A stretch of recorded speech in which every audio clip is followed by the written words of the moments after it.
Phantom Assassin needs to be playing a little bit closer than Magnus. In the last patch, it was 50-second duration. Oh, is that what they did to nerf him? It was one of the nerfs, yeah. Yeah, okay.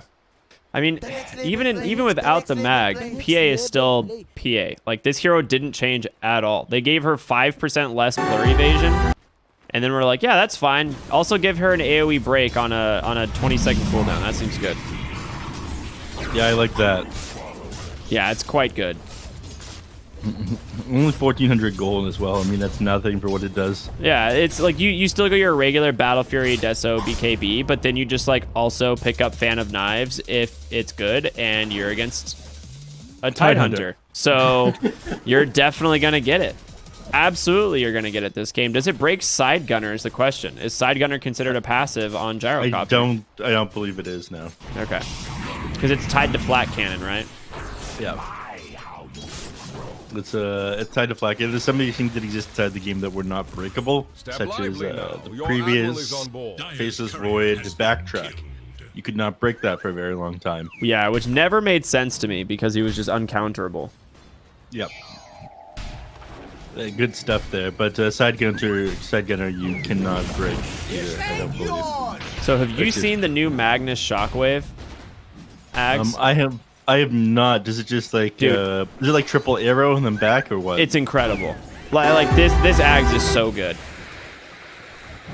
Horn toss is less good. It looks a little bit funny for sure, but oh yeah, anything you could do with horn toss, I think you could already do with the way they change shockwave around with the pullback and the slow duration. Yeah, I'm not really sure how I feel about that. It's just like a baby stun for 150 damage. It's like you're paying 1,400 gold for 150 damage baby stun. Yeah. Sounds pretty bad. Like if it had a really low cooldown, like if its cooldown was like 5 seconds or something, I'd say maybe it's worth it because you can just constantly maneuver people. But yeah, there's no reason. I think you actually like go Aghanim Scepter Core on Magnus now.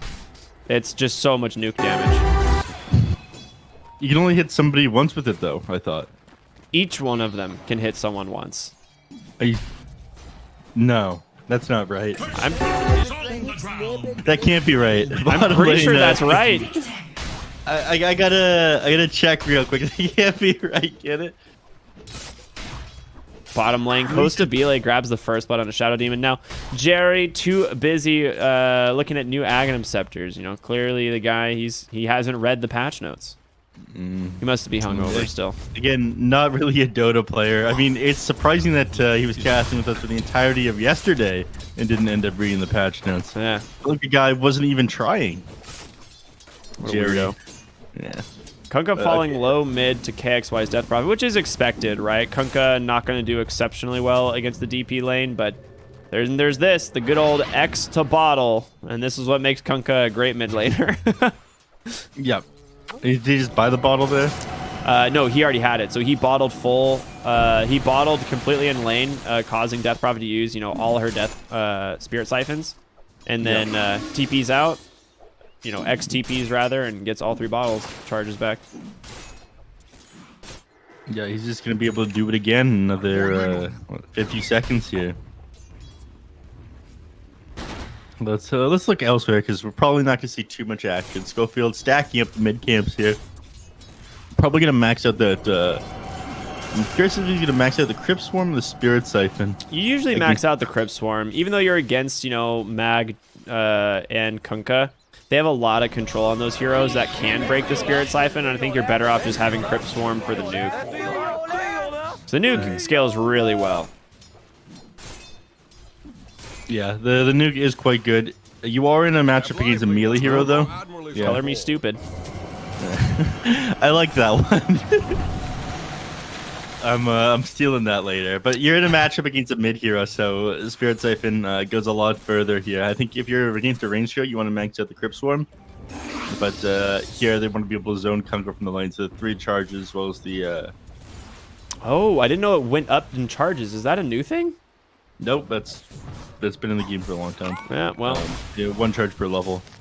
For some reason, I always thought it had like the max charges the whole time, or that it started at 2 or something. Bottom lane, Costa Bile is just getting slapped by Whisper on this Tidehunter. Yeah, he's up to go multiple points in the Kraken shell. I like that they improved it to 18 damage block at level 1 rather than the 14 It was before. 14. Yeah, I went up by 4 at every level. Yeah, because you had the 50% chance of damage block at 16 damage, so you'd end up blocking less with Kraken shell than you would with Than just passive being a melee hero. Yeah, exactly. You're like, wow, thanks, great ability.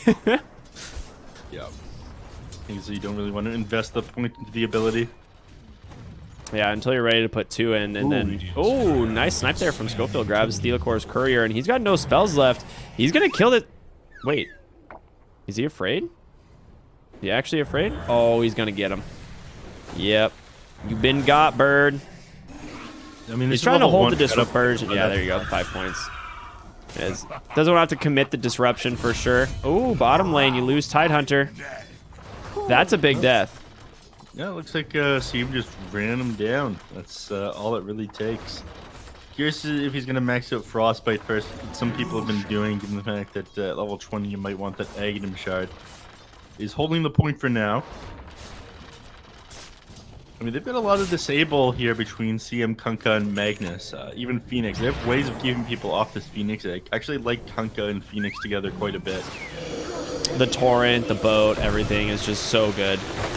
They're gonna dive Schofield here, kind of punishing his like positioning. He's just been really deep here, trying to make space for KXY in the mid lane. KJ rotating over a great Crystal Nova, and with that Frostbite, they should be able to take him down. But the Exorcism, my lord, from KXY, just easy kills for him.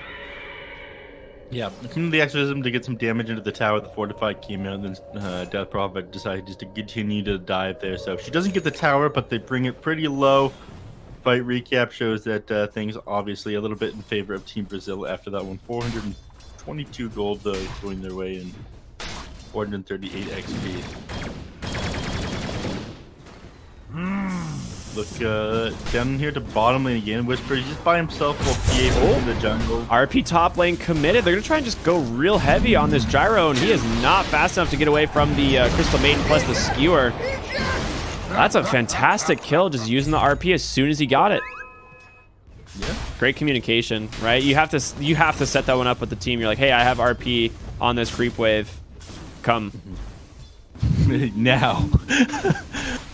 Doesn't happen in pubs, you know. You'd be like, hey guys, come, we can kill this hero. And they're like, oh, hold on, let me finish farming this creep camp. And then also the one beside me, because I might as well since it's here, then the opportunity for the kill is long gone by the time they get there. And then they're like, well, yeah, I don't see the hero there anymore. It looks like we can't kill him. Like, I'm going to go farm another creep camp. Why did you call for me to gank in the first place? I don't get it. Yeah, we've all been there before. Whisper is getting a little bit of space now here in the bottom lane. Your stacks have been found by 4DR on the Kunkka, and they do not want this to happen. He's already taken one of them, but the boat's coming in. King RD here as well. I mean, this is another kill. If they take down Tomato 2 times in a row, that's a huge deal. He does get the disruption off on the backside, and Thing's be able to go on in. Keep him alive thanks to that IO, but the dive in from Thelacore, lots of magic damage. Kostabila even TPs on in, and they will get one. They lose the Crystal Main, but at the end of the day, you're pretty okay with this. Thelacore TPs out barely in front of the Tidehunter. The absolute mad lad. But killing the gyrocopter there, again, you're more than happy to trade the CM for that gyro. Oh, yeah, absolutely. Some extra XP and gold going the way of Team Brazil once again. I feel like outside of the team fights, Brazil are out farming them, but for now, inside, they're just getting outplayed. It'll change pretty quickly here. I mean, Empower on this Phantom Assassin, you gotta farm up very fast. You got the Mask of Madness build. Kostabile is no joke either. This guy is an incredible carry player. He really is. Every time we've seen him in this tournament have just a little bit of space, he just comes out of nowhere. The Fairy's Trinket, pretty good item. Great on spellcasters for sure. So I'm a big fan of this one. So did we figure out why it's called spell damage and not spell amplification? No, not even a little bit. I see. Possessed Mask and Broom Handle drops for the Tidehunter. I'm not really sure how I feel about the Possessed Mask. 7% lifesteal is pretty good, but I don't know. Yeah, it's hard to say. I think it's good on Ursa and Luna. I'm not sure about other heroes. Oh my, Schofield. He's just gone. That's the RP. He'll use off a cooldown again. Yep, he just skewers right in, RP's the boy, and PA blinks forward with that extra empower damage, and he's just super dead. And he's got that Mask of Madness, obviously the build that you typically go when you have a Magnus on your team, and it's allowing you to farm incredibly fast. And she's going to rush the Desolator. Everything checks out here. Bottom lane, KJ goes down to the IO Tidehunter. Dude, he slaps. Oh, baby. Yeah, that's a Vladimir's offering on that boy. He runs into any trouble, he's just going to heal up to full HP instantly. The spirits expire before they find Theo LaCoy, and he gets the TP off. That was so close. Nice escape there, very clean. King RD sweating a little bit, I'm sure.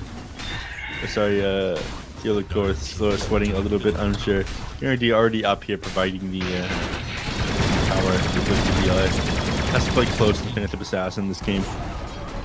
It's funny, I've been looking through a lot of the Aghanim shards for like, basically last night played a bunch of games with friends. We just made an in-house lobby with like 15 people and just rotate in and you know, play the game, experiment new heroes. Our agreement was no one's allowed to play Hoodwink.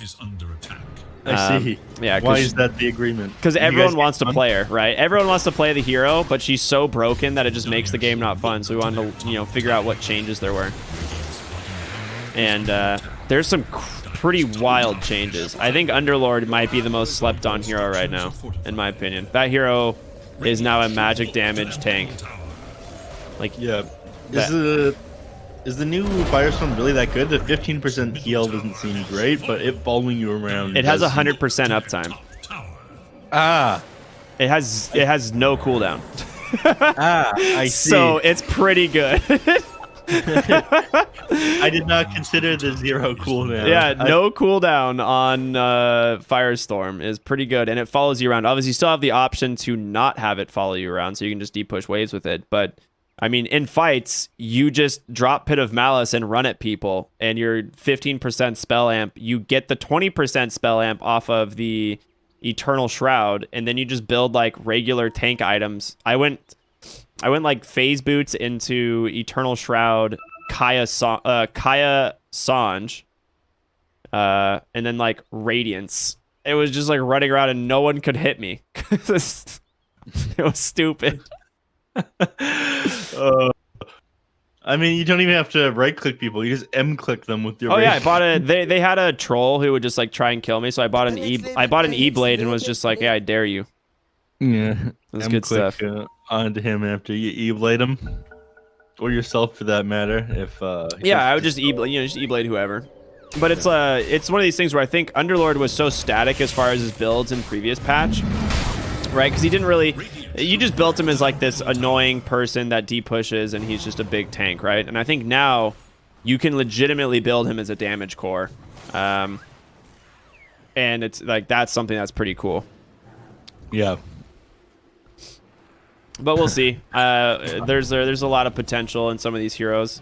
Ricky's Sleeping Dart, pretty interesting. He's not a support. I was completely wrong, by the way. See, did you get the chance to play him, or did somebody turn the tables on you? No, I got a chance to play him. It's really bad. I see. So he's not a support or a core, is what you're trying to say. He's still a core. They just made his utility better. So he like gets a buff from the core aspect because now it's like Smokescreen is just better. But yeah, lots of weird stuff that came out. I'm just watching Whisper slap creeps in the mid lane here.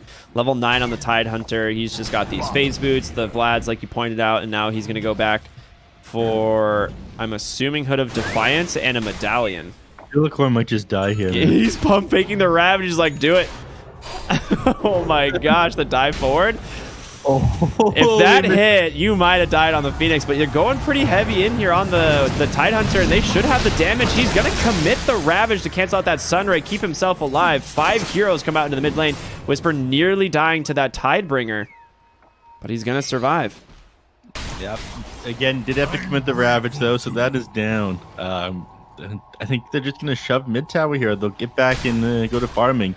And we're talking weird things. Costa Bile actually not, or the team of Team Brazil actually not pulling ahead on net worth, despite the fact that they're farming up with Magnus PA. Still neck and neck with them here. Thanks to that IO gyrocopter combo on Beastcoast. Doing pretty good themselves. So, IO has the fluffy hat, one of my favorite new items. Fine and functional fauxpery for, I don't know, fashion forward. Something KXY found in the river. Schofield ends up disrupting the enemy. He's not able to get a single Spirit Siphon off. He just goes down, and Egg on the high ground committed. But 2 fantastic kills, opening up that mid lane tower as well. Yeah, and again, without the Ravage that the Tidehunter had to expend to get out of there earlier, there's absolutely no way for them to take the fight. RP is still up as well. It looks like King RD, he's out for blood. Yeah, he really is. I mean, he's pretty strong right now on the offlane mag. I love this build. He just has Arcane Boots into a Hood of Defiance, finishing the pipe. Probably see a Guardian Greaves come out eventually too. I mean, he knows his PA is going to have all the damage in the world to kill any hero. He doesn't have to go this damage build. He just needs to keep his team alive and enable the PA here. And that's, you know, pretty much what she's doing. She's got a Deso completed before the 15-minute mark. Yeah, Beastcoast is playing a little bit slower than I'm used to seeing them. Usually it's a bit of a bloodbath with the 4 Protect 1, but given the fact that Stinger is on this IO, it must accelerate Tomato's farm here. They're playing a bit more defensive and farm oriented this game. I'm surprised that this ward has lasted the entire duration, essentially. The Observer here. Yeah, the Observer sentry on the high ground. Yeah, I think he's going to deward it now, maybe. No. Doesn't look like it. What are you up to here, Schofield? They're pinging him out. They're like, guys, he's got 3 wards. Where's he going? Doesn't find the one on the high ground there. He wanted to catch both of the high ground sections, but they got a ward over here. He might find... Oh, he has no other sentry. Oh, God. They're going to see him place the ward. Oh, that feels so bad. Bottom lane, they did find Thelacor on the Phoenix, trying to dive himself away, able to make it to the trees. Has a TP available, and I really doubt they commit a rat. Oh, they don't need to. The 4 points in Crypt Form finds the kill, and on the other side of the map, Shadow Demon ends up going down since they did see him just rotate over. And KJ just drops a sentry. Out of there, KJ. You can't underestimate those PA illusions, sir. Yeah. Don't forget about how strong Costa Belay is. Whisper's got Ravage, but there's no way they find Costa Belay. Not going to give himself up until he gets that BKB online. Yeah, I mean, he's going to go Deso BKB and then pick up those Phantom Knives, I'm pretty sure. So good at breaking the Tidehunter if they have any form of stun. He just can't get out of it. I mean, it's pure damage. It's max HP and pure damage. That is so good. And it's 12%. It's not a negligible amount. It's 12% of your health immediately gone, and you're broken for 3 seconds. And a huge AoE too. Yeah. It's good. It's a good ability. No Blink Dagger available on Magnus, which is why they're playing so close together on Beastcoast here. Ooh, they commit the Exo. The Ravage comes out as well. Egg defensively placed on the backside of the fight, though. This could be a big problem. The Tide, he's going to go stunned up. The boat is there, but he walks with 50 HP. RP on the backside, though, catching Gyrocopter and KXY on the Death Prophet. She cannot get herself out of here in time, but the IO comes in. He saves a Whisper, heals up thanks to the Anchor Smash. It's a disaster for Brazil. They lose 4, and they're chasing down King RD. They got everything that need. That Exo going to be able to easily clean up this Magnus, and Whisper instead just slaps him down with that Anchor. And they get Tomato there, but everybody else stays alive. That was a beautiful disruption there from the Shadow Demon. You really need a BKB on this Phantom Assassin. Threw it out onto the PA, so rather than save the Death Prophet, so rather than her being able to do the damage, the PA was just taken out of the fight for that short duration of the RP. Schofield choosing the perfect target to use the disruption on there. Usually you use that as a save. How do you feel about this Falcon Blade item? I have yet to figure out if it's any good or not. I think it's good on like a couple heroes. Like the new hero, Falcon Blade actually is pretty sick. Let's see. I think somebody shot me a message about that one. Yeah, he said Falcon Blade is actually okay. After playing a few games, I realized drums cost more and doesn't give mana regen. Oh yeah, it's the mana because like if you need a mana regen item that's still decent, it's basically Falcon Blade, right? That's the idea because you don't get it from drums anymore. Well, I think you get Urn, to be honest, but if you can't get Urn, you might get Falcon Blade. So if someone's already building an Urn, Falcon Blade's the alternative. Maybe that was the idea, is because they saw people wanting a mana regen early game item, and they're like, well, we have 2 Urns. And Brax, you know, in that other game, he's like, I know you're building an Urn, but I also want an Urn. Well, I'm not. Maybe he didn't know that you are also building it. We're assuming things right here. Yeah. I don't imagine Brax would make mistakes, though. Yeah, Brax has never made a mistake. Roshan going to Team Brazil. Whoa. That's weird. Nice stack clearing here from the IO Gyro. They do have that Aghanim Scepter completed. Get some good drops here off of the Ancient Camp. Aquila, Pupil's Gift. They already have a Grove, though.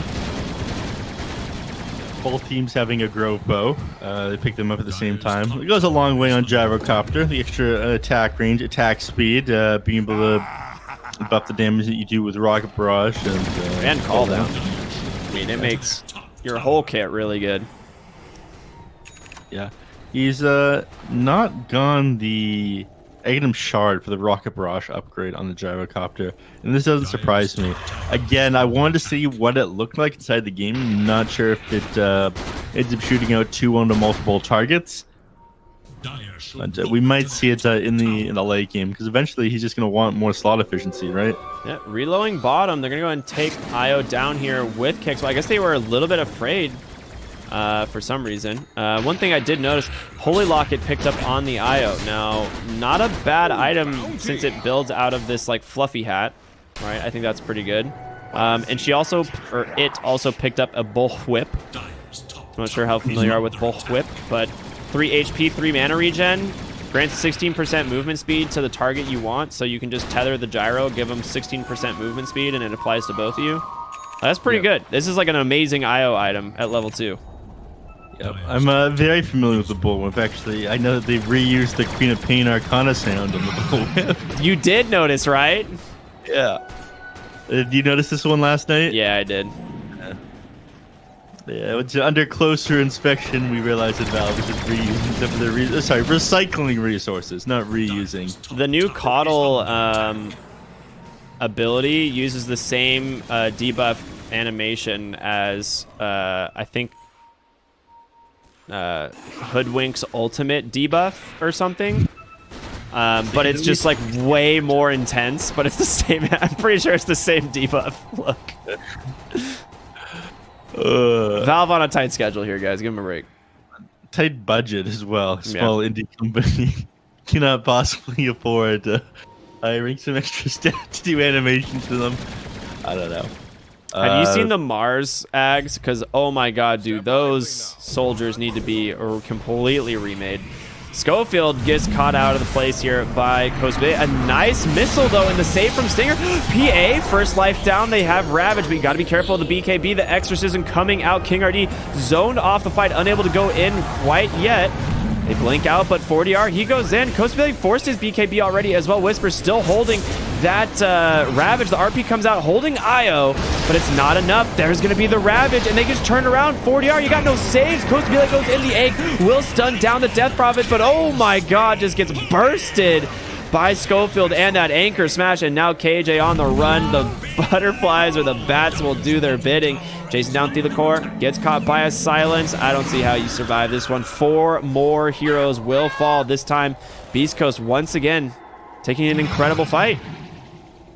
Yeah, and these saves coming in from Schofield are doing a lot of work. Whispered was showing patience, holding that Ravage until he absolutely needed to pop it. And Phantom Possession, she died, what, like a second there? She took 337 damage from that anchor smash and ended up dying to the Exorcism, the Gyrocopter side gunner, the Gyrocopter flat cannon.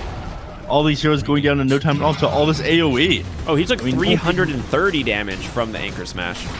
Yeah, he doesn't even have the Aghanim Shard. Yeah, he's got a Solar Crest.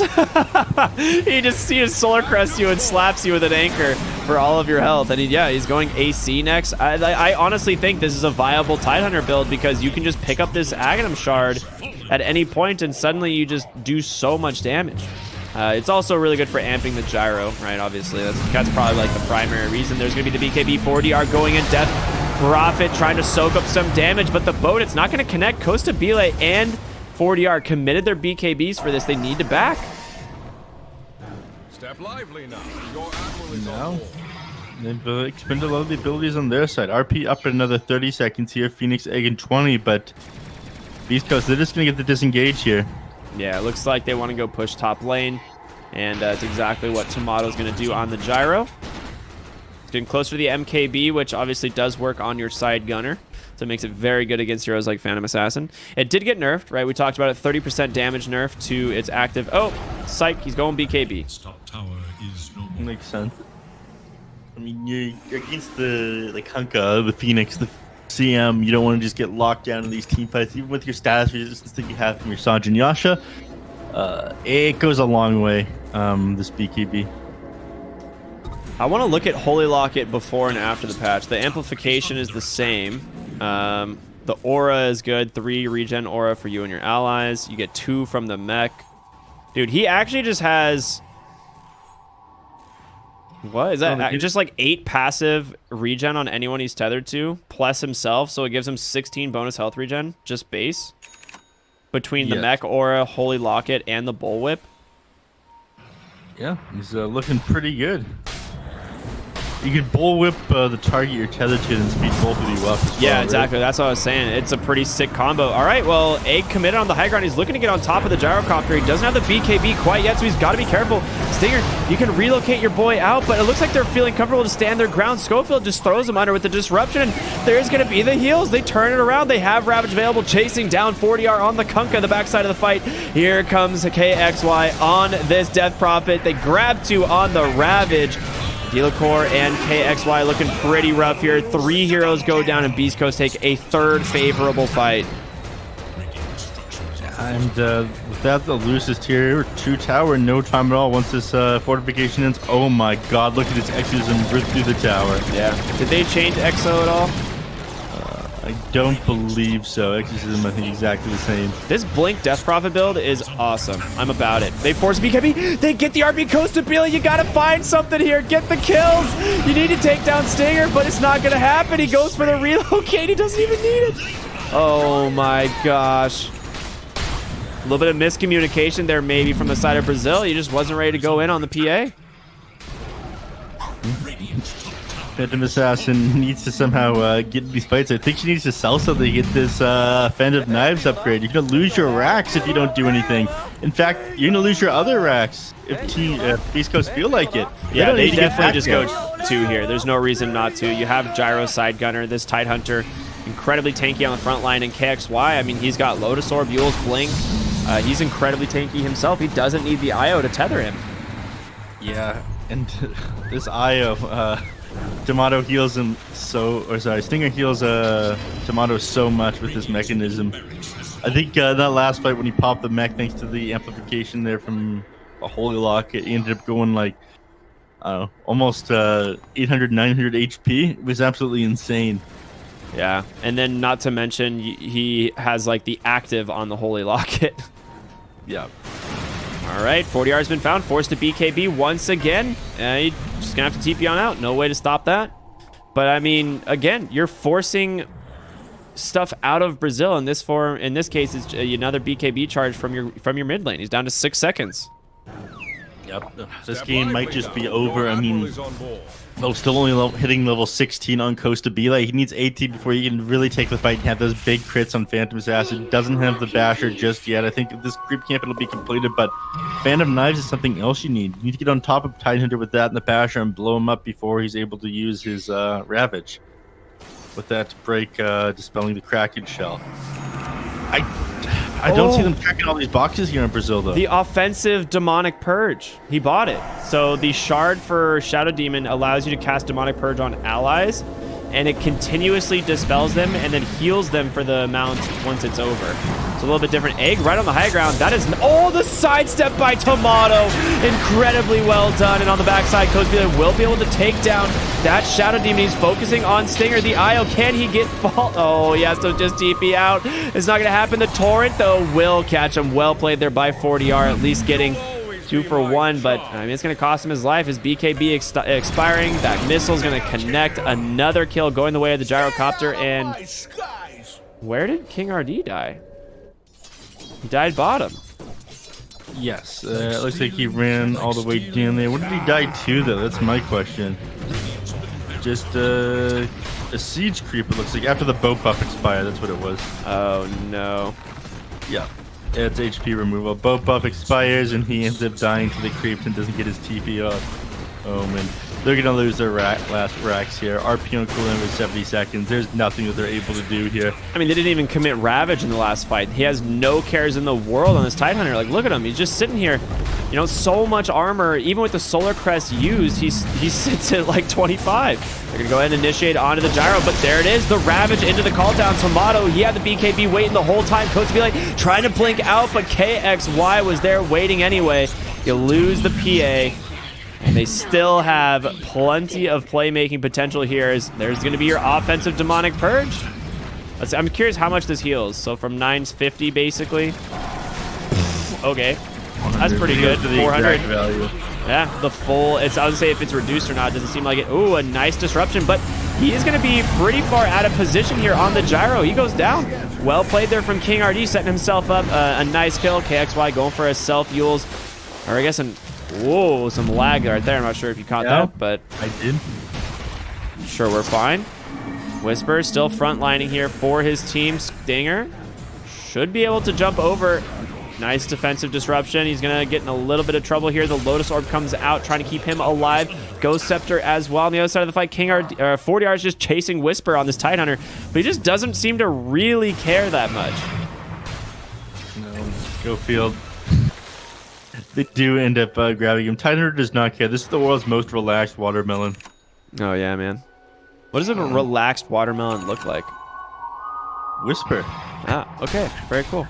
Guardian Greaves completed on the IO. So we saw him in previous fights, you know, having to get Lotus Orb by the Death Prophet in order to remove, you know, Spirit Vessel and stuff like that. But now you have Guardian Greaves as well, which gives you so much healing for whoever you're tethered to. The scan comes out immediately as they go into Roshan. Ravage not available for another 50 seconds, but they do have Exorcism. So, oh my gosh, KXY just blinks right into the center of the Roche pit.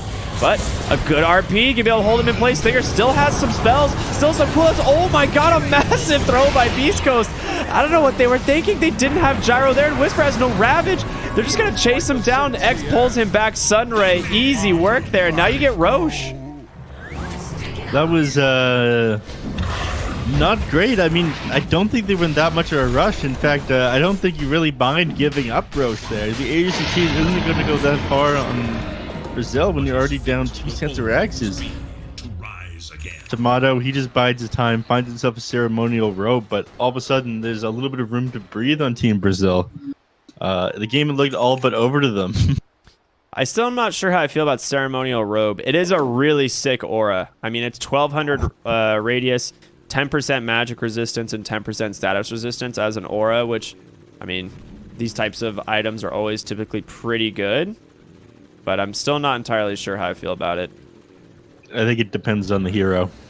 Yeah. Or, I mean, to me, it more depends on, like, your team lineup, right? Because you can throw this on any hero. Like, no hero is going to be like too upset about having 350 mana, but if your lineup like works really well for this, it's pretty good.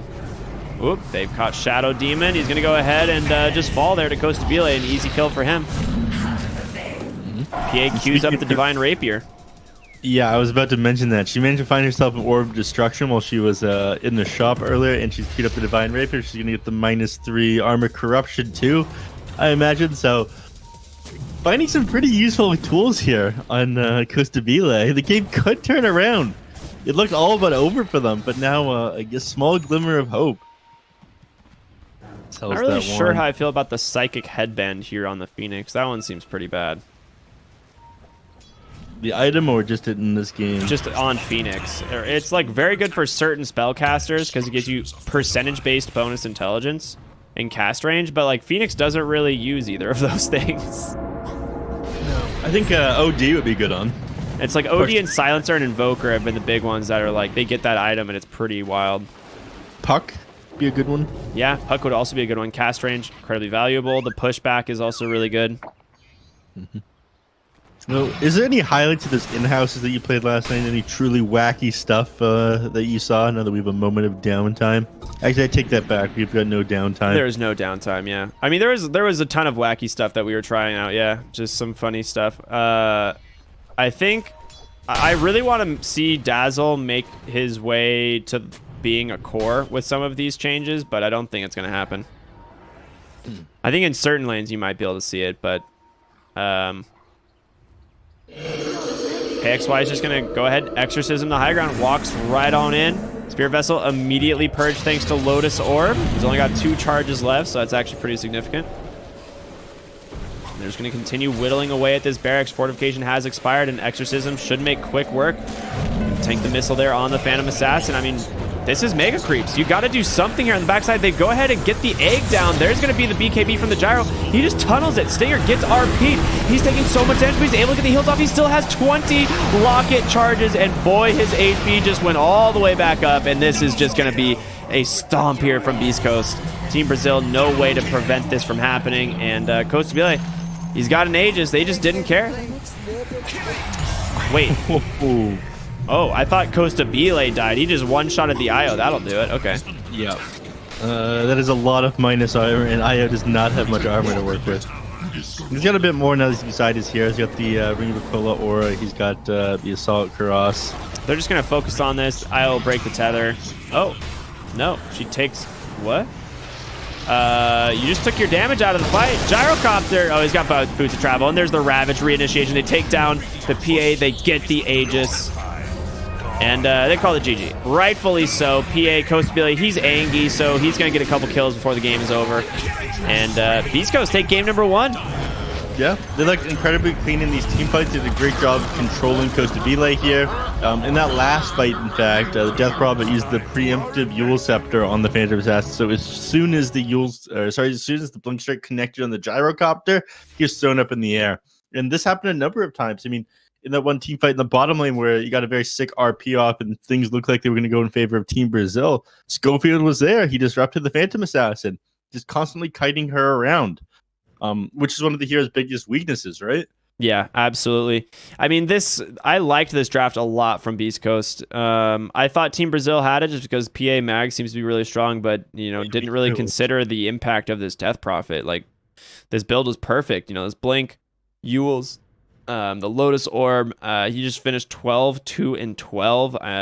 KXY, man, this guy has had an incredible tournament.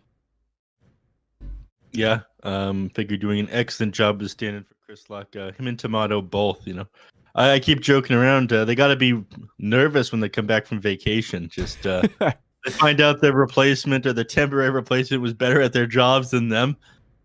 I'm half joking. Half joking, yeah. Half joking. You guys better watch out for Tomato and KXY. But clean game there for Beast Coast. Both of us, I think, thought that the game would go in the favor of Team Brazil, but the series isn't over yet. Definitely not. It is an elimination series here. We are in the lower bracket, round 2. So game number 2 between Team Brazil and Beast Coast is going to come up in just a few minutes, everyone. So definitely stay tuned. We'll see you after just a short break.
got your own style, that's just slang for you, ain't got it though. Talking like you got it, that's a problem, I might let them know. Freeze you like I'm Elsa, so my let it go. Eeny, meeny, miny, mo, head to toe. Said you got your own style, that's just slang for you, ain't got it though. Talking like you got it, that's a problem, I might let them know. Freeze you like I'm Elsa, so my let it go. Eeny, meeny, miny, mo, never know. Talking like Geronimo, get dropped down like some dominoes. Blues and greens and pinks, I got a lot of those. Yeah, you know, talking slime, I can't relate to snakes, I see a lot of foes. Eeny, meeny, miny, mo, head to toe. Said you got your own style, that's just slang for you, ain't got it though. Talking like you got it, that's a problem, I might let them know. Freeze you like I'm Elsa, so my let it go. Eeny, meeny, miny, mo, head to toe. Said you got your own style, that's just slang for you, ain't got it though. Talking like you got it, that's a problem, I might let them know. Freeze you like I'm Elsa, so my let it go. Eeny, meeny, miny, mo, 10 toes. Keep it thorough, stepping out for sure, though, time to let them know. Rubber band bands, I got a lot of dough, oh for sure. Working around the clock, sometimes I need me more than 24. Eeny, meeny, miny, mo, head to toe. Said you got your own style, that's just slang for you, ain't got it though. Talking like you got it, that's a problem, I might let them know. Freeze you like I'm Elsa, so my let it go. Eeny, meeny, miny, mo, head to toe. Said you got your own style, that's just slang for you, ain't got it though. Talking like you got it, that's a problem, I might let them know. Freeze you like I'm Elsa, so my let it go.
Hello, everybody, and welcome back to the BTS Pro Series Season 4, brought to you by Monster Energy. I'm rkryptic. With me is Neph. We've got game number... Oh, God, what number is this? 2.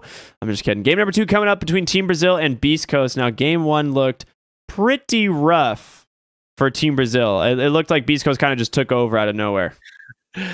I wouldn't say it was out of nowhere. I was talking with it was this guy, Tasty Mints NA, inside the Twitch chat. He was curious as to what Team Brazil should have done in order to win that game, and the answer was jump on Shadow Demon and Io in the backline. It's difficult because one of them is going to be able to save the other a lot of the time. They couldn't blow anybody up thanks to the Io heal and the Shadow Demon disruption. I think the Yules was eventually coming out from the Death Prophet as well. There's too many saves and things for the Phantom Assassin to deal with, and most of the damage came out from her. So if you want to go for this one extremely hard carry way of playing the game, then you need to make it easy for her to get on top of heroes and blow them up. And someone needs to be able to disable the backline.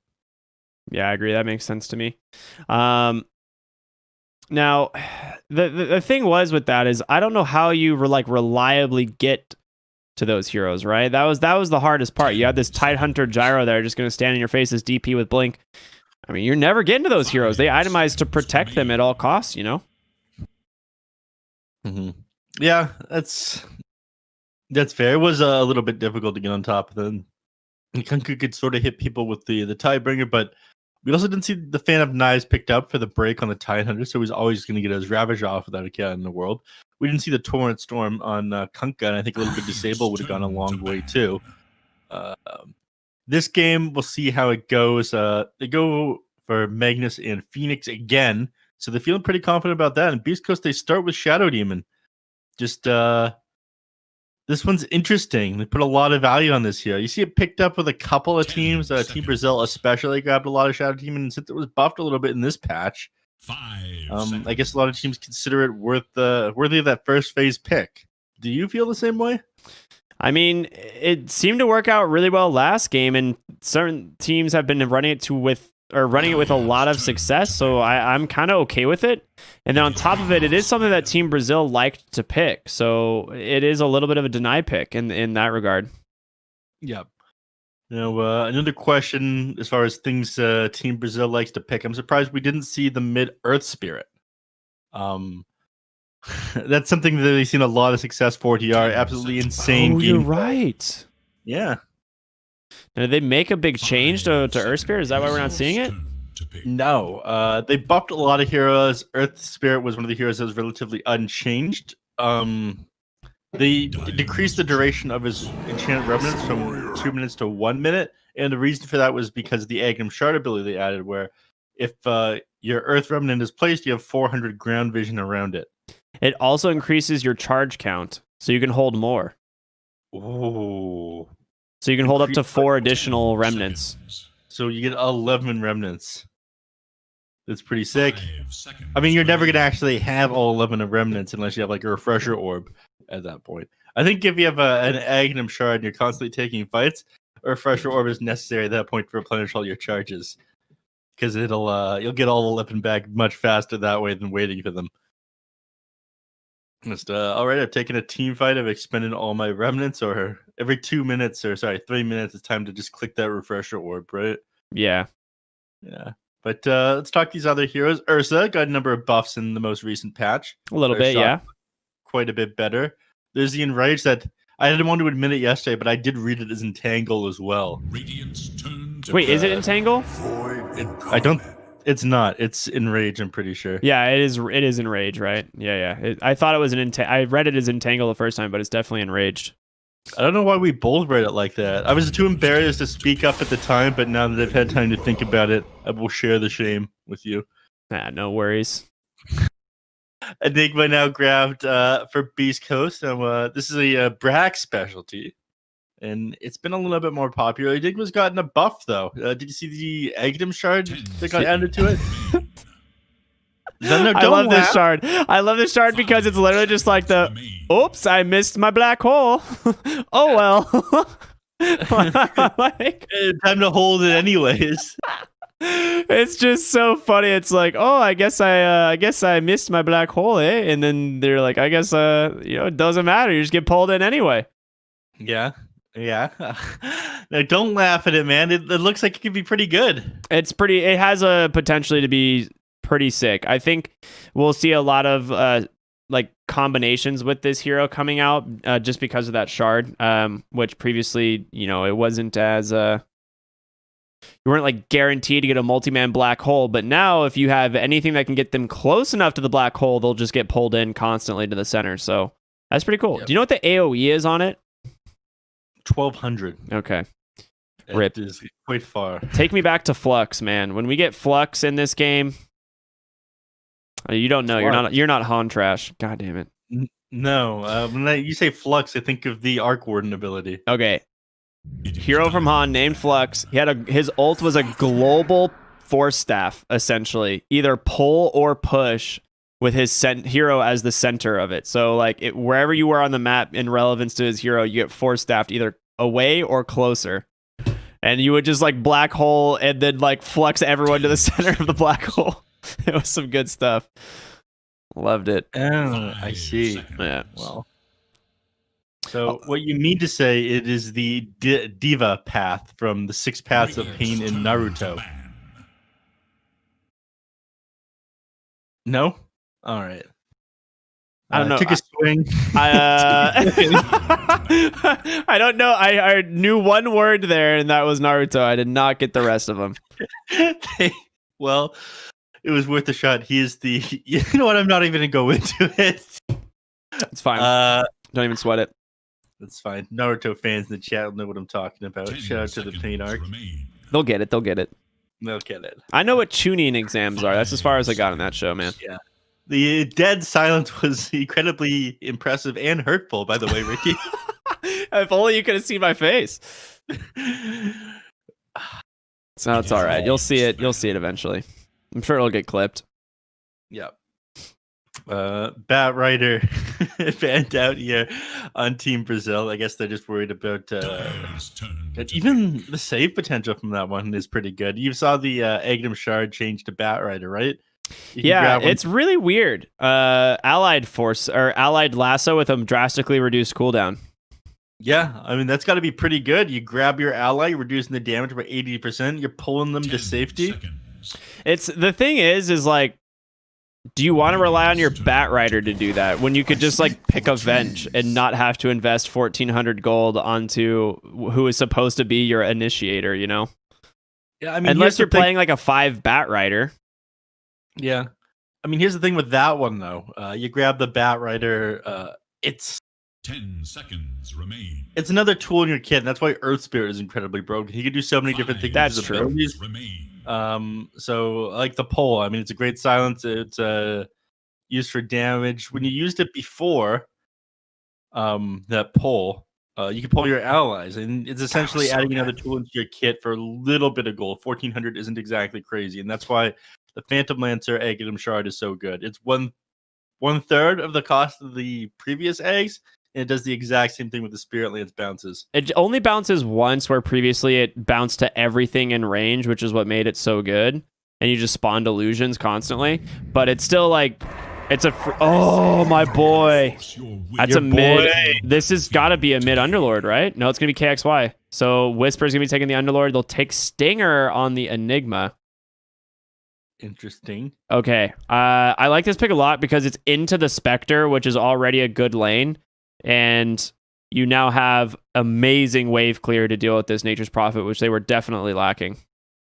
Mm-hmm. They need some catch for King RD. I mean, Invoker, Enigma, Underlord, all able to deal with King RD on this Nature's Prophet. Now, I'm interested in seeing how good this Underlord is. I said you wanted to see it as a mid. I wanted to see it as like a position 2, maybe eating up a little bit more farm on the map. I think he is position 2. He can be played as a position 2 like more frequently now, but he is still primarily a 3. Just because he's so good at denying the enemy offlaner farm, and that's what makes this hero so strong. Like, you just slow down the core of the enemy team so much, and then you just take over the map, and they can't ever push into you. But like I said, I think he has a lot more potential in the mid lane now, and he has a bunch of different builds you can go. Because when I played him last night, I took him mid, and I was just like, I care about nothing now. This is great. Yeah. Well, I'm excited to seeing how this one goes. I mean, you've ranted and raved about it. It better not disappoint here, Ricky. Nah, hopefully not. I don't want egg on my face. But we have King RD on Nature's Prophet. Now, this Nature's Prophet had a very interesting update to its shard. I'm not sure if you saw that. You can't Quelling Blade through anymore. You can't Quelling Blade through the trees. Does it just respawn the tree instantly, or does the Quelling Blade not work? As soon as you chop it down, it spawns a Mega Treant. Oh. So it's worse. It's like, if you chop down the tree, you're going to get slapped by like a 1400 health Treant. So you could chop down the tree and phase boots through, though. You could phase boots through it, yes. Let's see. Let me read this from my reading glasses. Yeah. First 2 trees destroyed will summon the greater treants. Can only have 2. All right, so you can destroy your own trees with Nature's Call and summon 2 additional mega treants as well. Yep. Okay, now that's kind of neat. It's really good because I'm not sure how much, like if you remember how strong those things are. They have 3 times the stats of the regular trees, if I'm not mistaken. So, yeah, that's a lot. It's like almost 100 damage and like over 1600 health. Yeah, they are pretty crazy. I was doing some experiments with those and Clinks when they reworked Death Pact again. Oh, that'd been fun. It wasn't. It's interesting learning these mechanics, but you don't use them often enough in games for them to actually be useful outside of very niche situations. Much like the Psychic Headband looks worthless a lot of the time.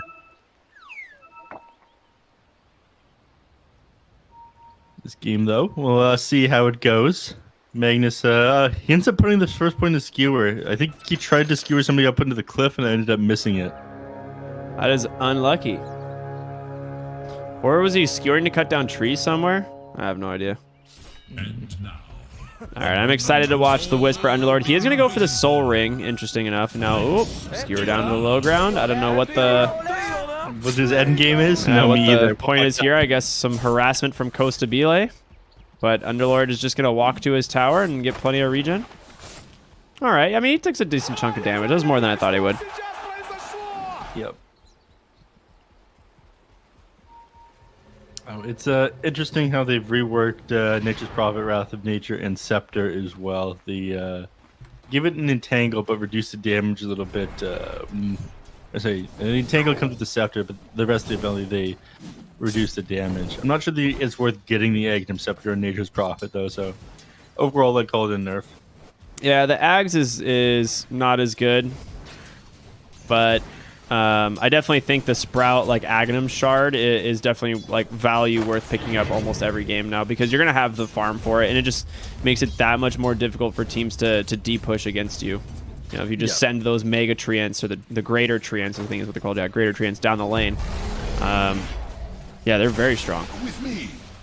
Yeah. So it makes it much harder to deal with the Nature's Prophet Sprout. I mean, you could just start maxing out that ability. Stuck. Well, you probably would max, but first point into it is definitely more value. Everybody tends to carry the Quelling Blade against that Nature's Prophet, even into the late game, just in order to deal with that Sprout. So KXY on the Invoker versus 40R mid lane on the Void Spirit. And we've seen these matchups over and over and over in this tournament. And I think every time we see the Void Spirit win the first 2 lanes, and then it kind of tilt back to the Invoker, right? Because you end up just winning that war of attrition with all those extra points in Quas, right? Yeah. Again, you're not able. None of your harass actually sticks onto the Invoker when you have all these points in Quas, right? That's the logic behind it. All right, he's gonna force it to assimilate. It looks like. Oh, he just dodges it and does a ton of damage instead. His courier. Oh, that's a big one. He does get his bottle, however. Yeah, I mean, that was just unfortunate timing there. 40R definitely made the correct play walking into him and using the Resonant Pulse rather than dissimulate. But his courier delivering that bottle at the exact same time. Not great. Yeah, if that was like a completed null tally like Mango Salve, his lane would be a disaster. But at least it was a bottle, so he's going to be able to get a lot of the regen still out of this and kind of sustain the lane for the time being.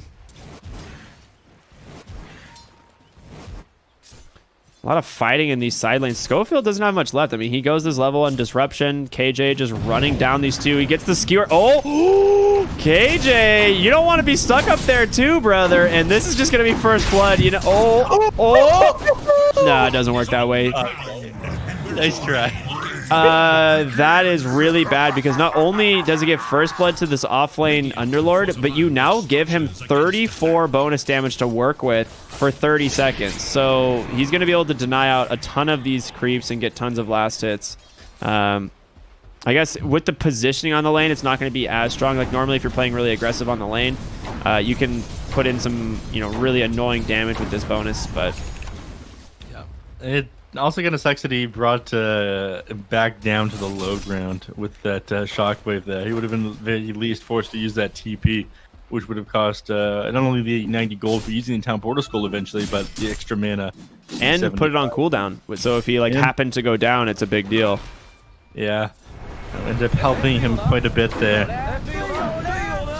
Middle lane. I think KJ immediately panicked is what was going on there. He's like, shockwave. Yeah, it is hard to react to situations like that. You're not sure what's going on.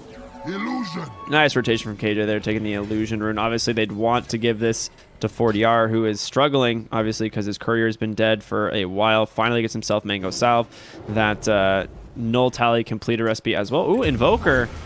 Invoker? That's not Invoker. That's Enigma. Just dying in the jungle to Thelicore on the Phoenix. He has those 2 points in the Fire Spirits.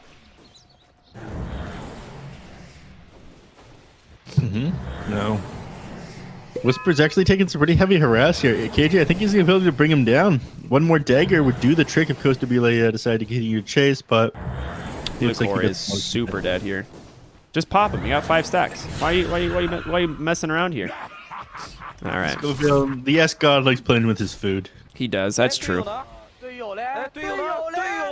All right, so 5-minute bounty runes. They are going to be able to be in position top lane here on the Magnus for it, and I don't think Whisper feels safe enough contesting the other one. Dude, where have these mag illusions are just from the rune? He just had them running at Whisper the whole time. That's so annoying. KXY is just going to go down here in the mid lane. Ooh, is that just King RD blocking him with the trance. Wow, there you go. Nice call. Jerry missing a kill, but it's all right. He's granted 1. He's granted 1 per day, and then we take the free banana that he gets away from him. I didn't know he was getting bananas. Well, we don't pay him, obviously, but we give him a single banana for lunch. Okay, that's good. Just another kill. He's not going to get that, though. Ooh, Thelicore is going to find Ursa's courier. That is unfortunate. Bottom lane. He was looking for the Enigma, but I guess he'll take that. Bottom lane, King RD sprouts himself up, but Tomato will slap him down. Level 6 now on the Ursa. I mean, he's having a great start to this game. He's basically been left alone because Enigma's jungling, and they didn't really shove him out of lane. It's difficult to deal with him just by yourself now on any of these heroes. So going for these power treads. His courier is currently dead, so not able to send himself out or get any extra mana regen. But yeah, he's having the time of his life down here in the bottom lane. Now they're reacting multiple heroes here, but I feel as if it's too late.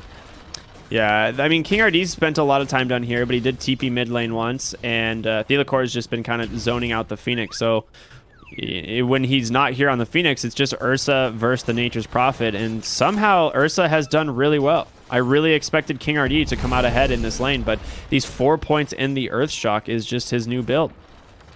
Yeah, I mean, they buffed it up quite a bit, reduced the mana cost and whatnot yet again. And the treants they weakened at the earlier levels, they've got less movement speed now. They scale. So before they started at 325, just like lane creeps, but now they go 300, 320, 340, 360. Wait, what is this? The treant protector, or sorry, the treant's movement speed here from the Nature's Prophet, they scale it at 40 per level. Wow, it's just not on the tooltip though. 20 per level. Yeah, definitely not on the tooltip. We talked about this yesterday before we got patch note updates below the abilities when they were changed around. But Gaben giveth, Gaben taketh away, as they say. Yeah, unfortunate. Oh wow, he does end up just going down on King RD. Did KXY even do anything? I guess he hit Cold Snap. Yeah, that'll do it. Yep. Well, KXY did most of the damage. Looks like. Oh, yeah, it was Cold Snap. It just doesn't count as a stun here. It was a tornado setting up the kill, allowing him to gap the distance with that Earth Shock, right? Yep. And with the super low cooldown, 8-second cooldown, it's a 40% slow for 4 seconds, 225 damage. Like, this is a good nuke. When they first, reworked Earth Shock into its current form, oh my god, Schofield finds a haster, and he's just going to juke out these boys in the river. I remember how broken this ability was right away. King RD bottom lane, again, he's in trouble. He's just going to leap forward on Tomato. He has the Enrage. Just going to chew right through that tree, take him down. That's 2 deaths in a row for this Nature's Prophet now. He does have TP, obviously, since it is a Nature's Prophet, but onto the bottom lane. They're trying to get on top of KXY, and they will just take him down on this Phoenix. A little bit of a trade. Stinger being brought down. I mean, he's not worth much. He's playing the position 5 Enigma, but the Invoker worth quite a bit more, sitting at level 8 here. So ends up being at almost 500 XP going their way and 150 gold. I'm not sure if you saw Whisper and Schofield just clear 2 giant stacks in the jungle, but I did not. Yeah, I don't know who those stacks were for, or if it's actually just been Schofield stacking them, the enemy jungle, to take them. But yeah, he just cleared like a penta stack on this camp. Penta stack, I like it. He's got the 3 points in Pit of Malice. Now, I really like Pit of Malice. Ooh, bottom lane, Ursa goes down. 4-man rotation, big commitment for that, but definitely worth it. Phoenix that gets the kill, gets herself 330 gold. They should be able to take the tower down here pretty easily as well, thanks to the Nature's Prophet. And top lane, Whisper, you don't really have a lot of tower killing potential, so you do need the Enigma to help. KJ, he's trying to do what he can here, but there is no way out. Pit of Malice is going to prevent him from skewering away, and it's just going to go the way of Stinger here. Yeah, Stinger, he hasn't had too much of an impact so far this game, but again, when you're playing this Pause 5 Enigma, it's really limited what you're able to do when, you end up going Malefice, Demonic Conversion, which is a farming ability, but you don't really want to take farm from your teammates. He'll have a better impact once he gets his Black Hole. I mean, it's basically a free kill once every 2-3 minutes. Dust comes out on KXY. He's kind of just debating on turning on Thelacore. He doesn't have the mana quite yet. If you hit him with that Cold Snap, there's going to be this Urn as well, but there you go. He will go ahead and dive away. He's going to be fine. Just waiting it out. What's he building right now? He's just got a Void Stone queued up on Thelacore. I'm not sure yet. He's too busy watching Stinger die once again in the top lane. Thelacore, Void Stone. I mean, you could go Meteor Hammer with Void Stone, right? Oh, still yeah, an option. Meteor Hammer or Yules, probably. Yeah. He's, against the Ursa, just he enrages, Yules him up. Falls back on the ground again. He'll decide later. I imagine that's why he doesn't have any particular item queued up. Costa Bile has the Possessed Mask and the Blade Mail, so lifesteal and a little bit of agility topping him up. The Blade All right, mid lane, he's going to drop right into that root. The Atos is there. He's going to get caught again by that Pit of Malice, 40R. He's going to be able to survive, though, an RP on the backside, plus the egg will make quick work of that Shadow Demon. Now, the question is, can they get Whisper surrounded by all 5 heroes? He is left alone to die. Does get a lot of damage to the Fire Spirit. He's going to grab him. Now Invoker, good Ice Wall to slow these guys down. Enigma, he's still doesn't have Black Hole. Never mind. He's just coming over for moral support. He's going to cancel Costa Bile's TP. Oh, that's annoying. A lot of mana now, so you'll just go right back to the jungle regardless. You might send yourself out some codies, but you have Empower to work with. You have Blade Mail. You have the double ring of regen, the Possessed Mass. You'll heal back up inside the jungle. Oh yeah, I mean he's just gonna ferry himself like Mango South and just take Ancient stacks. You also have Empower. You know, if Spectre didn't farm Ancients fast enough with Blade Mail and stuff. With like a triple stack that he's doing at nearly no HP at only level 10 on Spectre. Yeah. This hero is absolutely ridiculous. And yeah, you think he can do this one without a care in the world. He'll finally pop his Fairy Fire, I feel. That's why he swapped it in. Oh, no. He just wanted the damage. Come on, please pop it, Costa Bile. I'm begging you. You're dying over here. Speaking of dying, Theo Lacour. Yeah, caught out. No egg, no dive. Easy pickoff. I mean, these 3 heroes have so many ways of locking down this Phoenix, right? You have the Atos, the Pit of Malice, KXY. He's got, you know, tons of tools on the Invoker, and then you have even Shadow Demons, Disruption. Now, does the Purge cancel the dive is my question. I don't think it does, right? No, it does not. That is non-dispellable. Should have covered it. The debuff is dispellable, but the dive is not. It's not like a 4-staff. Yeah, exactly. It is like a movement, if that makes sense. Yeah, it makes sense. Mid lane, you are set up here on the side of Team Brazil. I mean, they're ready to go.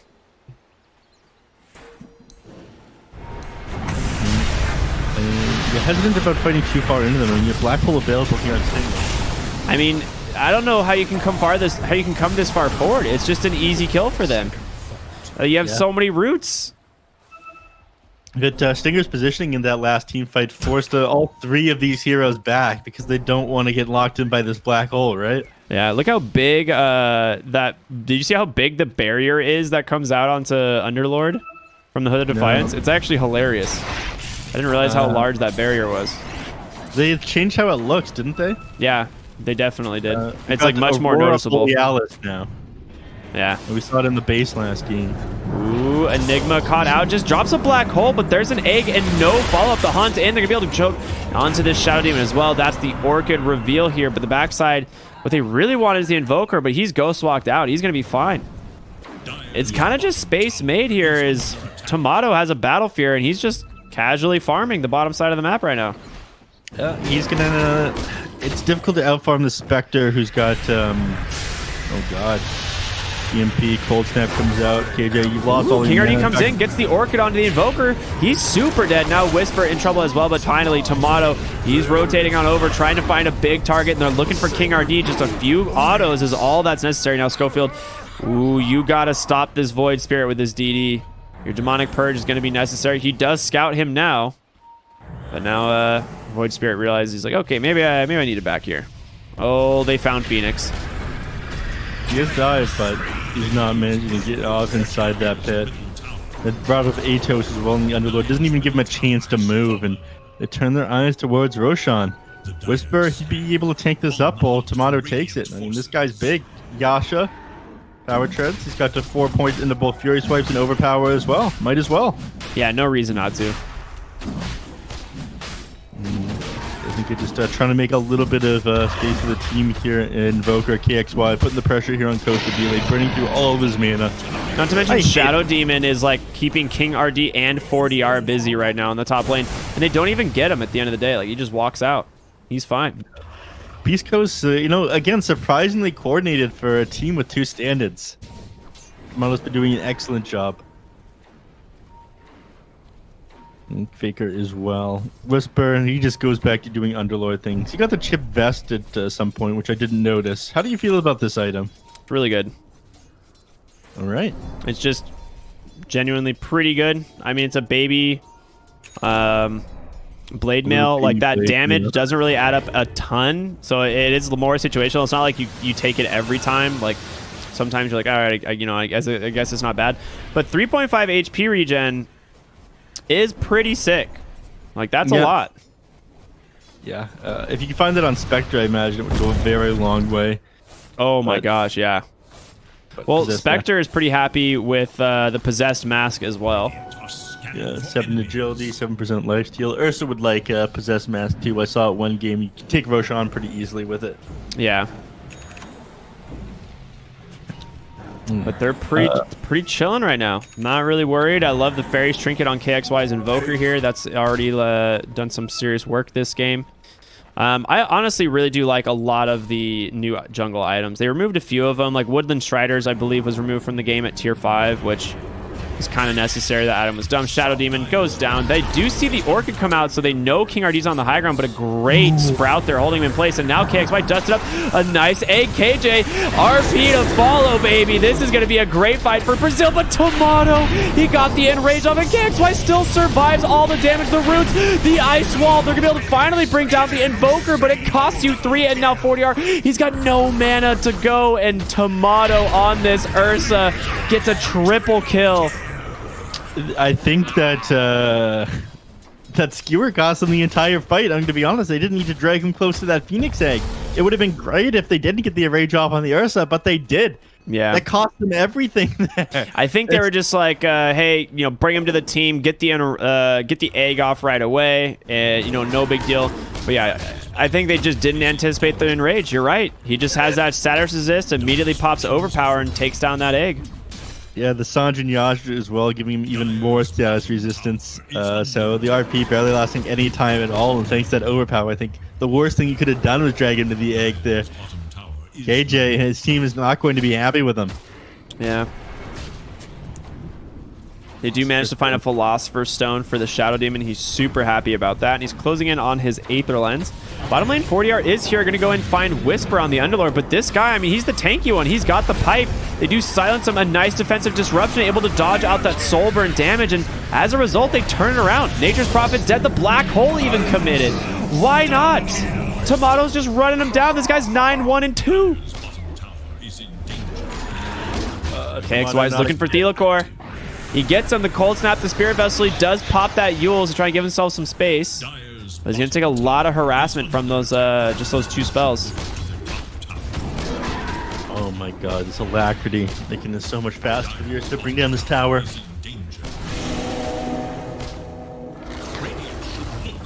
And there it goes. Get 2 taken, and that'll open up those shrines now before 20-minute mark. So I imagine they'll start making a beeline over to there. Basher completed on the Ursa. Yeah, I'd like to see them rotate up top. It looks like KXY is going to do that right now. They need to get control of that outpost before Brazil can defend it. There's no real reason to not. I mean, they still have the Aegis on Ursa. He's by far the strongest hero in the game, and we've seen, they cannot kill this Underlord either. I mean, they commit heavily bottom lane on him, but the defensive disruptions keep him alive. He's got this pipe. Imclaw drop there. Might go over to Ursa. What else is he has the Quicksilver amulet. Okay, maybe not. In the mid lane, the first hit bash onto the Magnus. He can't get the skewer. I'm not sure what they can do to defend from this now.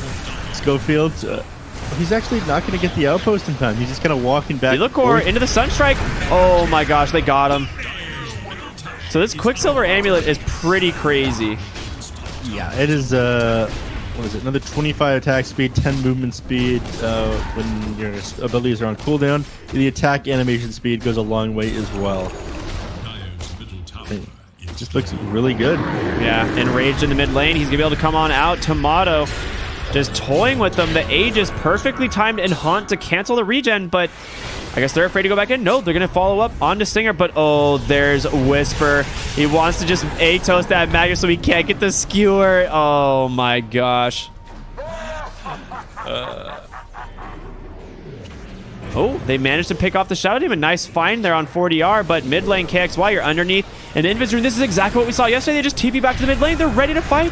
They've caught Magnus. He's going to go down. King RD, TP canceled by the Atos. A Sunstrike as well, and 2 more kills. Whisper Oh my god, what the plays from the Underlord. Yeah, I mean, you talked about how buffed he was, but I'd say that the buffs haven't really come into play in this game. He's done an excellent job here with his Pit of Malice and his Atos, keeping heroes locked down, and Tomato's able to run a train on them if he's managed to get close to them. Yeah, and the main thing is just the Firestorm additional waves and the Firestorm cooldown by 15. Like, basically what this gives you is just so much damage in fights if you can play inside the Firestorm. Dire's top tower is moving. His talents are going a long way. Schofield died a second time mid lane. Stinger, he's going to look for him. He doesn't have Black Hole for another 10 seconds, but guess what? KXY is here. This kill, it's not worth it. 40 on the backside, they lose KJ again to Tomato on this Ursa.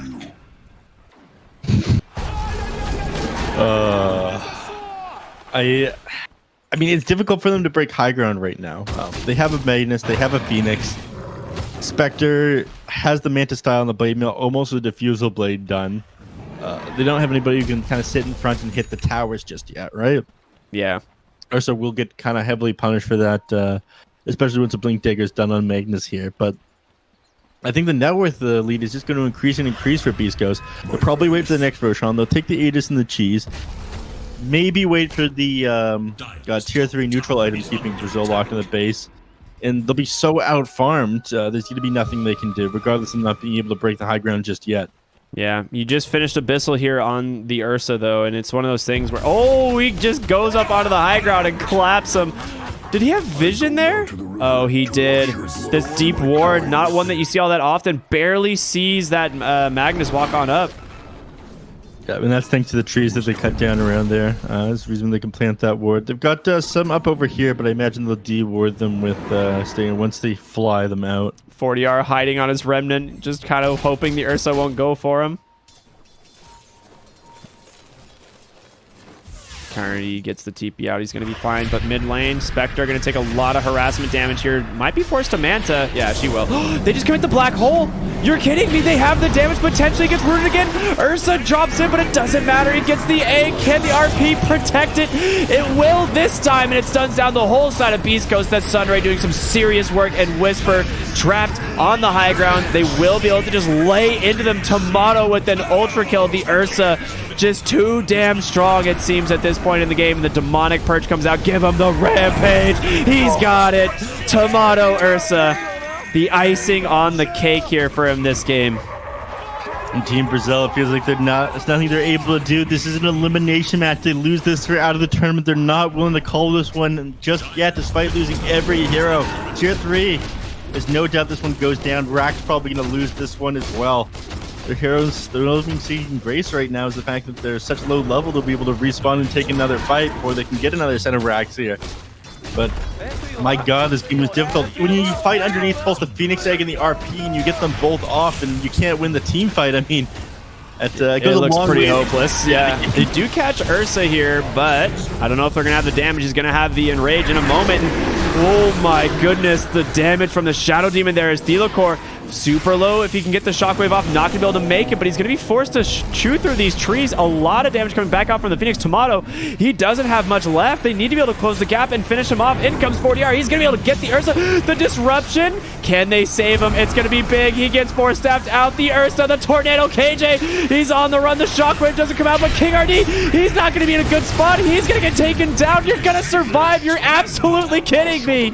Oh my goodness. And now 40R, the chase was not worth it. Tomato Ursa survives. They call the GG. This one is over. Mental in shambles here on Team Brazil. I mean, not being able to take down that Ursa if losing wasn't bad enough. My god, did they just get styled on in the end there. Amazing series out of Beastcoast, taking this in a very convincing 2-0. Yeah, that was a pretty incredible game from them. Tomato Ursa just popping off here. And this is kind of one of the first times we've seen this hero in the patch, right? We weren't really sure how the Enrage or the Shockwave changes were going to look, but I mean, oh my gosh, 850 GPM, almost 22,000 net worth on this hero, just destroying everyone he came in contact with on Team Brazil. Amazing game out of Beastcoast. Amazing game out of Tomato. Again, I was joking around about this. Hector, he's got to be sweating when he watches this kind of gameplay. The man a little bit worried about getting replaced. Dude, I mean, Beastcoast looking really good, keeping their tournament lives on the line. They did get 2-0'd by Sad Boys, but, they're keeping it alive. They move on to the third round of the lower bracket as they eliminate Team Brazil from the tournament. So, unfortunate for Team Brazil. Thank you guys, and congratulations for making it as far as you did. But we've got another series here today, Neph. Are you excited? You know who it is? Absolutely. This is the one, is it not? Is this the... Oh, no, this is not the one. No, it's not the one. It's not the Boomers and Zoomers. That's tomorrow. That's tomorrow. We got Thunder Predator versus 5-Man Midas. So, these beasts of South America up against the open qualifier team from NA. Oh, Ricky, I'm looking forward to this one. Yeah. Can these absolute beasts of Dota players, can they take out the open qualifier team here? Leo Style looking very good lately, but I'm surprised they got knocked into the lower bracket. Yeah, I mean, they struggled in their series against the Zoomers, but 5-Man Midas also looked really good yesterday against Arkosh. I mean, definitely putting them in their place, just 2-0ing them out of the tournament very quickly. And it's going to be a really exciting final series here today. And then, we go back to tomorrow, the 4 Zoomers versus 4 Boomers, the final, another lower bracket elimination game. These teams, they're falling. There can only be one winner at the end, but it should be a lot of fun. That being said, any final thoughts about that game, that series that we just watched? Got impressive gameplay at a Beastcoast. They're playing so well together with the stand-ins. I mean, it barely feels like they have stand-ins. Again, they played to such a similar style. The only thing I kind of noticed that's different is Chris Luck has very specific heroes that he plays, and KXY, his hero pool seems to be a little bit more diverse. Yeah, that's true. Which is interesting. Tomato, he doesn't play as greedy cores, but he's been playing the strength heroes that Hector seems to favor quite well. So fitting in, being a very good replacement. I know everybody's spamming inside the chat asking if Beastcoast is having stand-ins today. Well, I would say it doesn't really matter. They're performing absolutely amazing. Yeah, they really are. Players. All right. Well, that being said, we're going to be going to a short break and into our second and final series here of the day. As we mentioned, it's going to be Thunder Predator versus 5-Man Midas. So stay tuned, everyone. We'll see you in a moment.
Hello, everybody, and welcome back. It's the BTS Pro Series Season 4. I'm rkryptic. I've got neph here, as always. Rather, I'm here with neph. This guy is a legend.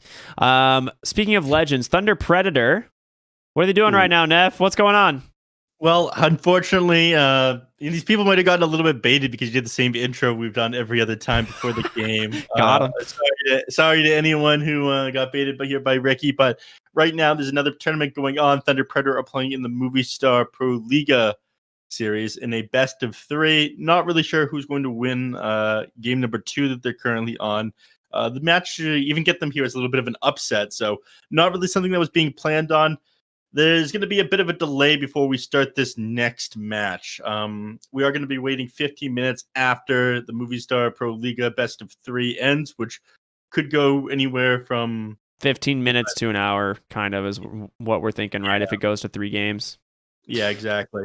But yeah, like he said, it's currently going on right now. They're in game 2, getting towards that late game scenario. So we'll see what happens. If Thunder Predator wins, they're currently up 1-0. Then we'll be able to go right into our series here. Thunder Predator versus 5-man minus after a 15-minute delay.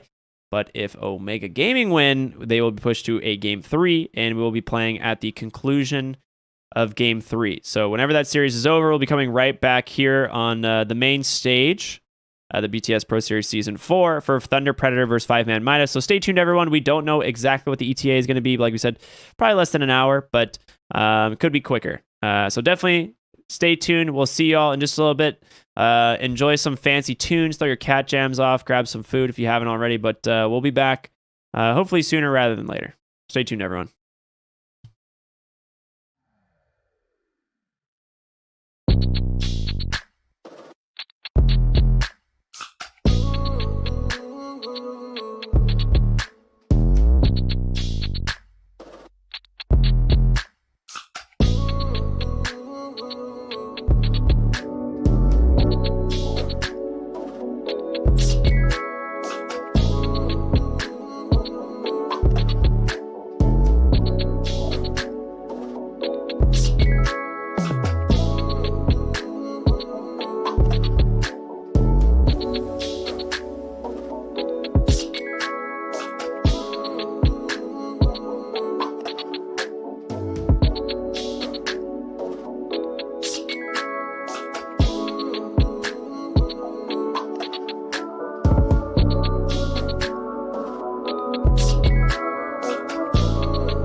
up.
Hello, everybody. We're actually back this time. It's not a debate. We're here on the BTS Pro Series Season 4, and we have Thunder Predator versus 5-Man Midas about to go down a lower bracket elimination game.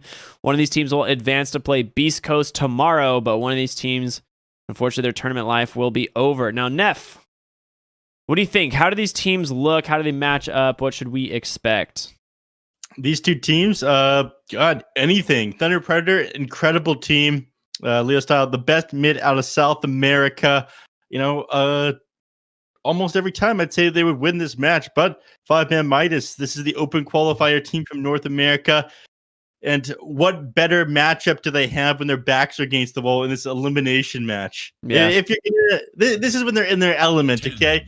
They play these single eliminations to get here. This is when they're at their absolute strongest, Ricky. Yeah, absolutely. And, 5-Man Midas had an impressive showing yesterday. They are just going to go back to Sonic's Tiny. I mean, he crushed it. He absolutely crushed it yesterday. Yeah. But, going back to this Tiny one on Sonic, he's level 24 on this hero? Something like that. So he's Diamond, is what I know.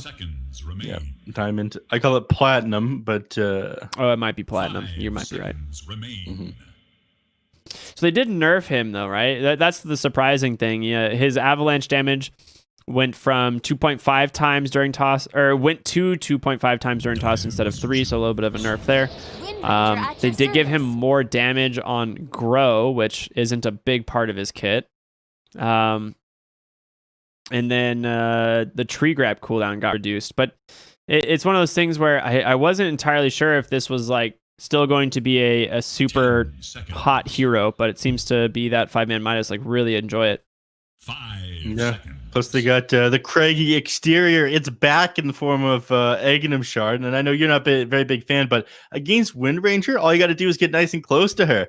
Her focus fire is not going to do a damn thing anymore. Yeah, if you can get close to the Windrunner, there's no way she can focus fire you. She's 100% just going to stun herself and probably take more damage from the Craggy than she'll take from herself, because there's 100 damage every time it procs in a 1-second stun. So it is, it's pretty hilarious. It's 20%, right? 20% chance, 400 range, 1-second stun, 100 damage. Yeah, so Wind Ranger has to keep max range, which she doesn't like to keep max range when she's focus firing people down, because you don't get many as many auto attacks off. Mm-hmm. So you have to hug that 200 range threshold between outside the craggy exterior and your max range. Yep, exactly. Yeah. Now, one other thing, old Craggy exterior stopped the auto attack when you got stunned. It didn't actually let the auto attack through. It used to stun as soon as the auto attack was initiated. The difference this time is it stuns you when the auto attack hits. So it's not as broken. So if you're like a Sven and it's not going to stop a massive crit from coming in, but you could potentially still stun the Sven for a moment. So it was rightfully nerfed. That passive was the dumbest thing in Dota for a while. Yeah, man, this break between the games, the extra long break, almost an hour. I mean, it's got me on in here. Yeah, what are you gonna do to fix that, neph? You gotta pick yourself up by your bootstraps. Yeah, you beat me to it. I'm gonna take a couple more sips of this beautiful Monster Energy. I didn't quite finish this one. I'm near the bottom of the can. I'll open up the next one beside me. I'm keeping it down to 2 a day, though. Cheers, neph. I'm gonna finish off my rehab then, because I've only got about a sip left. Tell me real quick though, what do you think about this Death Prophet pick? Because this hero seems to be owning. 10 seconds remain. Before we talked about how it was a poor man's Leshrac, right? But it's managed to come up pretty strong itself. It's great against melee heroes in the mid lane, which of course they could be running Void Spirit here. Void Spirit and Wind Ranger are both picked up on Thunder Predator. Leo Style has seen major success on both of these heroes, though. If you're playing against the Void Spirit, you're going to do fine. If you're playing against the Wind Ranger, you're probably going to max the Crypt Swarm there. But major damage to the Exorcism against towers, and they actually did change it around slightly. I told you last game that there were no changes to the Ghost. They increased the Ghost movement speed from 500 to 525, which is incredibly minor, but... It allows the attacks to come out just a little bit faster. The overall DPS of your ultimate to increase just a little bit, because they hit the target, then they return to you, right? Yeah, exactly. Then we got Oracle Undying, Draw Ranger banned out. Thunder Predator just played a bit of a doozy of a game against Omega Gaming, which is why this game took a little while. They're playing Movie Star Pro Liga, as we talked about during our break. They did end up taking the series 2-0, though, so Draw Ranger wasn't able to knock them out. They still aren't interested in playing this again, though. So it's possible they're thinking about a Morphling if they're banning out the Draw Ranger here. Void Spirit and Wind Ranger both deal with Draw pretty well. So I'm thinking, Morphling or Terrorblade here, right? I mean, if you're Morphling, you take over either Death Prophet or Tiny. You got some good abilities to work with. You got the Toss Avalanche combination. You got the Spirit Siphon and the Silence. And you also have Wind Ranger on your team. I'm surprised they didn't ban Morphling, in fact, on 5-man Mias. Considering they watched that last game, it's got to be an oversight. Yeah, that's what I'm thinking too, right? And it's something that they're comfortable with playing on 5-man Mias. You've pointed that out a couple times. You could go for like the Faceless Void, which is something we've seen kits play before too. I'm not sure how that hero got changed in this patch. I was just looking at Leshrac actually. Shit. I got insider information, everybody. It seems like SG just picked up Team Brasil. Whoa, what? That's right. You might have seen them out of South America before. Sponsored POG? SG Esports is what it is. Brazilian organization. Yeah, all switched over just today. They had a lot of the same players on their former rosters. That's wild. Yeah, Bardo was formerly on the team. Flea back in 2017. Huh. And they participated in the Kiev Major in 2017. SG's back. SG's back, dude. That's huge. That's cool. And, shout out to Moxie for sending this over to me just now. My expert. But I go to Moxie for all kinds of that's insider information. I was just looking at the Faceless Void rework to see, what they did. It's really weird.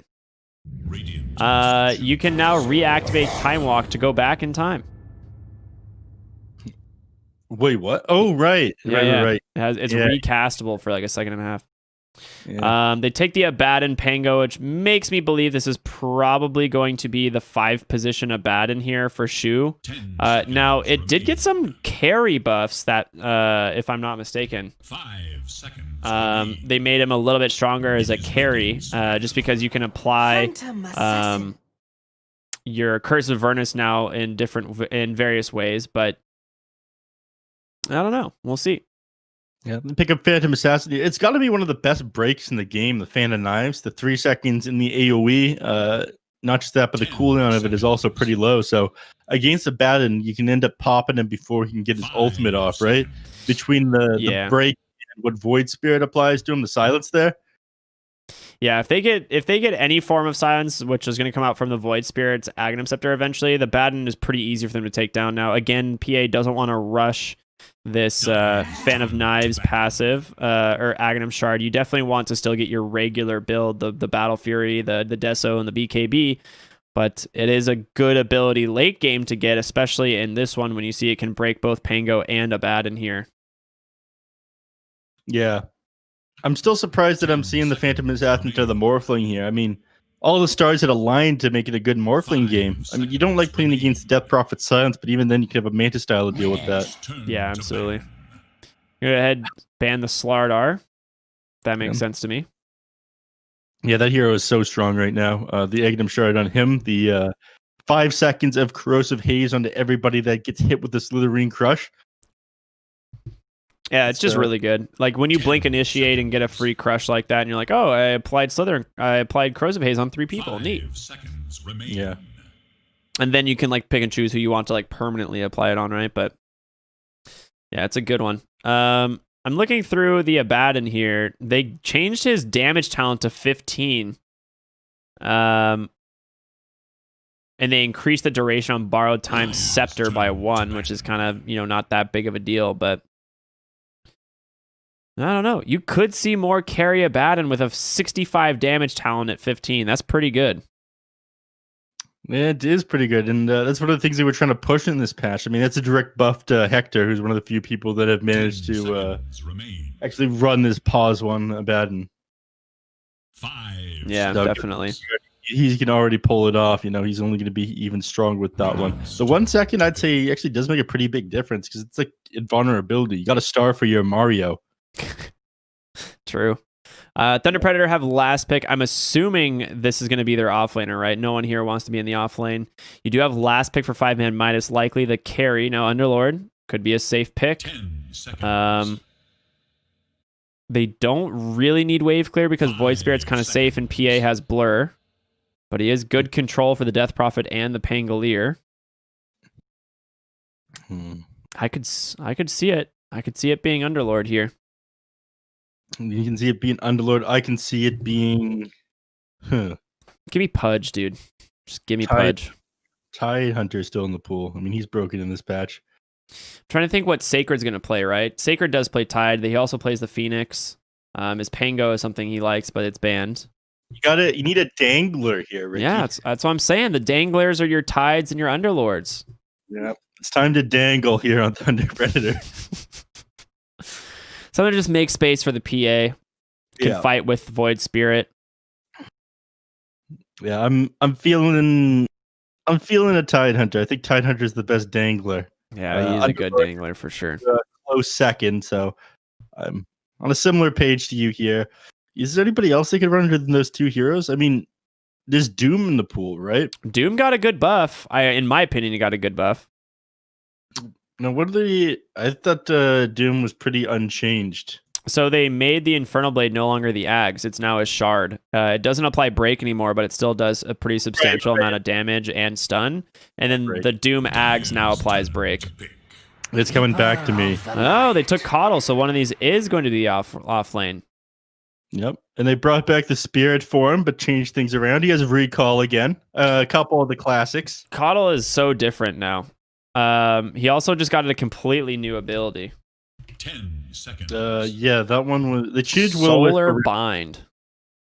They changed Will-O-Wisp. They added Solar Bind. They gave him Spirit form, which works the same way for Illuminate as it used to, right? Yeah, so Spirit form is now his ult, and his Ags is now Will-O-Wisp. Yeah, Will-O-Wisp is still the same way it used to be, but rather than stun, it just pulls you towards it, so you're able to walk away at the same time, right? Yeah. Now, is that faster than the previous one? And can it not be killed? Is that the reason why? Maybe you can't kill the Will-O-Wisp. Interesting. We'll have to see it in game. I haven't actually had time to test it out myself. I was playing a couple of pubs last night rather than testing anything. I didn't have a chance to watch Purge's 11-hour patch analysis. Or sorry, first impressions, not first impressions. First impressions. You don't. Purge obviously hasn't figured it out yet. He's not pretending to. This is just an introduction to the patch for 11 hours. That's so funny, actually. He looked so happy yesterday. I didn't get a chance to watch much of the stream, but the guy is like giddy like a kid, like waking up on Christmas morning. It seems to be the one thing that brings him joy in current year. Terra Blade now picked up on 5-man Midas. Yep. All right. I like this a lot. The last pick's Terra Blade is pretty good. Great at fighting into Phantom Assassin, as she typically does not deal well with super high armor heroes. It is going to be the Shua Baden like we expected. And they're going to take Sacred on the Void Spirit and Leo style mid Windy. Yeah. Now, given that Drow was banned out by Thunder Predator, I was sort of expecting to see Terra Blade on their side. A bit surprised by the Phantom Assassin coming out from them. Overall, I wouldn't say I favor one draft heavily over the other. Leo Style has been absolutely insane on the Wind Ranger this tournament, though. He really has. He's 3-0, right? Yeah, he is. And the other thing is that with this Wind Ranger, if you can get on top of Terrorblade or the Death Prophet, she should be able to melt them down. I'm pretty sure his goal, though, is to try and kill this Death Prophet as soon as the fight breaks out. And leave the rest of his team to try and deal with the Terrorblade, because they have plenty of magic damage between Shadow Demon, Void Spirit, MJZ on the Keeper of the Light, which we'll have to figure out how this hero works entirely now. They did revert his entire kit basically back to spirit form and then gave him a new ability. So Mana Leak was essentially replaced with this at the end of the day. Yeah, they're getting the old player base back by re-adding some of the old abilities. You know, the Phantom Knives on the Warden, although that was never in Dota, I don't think. No, it wasn't. They're realizing we're all boomers now, and we want the nostalgia effect here. So yeah, they're selling us the Mr. Game and Watch. See, Nintendo come out with that one recently. Yeah, I did. Yeah, did you get yourself one? No, I did not. Definitely not. I see. I recently bought myself a couple things from the store, but I'm not going to run an ad for Nintendo while casting the summit here. I don't think they deserve it either. Ooh, get him, Ricky. Yeah, screw them. Not a big fan right now. You a Smash fan? Used to be. Ho ho. Shu's just gonna walk in, gets a sentry down. They don't notice, but they do see him now. Yeah, they zone him out. Sonic and Shu are both being pretty funny in the lobby. Sonic wanted to decide this entire match with a 1v1 mid. He was in charge of Thunder Predator. Unfortunately, Thunder Predator did take the bait. Yeah. I think Style would probably win that, though, even on a ping disadvantage. I mean, he's pretty darn strong. Yeah, it'd be a little difficult. All right, well, a nice pull out of position here. The PA, the toss into Swashbuckle, and she has no place to go. The Spirit Siphon's just stacking up, and Sonic with the incredible body blocks pulling him under the tower. Pops that Fairy Fire. 30 HP. He's going to live. MNZ, cool, calm, and collected. He might just want to suicide the tower. They're going to toss in Monster. Get the kill with the Swashbuckle. Yeah, oh my goodness. Well, he knows they have a ward there now. But First Blood going to the offlane Pango. I mean, we saw yesterday Monster on this Pangolier. He just crushed Arkosh. He was like the playmaker for the whole beginning of the game. And again, you know, they're doing the same combination. Oh, no. That's not where their ward's going to be. Okay. Mistake. You got to know where it is. It was MJZ's ward, though. Man. That's MNZ. So he lost the gold. I mean, he wanted the money for it. He like gambled. He's like, oh, I know where this ward is, and ends up being incorrect. A could have been a salve. It could have been a salve. That could have been a huge XP boost for him as well. MJZ doing damage control in this lane. And pause coming out. Kit's disconnecting from the game, and Leo Style dropping the all chat lines at the same time.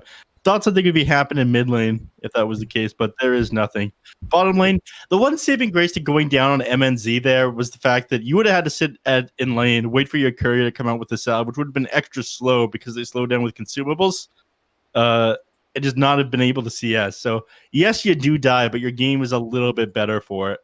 Yeah, that's true. You kind of like trade your game for being better for Monster's game for being better, right? That's the idea. Yep. But the big issue was, like you said, not getting the ward. He tossed you underneath the tower, behind the tower at that. You know, the ward had to either be here or over here. It had to be behind the tree line for sure. I mean, this one is such a common ward spot as well. Yeah, it had to be behind the tree line, and unfortunately, MNZ just does not guess correctly. Sonic taking a lot of damage from this Coddle. Yeah, just gonna get run away there. Ooh. Illuminate. Gonna do a little bit of harassment. Coddle coming back into favor here, and I'm assuming a lot of it is just because the spirit form change, right? Like Solar Bind is pretty good. The magic resistance reduction scales pretty well, starting at 15%, scaling up to 30%. And then you also have the slow. So as they try to move, it slows them more and more. Kind of like how Mana Leak was. So rather than losing mana, they lose movement speed. Yep. I don't know. Oh, I thought it was called Solar Blind, not Solar Bind. It's like he doesn't blind you at all. Yeah, no, Solar Bind. He still has Blinding Light in spirit form. It grants him both Recall and Blinding Light, but MNZ just takes down Sonic. He's just playing a little bit too low in this bottom lane. Yeah, you're going to get punished for that. Your hero's got absolutely no armor. You've got boots of speed and no HP regen. Be able to rotate, if nothing else, after that. Beep from Monster as he misses his swashbuckle there onto the coddle. He was very happy about that because that would have definitely procced Lucky Shot. Yep. It interrupted his clarity too. Yeah. I imagine things are going to slow down a little bit here in the bottom lane. So, it should for the moment, but Sonic, I mean, he's back full health, full mana. If he's able to get an Avatos ever onto the Keep of the Light, he does die. Well, looks like they're trying. Well, I mean, they would toss him over to Monster, and at that point, you're really out of position. Yeah. Yeah. Oh, they're going to go for it. Avatos in place. There's going to be the Swashbuckle. I mean, the Keeper of the Light. The bind, though, slowing him down quite a bit. MJZ chews through the trees. Sonic continuing the chase, but he does get the salve off, so he's going to be fine. That's a huge amount of burst damage from these two heroes. Monster does need to be careful. Does he have a... He has no bottle on the way. He ended up going this Wraith Band into Stick and eventually a Wand. I guess makes sense when you're against Coddle and Phantom Assassin, huh? I think there's just no ward here now. This ward got to sit here for its almost full duration. It's only got 2 minutes left. I mean, they have to know it's there, right? After that dive, after finding him there. Yeah, but I guess they just don't have money for it. No, it's a healing salve and a Sage's Mask. That ward is going to sit there for its full duration. No one is going to kill it. That's not ideal. Radiant team in shambles. Nice TP to the mid lane. Refill Leo Styles' bottle here. Yeah. The El Clasico of this patch. I imagine... oh, he messed it up.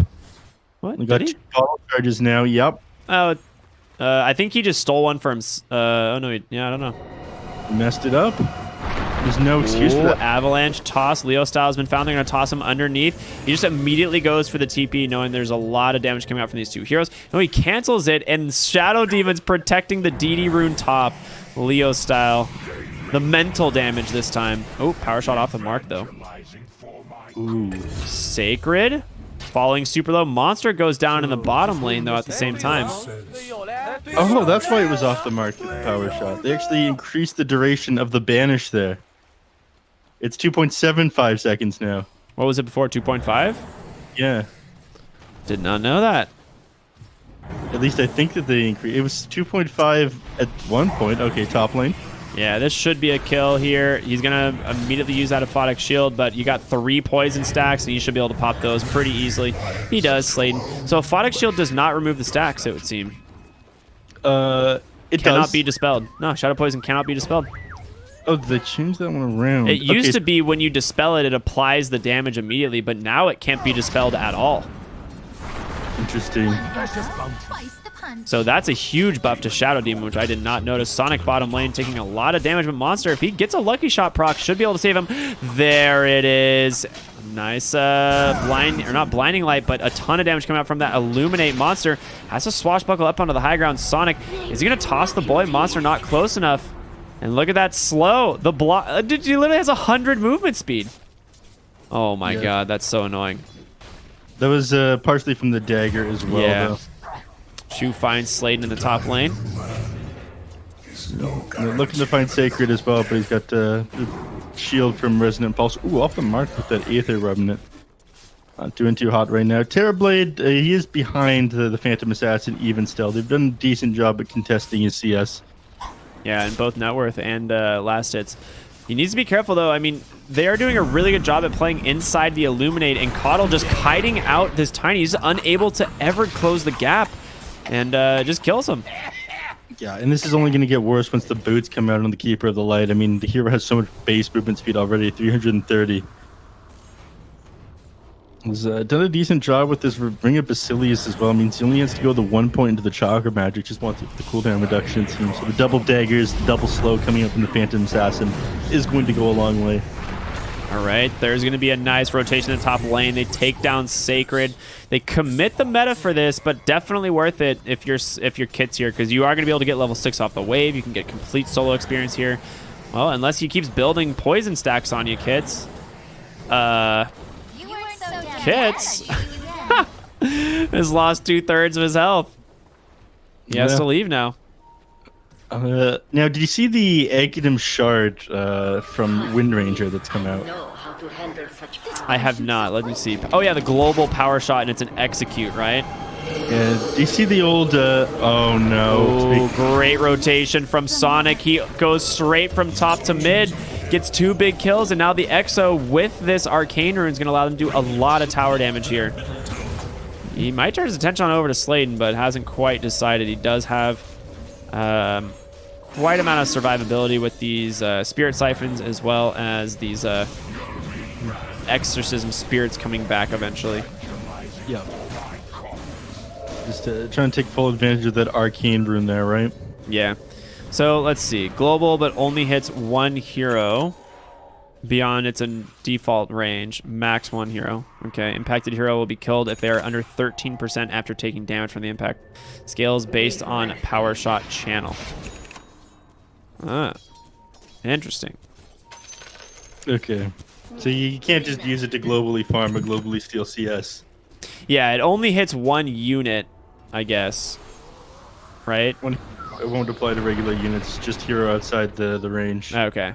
Yeah, it's basically like Ancient Apparition's Ice Blast to an extent, but it is not easy to hit. I saw someone using it yesterday. Monster bottom lane down to 100 MS again. Nice sidestep there. We'll be able to get him out of that dagger. Has to commit the Rolling Thunder immediately, and he rolls on out. As this PA and Coddle lane is really strong. Yeah, I'm surprised how well they're doing here. I mean, the slow in between the dagger and the solar blind ends up like moving you to almost no movement speed. Yeah, it puts you at base. It 100% just puts you at base movement speed. Yeah. You just have to kind of stand there for the duration of the dagger and then start running after it, I think.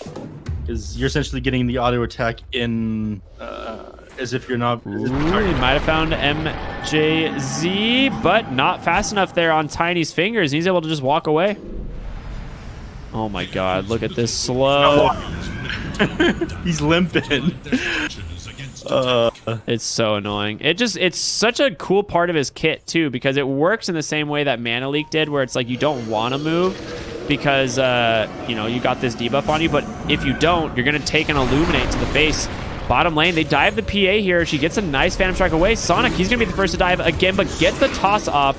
Now RL in some serious trouble as Leo Style just burning into him with this Focus Fire. Gets a double kill with that power shot, and now Monster forced to use this Rolling Thunder, try and get away. Triple kill for Leo Style. He had a DD rune the whole time.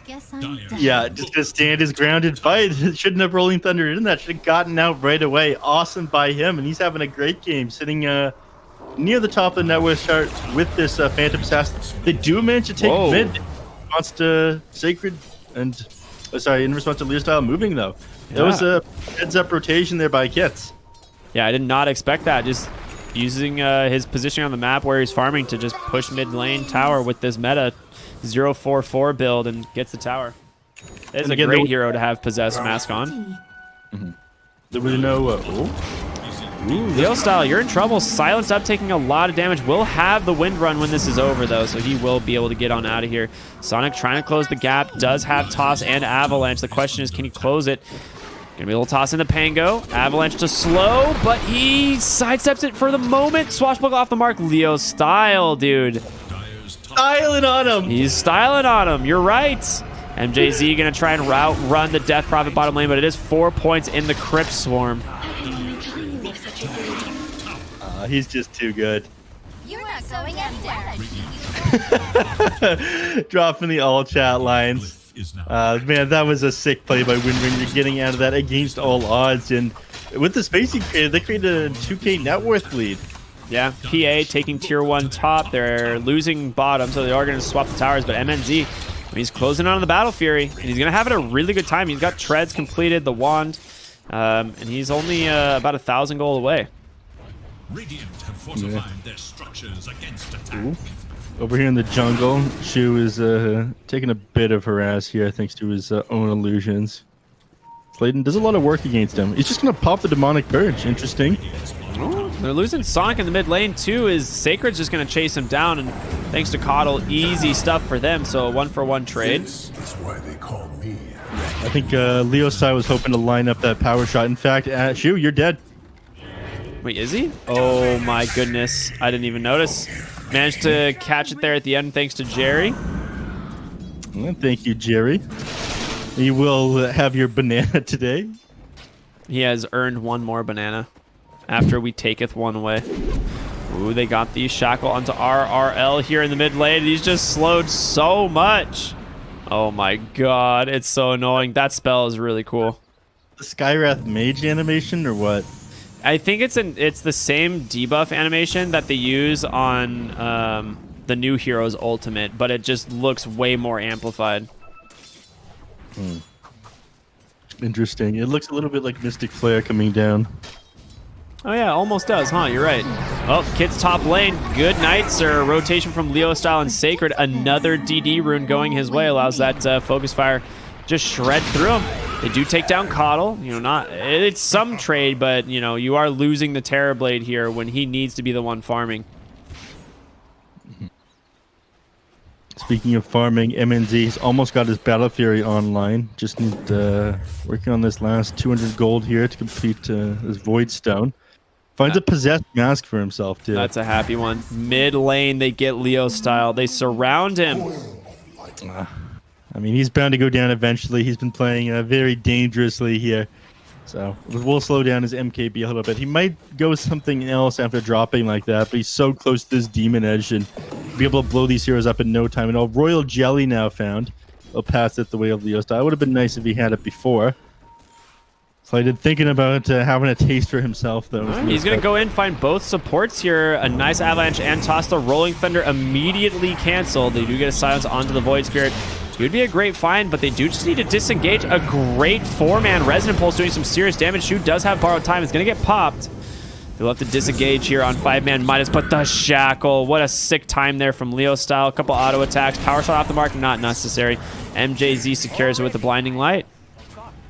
Yeah, and they go right down here down the mid lane to take down this tier 1. So getting a little bit of map control back from 5-man Midas. Now we're going to have to slow down. MNZ probably wants to move over to the jungle and actually use this Battle Fury. MJZ ends up getting vision of the creep camp so we can hop over to them, in fact.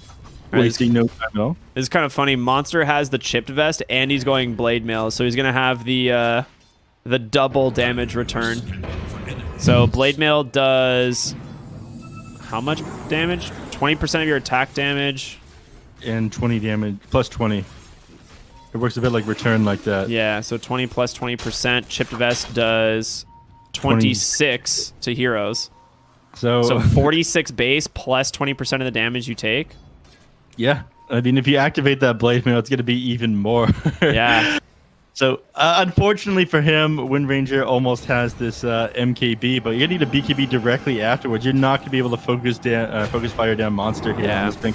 RL gets found in the mid lane. A nice bait out of Sacred. Shu trying to keep him alive, but the focus fire is just too damn much. The Spirit Siphons, it's doing something, but they're going to get the kill here. RRL goes down. Beautiful kill there once again from Thunder Predator. Leo Style, he keeps going. He wants to refill his bottle by grabbing their bounty rune. There's the economic damage, and he power shots to scout out the next one as he goes. And with that, pretty sure they're going to find kits. Ooh, just out of vision, but Leo Style's going to find him. No focus fire quite yet, but power shot does a lot of damage. Yeah. Wants to turn around, Keeper of the Light has decided to disengage from that one. And if you don't manage to get that initial shackle off, you can't win run gap that distance. You don't want him to get the Sunder, right? Oh, sick guess by Sacred in the top lane. He is going to just... Yeah, he's got nothing left to chase. Never mind. He's close to an Ags, though. He's just rushing it instead of going a Yules or Orchid or anything this game. Yeah. It's interesting that he opted to go with that one for sure. Would you prefer to see the Yules? I mean, the Aghanim Scepter, we talked about the break from the Phantom Assassin plus the silence on the Void Spirit in order to deal with Abaddon very easily. I wouldn't have hated to see a Yule Scepter first, though. Yeah, I think the Yule Scepter would have been pretty decent. The big thing for me here is how good that Ags is at dealing with heroes like Pangolier and Death Prophet, because they both are going these Blade Mail builds to try and reduce the amount of damage that, you know, this Wind Ranger is doing. But the big problem now is you don't have any like way to deal with like the rest of the team. Like this PA can still just one-shot you. Don't have any other defensive items. You know, you might be able to get the Blade Mail off, but they have a lot of control and a lot of jump. Top lane. I think you gave yourself away on Sonic by planting this GG brand. Oh, Sonic actually gets the lead for now. He didn't end up revealing him with that blur. Sonic managed to gap enough distance. He went up there into the trees thinking that his blur would pop if he got close enough to Sonic, but he was still there. He's playing with them. Leo Style pops this Invis rune. There is a sentry here, but it's not going to catch him for the moment. So Leo Style feeling pretty safe. He drops the sentry on the backside. It still misses the other ward here that Thunder Predator have placed in the jungle. So they still are going to have some value vision off of that. Yeah, Bunch of jungle items dropping. Yeah, some pretty good ones too. That Grove Bow will go a long way here on Void Spirit. So he picks up the Void Spirit or Wind Ranger? Okay, fair enough. It's because it's going to amp his MKB damage eventually, right? Yeah.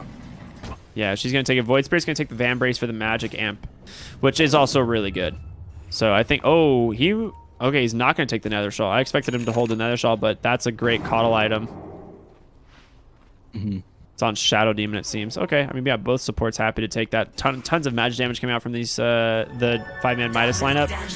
Specifically Tiny, right? Yep. Not committing this focus fire onto the Roshan just yet. I mean, you still got a 50-second cooldown, and you just a little bit of gold off finishing up this MKB. You take Roche here, you get your MKB, you send out the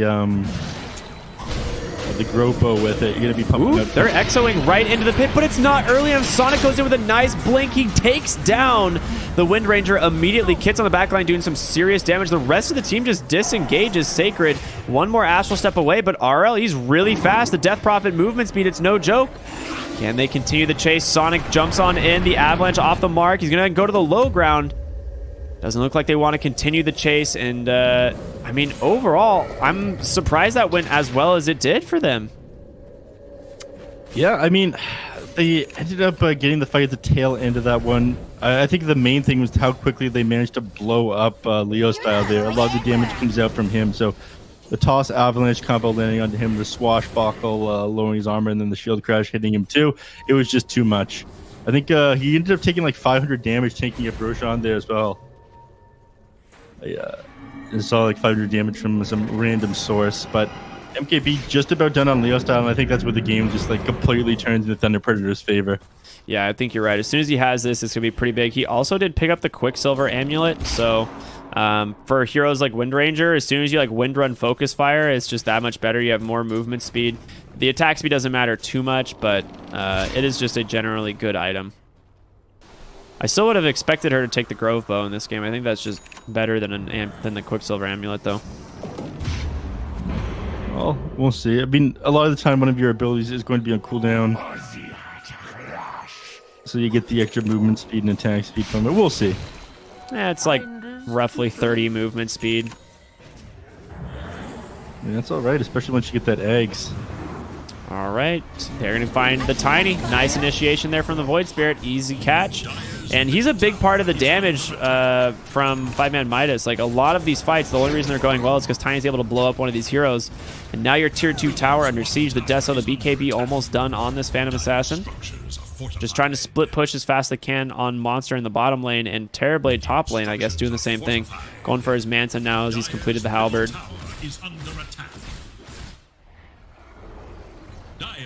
Did he go doesn't he have an evasion talent? Did he go for it?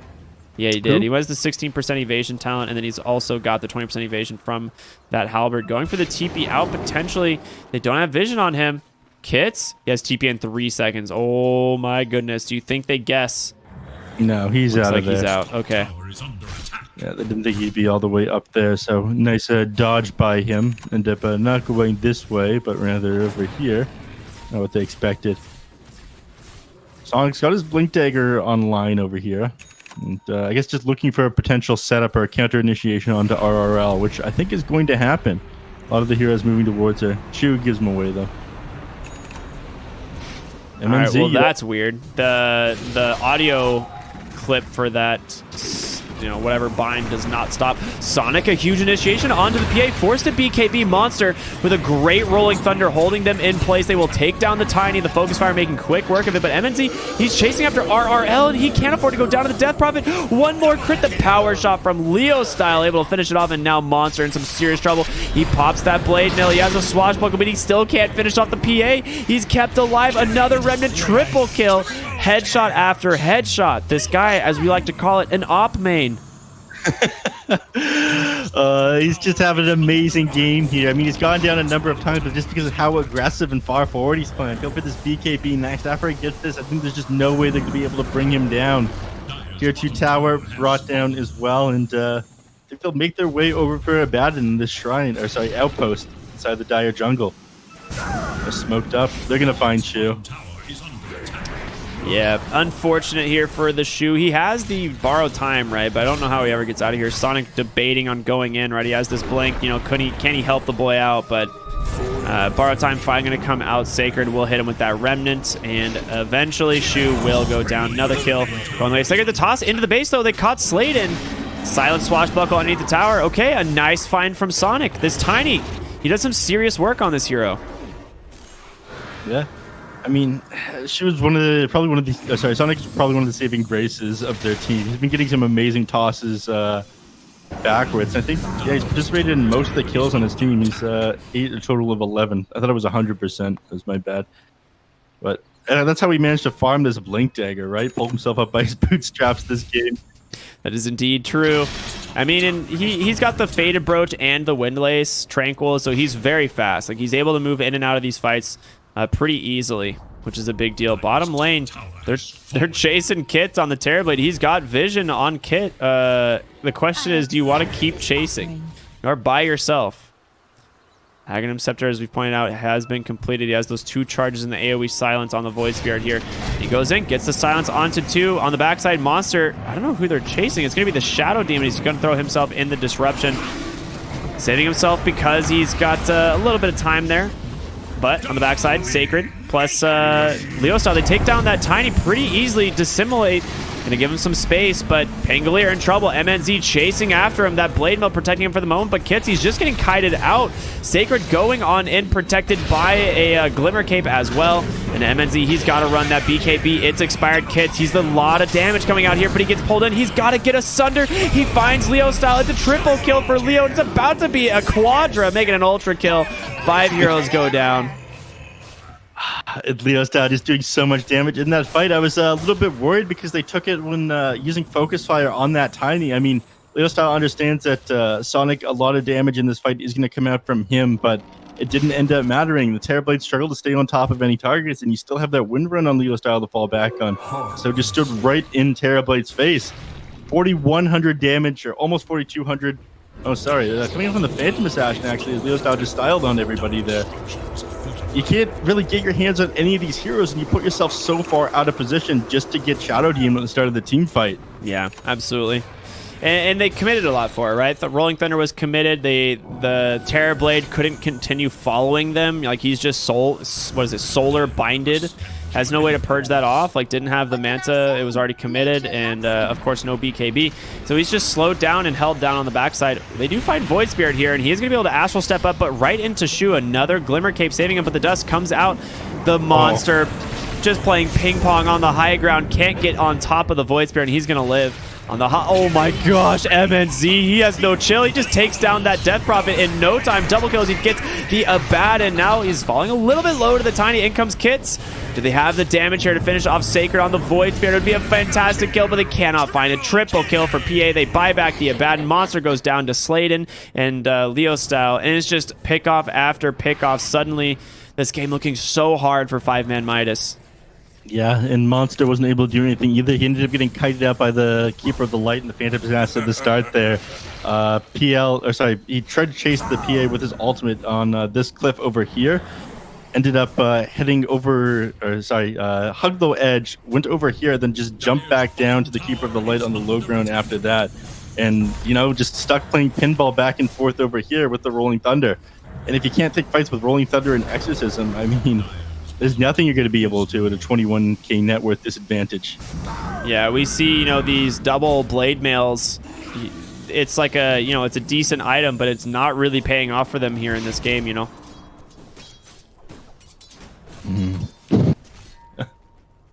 Roshan is going to respond in another minute and 40 seconds, and I think you just hold the map until it does. Maybe get yourself these tier 3 neutral items and then go up another 5 seconds.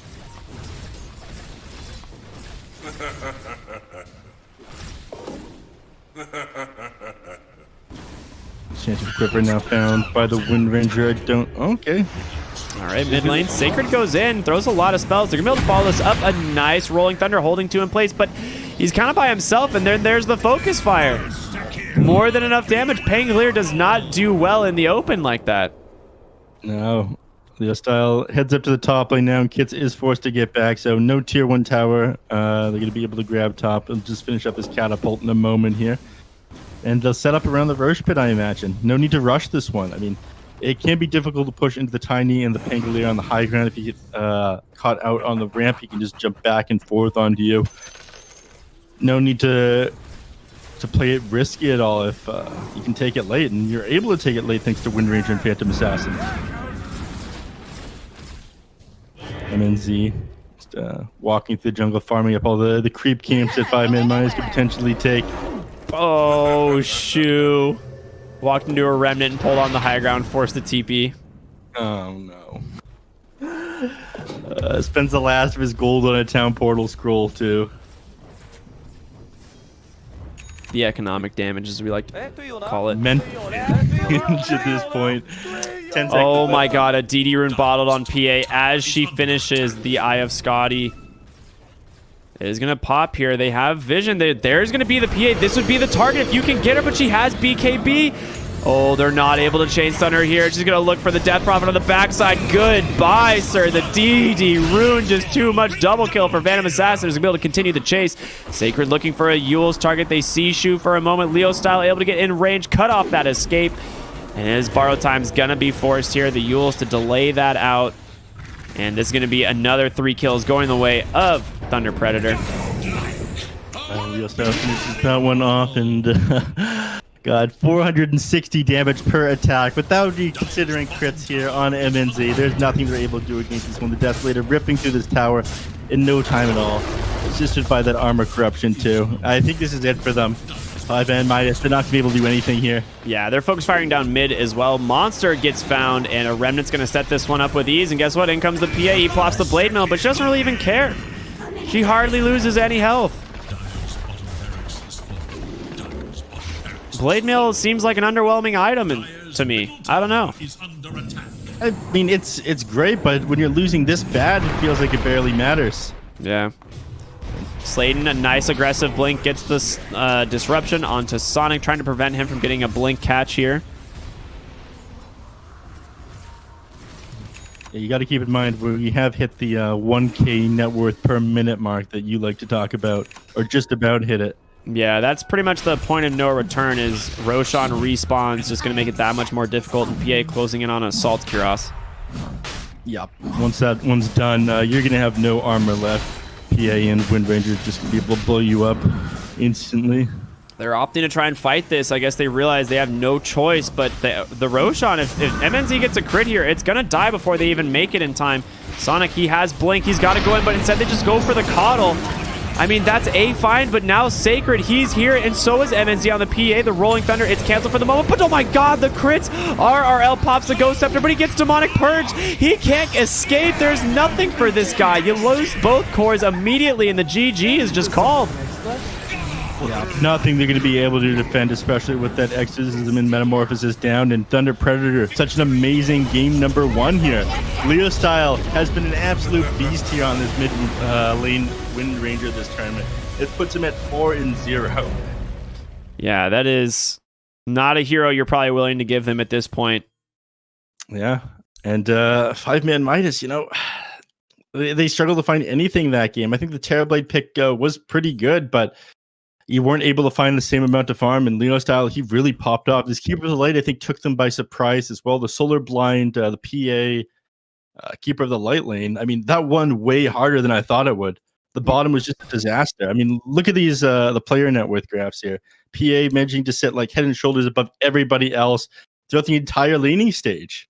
Yeah, you come out of the laning stage and your Pango is almost the same net worth as the enemy Keeper of the Light. I mean, that just shows exactly how well that lane went for them. And Tiny, of course, is just super poor, about the same as his position 5, which is not what you want to see, right? Like that when you have this lane, Pango, Tiny, you're expecting to be able to find kills, but they just kited him around. Like Tiny never got on top of Coddle outside of the first couple minutes. And that Solar Bind Dagger combo, I mean, you can't move. You might as well be stunned. Mm-hmm. 0 armor as well on the hero, so just getting kited in these auto attacks, it really starts to add up. Yeah, Leo style as well, just kill after kill as he moves around the map here. I did like what they did on 5-man minus. They responded to Leo style's rotation, took that mid tower with a metamorphosis, but even that, it wasn't enough. Bottom lane, I think it just lost way too hard. Yeah. I mean, that's game 1. We've got game 2. It's a best of 3 elimination series here. So Thunder Predator versus 5-man minus is going to continue after this short break, everyone. Stay tuned. We'll be back in a little bit.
Hello, everybody, and oh my God, excuse me, and welcome back to the BTS Pro Series Season 4. A little bit of a hiccup there, my bad. My name is rkryptic. With me is neph. We're going into our final game of the day. Well, potentially. Sorry, final series. I'm not, Thunder Predators expecting a 2-0 here in my mind. So I don't know.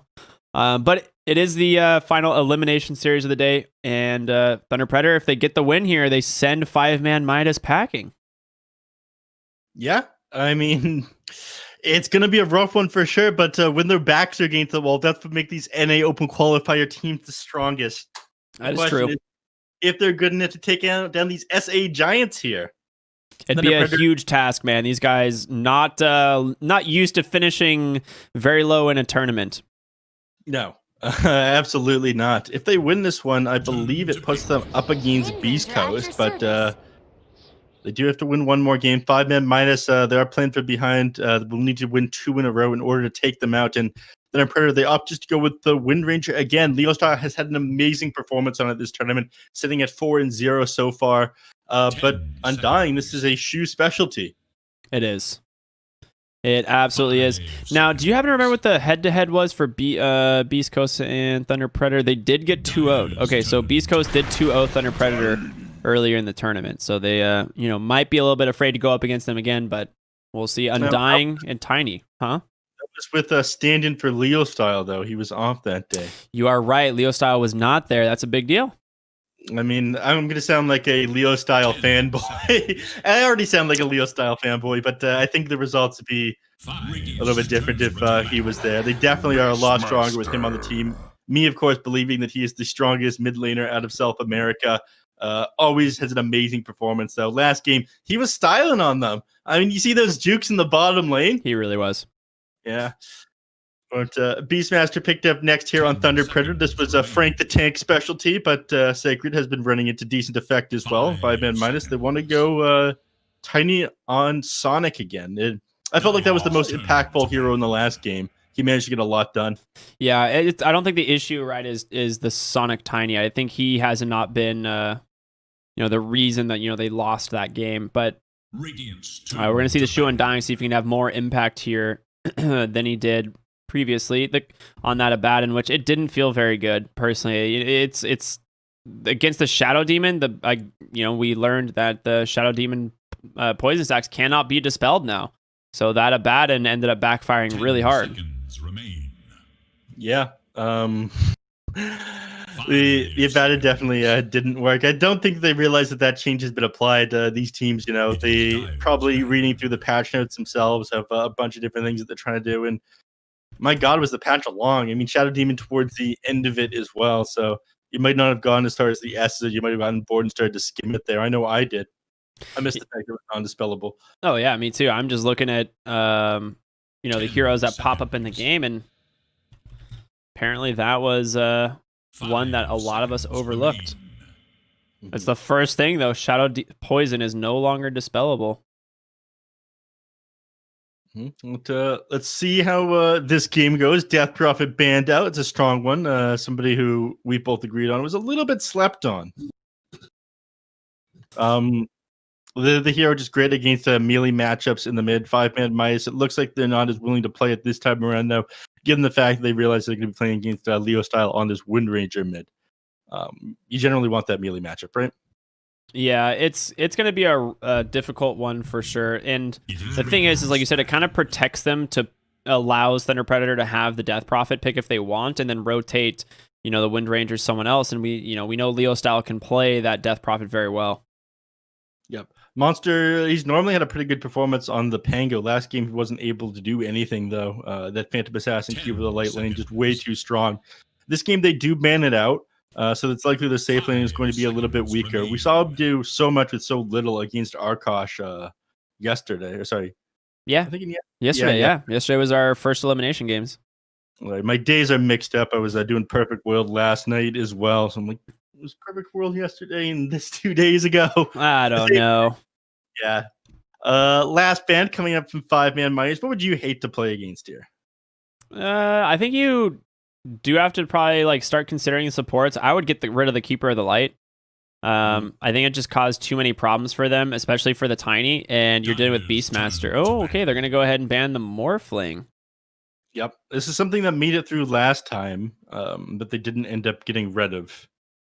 And I was a little bit surprised that Thunder Predator didn't end up grabbing it because they had the Wind Ranger. There was the Tiny and the Death Prophet on the other team there, and Morphling's more than happy to switch in the Death Prophet to Spirit Siphon a couple of heroes and just run them down afterwards, as well as get the Aghanim Scepter off of Wind Ranger, the Shackle Shots, and double charge Wind Run while you're in Morph.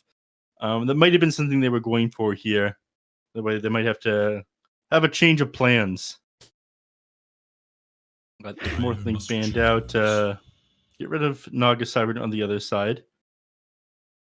That's not something that you want to deal with either. I mean, there's the Song of the Siren tombstone set up in these team fights, which can do a lot of work. Yeah. And we've seen it once before. Like we saw, I think 4 Zoomers were the ones that were running it in that game. We saw Sammy Boy, Naga Siren, and Husky on the Undying. It was a really interesting game. That one was awesome. Husky has been doing so much in this tournament with the Undying. Sammy Boy's on that Naga Siren. We'll see what they pick up next here on Thunder Predator. They might just try to close this out early. I mean, they were complaining in the lobby about how much Dota they've had to play lately with these both the games here in BTS Pro Series 4 as well as the Movie Star Pro Liga, Liga Pro. I forget which direction it is or where the pro sits. Yeah, whatever that other tournament is. Yeah.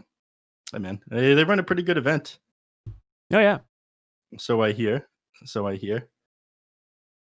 I've got 40 seconds left here on Thunder Predator. Probably pick up a support next. They grab the Ogre Magi. Not a big fan of it here.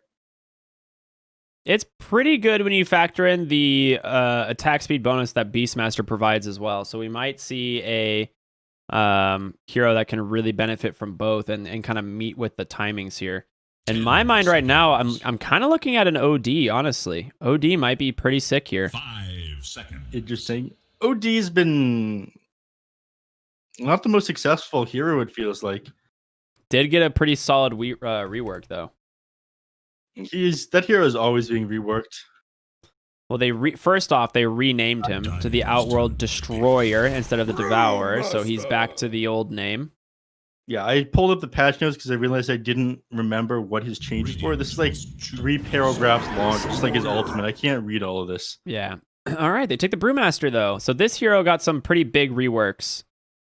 I'm a big fan. You've heard me go off about Brewmaster a number of times. He gets a 4th panda now. And it's about time. They also buffed up his Brewlings. This hero, I think his ultimate was very outdated. It's been a while since they changed it around. There's been a slow power creep over the years in Dota. Everybody's gotten their stat growth rates have been increased. Their armor has been increased. Items are stronger than they were before. Everybody has more passive gold. So the Brewmaster Brewlings don't scale in the late game nearly as well, but they finally buffed them up.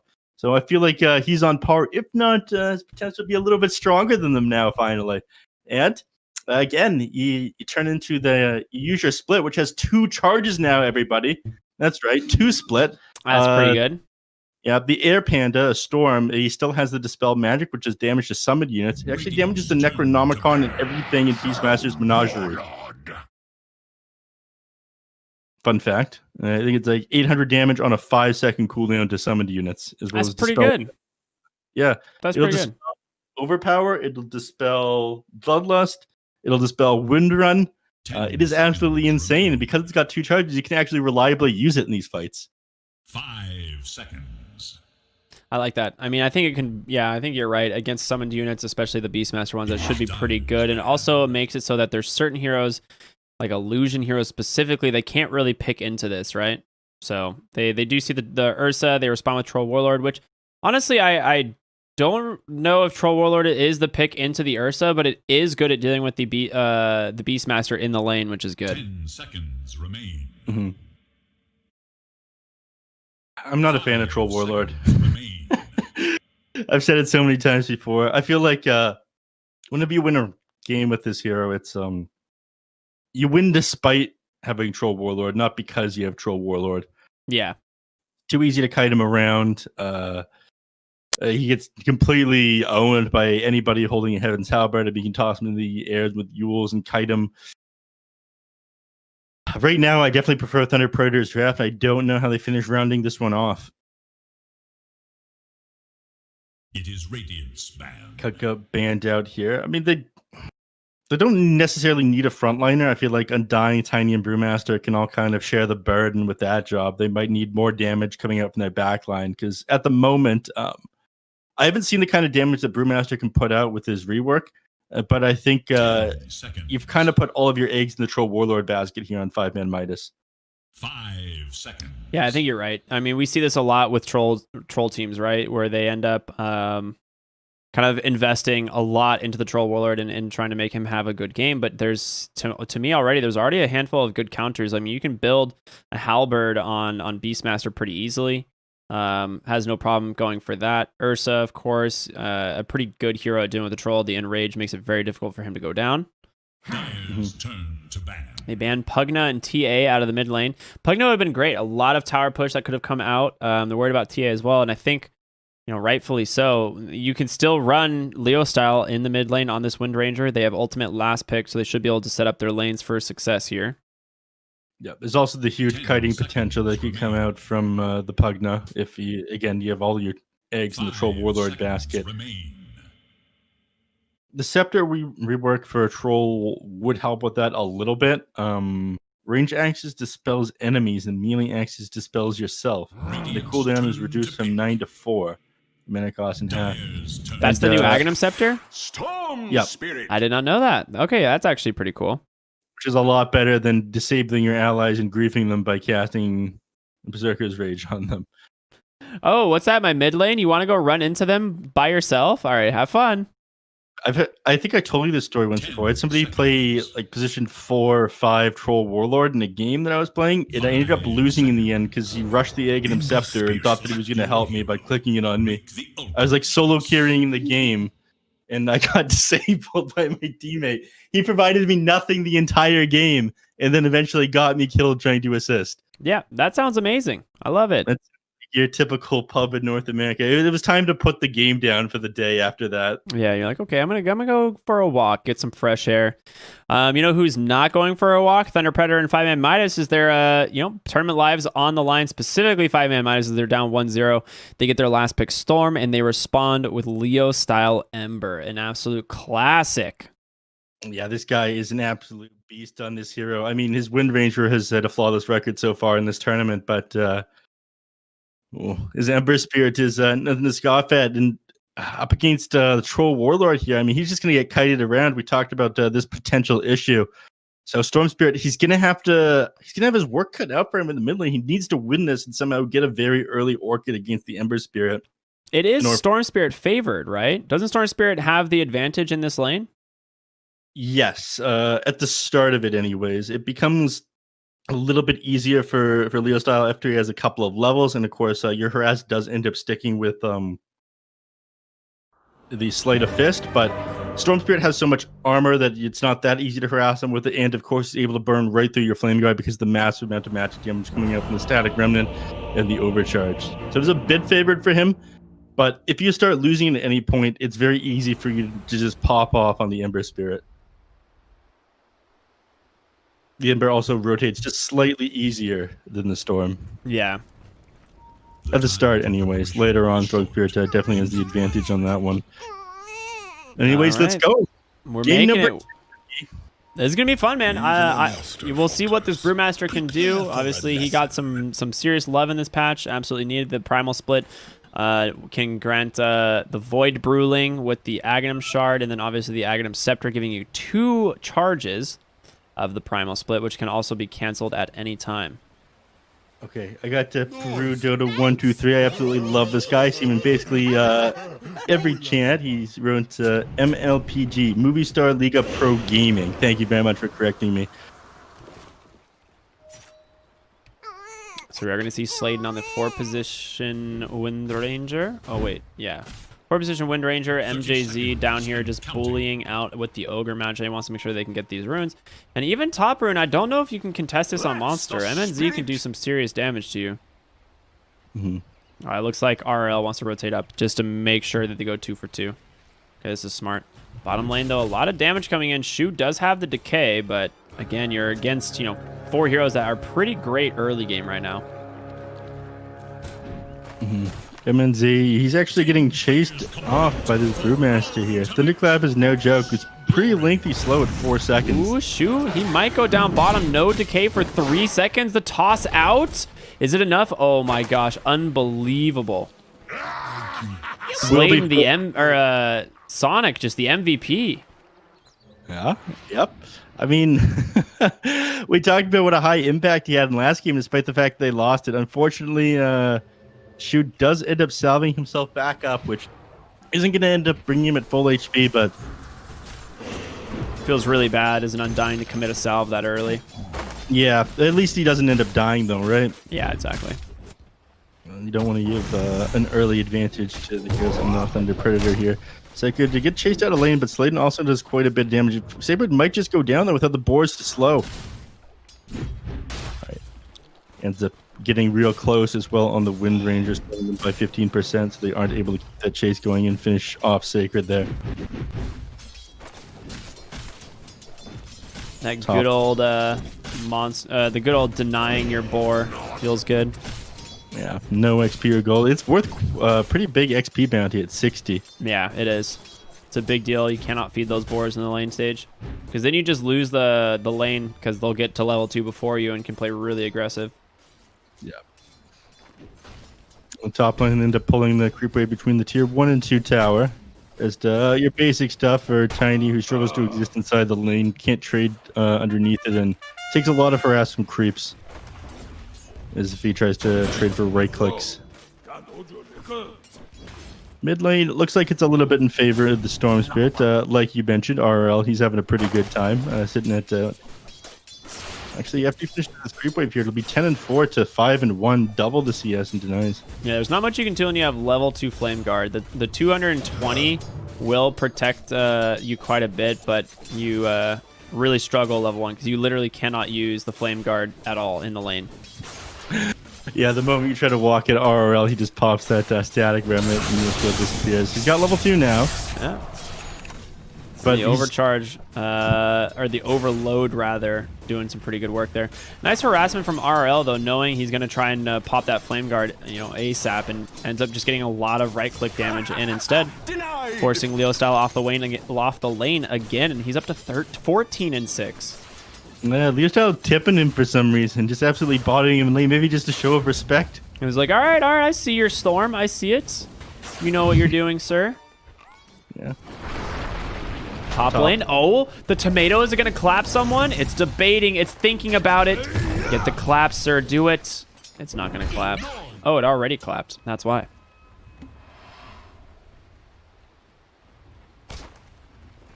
Bottom lane kits. Continuing to work on CS. The courier ends up going down. Sladen, he's about to find a second. That feels good. All right, not bad. 60 gold going to everybody on your team, and they're not going to be able to send items out for a little while either. Dude, Sacred's taking so much damage in the bot lane. That Soul Rip, he gets level 3 now, so if that was level 2 Soul Rip, he might have been able to find the kill, but Sacred's salving back up. He's doing pretty good. How soon until Shu has to walk base is the thing, right? On Undying, he's run out of mana. He has a Clarity, but he has no Courier now. Looks like he's going to go for the Clarity. That's probably just about now. Shu. He's got the board. Mid lane, Leo Style, the wraparound from Sonic. This guy has set up so many kills. And he does it again. First blood for the Tiny. Not bad. I mean, we saw him do this against Leo Style a number of times last game, but Leo Style ended up popping off anyway. But now so heavily CS'd. I mean, you got double now on Storm Spirit, and now first blood going their way. His game is definitely going to slow down. He's got the Flame Guard build, so he's able to recover and go into the jungle if he absolutely has to. He jungle a little bit quicker with this one, but still, Leo Style, he's used to getting a lot more out of the mid lane than this. Yeah, absolutely. He's very much struggling. You are level 5 on RL, and he goes for the 3 points in the overload, which more damage.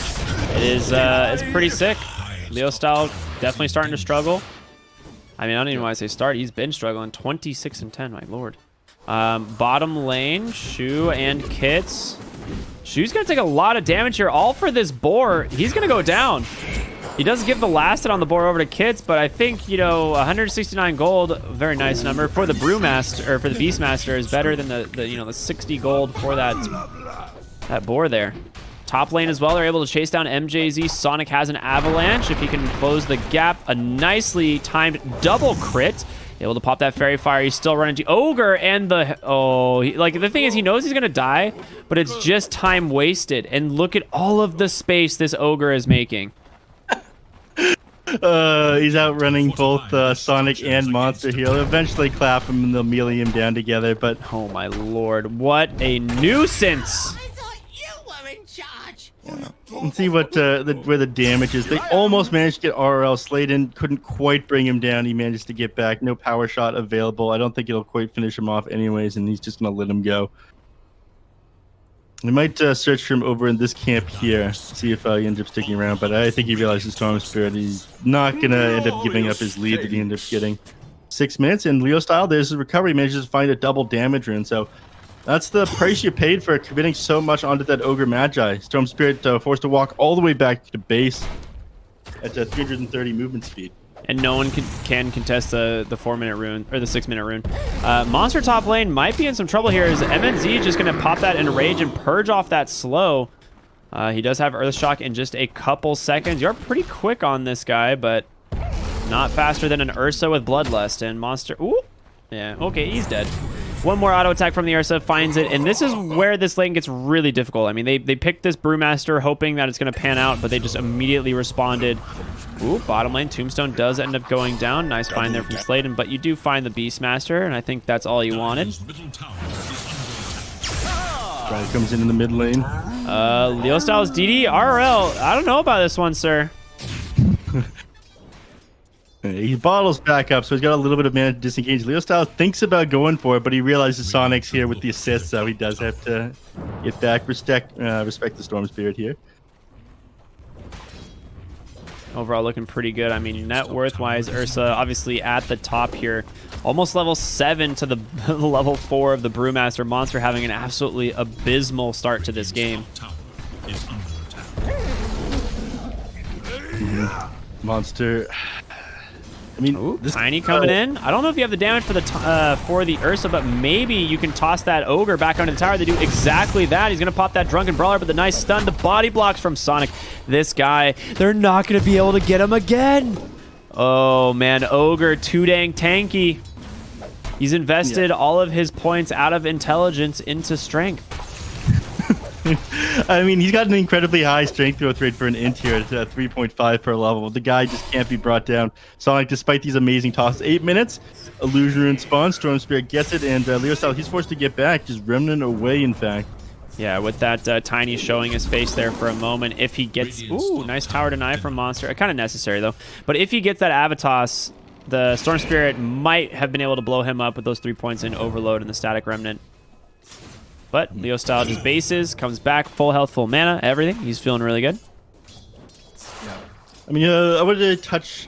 I want to touch real quickly on Monster and just not having such a good time in the offlane. This happened against Arkosh as well. The guy managed to accomplish tons despite not finding farm in that game. And, last game didn't go good for him either. Ooh. Mid lane, some dukes out between the support and the two spirits, but just trading some HP. RL does have that illusion still bottled. The thing is like Kits is at least doing relatively decent on the Troll Warlord, and if he can get a Battle Fury around the same time as Ursa, well, he's not going to get around the same time as Ursa, as he did not opt to finish the treads, and you do have this Wraith Band, so you are quite a bit behind Ursa on the way to the Battle Fury here. Nice Avalanche toss, looking for Sacred the Tombstone. It is down, doing some work, slowing him, but he's able to walk away thanks to that Bloodlust movement speed and MJZ. He's got to be careful. He's got these 3 zombie boys chasing him down. Another Whirling Axes. Kits with a great shackle coming in from Sladen. Should be able to finish this kill eventually. Storm Spirit says, oh, he wanted to snipe it, but it's not going to go his way. Yep. Leo Style thinks about joining the fray as well, but it's too far over. Sonic is sitting pretty low, though. Yeah, they're going to try and go on him, but a great shackle holding Storm Spirit in place. He's going to have to commit all his mana to Ball Lightning away, and now Sonic might have been baited. A little toss back, but Leo style, oh, he has no Sleight of Fist. He went to those max Flame Guards, so no cooldowns. Worried about the kill potential here that they have on 5-man mines. And again, if you end up not doing as hot in the lane, then the max Flame Guard build does help you farm a little bit quicker. Brewmaster all pop in the top lane. He's going to be able to throw that Ogre into the air, and there's going to be the second boulder. If you can chase him down, doesn't look like. He wants to go back, just get this oh, he doesn't get the rune. Oh, that is unfortunate. And now Monster, you do not have enough mana here to work with. Wait, did he end up using both charges of it? Or does that No, the Ags gives you the charge. Yeah. My bad. Misread that one on the pinch notes. That would be kind of ridiculous. If you just start with two right away. Yeah. Leo style still struggling, but he's catching back up. He's sitting 4th here on the net worth, and Storm Spirit's actually fallen a little bit behind him. 500 net worth down. Just he's been going for kills, but he has been farming nearly as fast. So Leo style taking advantage of this max Flame Guard build and this Arcane Rune because he's going to commit. Yeah, I mean, he can do a lot of damage here on Leo style, and he will finally pop that Flame Guard, but, I mean, you did a lot more damage to this Storm. Yeah, and he'll just re-engage in another 11 seconds here. Ooh, a nice slight chains into the power shot. RL's going to have to base or, like, farm some creeps on his way back, at least. Yep. Nice job on Leo, zoning him out of lane. Imagine he'll pop his Flame Guard again as he's still got the Arcane Rune active. MJZ on the Ogre is level 6. Yeah, it's not so bad. We're 11 minutes in. No, I'm saying that's pretty good. Like, considering he just ran around dying and, like, making space for an Ursa. He was borderline, you know, not sitting in lane at all. The Ursa's level 10 as a result, right? That's the big benefit you got. Yeah. Speaking of, he's finally finished up his power treads and his battle fury, so he's sitting pretty far, 1,000 net worth up on the Troll Warlord right now. Yeah, I mean, 12-minute Battle Fury treads is pretty darn good timing. He's also got the chipped vest, which is fantastic. Almost an engagement in the mid lane. Unable to find it. Sladen. Ooh, RL's looking for the rune, but there's no way you can go for that. A nice shackle as well. Leo Style's going to bottle up that invis, start using that regen pretty much immediately. They salve, and it gets popped right away. They will go ahead and top that bottle off, thanks to the Monster TP to the mid lane, and it is now a 3v4. The question is, who do you go for? It looks like it's going to be the Ogre. Magi Shu pops that Fletch Goal and drops the Tombstone down, but Sonic falling super low. He will die to the Remnant, but it's a 1-for-1 trade. Now, in comes MNZ. This is the guy you got to be scared of. You throw him into the air. You can't let him do anything. You want to take down this Tombstone here, but Shu wants to protect it. Another Cyclone. He'll just end up getting the deny off next to auto attack that comes off. They dance around it. They try to get the last one. Enrage comes out. He's going to be forced to jump forward. Now Leo style Searing Chains onto the Undying. Does have a nice decay to give himself some HP to work with. They go ahead and pull Leo style into the tower. They get the kill thanks to the Avalanche. Sonic is back, baby. He's going to go ahead and toss back that Wind Ranger and set that up with a nice amount of burst magic damage. Falling super low, pops that wand, but cannot survive as Kits finds the kill. All right, some signs of life from 5-man Midas. Yeah, I think we're looking pretty heavy in the favor of Thunder Predator there, but that fight managed to take almost a 1,200 XP swing and got about 1,000 gold going your way. Killing Leo style was pretty important as well. He was starting to pull ahead of the storm there. But there was no buying back and coming into that fight because he had just Remnant base and, teleported the base and Remnant back out. Ooh, Brewmaster, sorry, not Beastmaster. Beastmaster commits the roar. They find themselves a nice kill there in the mid lane, and turning that into a tier 1 tower would be a great objective for them. Dude, what do you think of this new Aghanim shard for Beastmaster? How weird is that thing? Have you read it? It gives you controllable hawks again rather than just sending them. But dive bomb. I read that. Yeah, and then they have like the random dive bomb, which just sounds worse than having the hawk there. We've had something a little bit like that before. Do you remember the old tree protector? You put the sentinels in the trees, and they would dive stun people.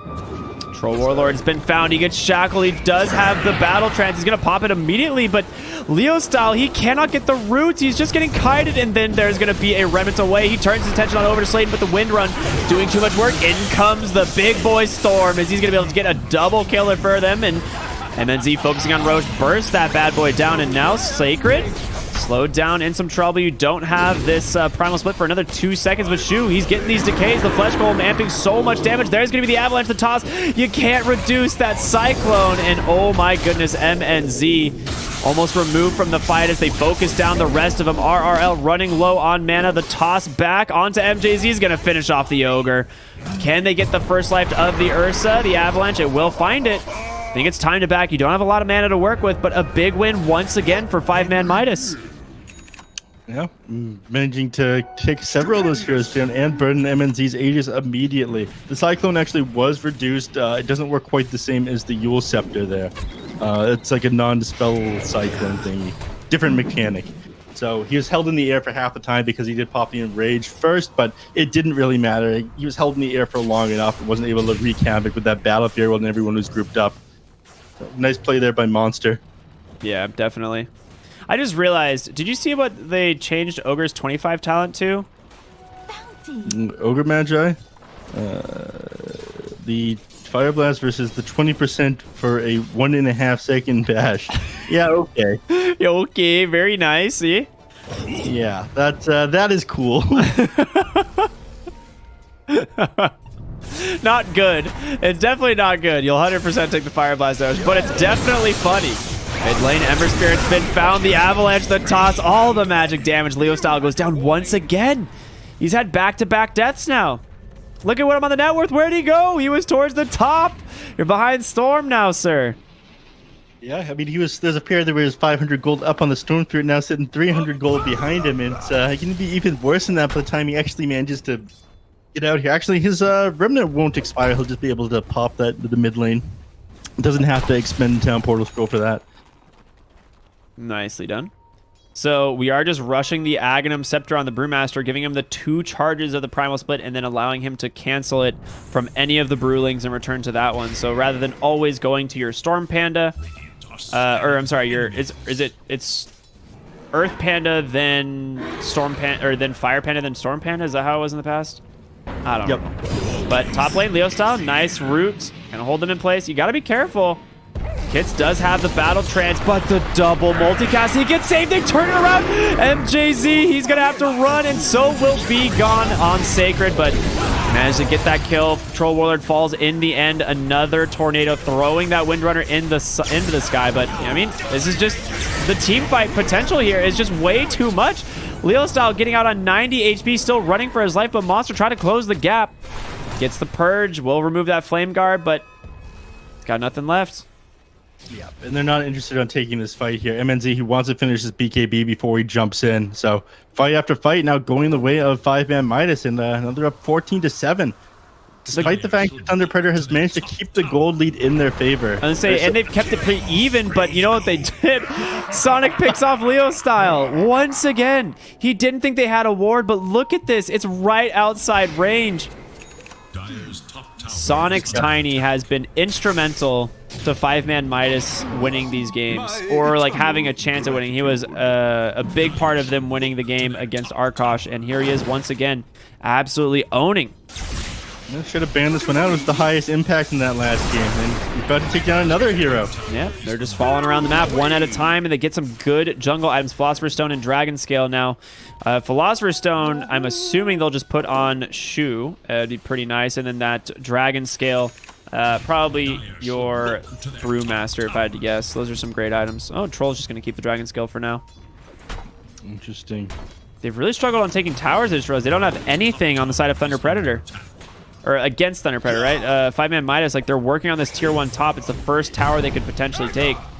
Whilst Thunder Predator has taken all 3 of the tier 1. So just doing better, I guess, as far as finding these objectives. I mean, they've been playing very well. They've been getting these kills, but Thunder Predator has been making all of it happen on 5-man Midas' side of the map. So they haven't been able to get that much more map control. Because that MNZ has had tons of space to farm, so he continues to sit pretty far ahead of the Troll Warlord. That's going to start to turn around now, though. I think at this point, MNZ he needs to start contributing to fights now that he's got this BKB.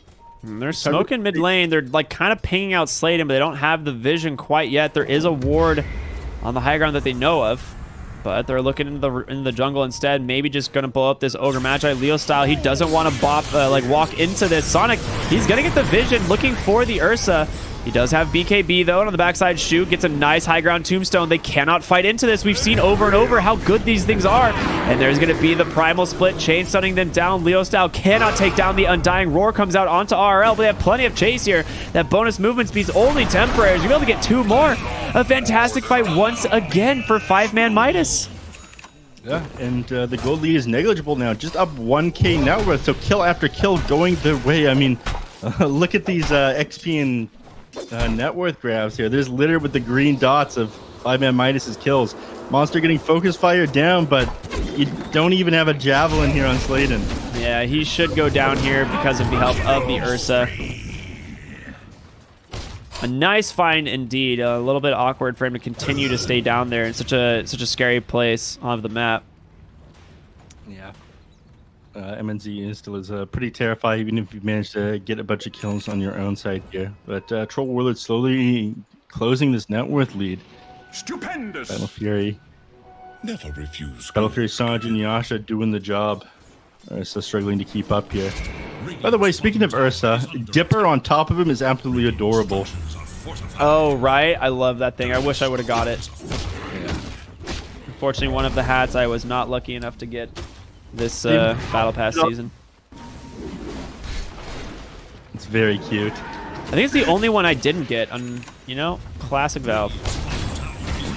You'll be able to buy one eventually, right? You can buy one in like a year, but I'll probably forget by that point, or I'll have something even better.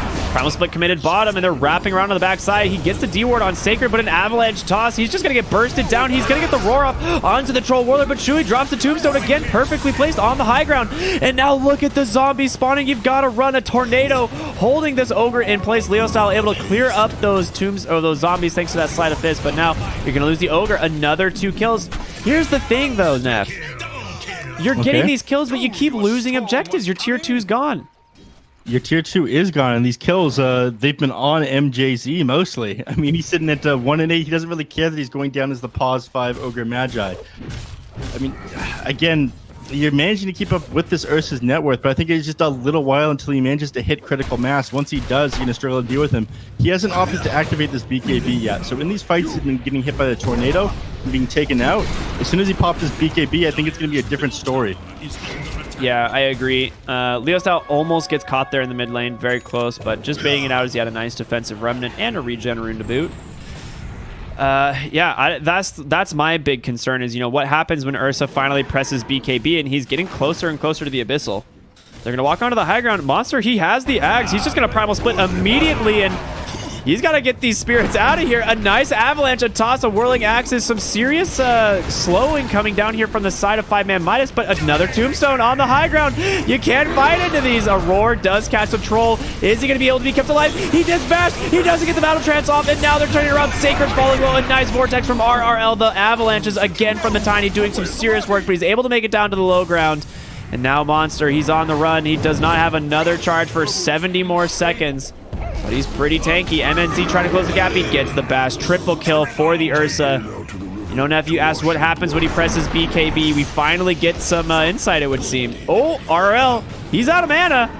This is not where you want to be. He's got to be very careful. He's trying to throw his body at them as Sonic, but you've got 4 heroes wrapping around, and that is going to be a dead Storm Spirit.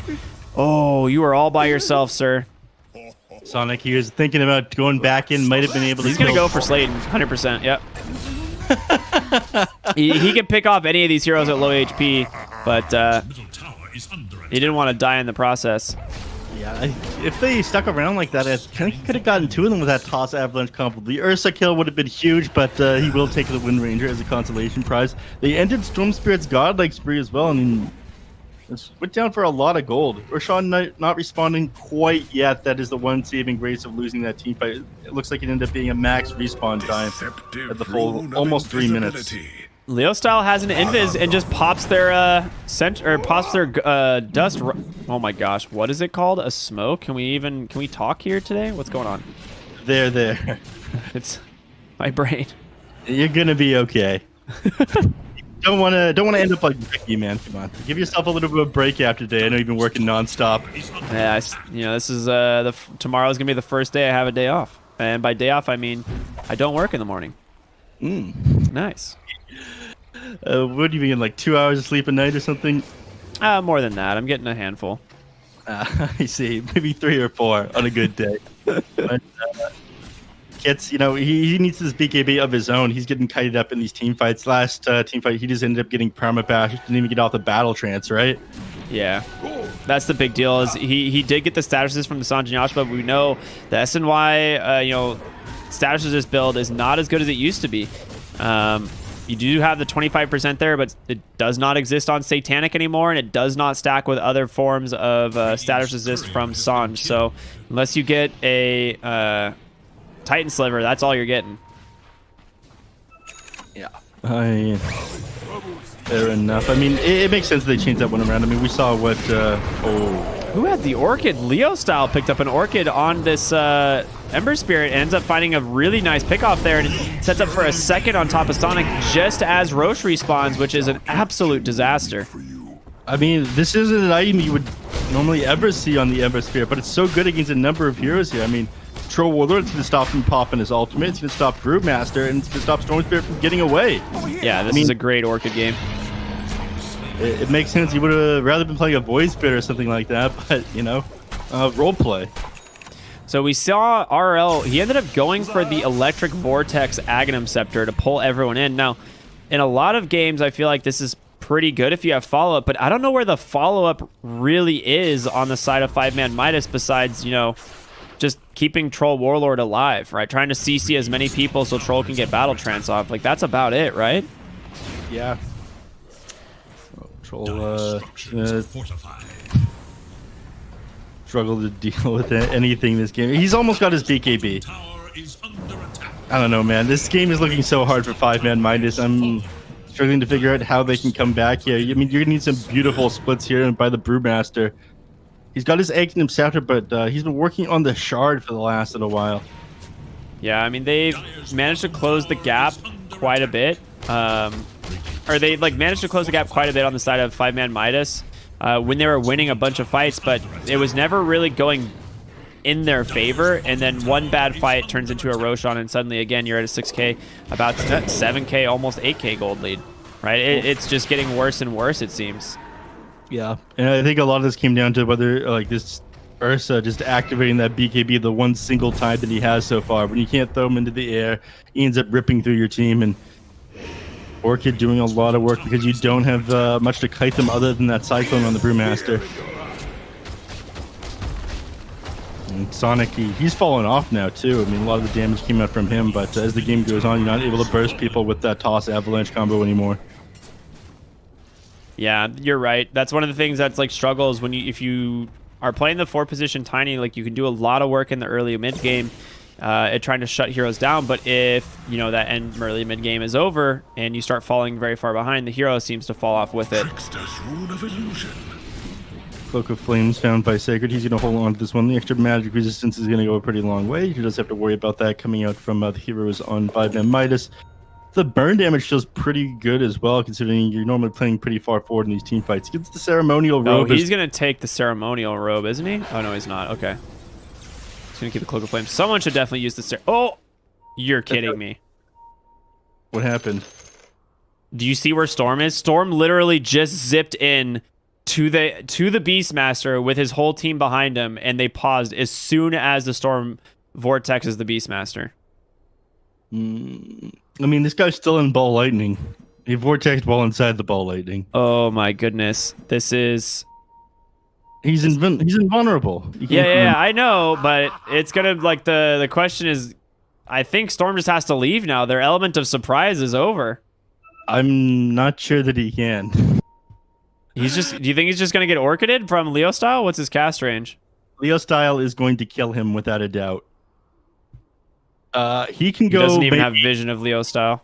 So he can go maybe about as far as I just pinged with the 600 mana he's got left, and Leo Style is very easily able to close that gap with Fire Remnant, Slate of Fist. Now the fight resumes. Oh my goodness. This is as bad as it gets. They will be able to look onto the back line. They even lose Tiny. RRL goes down. They're going to go down on... Oh, he gets the BKB up, hitting that battle trance, but he pops the Enrage, and then you have 2 lives here on this Ursa. About to be 3 basically, because you have the cheese swapped in as well, and that's just going to be the end of the game. That's got to be it. They can't do anything here. Too many stacks of that Fury Swipe on the Ursa. The guy is absolutely... this guy is fucking... 21k net worth, and Troll Warlord, he's stuck at just 15 himself. I mean, it was only a matter of time. Yeah, it really is. He's doing great. Monster, no. Oh, so close. Almost gets it off, but not going to happen, and they just continue the bashing. That's going to be it. They're just too strong. Like you said, Ursa, he has 21,000 net worth here, 29 minutes into the game. He just crushed it. Yeah, didn't even get a chance to use, well, I guess he did use it to the start of that team fight, but the Aghanim Scepter and Aghanim Shard there on Brewmaster, it didn't really come into effect this game. The 2 charges, I couldn't really feel. It felt like a little bit of a waste of money, but I'm not sure picking up different items would have won this for you. RL with a nice, sick AoE Vortex, but again, there's just no follow-up damage. Your Tiny can go with an Abatos, but doesn't really matter. He even has the Shard, which gives your team the Electric Rave. So maybe that's the idea. Oh, no. He gets the Yules off. So, RL, he might survive. No, the Roar just to make sure he goes down. Kit's on the run. Battle Trance in 3 seconds. But again, you still have this Aegis on the Ursa. It's not expiring for another 50 seconds. Oh, okay. There it is. There's your Void Bruling. Can they make some things happen here? They got to get at least 1 or 2 pickoffs. The Windrunner able to just kite this out, and now he's forced back into the base. Oh, Avalanche toss. You blinked onto the wrong person. Sir pops the Enrage looking for the Troll Warlord. He has to battle trance, but the Enrage, the Yules, you can't do anything here, sir. Oh my gosh. He doesn't even get the first life. It's going to go down to Shu with that Soul Rip, but Brewmaster, he has a... oh, he gets sized by the Orc, and he's not going to be able to get the Brew split off. He needed 1 more second. Oh my goodness, the Abyssal Blade as well. Sonic dies in the base. That is everyone down, and the GGs finally come out as Thunder Predator will close out the second and final series of the day. Yeah, nice performance by them. Not only winning this one, but their previous series 2-0 in the Movie Star Liga Pro Gaming. Oh, hot day for them. Leo Style, he struggled in the mid lane at the start of this game, but Ursa just managed to pop off. MNZ did an amazing job. It was just a matter of him getting that BKB and choosing to activate it inside these team fights. After that, just so heavily in their favor. And win probability, while it did favor 5-man Midas's draft, they just couldn't keep up with the farm there on Thunder Predator. Yeah, I mean, this is typical MNZ, right? We've seen him do this over and over again. If he gets space, he ends up just crushing the net worth charts, and he ends the game 13-0-7. I mean, we can look at player net worth the entire game. He is just so far ahead. Troll trying to keep pace, but it just doesn't really happen. Post 20 minutes, it just flatlines for him, and his team kind of starts falling off as well. And yeah, I mean, Troll, you're not a big fan of the hero. We have not seen it do well in this tournament at all, and it seems to be a recurring theme, I guess. Yeah. So unfortunately for 5-man Midas, they are going to be knocked out of the tournament here. This will be the second match they ended up playing in the lower bracket. So this ends them in, this puts them in what, 5th to 6th place. They go home with $1,750. The BTS Pro Series 4.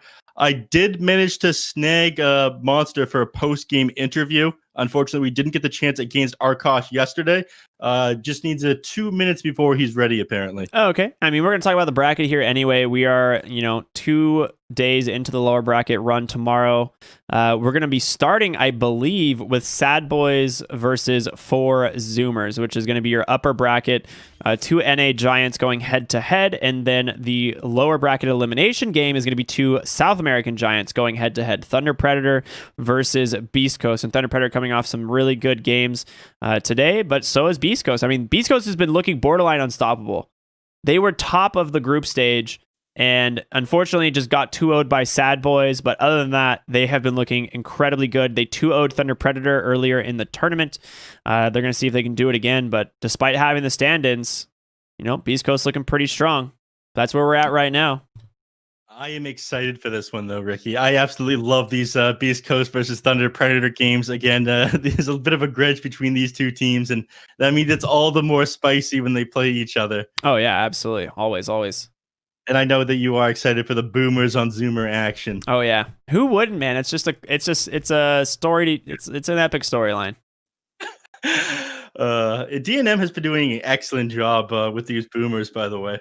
He really has. Yeah, I mean, he's fitting in with the team really well. They're playing like they seem to be getting better as the tournament goes on. When with something we talked about, like the Sad Boys lineup, they maybe didn't get to scrim or practice much before the team formed for this tournament, and they were a little shaky the first few days, but have just really excelled as the tournament has gone on.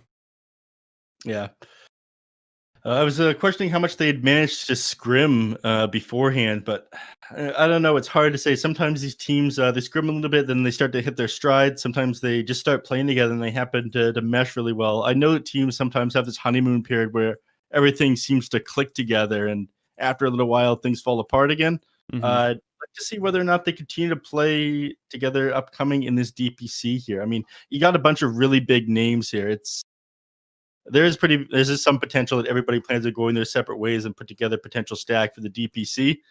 But man, we'll have to see there. It's nice to see them all inside this tournament playing.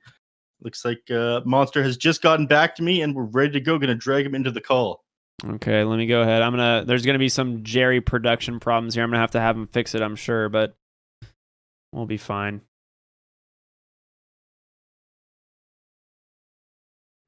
All right. Still fixed there. Whoop. All right. You're good. Hello? Hello. Hey, guys. Everybody, win the open qualifier for the BTS Pro Series 4. You guys had an awesome run through the tournament. Do you have a webcam at all, or is that just not an option for this one? Oh, I can't get him on screen anyway. Okay. No worries, man.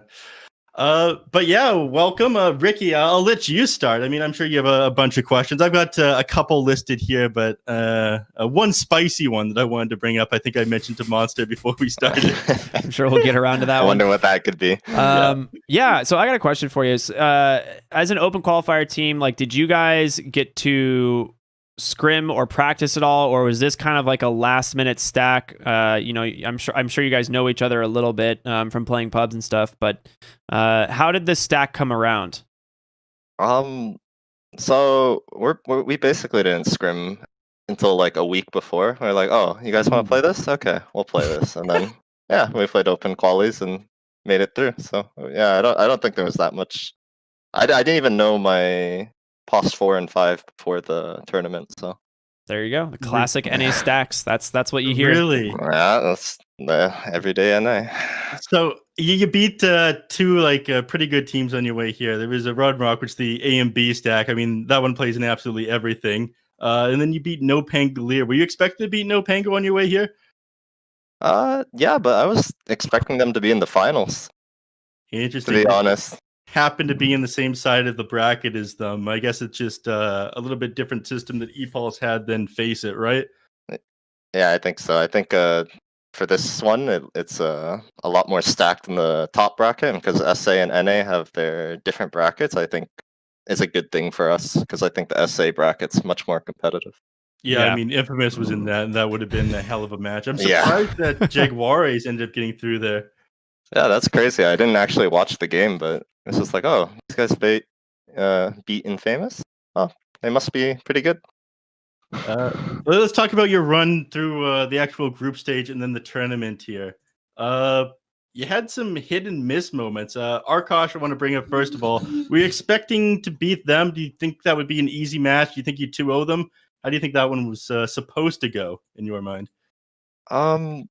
So during the group stages, we weren't even really sure what we were trying to draft. We're kind of like using it as a substitute for scrims. We were just like, oh, no one gets eliminated in group stage. Like, okay, we can use these to figure out like what we're actually trying to do. And so I think we didn't expect to get 2-0'd by Arkosh. I can tell you that, at least in the group stages. But it looks like we were able to recover from that later on. So Yeah, maybe it wasn't too bad. yeah. You ended up beating Jig Warriors 2-0. I thought that one could have gone either way. I'm surprised you guys didn't end up winning more games in the group stage, though. I did think they probably had that same problem on Sad Boys where they just kind of threw together the stack, I was thinking, and you guys might be able to take some games off of them because of that. But I think you just, with a little bit of practice, I'm sure you guys would have done a little bit better inside of this tournament, I think. Maybe in the future. Maybe in the future. Maybe we'll play together for longer than a month, but that's hard to say because we're all NA.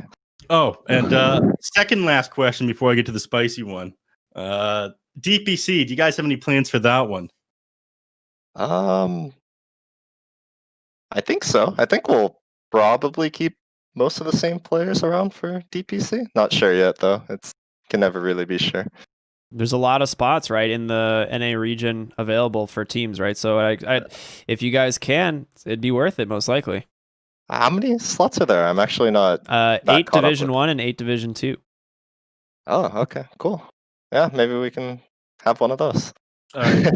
And now the spicy question, which I was hoping that you'd have a camera on. I told you to find your old jersey. This actually isn't your introduction to competitive Dota. A number of years ago, you were on a lesser-known team, Team YP. Can you share some details about that one? I'm not sure how much trouble I'm going to get in for even bringing this one up. Oh, dude, pretty sure the sponsor got banned from all Valve. Oh, okay. Never mind. Don't bring it up. Don't bring it up. If it's banned from all Valve, I'm just looking out for you, but yeah. That's a yikes. I had no idea. Yeah, it was a good ride. Yeah, it was a good ride. You can talk about your time on the team, though, I'm sure. Somehow got a lucky win into one LAN and then disbanded within 3 months. Not that big of a deal. Yeah. Just a small thing. Typical NA, like you say. So the jersey is an NA Dota relic, in my opinion. If ever get a chance to see that, does it just say YP on it? It just says YP. They didn't even bother to slap our names on the back. I see.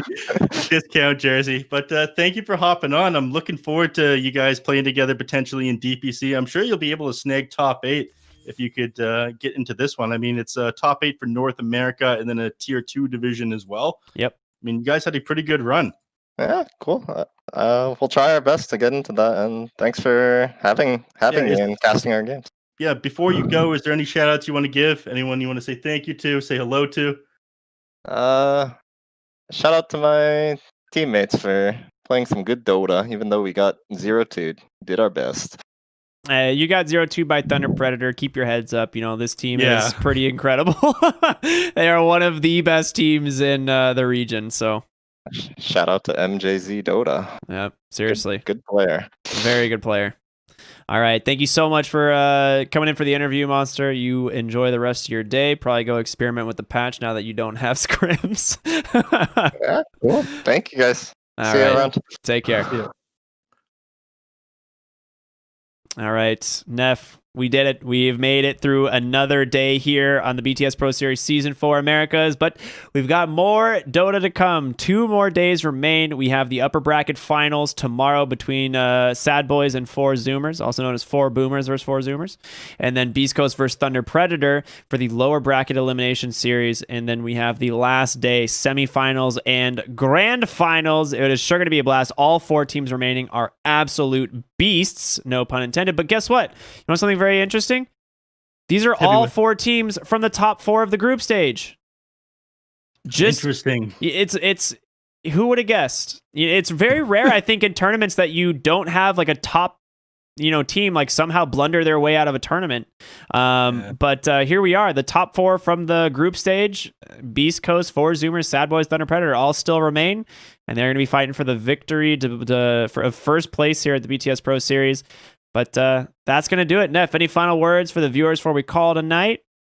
Thank you for everybody. Thank you to everybody for joining us today. There's a little bit of a delay because Thunder Predator is playing nonstop games. These guys don't rest. It was pretty fun. Unfortunately, we do see the open qualifier team from NA drop. I'd love to see them get a little bit further, but with a little bit more time, maybe we'll see a performance out of them DPC like we talked about. Absolutely. All right. Well, that being said, big shout out to Monster. Thank you guys so much for keeping us energized all day long and making it through the tournament, because it has been a hell of a tournament and a lot of fun. We are enjoying every moment. And we will be back tomorrow, same place, same time on the BTS Pro Series Season 4. We'll see y'all then. Have a good night.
A little bit of a buff, yeah. Just some nice quality of life fixes here. His Aghanim Shard is nothing 10 special. seconds It's like remaining. 1 second of enrage every 6th Fury Swipes hit that you have. So 5 it's like, seconds well, remaining. it's nice. You're just able to stand in the middle of a team fight and brawl. But one of his big strengths towards the end of it was, of the last patch, was that he was pretty good at man fighting against a Sven.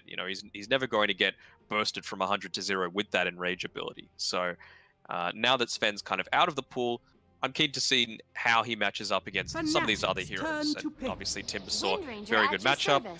Wind Ranger is another one of those heroes, assuming it's a position 4, potentially, that I feel does make really good use of the Ag Shot. It's the global power shot, where it kind of acts a little bit like the AA Blast. I think it's like a 13% kill threshold. Yeah, it was 13% kill threshold. Only hits onto heroes, and maximum 1 hero, so the first one being hit. And for me, as a position 4, all you really need on a Wind Ranger is like brown boots, a magic stick, and a javelin, and then you can go straight into the Ag Shard, because that's all you need. Like, you've got the pick-off potential on your own with that big power spike, and it just gives you so much information at the 20-minute mark of the game. You can see all the time if they're going for Roche. You can see if there's a stack in the ancient camp that you need to go and invade. You can see if there's a smoke camp going on. You can see where they're farming. You know, it's so much that it provides, in my opinion, that it's going to be really impactful. And well, Fnatic, they're going for the Death Prophet, something a little bit different. It's kind of a soft counter to the Timbersaw as well, I would say. With the being able to leech off some of that armor, it's going to be very nice, and also getting, I think it's like a 25 movement speed buff at level 1, which is always nice.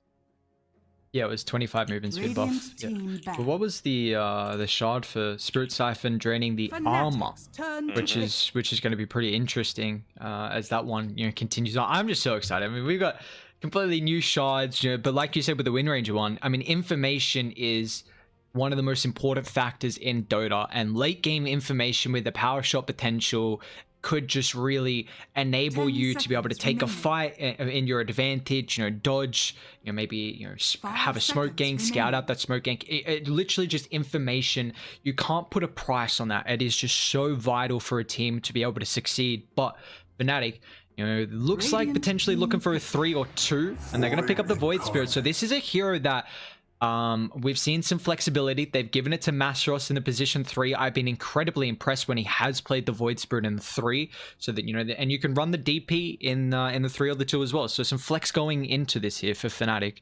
10 seconds. I think he's going to take good advantage of it as well.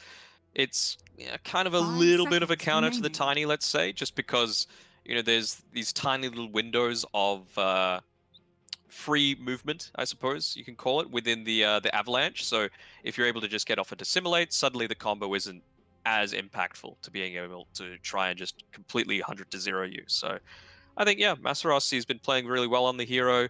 No real huge changes for the Void Spirit. I don't know if we'll see the shard on him unless it gets to a super late game, but it's a nice little buff. He just gets an extra circle to dissimulate to on the outer rim of his usual ones. So we will see. And I think the hero that was banned out last from Motivate is one of the heroes that's really going to rise to prominence with the Tide Hunter. Like, the amount of damage reduction that he's able to do, like the fact that Anchor Smash hits towers, not only does it do damage, the damage reduction applies as well. So they're probably going to be dead by the 20-minute mark when he's able to pick it up. But assuming there's a tier 1 tower still alive, normally hits for 90, you take off 54 attack damage from that tower. Then you've also got the Kraken Shell blocking a lot of the damage. You're basically getting tickled by the tower and fulfilling a similar kind of role to the Timbersaw. It's just probably about 10 or so minutes later down the track. But it's definitely something to be considering when you're going for these high ground sieges. You can just have Tide Hunter on the front lines, Death Prophet, for example, standing behind, and having a lot of difficulty to try and contest it. But they're just going to go for the Phantom Lancer. He underwent a little bit of a change with his Ag Scepter, I believe, just not providing that increased range on the Phantom Rush and the lack of cooldown. It's more about, I think it's refreshing all of your Juxtapose illusions and making them last for even longer. Yeah, the Juxtapose now has a cast where you can destroy your illusions and quickly create the max illusion that it allows depending on the levels, and they also last for a bonus 10 seconds here as well. And then the Aghanim's Shard is just the old Ags, which is that Spirit Lance bouncing and it's a mid-tiny coming through as well. There we go. So that's the way Motivator's seeing things. I mean, Fearless, he He's here. When I was speaking to him previously, he's like, the two biggest tryhards on the old Motivate are him and Masaros. So I'm sure that they've just been, playing games either against each other, with each other, who knows, in the lead up to this. And maybe he's found out something with the Tiny. I'll have to have a look at it. And of course, we've also got Death's as the position 3 now on Motivate. It was Nevermind previously, but Death, he stood in for the lower bracket match. He was pretty convincing with his performances, and they're going to stick with him for now. Yeah, if I remember correctly as well, he also played the Timbersaw in one of those matches as well in the low bracket. But it's a pretty difficult match for a Timber. I mean, this Earth Spirit's gonna go Spirit Vessel. You're in a lane versus the Ursa, which is one of the worst matchups that you can possibly have. I mean, Timber is incredibly weak, level 1, level 2, even 3 as well. If you're against like an Ogre and an Ursa, that's just gonna be so lane dominating. And I'm worried because this hero Ursa needs like a perfect lane setup where you want a position 4 who can stay in the lane for the start and be very strong at the early levels just to get him out of that weakness. But then he wants that position 4 to roam across the map. Like that 4 really doesn't want to be staying in the lane because the Timber really wants to find that solo experience and start to take over. So you do kind of require a lot out of the position 4 for it to be a perfect pick, and we'll see if the win range is going to be that. But this is a see the question mark from Boombell. There's a lot of tips coming through, but the storylines are there at the moment. I mean, this is 23 Savage up against his old team. We even got Masros as well on Fnatic going against his old team as well. So who's able to come on top? A lower bracket round 2 elimination match, and man, Boombell, you're in a tricky spot to start, my good sir. I mean, he tries to keep a deep observer ward down. Luckily enough, he's got the brown boots, so he's going to have a decent amount of movement speed.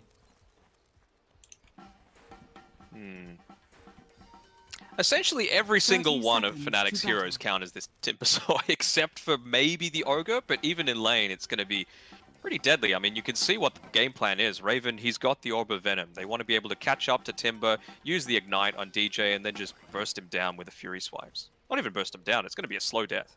Oh, they don't have the tooltip. Actually, I'll bring it up after. We might have a fight here. Looks like a lot of Radiant heroes coming over for this top battle. 2 showing at the moment.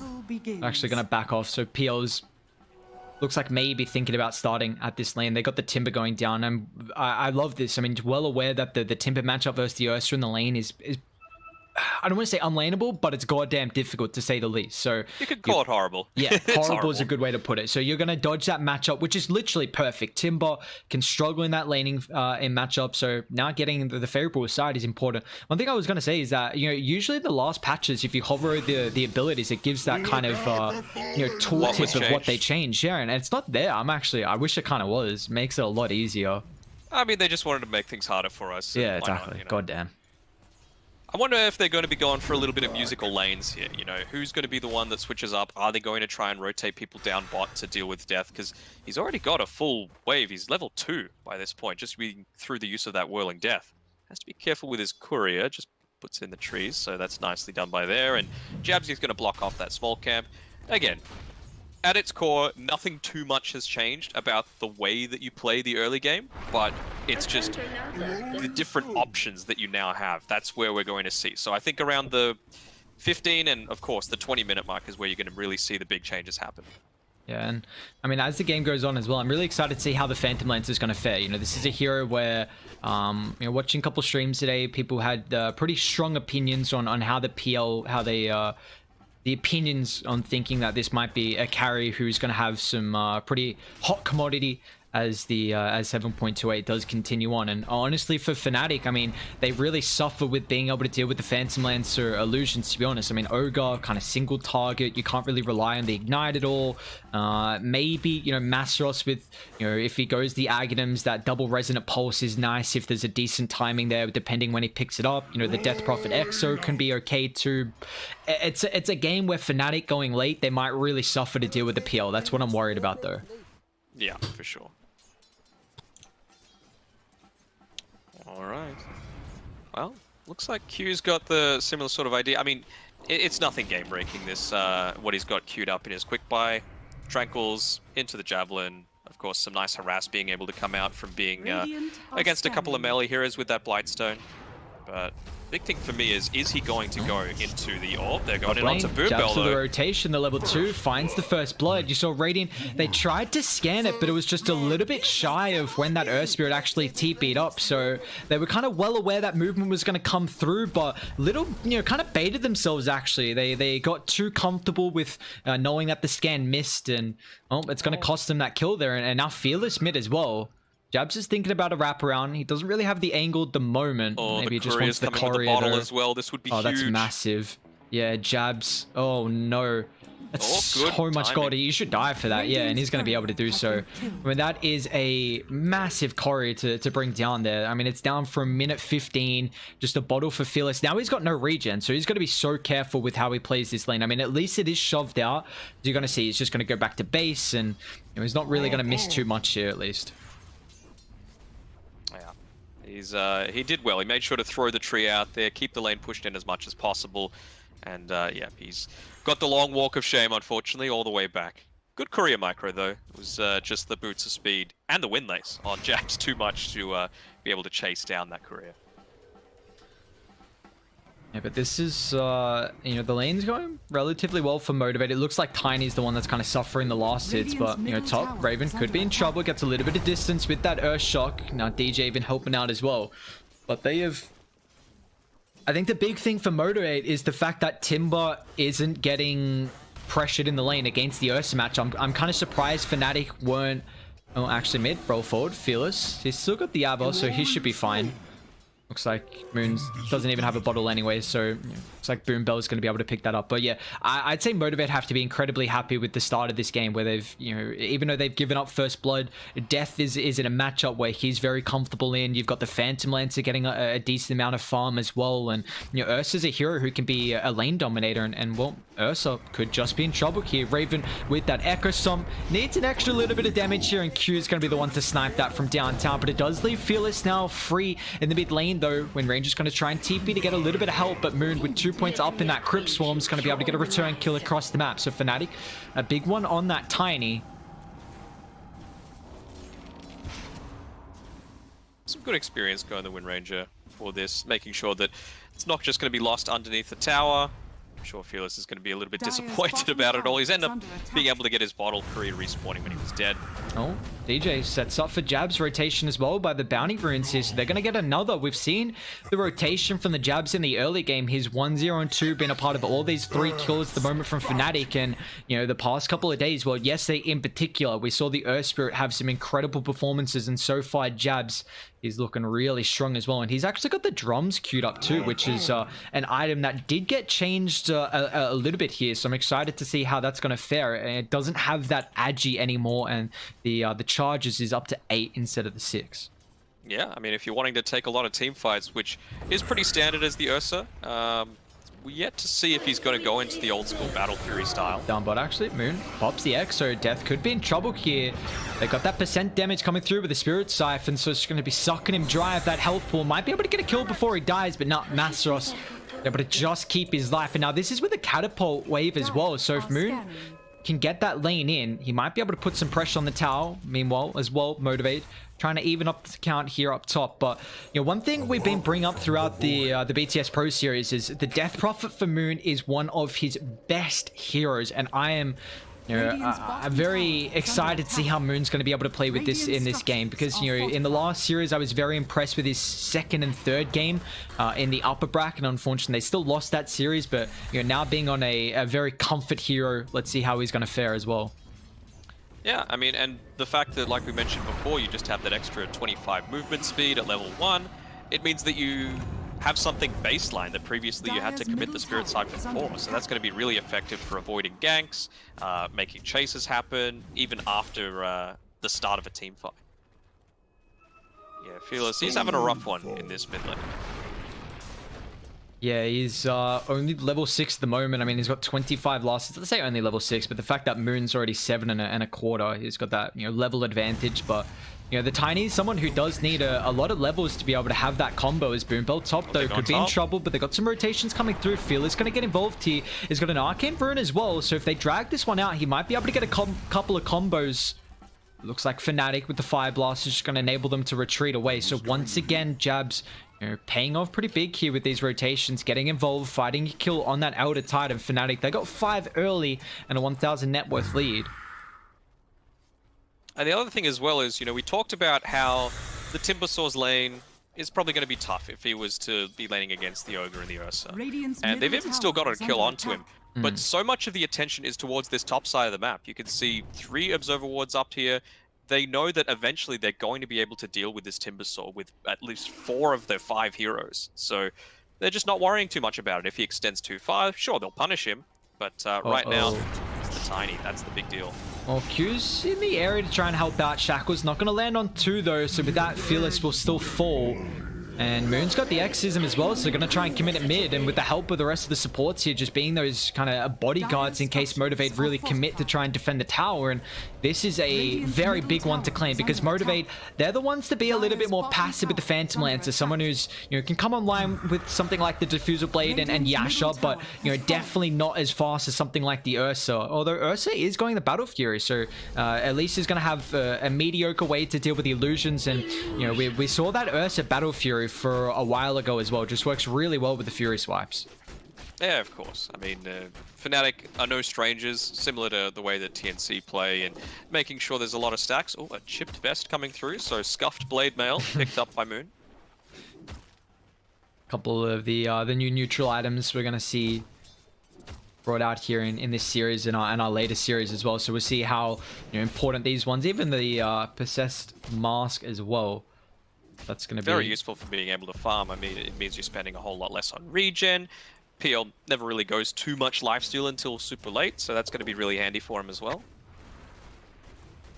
And he's also, you know, going to have kind of the illusions that can help tank up. So this is going to be pretty nice here. But we'll see Epi, like you said, he's not really going to have to bring out too much regen to keep himself afloat in that jungle. But Fnatic have, you know, still continuing to look incredibly strong. And the big thing is the fact, you know, when you're able to really kick back Jabs, even though he misses the roll, still having an impact here. Phil is going to try and attempt the TP. The Crypt Storm's on cooldown, which is that extra little damage they needed. But a big thing for the Death Prophet is when you're able to really, you know, get successful usages out of the Exism. You know, if you kind of fall short on a couple of the early ones, then can really limit your map control. And, you know, this is similar to a hero like the Dragon Knight. He wants to take towers early. As Cube rolled in once again, is in trouble up here because we see just the rotations coming through with the emphasis by these bounties.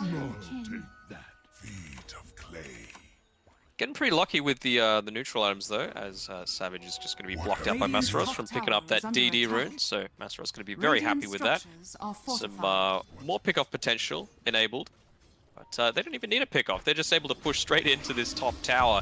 Only 10 seconds until that Exorcism's off cooldown again. Yeah, and they got that catapult wave coming in as well, so, you know, being chased up here a little bit. Yeah, Masaros and Jabs being a bit of a nuisance right now. Fearless going to try and come over. Savage with that strength treads. Now they're going to look to turn. Fearless brings down one, and now nice block. Stops the roll from Jabs. He does have the drums for the movement speed, though. Looks like he's going to get some distance away. And now, meanwhile, back up to top we go. Moon committed the Exism. Braven's going to close the distance. It's a dominating spree so far for your Death Prophet.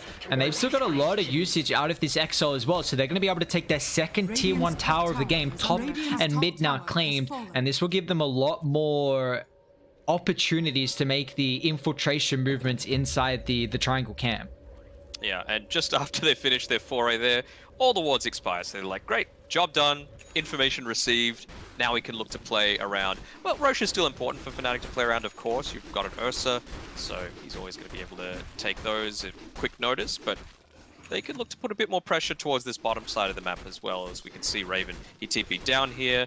His courier died, so he's a little low on the mana department, but it shouldn't be too long until it's back up. Yeah, just a couple of seconds, and he's going to be able to bring it out with that Claymore as well. Looks like Motivate really want to try and get Death involved now. You know, he's probably the strongest hero on their lineup. So level 9's had a pretty good laning stage. He's got that hood as well. Even utilizing the Ironwood tree, but this is something that did get nerfed just a little bit. The cooldown, was it 4 before? I can't remember what it was, but it's up to 15, so 6, yeah. But it was something that we saw really start to get utilized from some of the heroes, like, you know, the Wind Ranger, the Timber, and even just the good old BM factor of dropping the GG branch as well. You know, just can never take away that tilting aspect. So I like this though. They get involved, you bring death up top, really needed to get that first objective, and now it kind of gives you some extra camps to be able to farm here. Oh, you're right, it was actually 4. I mean, syncing up very nicely with that timber chain. Just made it incredibly busted, but now you need to wait for every 3rd or 4th timber chain to get the maximum value out of it. Bio? Let's smoke it up, man. Fnatic have been playing this game pretty fast at the moment here. They want another kill. The wrap through top. Moon Smoke does get popped here. And Savage is going to see the Ogre running, so the instant TP out from Death, and Q's just going to be able to scurry throughout the river. So kind of nice positioning there from Savage, I guess. Still farming, but and look what he's got queued up. He's got that ag in him, so might potentially be able to see the new ags here for the PL. You love to see it. And man, oh man, though, this new change to the Ancient, that Thunderbird, it does so much damage with the clap. I think it's like 210, 230 maybe, some ridiculous amount where, against Illusion heroes, it's going to be so annoying. Yeah, it's clapping those cheeks to be sure, but we've got Savage. He's just finished up his Diffusal Blade, and yeah, that is a pretty damn quick Battle Fury coming through from Raven. I mean, we've seen it in the past. What was it, like a 10.5 minute on the PA Battle Fury, I think, in the previous series? That was a naked one though, so this is at least, he's got the treads, the orb, stick, and some couple other very minor items. I think the PA just had Wraithband or something. So, but the fact that the Ursa already has this one completed is ridiculous. Raven's farm's just going to skyrocket, and they commit the Exo. Looks like Radiant just going to try and trade this tier 1 tower. They really don't feel confident with taking fights at the moment here on Motivate. Q's just finished up his Javelin, so he's going to be able to go for a few of these pickoffs with the Diffusal Blade on the PL, looking to fight around this mid tower or towards the top side. That's really where they're wanting to fight right now, but some good vision already achieved by Motivate. They're trying to get rid of as much as possible, but some really... Here we go. Oh, nice roll. Stops the chain, and now Death's in trouble. They got the drag back as well. The Acrostom's going to disrupt this. Let's see if Death's going to be able to disengage. Still alive. That's a lot of damage as well. Phil's going to be able to counter-initiate. They bring down the Earth Spirit, and Moon's in trouble as well, utilizing that Ironwood. Death's back in, but Raven's going to try and clean up. Look at the stun on top of Boombell as well. The tower's going to be able to go to work, but now Savage showing up with the Diffusal Blade. Raven, he's in trouble. Shackles locks him up, and now DJ's going to attempt the TP as well. They're going to cancel Fearless, and Co will bring down 4. Motivate, an incredible fight they've been suffering in this early game, but showing up big. They're finding that tier 1 tower, and 4 heroes on Fnatic as well. Oh, Masaros just right in front of his face takes the bounty route away from Fearless.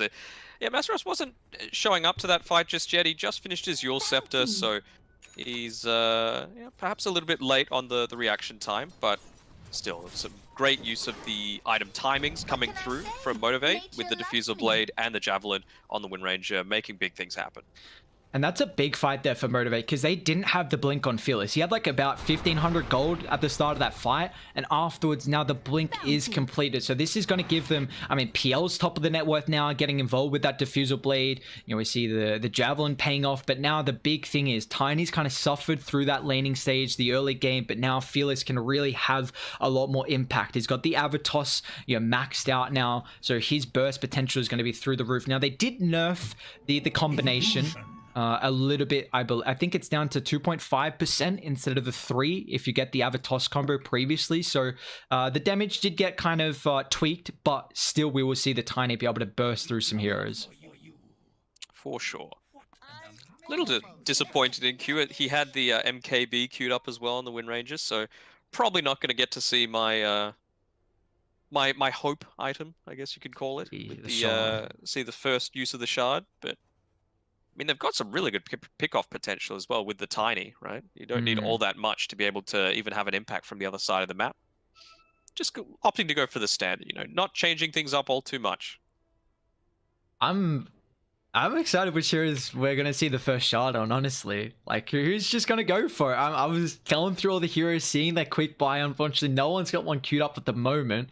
But, at least we're seeing a new Ags on the PL, and that's kind of something, but definitely not the shard. So, if someone's going to go for it, I'm excited to see that. We do have the Death Prophet, though, actually. Looks like he's going for the Bloodstone here. So, yeah, it's going to be quite nice. And, yeah, I wonder if we're ever going to get to the point where it's just like, it hits 20 minutes, and then you just instantly see the buy on like shard, just because people have found out which ones are busted and just cannot be let through.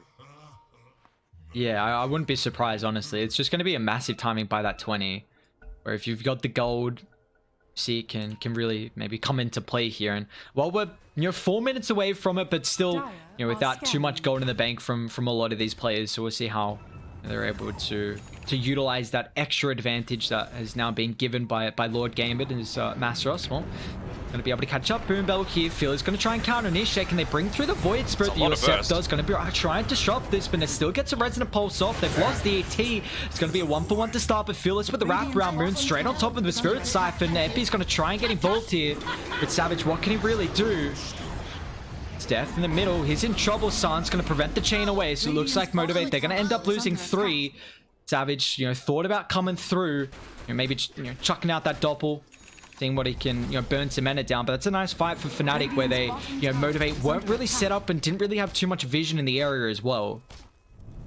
I think just wanting to wait in particular for when this Manta style comes. It's still very scary for a PL to try and join any of these fights. You've got the DP Silence, you've got the Earth Spirit, and eventually you're even going to have Masteros on top of that. Now that he's finished his Yule Scepter, he's gone straight into the Axe. And the extra kind of control that it's able to provide you against the Timber as well, that double silence. Yes, he's got the Yule Scepter. It's also another way to be able to deal with the Phantom Lancer illusions, which I highlighted earlier, depending on the timing that you get the Aghanims and, even kind of the extra control before he gets the Manta. So, if he's able to find, that at a decent timing, I mean, what is he? 125 at the moment. He's, 4th in net worth, so Masteros has, been having a relatively good game here. But, the big standout is, Raven's still getting incredibly farmed. He's got the Bastion now completed. Even the, we see one of the tier 2 neutral items picked up as well, the Quicksilver Amulet. Yeah, Gaben's blessing us. We're getting all sorts of new neutral items coming through here. So Quicksilver Amulet, for something like an Ursa that always wants to be casting his spells, is just going to be so impactful. Getting that extra movement speed, the extra attack. And I think we saw a Bullwhip come through as well, so that's probably just going to be used to enable Raven even further, given that extra 16% movement speed. Oh, Fearless.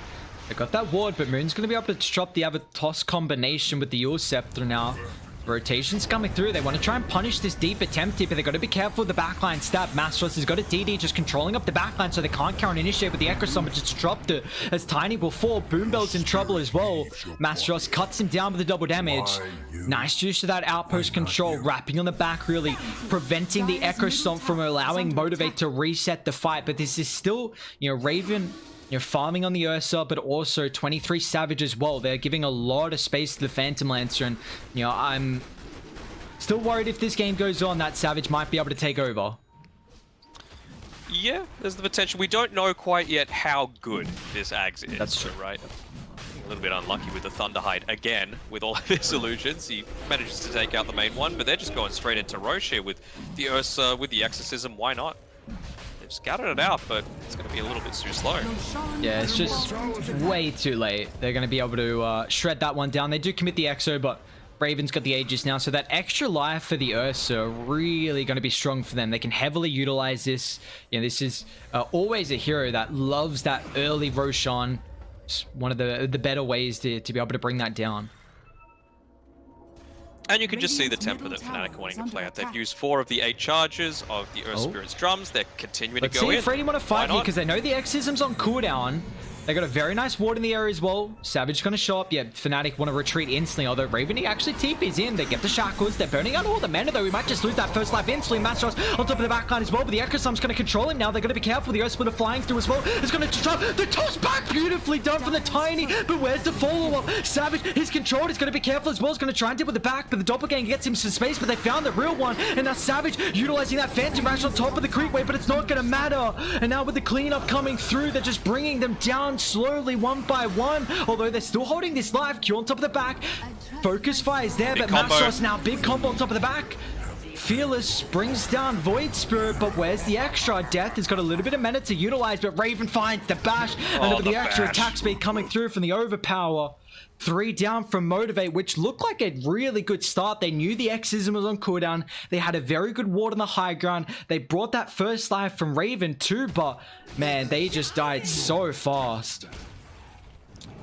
I think you're kind of okay with it. You know, taking away the Aegis from an Ursa means you can get closer towards your next timings, and I mean, it just takes away some of that fear that they're just going to be looking to come up onto your high ground, because that was an exorcism used in the previous fight. It wasn't used there, and you're going to have the Arcane Rune as well available for Moons, so still something to be scared about.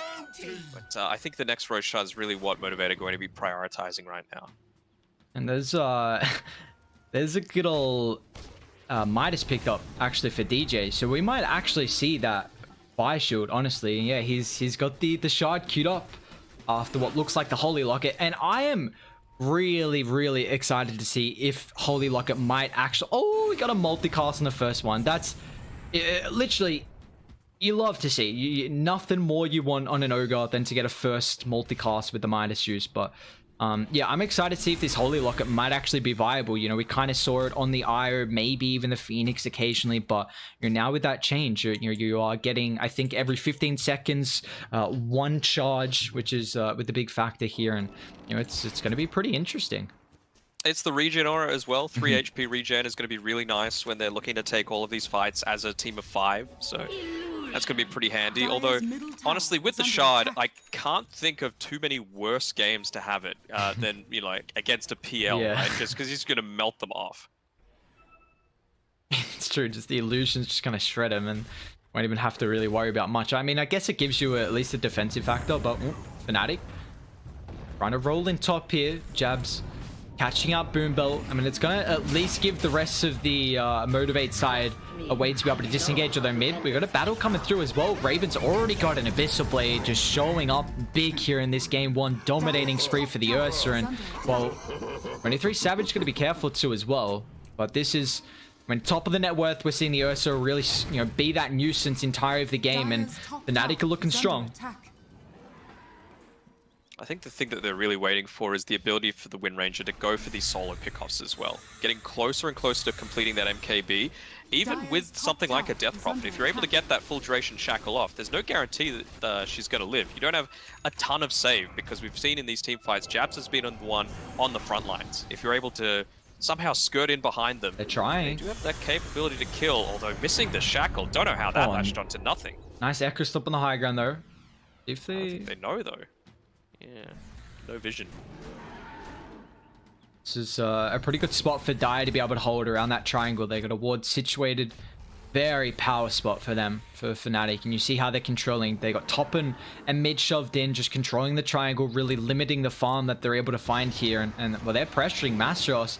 That's a deep attempt here on the Tiny. Do they have any save opportunities though? Cute shocks up the shackle, but it's not going to matter. They don't find the extra latch, so pretty much just a mini stun almost, and Raven's just able to clean that one up there. They're getting a little lucky here on the bashes. Fearless was just wanting to, rather than immediately use the Avalanche, get his Force Staff back into the base, but immediate bash straight after the Abyssal. Not so great. Doesn't feel so good. And there we go.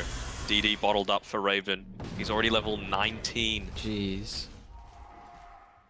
Highest level in the game at the moment, and he's getting pretty close to that 20 as well.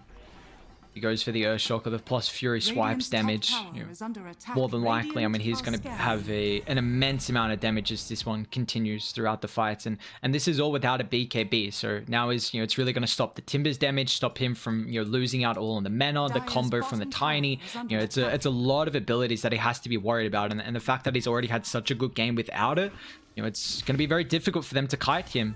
Double damage. Oh, this is going to be a big team fight. They've just put the vision down, so wonder if they're going to spot it. Mastros Mastros gonna breaks move it. forward, but Fearless tries to counter up. It's a lot of damage already on the Void Spirit. They're going to be careful.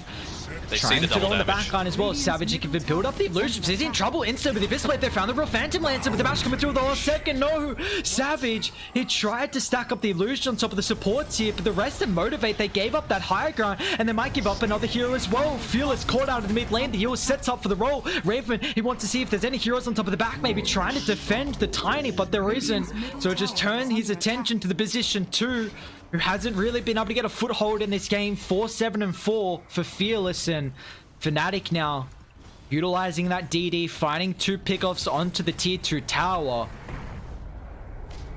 Yeah, I think just getting that little bit too keen. The DD, way too much to handle at this point of the game, considering the farm that Raven has. That Abyssal Blade coming in clutch. As I mentioned, getting somewhat lucky sometimes with some of the basher crits, but procs rather.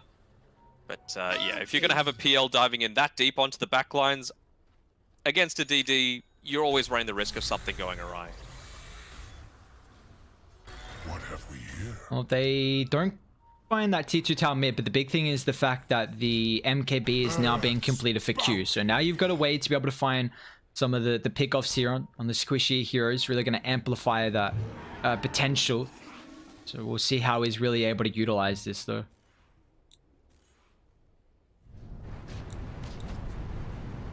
His timing for his Ags is going to sync up pretty well with Juxtapose being maxed out as well. So that's going to be a nice little power boost for Savage. It's found death. He doesn't have too many reactive armor stacks as well, so Raven just shreds him down.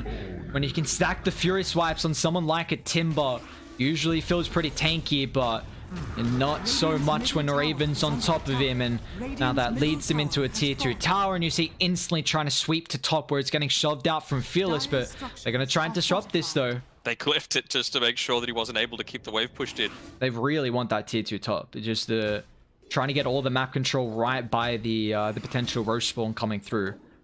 Yeah, that's the thing. It's just so much information being given by the fact that you're able to just have Roshan and the enemy team doesn't. And as well, it just enables you to go on to that next high ground with very little that you're worried about. You know, Ursa, such low cooldowns on all of his spells, so he's the perfect candidate to try and take it up. And he's going to Blink Dagger as well, so maybe looking to build into one of those new Blink.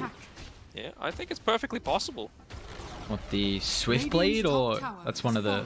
I think that was the Agi one, right? Yeah, and there's like an Arcane something. Arcane Blink, Swift Blink, and Overwhelming Blink. Yeah, I mean, Swift Blink seems fine to me. Gives you that little bit of extra attack speed, extra movement, I think phased movement speed as well. So even though he hasn't opted to go for the phase boots, obviously going the more farm-intensive style with the Battle Fury Ursa, you're still going to be able to phase through people. So you're totally fine with it.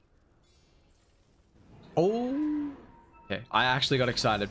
For a second, I saw the Mastros with that new kind of UI with the Aghanims, which I will say I'm a big fan of, though. Hang on a second. Death and Boombolt, they're very far pushed out here without really the rest of the team to back them up. So they just melt through the Elder Titan. Now the rest of the team got to dip out.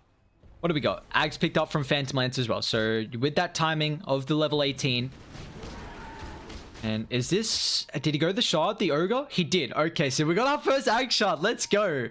Ogre, like you said, probably not going to be the best ones in a game where you're against a Phantom Lancer Illusions, but they're going to take a fight down bot as Q. I was trying to deal with jabs, but he's in trouble. He's able to just roll away out of the focus fire and back in to help out with claiming that kill there. Just, unfortunately, that MKB wasn't doing too much. And Spirit's got an Echo Saber as well. Oh, God. I honestly don't mind it. You do so much damage with the level 10 talent. Plus 50 damage, plus you're hitting twice, plus it gives you some intelligence and mana regen when you're trying to roam around the map constantly. I think it's perfectly fine. Like a position 4 with 2400 HP is nothing to write off. Radiant's bottom tower is under attack. Oh, at least this is, you know, the first shards. I'm excited for this. We'll see how DJ's able to play with. What's the cooldown? 25 seconds. Okay. Oh, sorry, 18 seconds. 25-second duration, though. But you can melt through it very easily, which is the big issue. He's got a Midas. Can he get a multicast? Oh, I hate to see it. Disappointing. At least Motivator going to get an outpost. They will give up that Aegis, though, so Raven claims it. Cheese is on Moon as well, and he's got 16 Bloodstones to boot. Bounty. They were able to keep their outpost on Motivate's side, so that's going to be really important. If they can get Boombell up to level 12 as well, that's going to give them that little bit extra wombo combo that they need to be able to take down these much tankier heroes. The ET's got his Aghanim shot as well. I'm not sure if he got that before the Ogre or just picked it up, but allows you to switch to the Echo Stomp with auto cast. So we'll see how that's going to end up faring here with the ET. But Fnatic, they're just walking up high ground. They don't even get You know, they got the Aegis, they got this Exo, so not worrying about Motivate's lineup. And I mean, let's see, Fearless going to try and drag back the Death Prophet. Can they bring down Moon? But he pops the Bloodstone. There's still a lot of damage coming through with the Focus Fire, and he's getting burnt through the Illusions as well. But now with the Abyss Blade, Raven deals with the support. The Magnetize as well. They're going to be careful with that slow tick damage here. The Illusions are shredding them, though. They're slowly losing that mana, but can they have a long drawn-out fight? Nice Echo Stomp. Oh, finds 3, but where's the follow-up? Pops the cheese on Moon. They're going to roll forward on Jabs as well. Wind Ranger doesn't have a buyback. They didn't really... I mean, Exo has been committed now. Oh my god, perfect Yours timing. And now the setup of the Remnant as well. They got the Echo Stomp to disrupt this. Savage going to try and deal with Mastros as well, but he's got one more charge in that Astral Step. Straight on top of the backline. Savage going to have to do the full brunt of the force here, but does he have the damage? So as they're slowly forcing Fnatic away, but they got to keep in mind that Raven, he's still got this extra life. Fearless going to counter up once again on top of the back, but the Avatos, it's not enough damage, and now he's going to have to look to turn as Raven. He finds the bash coming through, the Ghost Scepter, but it doesn't matter. Down for 75, dieback for the Tiny, and now Motivate. Are they too far outside the base here? Q, he doesn't get a double shackle. Death gonna try and charge in with the Timber Chain as well. Raven dealing with Savages, forcing them away. It's a lot of the damage though. Mastros will find an extra. Q's down. They're going for more as well. Death inside the base. Where can he chain off to? He doesn't have any extra tears to be able to utilize it now with the Remnant. Drags him back. Double for Mastros as Motivate. They don't have buybacks here. Oh, and Raven, he's just taken up a couple of those tower hits as well. He's got the Aegis. Oh, hey. To get it onto can the the PL backlines. do it?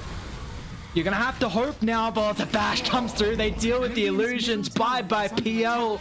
Down for 70.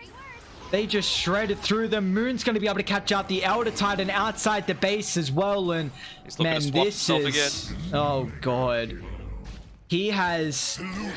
It's such a comfort hero for Moon on the Death Prophet, and he's shown up 9-1-16 Fnatic in this game one. 25,000 net worth lead. They got the melee racks up top, looking to try and take the mid racks as well. And oh, this is a game where it's going to be hard to come back from here. Even the creeps are just going to do the job on top.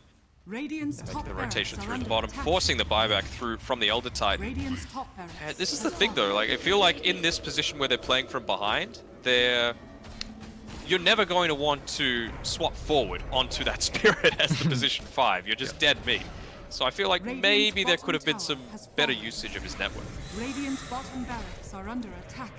Well, PL is going to be up in 10, but it doesn't matter with the Exo already available here from Fnatic. They're just going to be able to claim the Mega Creeps. And oh, Motivate is going to have to be one hell of a comeback here, down 29,000 gold.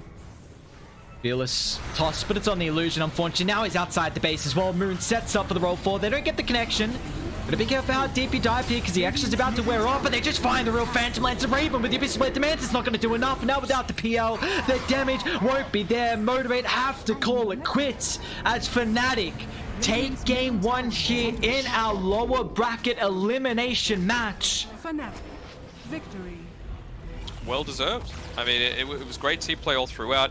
I really like the way that they were using the Fire Shield as well with DJ. Whenever that Exorcism is up, he makes sure he uses it onto Moon. Whenever it's down, he uses it onto the Ursa. Just really prioritizing who the frontliners are, who is going to be taking the brunt of the damage, and who the enemy team is going to be focusing on at that point in time. So really nicely done by Fnatic, taking what was eventually a somewhat easy win through. And yeah, really not caring all that much about the Timbersaw in the early game. Turns out it paid off. Yeah, still Fnatic. I mean, they didn't get that Ursa in the lane versus the Timber, but it just seemed like it didn't really matter. I mean, Raven's Ursa 12-2, Moon went 10-1 as well. Just the overall early game performance from Jabs, the rotations and the involvement that he had in these early kills was made it so important for Fnatic to be able to take the early towers and just, you know, allowed them to really steamroll through this game. And it was a beautiful one for them. And now they are one game away of knocking Motivate out of contention here for the BTS Pro Series. But we're going to take a quick break here. Game 2 will be right around the corner. You don't want to miss it. 7.28 Dota 3 pretty much. I mean, we've got some incredible games coming your way. So with that, a short break until we got some more action. What might be a scary lane a lot of the time is suddenly turning into a potential kill one for yourselves. So I think Omni might be a decent pick for him here. Yeah, what they changed with Omni, was it just it was either Purification or Heavenly Grace Dire team dropped by 2 2 seconds, right? Yeah. It's the Heavenly Grace, and they gave him the hammer as well as his Ag Shard, which That's right. I think is really strong, but I'm not sure how I feel about Omni as a core just yet. But probably going to be irrelevant as they pick up the Shadow Fanatics Demon. turn to pick.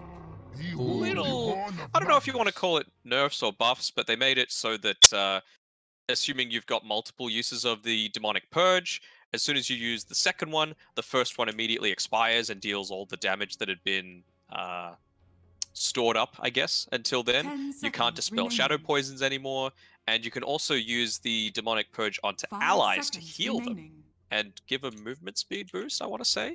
There's too many changes. I'm looking this up Yeah, constantly. at least that's the thing. We're able to go back and forth, see the changes. One thing about the mag, though, I mean, there weren't many. The empowered duration got rescaled. It's just now a flat 40.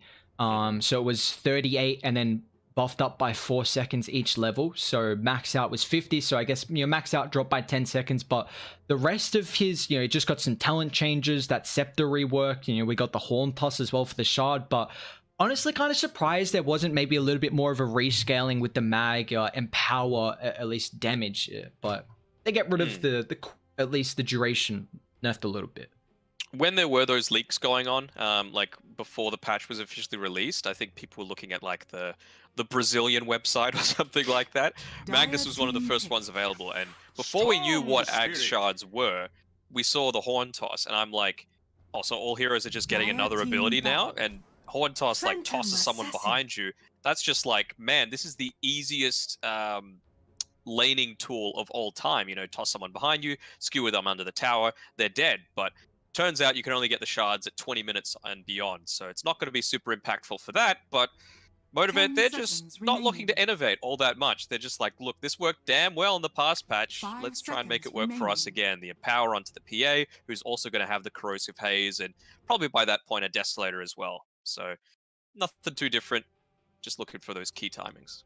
Well, usually when we see that slaughter, a lot of time teams are banning out that Phantom Assassin. Honestly, PA didn't really get nerfed. Honestly, you could argue some of the talents hit a little bit. I mean, that Phantom Strike cast range dropped down from 350 to 300. The level 25 talent was 100% critical damage. It's now 7+ % for the coup de grace. I argue that that's a bit better now, though. Now it felt like the coup de grace was basically chosen when you were losing heavily and you had a rapier and you just needed a way to pop someone, and that extra 100% damage was probably going to be enough. Now it's a lot more 50-50. I feel like there's going to be situations where you want to go the daggers just for that, spread of damage, take attention away from, I don't know, someone that might be trying to flank in from the side. Whereas the extra coup de grace damage is just like, if you are the man, if you're looking to man fight against the enemy carry, that's just what you need to try and get a few more of those lucky procs off. But we saw in the series yesterday how effective Shadow Demon is at dealing with the PA, especially once you finish up the Ags on the SD. Void incarnate. Alright, well, Motivate gonna be the ones to pick up the Void Spirit here in this last pick. So they got the flexibility, I mean, with being able to play it in some multiple roles. What are we feeling?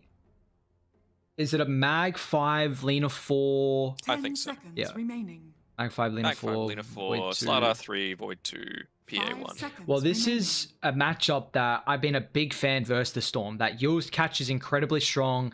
We've even seen, honestly, I think the Storm matchup in the lane, you're a little bit better, but I've been surprised at how Voids have been actually able to fare, and even a Dragon Knight's getting picked up as well. They don't have the greatest catch at the moment here from Fnatic.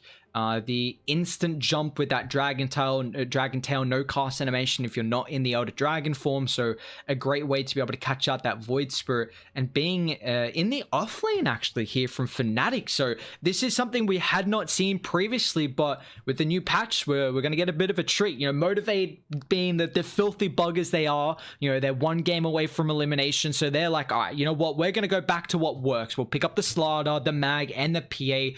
A hell of a combo, but Fnatic, they got some new heroes, the Nyx and the DK.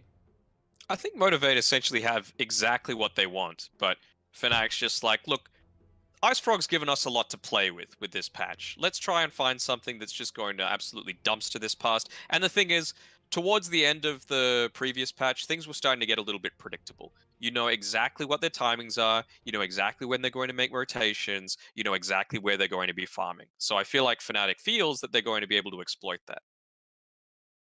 Yeah, no doubt about it. And I mean, at least, you know, with the second draft, I know it's a little bit more difficult to be able to read with not having, you know, as many games to be able to compare. But how are we feeling going into this? Do we think Motivated are going to be able to force a game 3, or is this just a 2-0 sweep here for Fnatic? I'm sure they're feeling confident about it. It's a 5 Nyx assassin as well, so not even a position 4. Jabs is going to be playing the SD. I'm a little worried about how effective DJ is going to be in that lane towards the top side. Like, he's against a Lina and a Slardar. You don't really want to get close to either of those. How do I feel? Do I feel like they're going to be able to create enough havoc? Like, I'm just thinking of what are some of the shards and the new ags for some of these heroes on Fnatic's side. You've got the fiery breath on the DK that's just going to cut off a big section of the map. It does decent damage, like it's like 80 damage per second or something like that. Yeah, 80. What's Storm Spirit got? Did he get any shard or anything like that? Don't think Electric he did. Rave, Grand Storm Spirit, and allied Rave, yes. heroes. The Overload Charges. Charges. This is yeah, an interesting one. I mean, we don't see the Nyx much, but I think it's nice at least they have this duo with the Shadow Demon Nyx where you can set up for the Impale, which at least is, you know, it's very, very similar where we see the Shadow Demon with like a Leshrac, because you have an E setup for a skill shot ability, so at least it'll make it a little bit more easier for DJ to be able to play. And they do have a break for this Phantom Assassin as well throughout some stage of the game, and it's also that the information... the Shadow Demon. Yeah. For a second, I'm like, who's this extra one that I'm missing? I'm just overcomplicating things a little bit too much. But yeah, I mean, it's also the fact that, you know, DJ is going to have a very good way to be able to scout out, because we know Motivate, this is a pretty kind of, you know, similar draft to what we were seeing last patch. They're going to try and play around the triangle, make a lot of stacks with the Phantom Assassin. You know, once he's able to come online, doesn't really need that Battle Fury, of course, with the mag, but it's still going to be a bit slower, really utilizing the Empower. The battle begins. DJ is going to poke his face forward, but when he sees the 3 heroes, he's like, all right, this is probably a little bit too much. And you can see he's kind of resigned himself to the fact that he's going to be taking a ton of harass in this lane, getting the 3 sets of tangos for himself, just wanting to be able to create a little bit of nuisance to make sure that Troll's going to get a good amount of farm. And, I mean, if the past few games that Ravens played is anything to go by, I don't think we need to be all that worried. And they're just actually going to go into the Battle Fury as well. They're holding 3 down bot at the moment here for Motivate, so you know, maybe hoping Death is able to find a setup, but no, he's just gonna tip it up on Boombell. So want to make sure that they can at least hold Savage through that first, but fortunately gets the range creep deny. This is, you know, the Lina has been a hero who has been such a hotly contested position for throughout the meta, and you know, we'll see how you're going to be able to do up against the Nyx Assassin. I mean, just, you know, the extra range and the right clicks can be such a nuisance, being able to trade with that LSA as well. You know, DJ does start with the mana burn, so it's going to be a bit annoying here for Q if you can just burn all that mana and really then just have Lina have to rely on the right clicks. But, you know, Raven's going to do pretty well versus the Slardar, although if he doesn't have the help of the support here, this double stun combo is going to do a lot of harassment. Yeah, I mean, that's the other positive thing. DJ is going to be able to just funnel in some of his regen through to Raven as well. He's been able to get the pull off, so nicely done there. And yeah, like you mentioned, he's just going to be continuously chasing down Q. Got off the Light Strike array just before the mana burn hit, so he's going to get full value out of his mana pool. Top side, a little bit of aggression going on. Jabs and Boombell were chat-willing each other. Jabs just a little bit slow to block that small camp with his body. So they're going to be able to pull that through. I feel like one of the reasons they picked this DK is that you're really not that worried about the PA in lane. You've always got more sustain. You're just going to be able to trade nice and easily with her. So I want to say that Jabs' job is, when he gets a little bit of spare time, is just to obviously stack some camps so that the Troll Warlord's going to be able to build those up, but also prevent Boombell from doing the same. You know, Lina wants to be putting a lot more harass in onto the Troll as opposed to getting these stacks up. Are you worried that they go for more of a passive hero in the lane like the Dragon Knight as well? Skewer. There we go. They're going to drag him under the tower. And now with the Dagger Slow as well, Masteros is going to eat a lot of damage here as they're going to try and body block him off so he can't get the retreat. Force the TP away. It is back to the tier 1 tower. We'll have to see that sustain not start to play through. But yeah, like I was trying to lead into, do you think this Dragon Knight is going to be a little bit too passive for the lane? Because Phantom Assassin's not the strongest laning stage hero.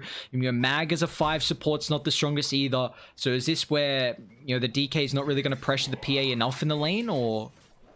I think he's going to be fine enough, honestly, and it's just about getting levels, right? Just sustaining, kind of playing a style similar to the Timbersaw, right? There's the tower threat as soon as you hit up onto that level 6.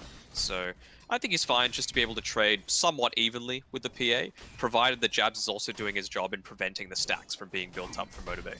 Yeah, that is the big factor though about the DK, that it does give you, once you have 6, you've got tower taking potential, so being able to go top to mid, just getting the map control, and it's really then going to be able to open up the opportunity you have to really start making these movements, because again, you know, you've got this Mag lineup where you're going to play a lot more passive, really trying to utilize that Empower, get the full usage out of it. So, you know, once Masteros is able to get that 6, yes, he might not pressure as much, but, you know, when he's got the ultimate, then the tower aggression will really start to be a big kind of worry here for Motivate. But we do have the rotations.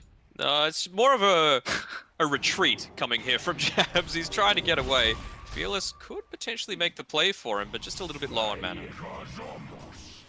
How's this mid lane been going? I haven't watched too much. I mean, unfortunately, Moon doesn't get the rune there, but looks like, what is he? 22-4 compared to the 15-3. So doing a little bit better right now in the last hit department. He's doing just fine, and Raven as well. Despite the fact that DJ's been spending a lot of his time pulling, he hasn't copped too much harass. He's still got the 1 tango left. DJ, he's been just throwing his body in the way. He's used all of his 7 tangos that he started with.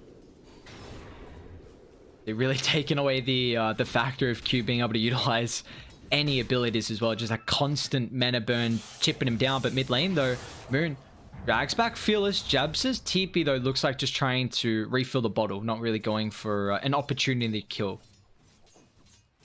Yeah, and he actually even gives the bottle over to Jabs so that he can just stay in lane, make sure he's not losing too much of that experience. So nice team play coming through there from Fnatic. It's the min-max coming through, making sure you're able to get as much as possible, and might be able to actually put a little bit of pressure on. DJ's even wrapping over as well. Nice dodge with the dissimulate. Fearless going to be able to get under any threat, and that's also the fact that DJ was able to steal away the bounty on the high ground. So now Fearless doesn't have a refill in the bounty, and they're probably going to try and look to shove the lane in because they know that he doesn't have any sustain, and you know, he's either going to be forced back to the base, or if he wants to stay, he's going to be under trouble. Well, there we go. The support duo Banishment sets up for the Impale, and bye-bye Void Spirit. I love that play. Like, that is flawless from Fnatic. You see the emphasis from the supports. The wrap through from Nyx steals the bounty, so it means the Void Spirit has to, you know, start. You either stay in the lane and you die because the emphasis they had. They've got a catapult, so they want to shove the wave in and then dive that attempt. And if he stays, well, he dies, and if he leaves, then he loses a full wave of experience and a lot of damage on the tower. Trouble as well. They're starting to close in here on both of these supports. They might have to settle for the Lina if they've got the damage to finish her off, that is. Q gets out the LSA, but he runs into it on the Nyx assassin, gets that spike. Carapace and Jabs, he's got 2 points in the poison, so that's going to be the damage required with that extra level. And 2 kills here from Fnatic, and I highlighted this support duo, the Shadow Demon and the Nyx assassin. You know, if you do start making movements together, that Banishment setting up for the Impale can be a very nice way to enable some kills. Yeah, especially considering Jabs, you know, he yoinked the first blood, he yoinked the second kill as well. It's enabled him to finish up that arcane boot, so he's able to make a lot more rotations than you might expect from a Shadow Demon this early on. Do you reckon he could go, what was it, 11-1-9 or something like we saw yesterday? I don't think he's quite on Polison's level just yet. The Polison Undying is a thing of beauty. Oh, it's a masterclass to say the least. I was still like, what? That game yesterday, I'm like, how is this Undying actually like godlike? I was like, what's going on?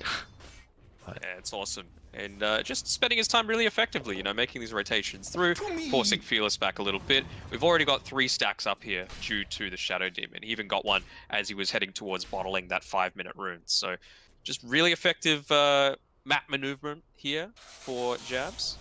Just keeping on making plays here onto Fearless. Boombill, he was trying to stick nearby, but his job is to start making these stacks. He's only been able to make one. Let's look at the stun though. He's got an Astral Step, so Fearless is fine, but almost got in range of that Spike Carapace. Was a nice attempt, but well, they could be in trouble now because Mastros is still being able to keep that catapult alive, and now with the Elder Dragon form, he's also got the Meteor hammer coming out of the Korra. Are you a fan of the Meteor getting picked up? On the DK? Yeah. I mean, I guess if your main priority is just tower taking, potentially, it's alright. It's the 8-minute mark. He's, like we were saying before, doing things that a Timbersaw typically does. And, well, Timbersaws can build Meteor Hammer as well, so he's just fulfilling the roleplay. Oh, that is a incredibly early tower that's going to get claimed here, and it's also pretty similar where we saw last game. Moon getting a lot of usage out of the early X's and finding these objectives, and it's kind of very similar how the DK wants to play it. If you're able to get the first couple of towers early with that Elder Dragon form, which can then allow you to use the next ones afterwards as maybe more of like a farming way to be able to keep back up in the farm and find some stacks if you even get that level 12. But you see Motivate, I mean, you've just got Savage trying to farm up the Ancient stack at the moment with the Empower. I mean, it's only level 2 unfortunately, but still the beautiful thing about the Phantom Assassin is that you can utilize the blow. But mid lane, they've got the setup though. Zip in, pull back. Moon is going to be able to get involved. Jab's actually still the one to find that, so he's on a killing spree. Savage, he should be able to take this one relatively soon. Even gets the stack off for himself, so really nicely done there. But he's starting to run low on that Empower. Actually, it's run out completely, so he's going to need Boombell to get him back up to full health. It's the big priority for him that he takes it before Fnatic do know that this is the area that he's farming in. And he's going for a bit more of that aggressive build as well, not wanting to go for the Battle Fury to double up on the cleave that some carriers do. I feel like Raven's done it in the past. He's just going into that Desolator immediately to enable that strategy. DJ, I get punished here. Boombell's going to skewer him down into the river, but Death has got that movement speed to be able to catch up, so he was trying to get some vision down and de-ward around the triangle just to enable Fnatic to eventually make this movement in the jungle. But even though they got that tier 1 tower very early top, you still see Savage doing well in the farm. This is the factor that they've had some stacks available for him, and also of course the Mag, who does need some experience though. He's about 4 3/4. They can always drop the tome for him, and actually Raven coming around mid though, keeping Moon alive. And now throughout the river, Death got that movement speed still. He's going to be able to scurry himself away, but we got to fight by the bounties down bot too. Jabs, he might actually give away this streak. Banishment to the TP out. Can you get a crit? Savage won't be able to. And here we go. It's the level 6 picked up by Jabs. So he's grabbed the tome, immediately going to head straight back out and look to make a beeline for that PA as quickly as possible. Asros Lucked out a little bit. Oh, they missed the Remnant. Really needed that to set up for Q. He's even going to commit another ulti, but I mean, he's got the Arcane, so it won't matter too much. You do see what the DK is doing. That's so much damage on the tier 2 already at this stage in the game. He might be in a bit of a trouble though. Zip on the back. Moon's going to try and disrupt the Lina, but she's still able to get the Laguna Blade off, so that Pierce is enough here. A lot of damage early, but they're still going to try and take the fight here for Fnatic. With the rest of the heroes coming over, they really want to get involved. Death's in trouble. The Purge going to stop the retreat. Fearless helping out with the Remnant, but it's just not going to be enough here. As Jabs on the dominating spree. Fearless still sticks around, but having a charge in the Astral Step available will make it very difficult for Fnatic to be able to continue on with that attempt. So we see a 1-for-1. Both the off lane is going to end up falling. Raven, with his farm at the moment though, we see he's going for that Battle Fury. He's got the Ring of Health, the Broadsword completed too.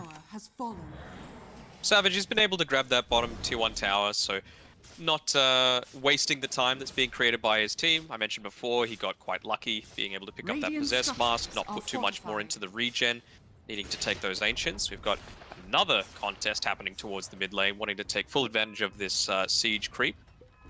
Will they look to tank it up with any of the heroes? I was thinking maybe Masaros might put himself onto the front lines, but no, it's just going to get denied out, and they're going to be very happy on Motivate's side that that's been able to happen. Few more new neutral items coming out as well. The Fairy's Trinket, that extra spell damage and mana cost reduction, particularly for Alina.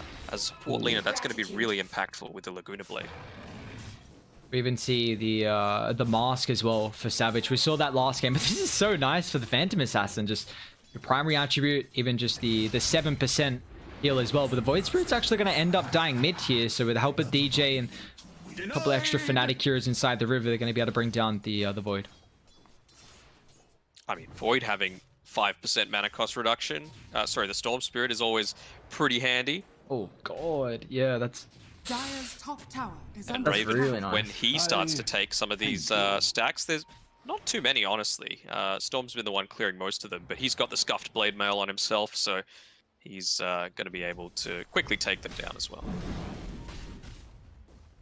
Fnatic still looking to try and posture pretty aggressively here. This tier 2's almost down. Dire, do they want to smoke and head to top? And Savage just has the Desolator completed, so if he does want to get involved, but Moon, you know, posturing down to the southern side, so in the area where Motivate need to come through if they want to try and link to the top side of the map here, and no, might have an engagement break out. Fnatic and Motivate holding the area. Death though stacking up the poison. They're going to be careful if it keeps ticking him through. He's got that hood at least for some absorption, but he's going to try and go to the back. Savage instantly deals with the support, and now they're going to be able to find a secondary target as well. As with that minus armor, they're going to go to work. Nyx will pay the price as Fnatic. They end up losing 2. Yeah, just a little bit too eager. I'm surprised they didn't finish off the tier 2 tower, considering it was, what, 13 minutes and it's down to about a tenth of its HP pool. Would have given them a lot more map control. Even if they did end up picking someone off, they had the potential for the buybacks to come out super early on. It's not going to cost them all too much, but yeah, just taking that one little step too far. Good vision being provided by, I believe it was Boombell, so that Savage is able to just jump on in, get the lucky crit with that Desolator onto Jabs, get his kill streak over into his pocket, and now he's just closer and closer to finishing up that BKB. Yeah, and this is... Are you a bit worried that Fnatic... I mean, they've gotten 2 towers, but haven't made any aggressive movements in the triangle, because Savage has been free farming. So do you want to see them continuing... Oh my lord. Unfortunate that there was already a sentry pre-dropped here from Motivate, and man, Savage makes him pay. And well, if he gets another crit, Rune's got to be a bit careful there, but he's going to be able to zip away. So I was going to ask, are you worried that Fnatic haven't pressured too much around the triangle camp from Motivate? I mean, I feel like they've already taken the majority of the farm that was there to be had, right? Yep. Like, now, when they take the tier 2 tower top, that's why I was wanting them to prioritize it so much. You feel a lot more scared about venturing into your own jungle, where you have to play in your own triangle. You have to play on the enemy side of the map. And so I feel like that was the point where they might try and put a little bit more pressure on, but yeah, just these micro decisions, I like to call them, from about a couple of minutes ago, that are just influencing the farm that Savage is still able to get. Radiant are scanning.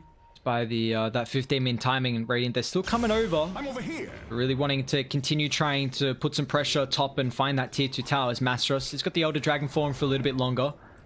Savage is going to show up as well. He's got 2 components of the BKB. A little bit away from the extra one, however, so won't have this for the fight. But now down to the southern side, they found Boombell. They bring down the mag. That RP threat throughout the fight is going to be pretty big, and it's going to whiff the RP, but it still looks like Jabs has fallen pretty low. They get the banishment set up, and now Void Spirit's going to pay the price as well. Fnatic, with these 2 early pickups, they're going to be able to chase for more as the route sets up. They even get the Storm Top of Death as well. It's going to have the sprint available in a couple seconds, but Raven drags him back, sets up for the meteor. Oh, that crush going to prevent it, but it doesn't matter. Raven with the ultimate has the attack speed now with the backline stab as well. DJ yoinks that one away. 4 down for Motivate. They lose that tier 2 tower. At least the Phantom Assassin keeps his life. Savage doesn't have the Empower, so not really farming as efficiently as what he would hope. Might just melt through Jabs though if he still sticks. Just needs the vision though. Savage, can he find it? He sees him now, needs a crit. Can he find it? He doesn't need no crit. He's a PA. Radiant's middle tower is under attack. Shreds him through, and nice little cheeky kill, and it's just getting him closer towards the BKB. Still holding that top of the net worth as least is the Savage PA. Yeah, those 2 tower denies go in the way of Motivate, so they get that little bit of extra gold boosted into their coffers, which is always going to be nice. Even once he finishes this BKB, though, you've still got the threat of the Shadow Demon just being able to completely take you out of it through the use of the Demonic Purge. Dire's middle tower. Yeah, Shadow Demon is going to be such an important factor here for Motivate to be able to deal with the ways to control the Phantom Assassin as this game goes on.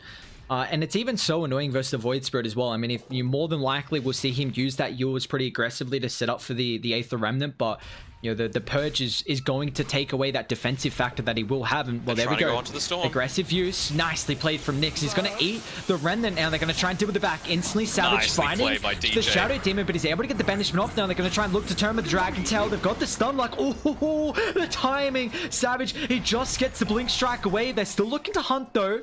Raven down to about half HP. Do they want to continue walking up into the higher ground? Guys still have a nice ward scouting out everyone in Radiant at the moment. They're sticking around. Moon showing. Let's see if they want to jump again. And they're fine with waiting that little bit further on Motivate. RP's just come back up online, so they're keen to try and make a play now. They saw the DK top. Oh, nice Spike Carapace connects on top of Q, but it's not going to matter. They melt through the Phantom Assassin. Now the rest of Motivate, they need to retreat, but Q, oh, he's just pretty much ran on top of Raven here. He's got the Yours, but it's not going to matter. Moon's hunting the back. He's out of mana though. They find the Yours, the LSA as well. Laguna's going to do a lot of work, but it looks like where's the extra targets coming out? It's Fearless. It's Yashul. And that was a lot of damage on the Storm, but there just wasn't the follow-up. The fact that they found that Phantom Assassin to start there, and you know, Fnatic grouping up as a team, and they, oh, what more do you want? A DD in front of the Roche Pit. This, you know, this is something that they didn't actually deal with in the patch, surprisingly. I mean, you know, not even that DD in front of Roche, but also just the power runes at 4 minutes as well. Yeah, I was kind of expecting to see something a little bit different there. Man, that BKB just freshly picked up. They had the RP nice and ready, but Savage, you got to use it, you know? That's the big difference between that team fight. I think if he gets that off, he doesn't get 100-0 burst, he doesn't get the Carapace hit on him by DJ, and that is a completely different fight. And now Fnatic having the extra life advantage. I mean, if Dire, they're going to actually smoke up here and try and head to top where Moon is positioned at the moment. He goes for this extra wave. He should be able to clear it pretty fast, but Dire, can they punish Fearless? Got the setup. The creep might eat the Remnant though. Oh, it's not going to. Death with the Blink for Fearless as well. Can they chain lock him down? Boombell will show up with the RP. So that's a beautiful pick off for them. Bloodstone still wasn't picked up for the Storm Spirit, and they gave the Aegis to the Troll Warlord there, but this might give Radiant an opportunity to be able to quickly get into the triangle and drop some vision down. They've already got one on the back, which does see the Lina. And well, Q. Uh-oh. You're continuing to walk up pretty aggressively here. They know the Storm's down. Fnatic, can they fight though? They've got the vision. Yours controls up DJ for the Dragon Tail. Nice two-man stuns. Fine Savage well, but on top of the backline. That's a perfect target to bring down. Shadow Demon, so important. Boombell with the skewer. Stops Mastros from being able to treat. He's going to attempt the TP, but that's a bit ambitious in the middle of the fight. And then when you don't kill the Phantom Assassin, we see that damage start to skyrocket, as he doesn't even need to commit the BKB. I love the target prioritization coming through. They instantly find the Shadow Demon, control the Nyx as well, and it just allows, you know, Savage and also the Void Spirit to have a fight. And Boombell not even fulfilling his traditional role. He's normally very happy to sacrifice himself for the rest of the team, but he was there for all of those kills. So a lot of assist goal going his way. He's got the Philosopher's Stone as well, so about halfway towards his Blink Dagger. Same sort of thing with the Shadow Demon though. He's got the Philosopher's Stone, and he's building in towards that Axe. So it's going to be quite handy for them to grab. Are they going to be able to catch Fearless out here? That's the question. Haste just gets out.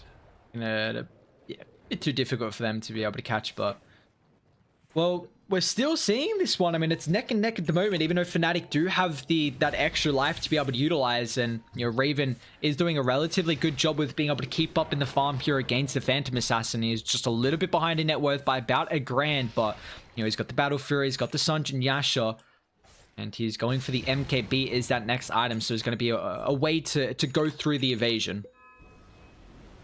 And I feel like that's really important against a lot of the lockdown that you've got now with Motivate's lineup. They've got, of course, the Mag, Lina, you've got the Taunt from the Void Spirit and the Slaughter. Lots of ways to stun, taunt, do whatever else to you. Satanic doesn't provide that status resistance anymore, so the Sanjin Yasha are going to be coming really handy. They've still got the Aegis for another 2 minutes. It looks like they're trying to link down to Raven, who wants to shove this lane out. They actually want to go on the triangle. They draw the line, but this could be a decent spot for Dire. They got the RP back up in the choke point, but the scan connects. Well aware, Radiant, they want to be the ones to hold the higher ground, but now Mastros blink forward. They find the Mag, who's posturing pretty aggressively, but they find the Sun. Nice RP. Onto 2, but he can't get the skewer away. Savage going to try and commit forward with the BKB, but once again, the Banishment's going to give them protection. Up the break as well. They're going to be careful. PA blurred up. It's going to get the strike on the high. Comes the bash coming through as well. The Storm! Crit down! Savage, nice start to the fight. The buyback coming through for the Mag as well, but they can't continue for more. Fnatic, they need to retreat up on the high ground, but it looks like Motivated is going to give them the opportunity. Death with wing forward, find the catch. He could be in trouble here if Raven can get on top of him. Still doesn't want to commit too heavy. He's got that Aegis. Can they deal with the rest of Fnatic though? Yours sets up for the drag back here. Phil is going to be able to catch out the Nyx Assassin. So we just see the I'm not even done just yet as Death has got the follow-up. Jab's going to end up falling as well. Killing spree for Savage. That's 4 down for Fnatic. And man, that fight, I mean, you drop the RP instantly. You see that it controlled up a little bit to start there on some key heroes. I was a bit worried because they didn't find the Shadow Demon to start though. That RP, the Banishment save, but so I should say the purge on the Phantom Assassin, then the Banishment save, but it didn't matter. Motivate just had that higher ground. They dragged it back up. Were able to find some key targets towards the later stage, and good fight for them. I suppose that's one of the advantages of the PA. You know, they had good positioning from the supports, allowing her to blink back onto the safety of their high ground. All the vision was on Motivate's side. So some good team play coming through there. And it just goes to show, like, who's going on who. Boombell being able to punish those two, jumping right in on top of his head with the reverse polarity. And it's the two main cores on Fnatic's side. And I want to highlight the item here from Q. Not a lot of time we see the Lina going for a first item Euro Scepter. Usually it's that the Aether Lens, at least support based, but it is such an incredible game for the Yours. If Troll pops that Battle Trance, without BKB, you just kite him, even protecting yourself. The defensive factor, not as much this game because of the potential purge from the Shadow Demon. So, you've got a factor to deal with the Troll. Another way is that Yours setting up for the LSA is one of the best ways to catch out the Storm Spirit, because that Zip has a bit of a cast animation, and that was a big factor in that last fight. Q, he got the stun, Savage was able to get on top of him, get a lucky bash, and that was all they needed for the Storm, so he's going to have to be a little bit more wary of how he takes these fights. That's all well and good, Ares, but I think you're forgetting one big thing. Where are the shards? It is past the 20-minute mark, and I'm seeing none queued up. I'm very disappointed in both of these teams because we've got some pretty saucy ones that could potentially be picked up, like the Shadow Demon heal, the constant dispel is going to be really nice for them as well. But of course, just picking up that Aghanim Scepter is the priority. I mean, it's going to be a pretty good Ags game. We've already, brought up the fact on how the Shadow Demon's going to have an impact, and that Philosopher's Stone's really going to enable him to find some of the items. And Dire, looking to smoke up though, controlling the triangle by the bounty timing. It's going to take them a lot longer if they keep having these losing team fights on Fnatic. It's just little things, little tiny positionings, like a couple of people getting caught in a pre-Blink Dagger RP. He's getting pretty damn close as well, only 400 gold away now from finishing up that Blink. He has used the buyback, so no threat of that being expended anymore to try and slow him down even further.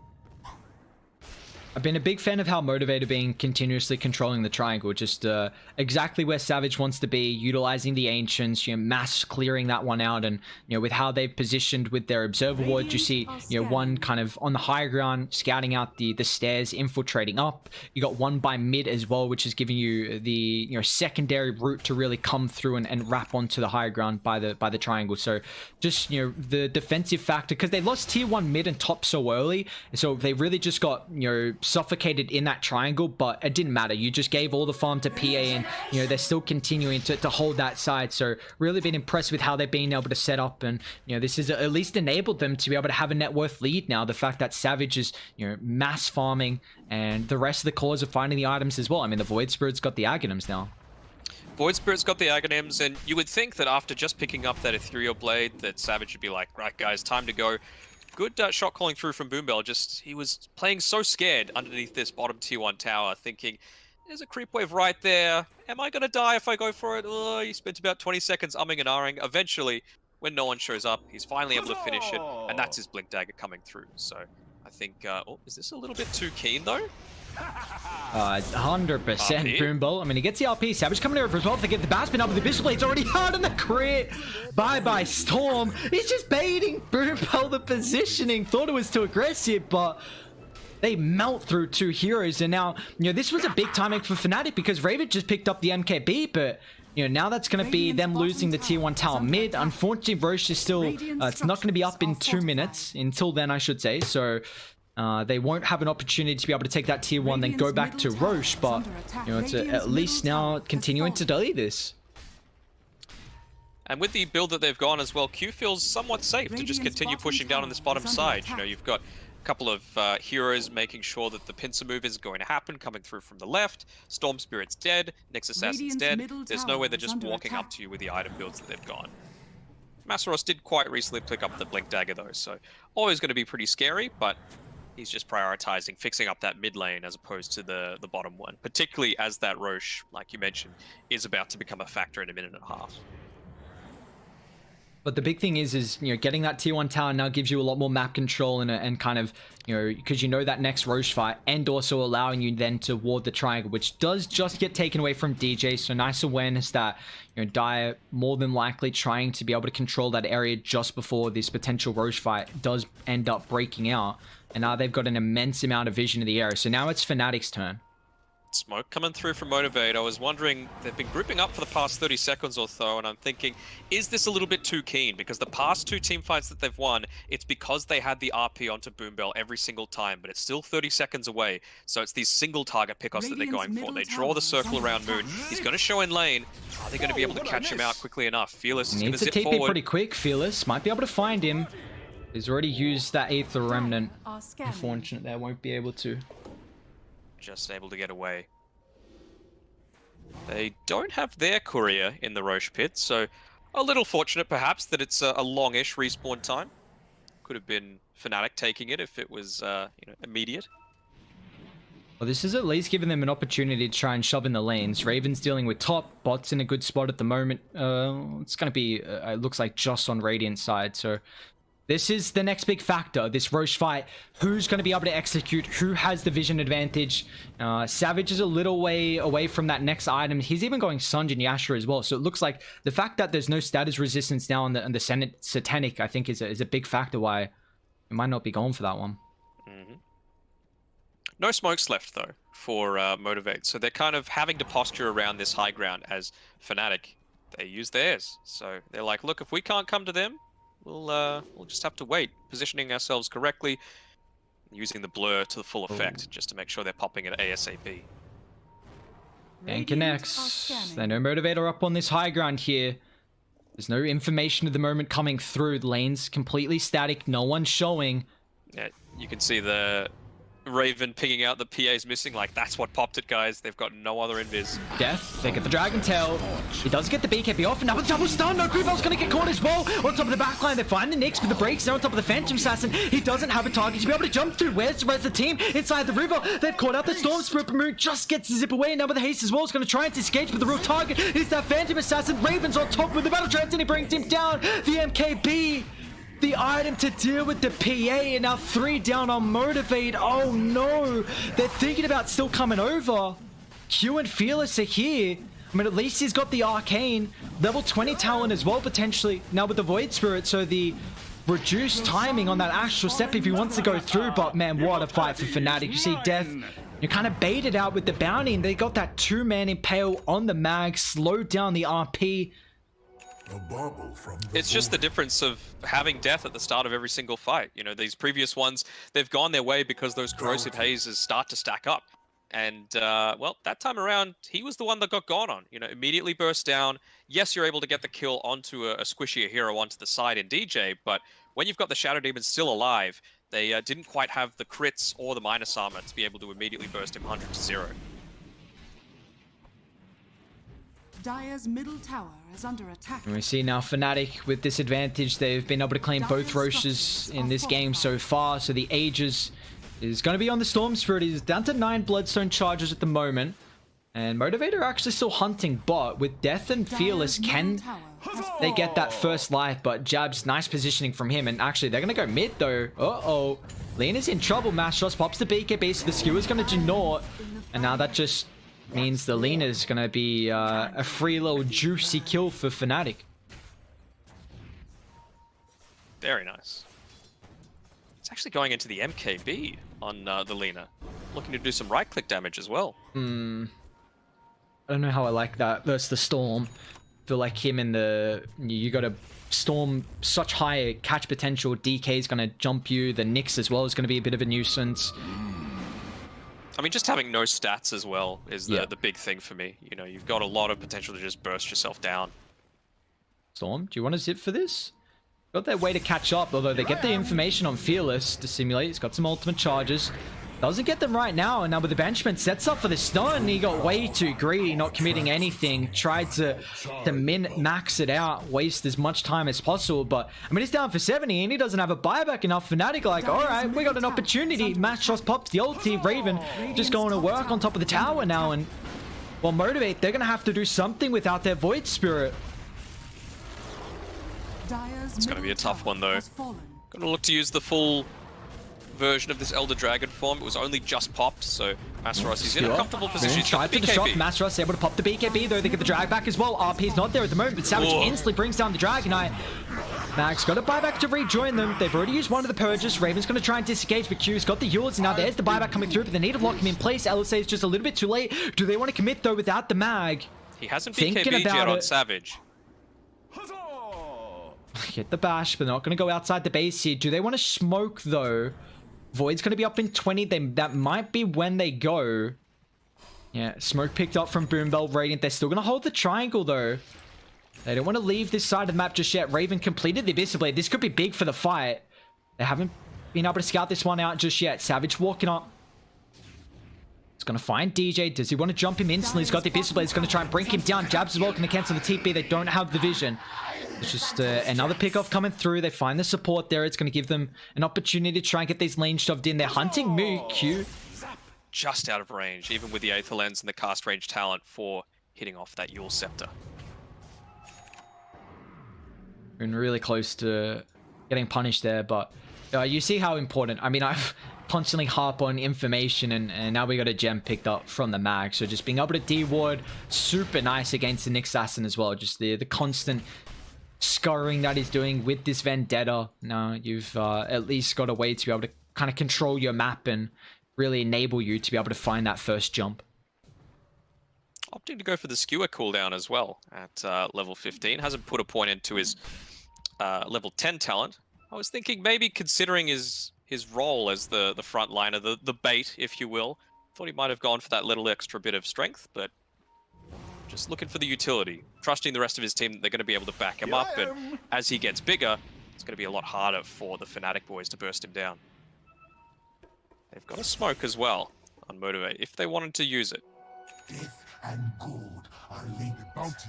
Well, if they got that Roche timer, they're going to know that well, at least the age is going to tick out here in the next 25 seconds, so they got to kind of deal with the lanes. Yeah.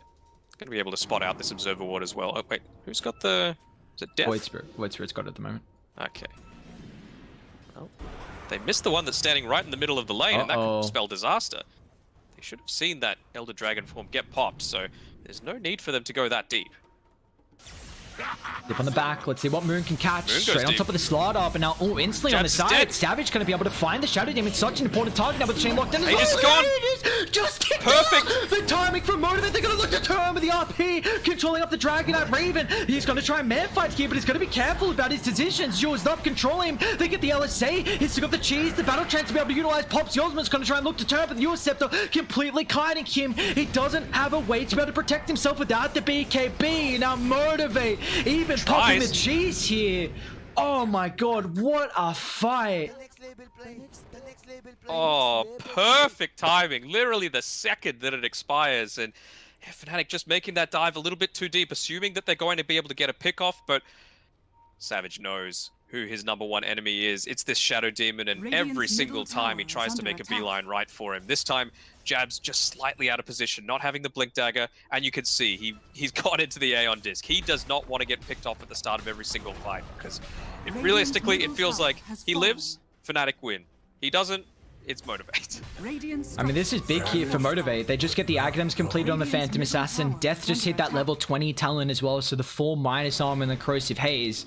So they are really going to start shredding through. And also PA, that triple stifling dagger as well. Potentially, definitely would have had it last fight actually, but just highlighting it now. It's kind of been pretty important here for Motivators. They've been able to claim a 5,000 net worth lead now, and they've trying to control out the rest of the map. We even got some neutral items coming through. We'll see if we can get some new ones. So the PA's got the Nullifier queued up next, which I like. I think it's totally fine. I think honestly this is a game where Rapier or the Shard. I think the Shard is totally fine here because you're going to be able to disable that fervor for 3 seconds if you are in a man mode situation. If you use it when you just before you go on the Dragon Knight, suddenly he's missing 12 armor. Storm Spirit, no overload, probably not as big of a deal, but I think especially that Dragon Knight is just going to enable that intense pick-off potential. They're underneath vision here. Moon's going to try and jump the map, but now with the Abyss Blade, Savage needs to get a couple of creeps coming through, maybe a bash as well. They need a retreat. They've got a Phantom Strike target. Looks like that's going to be all she wrote, although Savage never mind. He wants to go back in. He's going to find Mastros, pops the BKB. Dragon Tail sets up for the Meteor Hammer. They're going to try and disrupt this, but they haven't found the Shadow Team move instantly. Fear's going to try and do the job that Phantom Assassin needs to rely on. They break him down. Double the RP as well, controlling up 2. Sets up for Laguna Blade. Mastros is falling incredibly low. They're going to be careful. A buyback's coming through from both teams. Feel is getting control, but Scepter is going to allow him to disengage. Moon's going to try and catch him with the BKB, but it's not enough protection. Void's down, doesn't have a buyback. Can they reset the fight though? Oh, Boom Bell, that's greedy. He wanted the gem. It's going to get punished. Motivate, they lose 2. It's the price of that engagement there. So a 2 for 3 Slardar buys back. So does the Shadow Demon. Roche is up in 10 seconds as well. Oh, the unfortunate timing for Motivate. They haven't realized just yet. No Courier sitting inside the pit, but that's where Jabs is going right now with his. He's just going to sit it right on in there. Make sure he gets instantly revealed, and it's going to be in the perfect timing. Any cool tier 4 neutrals coming out here? One, the Stormcrafter on the Slardar. We might not get too much of an opportunity to scout this out though, as Radiant, they're trying to walk through the triangle. Dire posturing by that tier 1 tower, still down bot. Let's see if Savage, he's got a ward. If they run down to the low ground, they might be able to instantly assassinate Jabs. Maybe Moon's a better target with the LSA from downtown. Savage, he wants to defend, but over the Abyss Blade. Oh no, he's in trouble. The 2 mates on his wall. Can they get the protection? No, they're fighting. He doesn't have a buyback, and now Death's in trouble as well. Moon's going to go to work now with a troll as well. Raven's able to close the distance to bash from afar. Death, he'll pay the price here. He's got that Stormcraft. They're going to try and utilize it. He might be able to get out as well. Mastros has got the counter though, but Storm Spirit though will still end up falling. So at least the Lina punishes 1, but they lose all 5 from Motivate. And their base, mid shoved in here. I mean, you got to buy back on Lina. Void's going to be up in a couple seconds, but the issue is that the Troll's still alive. Troll's still, oh, okay, I guess the tier 1's getting attacked. It's going to get refreshed, but yeah, Boombell, he's been able to clean it up, make sure the base isn't too much of a concern. Fearless is going to be able to push that one out as well in the mid lane. He's approaching his level 25 and just buys up the tome as well. So Dissimulate now stunning for 2.5 seconds. It feels like their lockdown is starting to become a really big factor for Fnatic as the BKB timers start to slowly tick down. Dire's bottom tower is under attack. They need to be careful about their waves though, as Raven tries to get to that Abyssal Blade, but the Lincoln's going to pop it. So mid and top are shoved in. Bots, creeps are coming in pretty soon. But it looks like they're going to back off here. So they will not be able to get any objectives claim after that. But they are well aware that Roshan is available. And DD. DJ was there. No. That's a Skadi finished as well. Just a pretty tanky boy on Raven.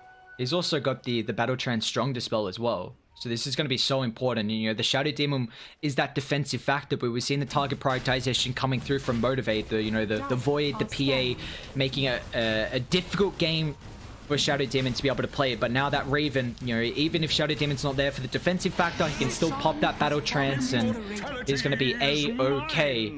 And now they've got the Aegis now picked up on Moon. Was there a refresher shard? There was. So Shadow Demon's got that one. He's got the shard as well. Okay.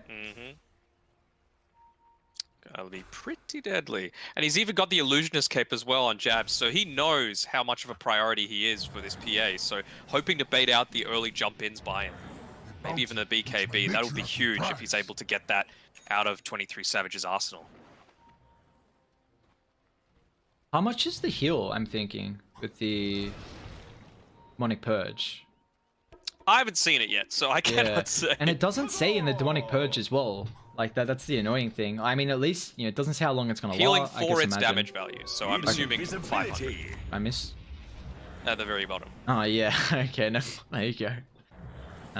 Well, the big factor is as well, you got to keep in mind that Dispel. I mean, it's just going to be so annoying. Yeah, it's I mean, really good. The Slaughter Corrosive Haze really not going to be an impact if you use it defensively on someone like the Troll or, you know, really anyone you want to here. So, you know, the Silences as well from Fearless to keep in mind. But, oh, Savage, he's got his own shard as well. The Aghanims and also the extra Fan of Knives. My man. I want to see him use that onto the DK. Try and burst him down before he can use this cheese. Motivate. They're coming out. They got some information. Let's see if they get the target. Oh my god, the spike cameras from DG! No! The trouble, but the boot belt! The RP! But where's the Phantom Assassin? Savage is in there at the moment. They're gonna bring down the points. With the first five, it's fallen as well. Savage straight on top of the back line. Gets to be splayed out. The Phantom Knives as well. Trying to deal with the Shadow Team, but he doesn't have the damage. A bash, Moon, Super 4, but they got the Pistol Blade. Now the Phantom Assassin refresh coming through. He's gonna end up falling on buyback. Motivate, they're in trouble here. Phil is gonna dip away. He bought back for this, and he's in trouble. Motivate, their tournament lives now in pressure here as the bash. 3 down, make it 4. As Fnatic might have just eliminated there, and then Boombell, the sole survivor, but that might be it as Radiant, they didn't lose anyone, just the ages. Oh, what a great RP turnaround by Boombell. He needs to drop the Philosopher's Stone right now. He's only 50 gold away from buyback on this PA. If he gets the passive gold extra, they might be able to make this turnaround before the Aegis goes down. Radiant structures are fortified. They need to do something. Drops the Philosopher. Sorry, drops. There we go. There it is. He's picking it up. Let's see if it's enough. They need a hold. They don't have Glyph. Thane is available. Boombell as well, but the buildings, they're just getting shredded. Stuns up on Mag, and that might be it. Fnatic, they sweep it. 2-0. That's going to be all she wrote. Mastros taking down his old team. Savage unable to get a little bit of revenge as well as Fnatic. They're going to move on in the lower bracket. And you can see from the gold border, the PA has just got a buyback, just as the throne descends into the ground. So it's little plays like that. Even at the previous fight where PA went down, I think she was only about 200 gold away from buyback then. If she wanted to use it, try and come back, that could have potentially been the Roche fight going for them as well. And then again, it's completely different. You know, they can start to make the push forward. You can force buybacks away from Fnatic. It was a roller coaster game all throughout, though. You know, just win probability. Dota Plus could not decide who was going to win for the majority of the time, but it was just way too much for them to handle. As soon as that Aghanim Scepter on the Shadow Demon came out, it was some good baits as well with the Illusionist cape, making sure that he was able to avoid the brunt of the damage. No doubt. I mean, such a incredible performance here from Fnatic, and I'm just happy we at least got to see a couple of the shards as well. You know, towards the end, unfortunately, we're gonna have to say goodbye to Motivate, but you know, what a strong performance here. You see just, you know, a couple of these fights, how they're able to turn when they get those, you know, incredibly important targets, that Abyssal Blade from Raven, just, you know, locking them in, the counter initiations, and a back and forth game. But man, I wanted a game 3 just for the storylines and for, you know, more Dota that we can get with this patch. But you know, we're gonna have to wait till that next series, which is gonna be a pretty, you know, one to at least a good one to be able to watch as well. We got T1 taking on Execration here in our second lower bracket match of the night, guys, so you don't want to miss it. More 7.28 Dota action coming up in just a second. So not only, you're probably going to be level 15 by the time you get it. So you would assume you're going to get the extra 20% Anchor Smash damage reduction. That brings it up to 80%. So T1 towers, just as an example, do 90 damage. You take away 80% of that damage, it's doing minus 72. So you're doing 18 damage. Then you've got the Kraken Shell blocking the damage as well. So you're regenning more than the tower is able to do to you. It is crazy if you're able to get it to work. it's just one of these weird situations of when do you fit it into your item build? Because there are a lot of important things that a Tidehunter needs before then. You need things like the Greaves, which just had the buckler added on as another component that it needs to be completed. Or you need a Vlad's, or a medallion got a little bit of a buff recently. Things like that. You just need to think of making those decisions. And if it is Cuckoo playing it, wouldn't surprise me to see if he went really ambitious and tried to get it pretty early on. Radiant team ban. Ooh, the Spectre. Okay.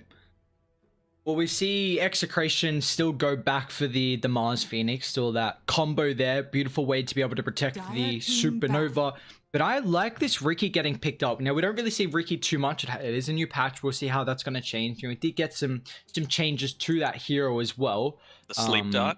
Which is cool. The tricks of the trade, Aghanims as well. Scepter, you have you can hit 2 units now instead of 1, and you can also just use a smoke screen in general in the tricks of the trade, which I think is just a nice little improvement for the hero, just a value of life buff there. But it's a great way to deal with the Mars. You get out of arena. You've got 2 ways to get out of arena with the blink and the tricks of the trade, and you're always backstabbing him, so you don't really care about the bulwark at all. Yeah. Man, that dart's going to be really good against the Phoenix if he's able to pick it up, right? Like, a good way to interrupt the sun ray. It's got decent range. You're probably going to have the blink strike increased cast range by that point. I just love how Riki looks on this draft screen as well. It's like Tidehunter's saying, "Don't talk to me on my son ever again." He's just standing there behind Daddy Tide, behind his big fish. The fish is bigger than Riki. Anyway, Phoenix, another one of those heroes that really likes the shard too. It's all you need really is the Tranquils, a magic wand, maybe an urn if you're feeling really frisky about things. But then you can go straight into that shard, which means that your fiery spirits, they just replenish every 7 seconds. So you're essentially always going to have fiery spirits available just to farm. It takes 2 fiery spirits to take out a creep wave, but also you're never going to be in a situation where you're completely useless in a team fight, because what Spectre drafts want, and what Phoenix drafts wants as well, actually, is just longer team fights. So the fact that you've got this replenishing resource is going to be really impactful if you're able to get to that point. We see now this pick for Execration trying to go for the mid hero. Although they banned the Doom, the Timber as well. I guess just some of these lost. They wanted to get rid of the break on the Doom. Very good against the Spectre. Even more so than it used to be. So what's available here now for Execration? I mean, they've got a lot of team fight, probably needing a hero that's not going to be as reliant on cooldowns. They shove at the lanes okay. They're going to go Invoker. So doubling down. I mean, you've got a way to be able to make plays. Now that Spirit Vessel is going to be super nice versus the Tide. Can make plays early with the Quas Wex. Scales into the late game, depending on if he goes for the Midas. And I'm all down for an Invoker. Even if you get a good arena off, Cataclysm is still pretty damn good. Like they nerfed it a little bit with the cooldown being a bit longer, and you're probably going to be going Quas Wex, so it's going to be happening a little bit later. But it does give you that good scalability into the late game. It's not just all about the Spectre, which is going to be really nice for Execration. And this is just hard aggression though from T1. Let's see what they rounded out with. It's a Void Spirit again, so something that's going to look to get super active really early on. And it is the Cuckoo Tide. Okay, well, they don't have... It's a very difficult way to be able to deal with the Void Spirit, to say the least. I mean, Invoker is going to give you a little bit... It is nice, the Tornado aspect, to be able to get rid of the Resonant Pulse. So that's one factor heading into it. The EMP could be pretty nice as this one continues on. The Mana Pool from the Tide, the Enchantress, the Riki as well. But... Are you worried that Execration might be too reliant on their cooldowns? Not really. I feel like Spectre's probably the only one that you really need to be super concerned about that with. I think their concern is just making it out of the laning stage, because this is a really aggressive, really strong laning lineup that they've got for T1, whereas it's a lot more passive on Execration's side. We'll see. It's a 4 Phoenix as well, by the way, not paired together with the Spectre. Well, yeah, they're gonna get at least a nice laning stage here with that ET to kind of give Spectre a decent time, and we'll see how he can continue on for there. But T1 are just gonna run them down. Like you know, Jackie getting that diffuser blade timing, if he's able to have a pretty good one at that. You know, Carl more than likely with an early Yule Scepter can even go that early Ags if he really wants to as well. But yours will give you a lot more opportunities with how you're able to play. And yeah, T1 literally just gonna look to try and, you know, put the pedal to the metal and not really give Execration too much opportunities to be able to, you know, find the farm in the jungle, then really come into the late game. The one thing I do like at least about the Tidehunter is that you're not always a hero that relies on a blink to initiate in fights. You know, you can just wait for Execration to heavily commit, chuck out that Ravage, and then go from there. Because, you know, if you're the only one that, you know, initiates on your team, then blink is definitely a big factor. But your Spectre haunting in on top of you, you're still going to be in the middle of the fight more likely with how you're positioned. So, you know, at least that can be somewhat of a nice thing here for at least the side of Team 1 as these team fights go on. But that's really their only big team fight ultimate. Yeah, that is true.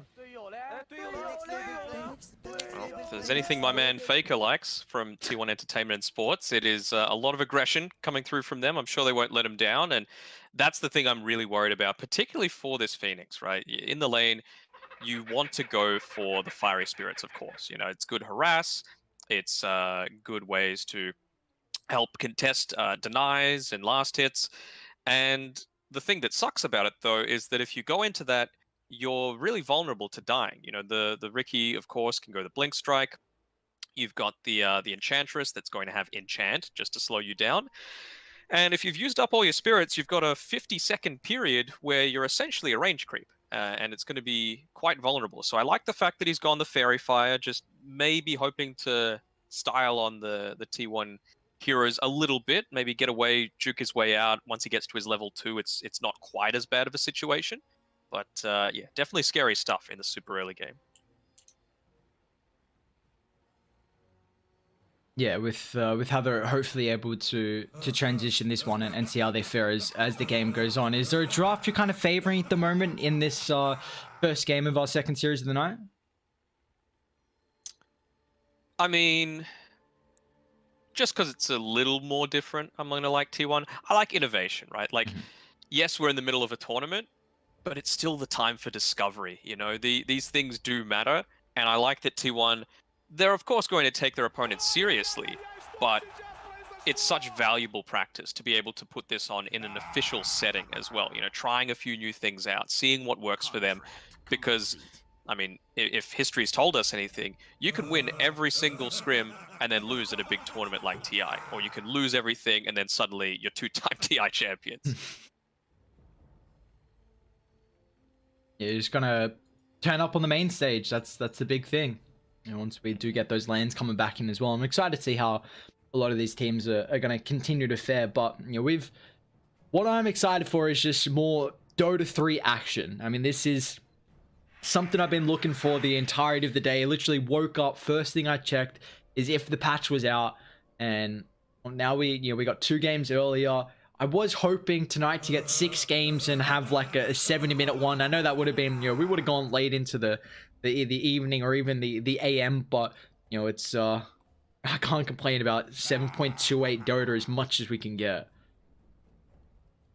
Exactly. More Dotes. That's what we need. And we've got a reconnect coming through here, so that's nice. Spectre reconnected. Take your time. Lots of drawings on the map. Oh. Let's be careful. Don't get too creative there, but I mean, at least now, how is at least what is one of the lanes you think is going to be high impact and potentially a high amount of kills here? I mean, T1 are definitely going to be trying for that in the safe lane. That's for sure. It's just a matter of how do Execration look to respond. Do they? I don't even think you can start with a tri lane. You know, it just needs to be RR playing super BDZ playing super defensively, and using vision as much as he can to his advantage. Do they have any wards? No, they're actually going down with 3 towards the bottom side. So I kind of like this as well. You've got the good setup with the enchant. You're assuming that they're going to have. Cuckoo might even go for that 1 point into the gush super early on, just if it is going to secure them the kill. And then, you're still going to be able to rotate top and potentially be 2 kills up, like 1 minute into the game. Yeah, we've seen a lot of the value point coming through with that gush early. And it just gives you so many opportunities to find these early first bloods and really get that nice little chunk of gold that can be a big factor. Not even the gold, the experience is another big thing as well, because we've seen players now are really starting to utilize that extra level advantage. You just got 2 spells instead of the 1 from the enemy team. If you really push the tempo with that 2 before they get their extra. So I would hope that T1 can maybe find a first blood here, and unfortunately it looks like already Radiant actually setting up with 3 heroes up top. And you take a look at that vision, a lot of emphasis here just with the rotations. The battle begins. I will say this is a very cool Riki set as well. I know I've seen it occasionally, but my boy Jackie there is, he's looking pretty clean on the Riki. It's like Jack the Ripper sort of looking thing. Yeah. A little steampunky. I like it a lot. We'll see how he's able to fare. We haven't seen the Riki too much for a while. Of course, new patch, we'll see how this one's going to transition into it. But if they can put the pressure on, this is going to be a lane where Execration, the Phoenix early on, not going to do as much, and against the matchup of Mars, you're already a pretty good matchup, so. The harass begins. You can see there just immediately jumping in onto him, actually leveling up the impetus instead. Okay, thought they might try and continue to commit. Hope to go for him. It would have meant using both blink strike charges, so maybe feeling like that would have left him a little bit vulnerable to losing some of these last hits. But Whitemon, of course, always going to be showing some expert gameplay on his Enchantress. Yeah, this is one of the heroes I've been very impressed when he's been playing the Enchantress throughout the BTS Pro Series so far. Just really secured a lot of their safe lanes, and it's allowed Jackie to thrive on this new team as well. EDZ doing a good job though, making sure to body block that hard camp. So Whitemoney's not going to be able to get a creep as soon as he hits level 2. A lot more harassing onto him. What spawn? It's the Vools. Okay, so nothing too crazy the Whitemon would be able to grab if he did just opt for a small camp. Take a look at the mid matchup at the moment as well. 6-3 with the Void. Only 2 and 4 at the moment for the Invoker. Early on to be expected going Cost Wex. Your damage not as high. I mean, we did see that Quelling Blade get nerfed slightly. It's down to 13 damage here, which is going to be pretty important, honestly. Just, we see a lot of these melee heroes. Going in. Mars is probably dead here. Torpedo's in trouble. They get the spear. Going to push away Jackie. Already used all his blinks. Still though, that's a lot of pressure, but now Phoenix has been able to get up to that level 2 mark, so he's got some safety. Another pause. Gives us more time to work out how the lanes are going. We'll take a look even down bot as well. With the Tide and Shadow Demon versus the ET and the Spectre. They've got the lanes kind of shoved in at the moment, and there are no blocks on the camps as well. So this is going to allow RR really to be able to utilize that Astral and try and stack up. But let's see if he's going to be able to make the small camp pool. Might not be able to, but he's always got that hard camp to utilize at the moment. I think they're doing a fine enough job. Yoe, as I say that, he just gets banished. Trying for the body block, keep him inside, forces the dagger out. They've got a lot of stacks as well, then we're going for that. Well, that now really disrupts at least RR from getting the pull off. I mean, they do have double range at the moment here for T1, so this lane is going to start to push in, but they were well aware with how the lane was situated that the ET wanted to start to make rotation back and pull the wave, and as soon as they saw him go for it, they're like, all right, this is our time to put some pressure onto the Spectre, and they do a very good job there. Double range creep deny for Cuckoo. Immediate chat wheel afterwards. He doesn't know any other way. Always got to give the little bit of BM, make sure they're well aware that you're the alpha in this lane. I mean, have you seen that belly? He is thick. He's got a big ass belly. Mm-hmm. That's a beer belly, as we like to call it. My dude's chugging him down. 500 ping. That's a rough one. Don't want to be playing an elimination match on 500 ping to say the least here. But let's see if they go on the Mars actually. Yeah, Enchant is through. BDZ is gonna have the Fire Spirits backup available here, but Jackie can always utilize that Tricks the Trade in the blink, and yeah, Mars is falling incredibly low. There we go. Utilizes the last little extra abilities that Jackie's got, and is gonna be able to pick up first blood here.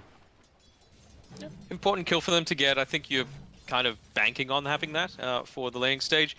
BDZ though, now he's level 3, so he got those 2 points into the Fiery Spirits. It's a lot harder for Jackie, who's already completely out of regen. So much as Whitemon, he's still got the 2 tangos remaining, so might look to ferry one over onto the Ricky, in addition to that healing salve that he's got coming out for him. Just letting him prioritize, doing the damage. Whitemon, we've seen him do so much with so little.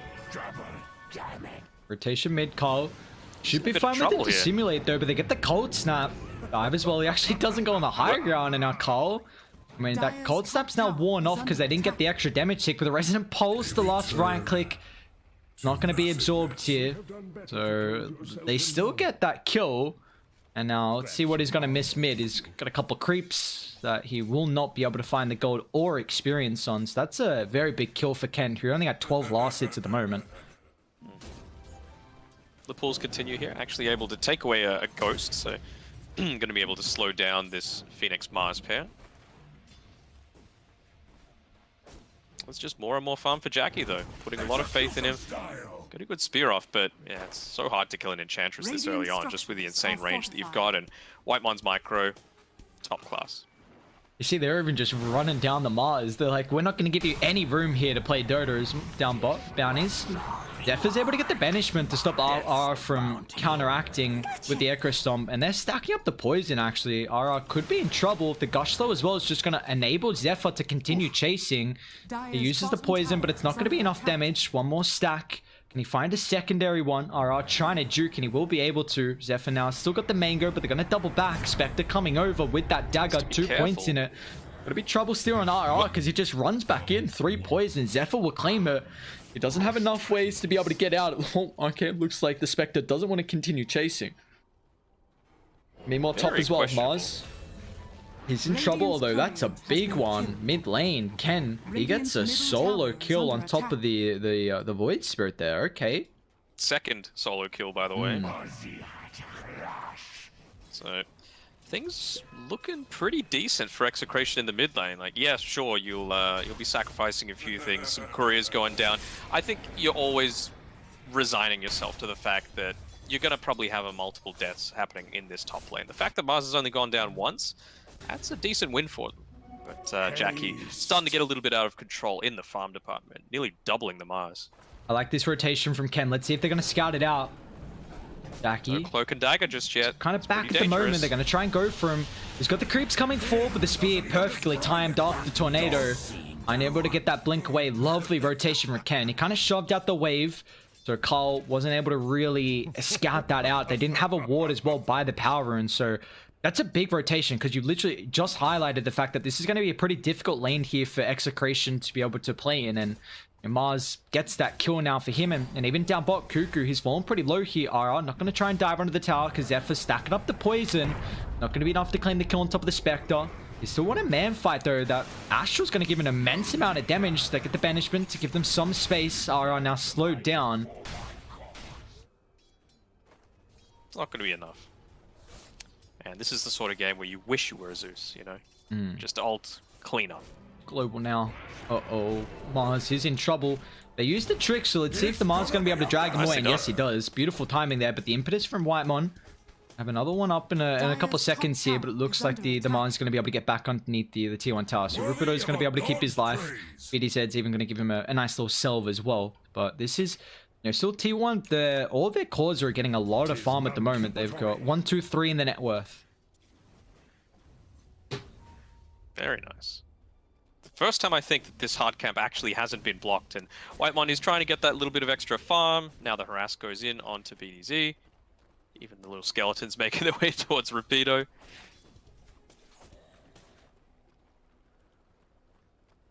Yeah, such a menace. Always needing to be concerned about him. Nothing too out of the ordinary, though. Radiant's Diffusal middle Blades, tower build up is under for our Ricky. What have we got on our Invoker? He's going for the Urn. Some Blade Mail, Spectre. Surprised they didn't change too much about that. Yeah. What they nerf about Spectre? I'm trying to remember. Did they slightly tweak the dispersion? I think, and the Desolate.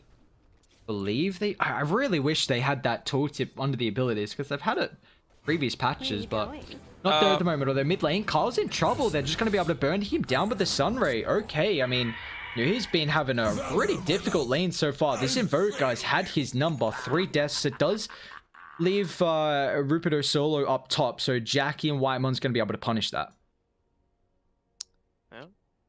Perhaps some lag coming through there for Carl, the DC coming in. They just made Dispersion. It's not that huge of a nerf. It's like, it was 22% at max level, the Dispersion, and now it's 20. So, nothing super major. Yeah, I remember they did do a little bit of drop off in one of the abilities, and we actually see that he's gone for he's actually gotten rid of the Blade Mail. He's gone for the Manta. Oh, never mind. All right, he's gone back for the Blade Mail. Usually we've seen the Spectre pretty much rush it though, because it gives you an opportunity to just leave the lane as soon as possible, farm up the jungle. But you know, the Spectre's actually gone for the Treads and Wand as well, so not that Blade Mail rush. They've spotted out the fact that this Possessed Mask has just dropped here, but it's the Dyers. Zephyr's close enough that he's going to be able to grab it, though. I don't think you'll get the Astral Spirit Echo Stomp on in time. Surely. They're going to try. No. Close. Nice attempt. Whitemon, though, is underneath an Observe Ward. They have the Urn coming through as well, so this is going to be a pretty big kill if they can get some Urn charges, but he's well aware of this, trying to scurry himself away. Just dodges that Tornado as well, which would have been so important for them, but they've got the vision. Allows Ken to get in range for the Cold Snap, and if they can continue locking him down, yeah, they get that big EMP damage now, but the right clicks is enough. So now Ken becomes some Urn charges to be able to utilize his 3-0 and 2. So the early game Invoker has been very impressive. Oh, the chipped vest on the Spectre as well. Oh no. Maybe you don't need a Blade Mail if you've got the worse version. That's always nice. Small adjustment. Especially against someone like the Ricky, I suppose, that's going to be hitting you a lot. See, what is the 26 damage? Heroes, 13 damage to creep, so even the HP regen's going to be pretty nice as well. Like, Spectre's always got a decent amount of regen. So, it looks to be some real big issues getting on with the connection at the moment. So, actually, I think someone said there was having a bit of weather problems there at the moment. I'm assuming so Pong get lost means packet loss. Probably. It's using my 5 head, my big brain. Don't need Google Translate for that one. We can kind of just presume there. I don't know about that. See, that's where we need John. That is true. John is a font of information. Yep. We can pretend. Let's do you want to try and guess what they're saying, or no? I don't need a scandal right now in my life. That's true. I'm not even going to try that one. So we do have the bounties that are coming out pretty shortly. So we already see the rotation coming through from Carl and Whitemon. This is getting scouted out, so they see Carl making a movement to top.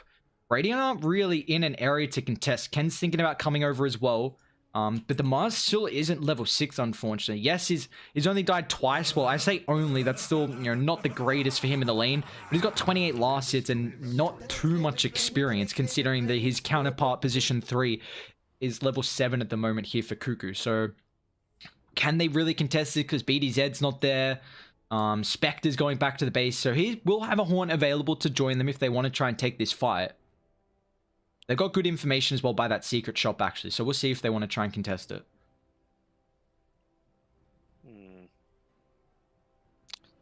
It's not going to happen this game, but I can't wait for the moment where we get a Spectre against a Zeus. And just the new Spectre shard. That's what I'm really looking forward to. So like Zeus ults just to try and, you know, give some vision or scout out, you know, maybe a Roche attempt or something like that.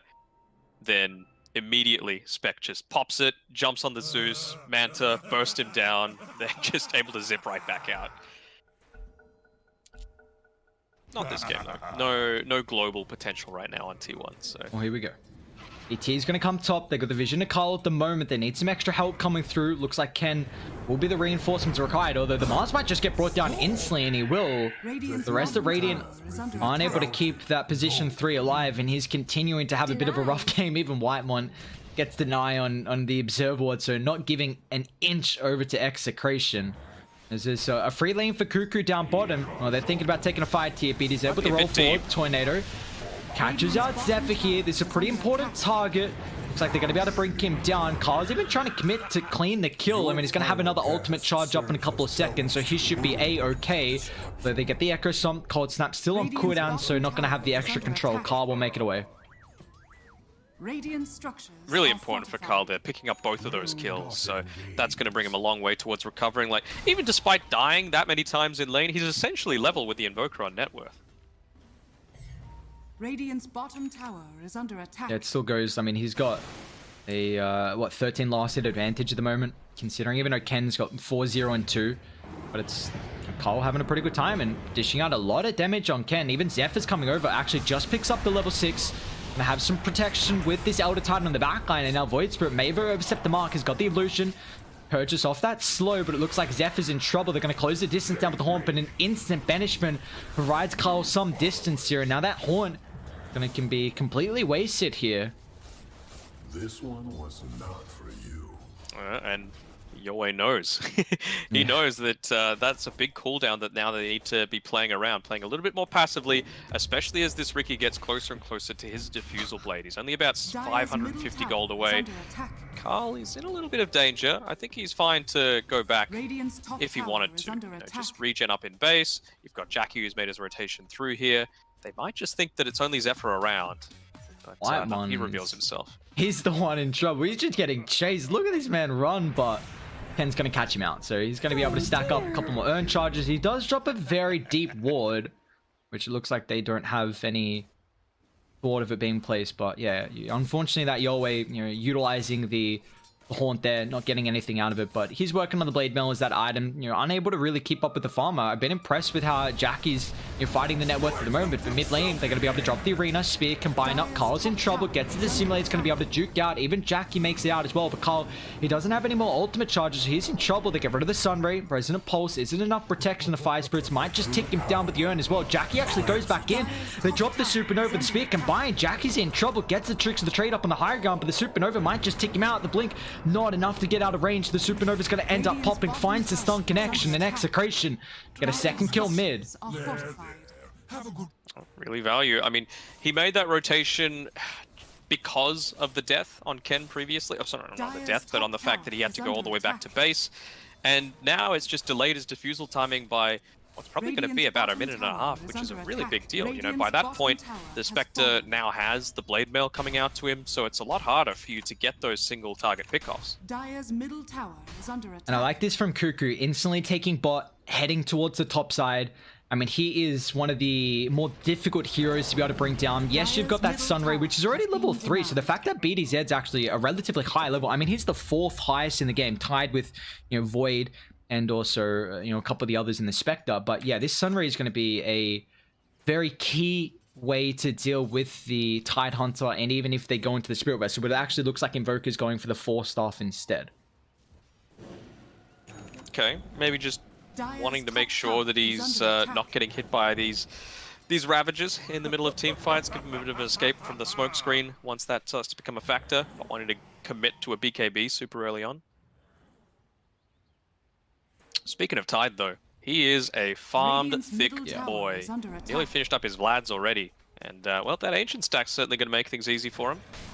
Yeah, Cuckoo's going to be loving life here. I mean, they don't really have anyone else to farm it, so he's like, all right, this is my stack here. Get the supports to create that for himself, and he's already top of the net worth, and that's just going to be able to continue finding it, his increased net worth. And well, here we go. This is the Diffusal Blade now picked up for the Riki, so this is going to be able to give him A decent little power spike here, Wiki. He can make some havoc across the map. T1 probably going to start to look to ramp up the pressure. Diffusal Blade Ricky. Shadow Demon's got his arcane boots. He's going to eventually dissemble them into the Aether Lens, and Tidehunter's got the Vlads coming out to him just now. So, lots of danger. You can see them converging around mid. Very important tower to be able to take. Just provides so much access into that tri-camp area. They've already taken one stack, but they don't want it to be a second. Radiant structures are Radiant, do they want to fight? They've got all their ultimates. Radiant's middle tower They're coming over at the moment. They are smoked up. They're going to drop a ward as well, which sees Whitemon inside the river. Smoke's going to pop, so they got the information now. Rapido on the front line. Drops the arena with a tornado combined as well with a supernova off to the side. That's a decent start to the fight. They're unable to deal with the Phoenix Egg. Ravage going to try and disrupt it though. The egg ends up popping. Now with the Sonar, they've got to be careful. Jackie has got a way to cancel this. They're melting through them.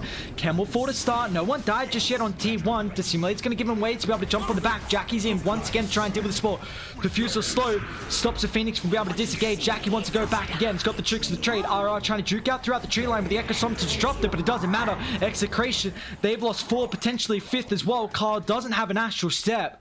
So Cuckoo, the only one to drop here from Dire. Even though it looked like a pretty good start to the fight, that arena tornado connecting on 2, they had the supernova, but they just, you know, the Ravage really disrupting the follow-up when that egg popped.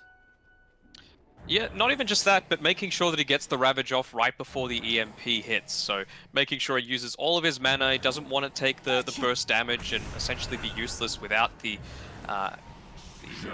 resources. Ken's trying to get this solo pick onto Zephyr, which would be pretty big. Jackie's coming over.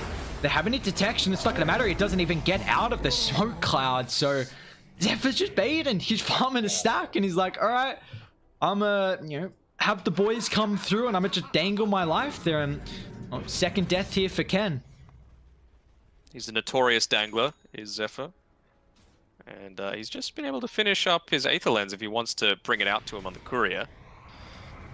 It's going to make its way over towards the secret shop. I think he's still waiting on the recipe, actually, to come out. Is someone else bringing that with him? No, it's just waiting inside his stash.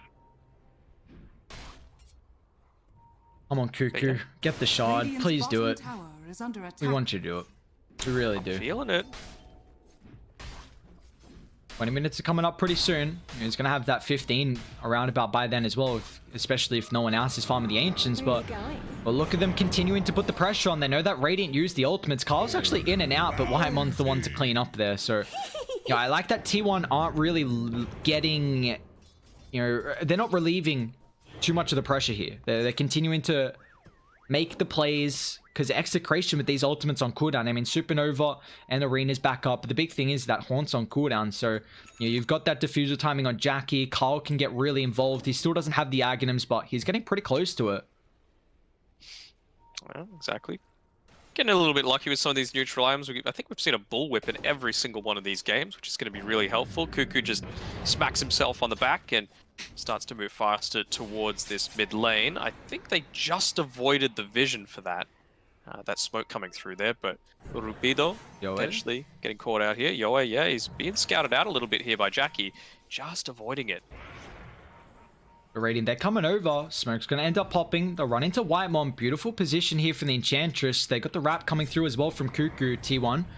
They want to try and take the fight. Yoe on the backline. Zephyr's already committed the purge here, so not going to have this available for the fight if it does end up breaking out. Radiant have a nice ward in the background with the sentry as well, so they see Jackie. Even Carl's going to show up as well, but he doesn't have the Aghanims underneath the T1 tower. Radiant, can they drop a ward? Jackie straight away going to try and deal with the Mars 4-stop. Provide some distance. They're not heavily diving. It looks like actually Cuckoo, they got the vision now. He's away from the rest of the team. They're going to be careful. Can they cut them off though? Because they got this high ground ward now around the secret shot. Rapido drops Arena onto both the supports here. Beautiful choke point for them to take an engagement. They're even going to commit with the Horn as well. Yoe on top of the back, Cuckoo. He's so fast with that haste, just slipping away. It was really good presence of mind of what was happening in the team fight. I think you can't allow two supports to get caught out like that as they go in on an individual target. This would be a nice little consolation prize. Although Jackie, they're eating some damage at the moment. It's that tricks the trade. Gets him some space, but that's what level Sunstrike? That would have been just level 3. Bit ambitious. But yeah, Cuckoo, he He pump faked the Ravage that time. He was quick enough on the fingers to make sure he got rid of it. Oh, the silence coming through.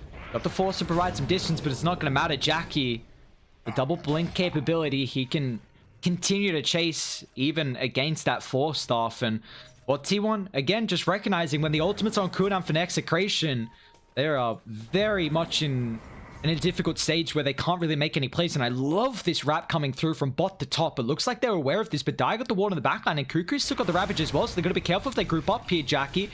Deals with the support instantly. They don't have any of these defensive items at the moment to be able to get out of that diffuse or smoke screen combo. Come on, Cuckoo. You know you want to. It's 20 minutes. You've just got 1,500 gold. Let me see it. Come on, sir. Do it. We wanted some shards. Don't be a team player. Radiant's top tower has fallen. He's keeping us waiting. Structures are fortified. God damn it, the tease. We just want to see it. That's what we're all here for. 10 shards on either team. Or I should say in every game. And well, Radiant, they're going to smoke up, but they don't have Haunt for another 40 seconds. They do have the combo at least in the Mars Phoenix. Jackie mid, Smoke's going to pop, and well, they drop the Sentry. A bit too late though. Jackie's got the Illusion, so gets out of the Cold Snap and also that Urn. So this is the nice kind of value thing about being able to hold that one. Oh, I saw that Cuckoo had spent about 1,500 gold, and I was like, oh, but it's just the pipe. Oh, so, no. Very disappointed. Well, maybe next. He's going Blink, okay. Maybe later in the game. Who knows? It's not gonna be good then. Yeah, I know. Like, we want it now. We don't want it later on. Give us some entertainment. Where is Carl getting killed down bot? Might be punished though. Gets his last ultimate charge, but there's no real follow-up at the moment here. Rapido still chasing. But you gotta be careful now, because if they're not protecting the Void Spirit, then where are T1 making the plays? And it looks like it's top for Yoe. Middle tower is under attack. Just a little bit short on damage, you know. Yeah, you get the kill onto the Phoenix, but it's early on enough that, well, I say that they're probably not going to go for a Roche attempt as they walk right on in. They now have the potential to go for this sort of kill. Yes, you're lacking the arena, but don't really need it. You know, Roche is one of those areas where it's so closed off, you just need to pop it on the left-hand side. There's no real ways that they can deal with it, and yeah, they decide the same. They're looking to back off, reset, go for one more pick-off, and then look to make the Roche attempt happen. T1 in this first game being able to accumulate a 9,000 net worth lead at the moment. Have done a very good job at playing around with the timings that Execration have on their ultimates, and this is a BKB completed here for the Ricky. He's got a new item queued up as well. Interesting.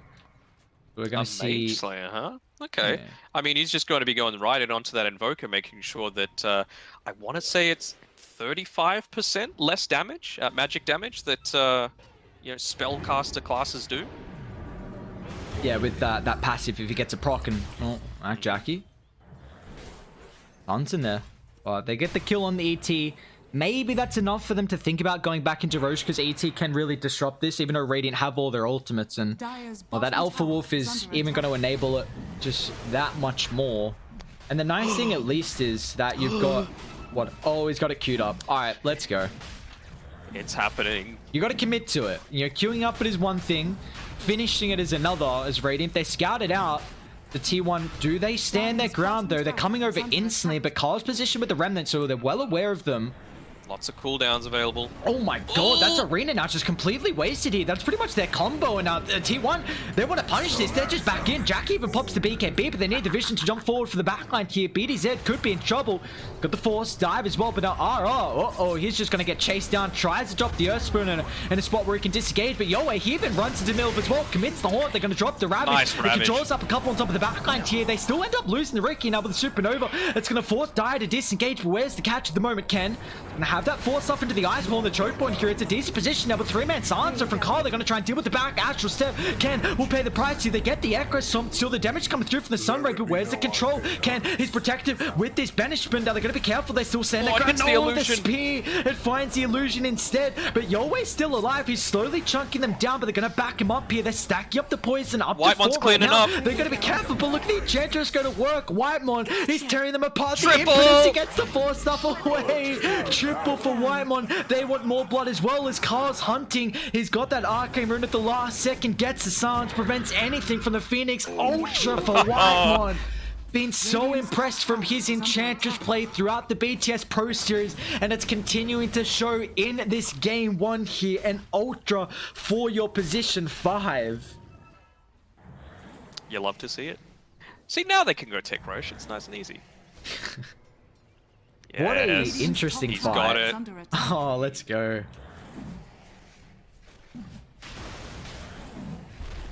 That's so nuts. That's actually so nuts. Spectre's gonna tickle him.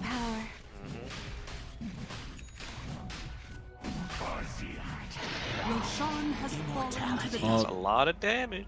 Yeah, it's a big net worth lead they've been able to accumulate now after that fight. 15,000 gold advantage, big experience lead as well, and now they've got that extra life to be able to utilize too. And well, they know that Radiant used some ultimates for that engagement, so instantly T1 heading top. They want to try and claim this tier 2 tower. They've got a nice ward on the triangle, and Whitemon already positioning if they go for some form of like a wraparound play. Look at the tower. Click the tower. Minus 137 damage. He still just takes nothing. Actually, that's stupid. What? Called I tested on the T1, and I'm like, I don't know if like, you know, I know the tier 2 does a little bit more, but I hadn't seen on the tier 2, and it's like stupid. Radiant's top tower. Alright. Are scanning. What the hell? Radiant's middle tower is under attack. Ah, so funny. These new shards, you get a good laugh out of them. And, well, look at Whitemon as well. He's got Treads, Force, Windlace. See what he wants to go into that next side. I mean, the Enchantress got a couple of nice little buffs as well, I think, through the last patch. So, you know, I don't know if we'll see him kind of transition into something, but if he gets an ultra kill like that, might be able to keep playing around. Unless they get their spells off absolutely perfectly, this tide isn't dying, right? You're always going to have Carl the might Anchor die Smash though. duration. DP rotations coming through. They drop the arena, but now with the haste, they want to try and punish Radiant instantly. Who's actually in danger? Out. Carl, can he get any control? No, the Spectre's TP a little bit too long, and they even dropped the Ravage as well. A lot of hate, giving him no opportunity to haunt away. And, well, they were hunting out the Void Spirit, but they doubled back, and... I'm pretty sure that's a situation where 2 people TP to the same spot, and it just takes a lot longer. Little things like that, a Spectre dying in this kind of lineup is... Yes, you can come back. Yes, you're a Spectre, but it's going to be super hard. Like we've been saying, Cuckoo, he's just going to continue walking into these towers. He can stand under it, take absolutely 0 damage. It's literally 0 damage, by the way, that he's taking under this. And, yeah, they can't do anything. Like, he's got the mech, sorry, mid he's lane, got the Jackie. Vlads. Straight on top of the Invoker, but they get the Purge out, so the Force Staff does nothing. He's slowed up as well on top of the backline. Mars trying to disrupt it, but they're not going to be able to. The supports hold their ground. Carl's back in once again. Without the Spectre, I mean, he's going to have his Haunt up when he's back alive here, but look at Carl's positioning, man. He does not give a damn. 21,000 net worth lead in T1. Walk up the higher ground here. They really want to. I mean, the ages for another 2 minutes. Mid and bot are shoved in. You're always showing he's got to be kind of careful at the moment without the Mars and the Invoker here. They get the banishment. Stuck inside the silence, and the Purge available once again, just counteracting the Forward Staff here. I love this combo. Riki's a hero who gets heavily countered by Force, but you pair it up with the Shadow Demon, just takes that effect away. And I mean, Zephyr's got the Aghanims already as well, so 3 charges to utilize. It just seems like everything's all coming together. You know, everything's happening at the same time. Towers go down despite not having a natural tower taker because of this Cuckoo build. Like you mentioned, just the direct counter is countered by the fact that the Ag Scepter just comes up at the perfect time, and even just not needing to have the mana. Like that's the struggle that Cuckoo's having right now. He does not have mana to keep casting his Anchor Smash. Radiant's bottom barracks are under attack. Let's hope they can get a little bit back if this fight continues on, because he wants to chuck out that big RP. Radiant. Vector's up pretty soon. They've got all their ultimates, so they want to try and fight. Let's see if Dire is still going to hold their ground. Ages in their hands for another minute 10 here. Maybe doubling back. They've got a ward more to the northern side, Cuckoo. He knows how strong he is, and oh, there we go. Straight away on top of the Invoker. Force Up's going to do nothing. BKB a little bit too late as well. Now with the Arena drop, but they're not getting that combination out. Phoenix, Sarge, Jackie, Insling on top of the backline. He's still got the Aegis, hasn't even popped the BKB as well. Look how aggressive that the Ricky's able to play in the Ravage. Finds all 3. They check out the Horn, but the damage just isn't there at the moment from Yahweh. The break from Zephyr, 4 down, and T1. This is such a masterclass performance from them. They're going to be able to take a full set of racks down, but they can easily go mid as well. This tier 3 does nothing to them because of the Tide Hunter. Yeah, I think even a Spectre Draft is not able to come back from this. There's just no way that you can get the damage. I'm not seeing the effect that the Elder Titan is having with this particular style of game plan. It was just really good drafting all around. You know, the Enchantress is just nullifying everything that they're trying to do with the offensive Dispel. And yeah, honestly, the teamfight ultimates have been pretty damn on point. That I think it was a 17-minute or so Ags as well from Carl. Despite the poor laning stage that he had, it just means that they can't do anything on these backlines. You know, you take the Phoenix out of the equation and nothing really happens. Forces him to go into this hyper defensive build as well with the Lotus Orb. You know, you're not taking the offensive. You're not putting yourself out there to try and get kills. It's just try and survive long enough that Spectre, just through the use of the Blade Mail and the Dispersion, is going to get kills passively. Oh god, it's 100% probability. Ooh, this one's looking rough here for Execration in game 1. I mean, Jackie's still hunting as well, straight on top of the ET. He's got a goddamn Nullifier, so they already had the Purge to be able to deal with the 4-star from the items. Now they even got the help of Nullifier as well from Jackie. Chucks that one out, straight on top of the Monster. Supernova. I mean, they're trying to do whatever they can. They won't be able to kill it off, even though Carl and also Cuckoo gets straight on top of the Phoenix, but they've got the extra lockdown, and I mean, ET will buy back. Phoenix can rejoin them as well, but it's a 33,000 net worth lead. They got 33 kills, 31 minutes into the game. A lot of 3s and an extra kill, though. Carl goes in, Cuckoo to follow, Jackie. This has been...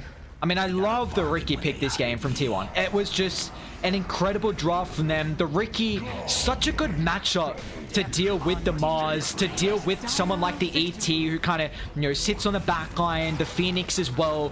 You've just got the catch and they don't have the control to deal with them. So he's freely able to jump the back, really drop that silence, really disrupting them. And, you know, these are heroes that you want a long sun raid, kind of disrupt the Echo Stomp, get that combo, and it just wasn't there. T1, beautiful draft, beautiful execution. Beautiful entertainment and sports. But yeah, I mean, even the Phoenix on top of that, right? Like, you can't do anything if you're smoke screened, and it's not like you're going to be picking up a BKB on a Phoenix that's in a losing lane. So it's yeah, just a lot of pressure coming out from super early on. Like I've been saying before, it feels like on this patch, because of the big power spikes that can come from, you know, some of these big new items, it feels like the power creep is real with, you know, some of the neutrals coming through. We saw how effective Cuckoo was at tower pushing when they don't have a tower pusher. Once that Aghanim shard is able to be picked up, and games are just ending so much faster. And it feels like if you're not setting yourself up to be in a good position from the laning stage, then good luck coming back.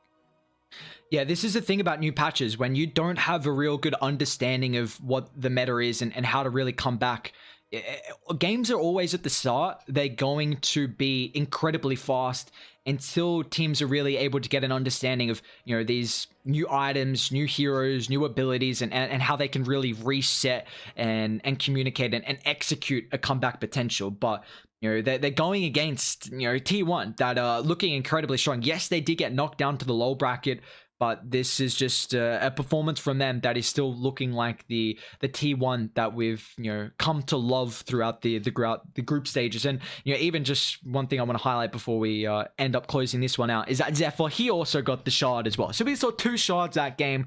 You know, still very much enjoying every shard that we were able to see, and any new Aghanims as well. But that's going to be it for our game 1 here in our Execration. Their backs against the wall. They are 1 game away of being the 4th team eliminated for the BTS Pro Series Season 4. We're going to take a quick break and see if they can force a game 3 or if T1 will sweep this 2-0. Don't go anywhere, guys. Break up shortly. On the physical damage, it does get answered in the Rubik. There are very good abilities to steal here. Oh, no. Instantly. I'm nearly just going ahead and saying T1 have got this already. Like, you've got the Frost Shield already to be able to deal with the push, and now you've got the Arc Warden with the Magnetic Field, and the laning stage that's probably not going to go your way. I honestly think Rubik is probably top 5 strongest heroes this patch, just because of how they've changed him up a little bit, given him moved the Fade Bolt down to level 10, the steals damage from enemy heroes. And giving him cast range as well with his Arcane Supremacy, which I think is just nuts. So, yeah. I just think this T1 draft is just too good already. Do you think... How do you... I know you said Rubik you feel pretty strong. Do you think he's a lot better? Because he was already, I think, one of the top... I'd say top 5 position 4s in the last patch. And they buffed him. I think he's better. Yeah, I think which I find really They give him surprising. more cast range? That's nuts. Like, really? Like, the standard build for every single Rubik player should be Arcane Boots, Aether Lens, Blink Dagger.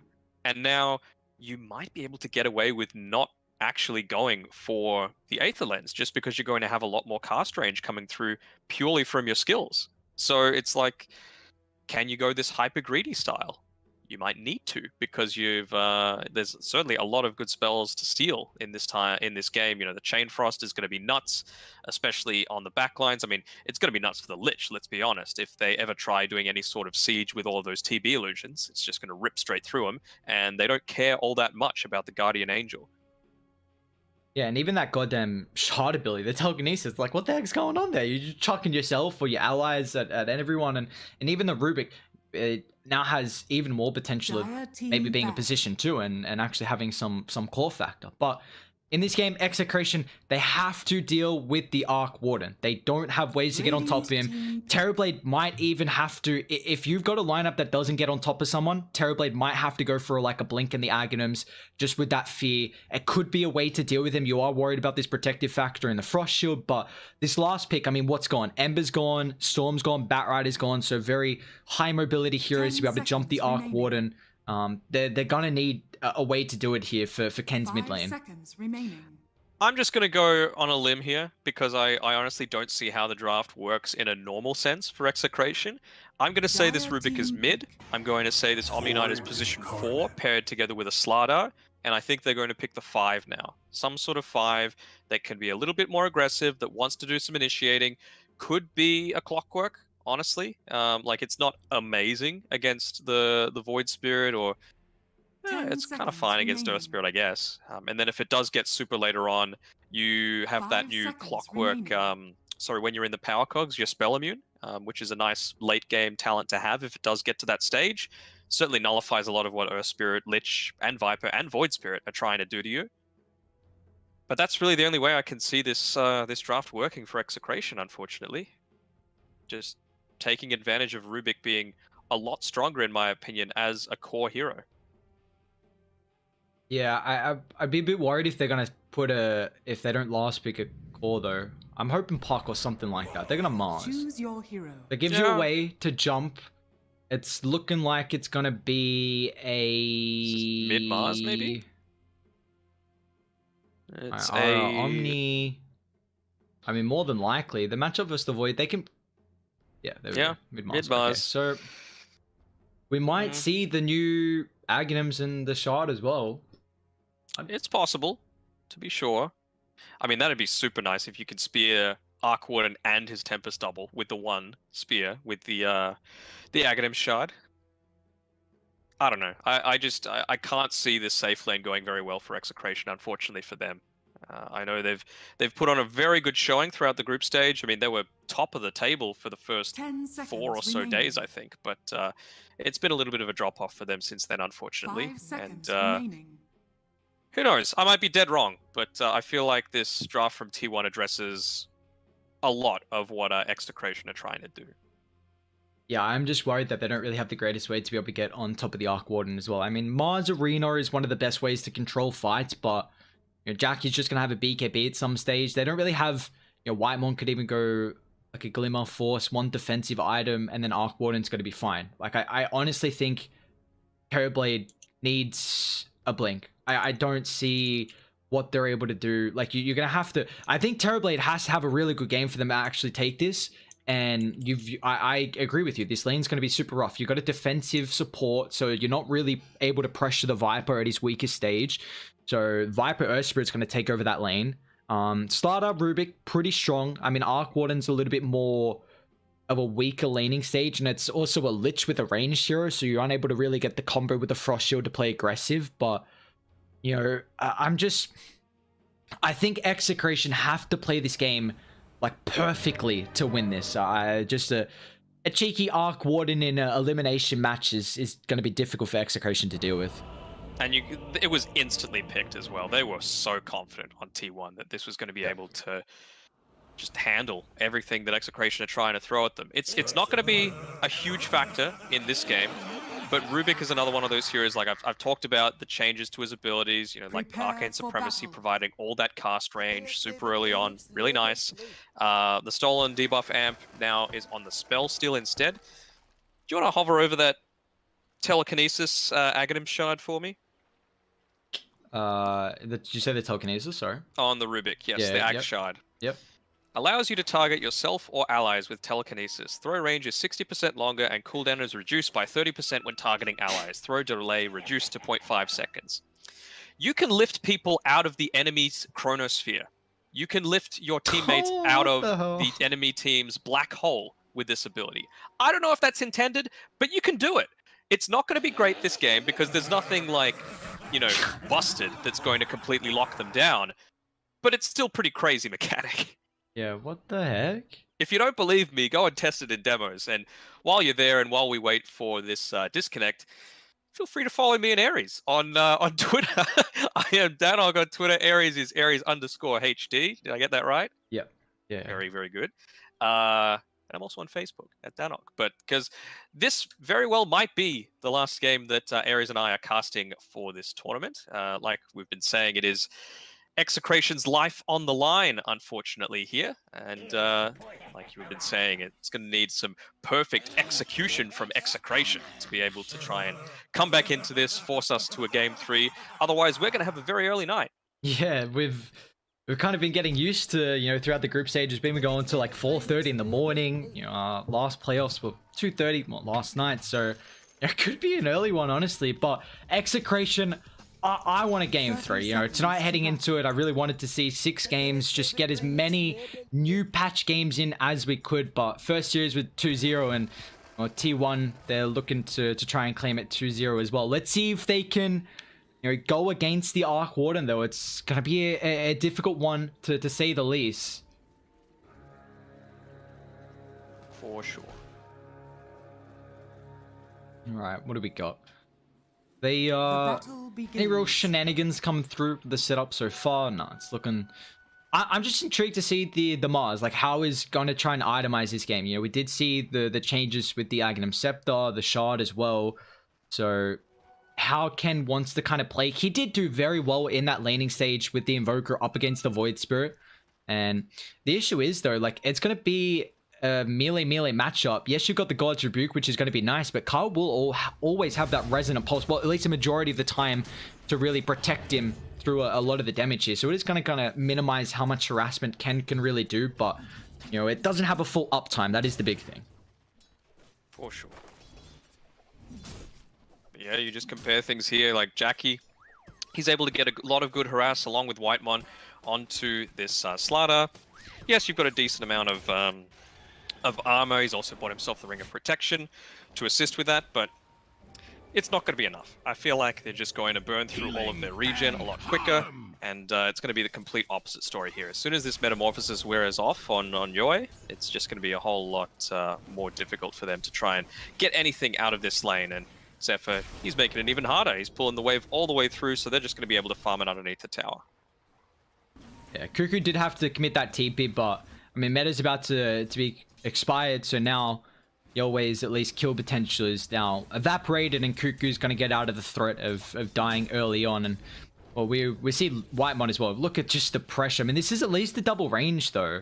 So the Slardar really unable to utilize that bash and constantly trying to trade with the enemy team. And just, man, that Frost Blast is still such an incredible level 1 nuke potential. You see Whitemon, yeah, I mean, he had 2 mangoes before, potentially even the 3 as well bringing out. I didn't see the starting items, and he's just, you know, going to work on the Slardar, who's falling incredibly low, although Whitemon is playing super aggressive, but BDZ still doesn't. Oh, he just actually picks up the level 2, so now with the drag back.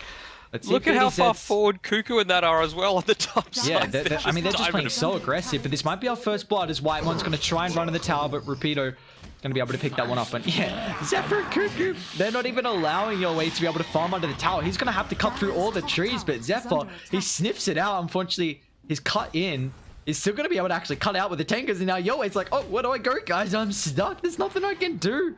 He's going to have to now TP to the tower, but now they know he's stuck here. It's a rough one, that's for sure. And as well, Cuckoo gets the pull off. He's going to be able to get that farm. They've completely denied a full creep wave away from this TB. Ken, nice score to be going to push Carl back here to simulate. Should be able to give him the distance. So a very nice attempt there with that Mars, but this is at least the nice thing that the Void Spirit has. Whenever you get dragged under the tower to simulate, just that value point is always going to give you a nice kind of disengage factor. I wonder what Ken's going to go in terms of item builds. I feel like, yeah, Bracer's fine. Maybe just wants to stack up on the pure stats just to avoid a lot of this magic damage coming through from the Void Spirit. I think it is just that. You need to be as beefy of a frontliner as possible. Your way. Terribly. Chased up a little bit here. Heavenly Grace is still good for being able to save away from all of that movement speed reduction that T1 are trying to get onto him.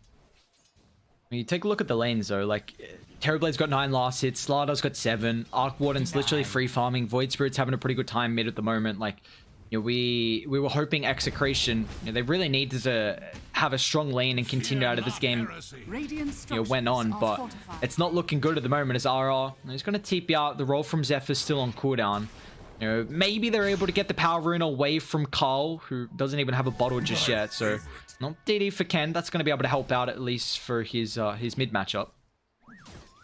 But Cuckoo, like, of course he likes getting the last hits, but that's not his job right now. It's just to zone out Yoi as much as possible. He's got onto his level 3, so that's going to be nice to be able to potentially transition through the jungle with those conjure images, but you don't want to be popping meta in the jungle. You know, that needs to be used for the laning stage, and they're just giving him no lane to play with. Nice little pull being able to get through there from RR though, so that's going to deny some of the experience away from Cuckoo, but just goes to show the power of this Pos 3 Viper as well. He's just using the left click on the poison attack, making sure the tower's not drawing any aggro onto him. They're trying to get the turnaround, and here come the TPs. Well, BDZ is going to be able to get there in time. He's got the telekinesis drag back. Yoei trying to get in range, but where's the extra control, Cuckoo? No boots at the moment, but it looks like it doesn't matter. So that TP does absolutely nothing. Now they're going to be careful because Void Spirit's coming over. They're going to have the bounty soon as well, so he'll be able to get a little bit of extra health and meta to utilize. But Cuckoo and Zephyr still trying to contest this. They'll get the kill on top of the Rubik, and now on the high ground is Cuckoo, so he's going to be A-okay, but it looks like Zephyr's the target for Yoei. But again, they just... a very defensive position 5 here, not really able to enable the Terrorblade to utilize that extra damage he gets in the meta early. And he's just not farming at all. You know, his Metamorphosis is gone now. You've got Zephyr, who's probably just going to walk all the way back to base alongside the Viper, get full HP. He's got the Urn of Shadows, just TP straight back out, kill him again. Or even if you don't kill him, just stop him from farming. It's just as good. Well, it feels like this game's on Ken. This is pretty much the one lane that Execration have done relatively well in. He's got that level 6. Let's see how many plays he's going to be able to make across the map this game, because if they... yeah, they might just get run over here with the first 4 heroes that T1 have, just making so much space for the Arc Warden, just continuing to farm. And then even then, like, you're going to have like a Void Spirit setting up, an Earth Spirit setting up, and then you're going to have a Tempest Double to eventually come through. So their pickup potential is going to be through the roof here from T1 as the game continues on. And they might just be able to shrink the map as... well, you're going to have to really try and do something, otherwise this game is going to continue getting difficult.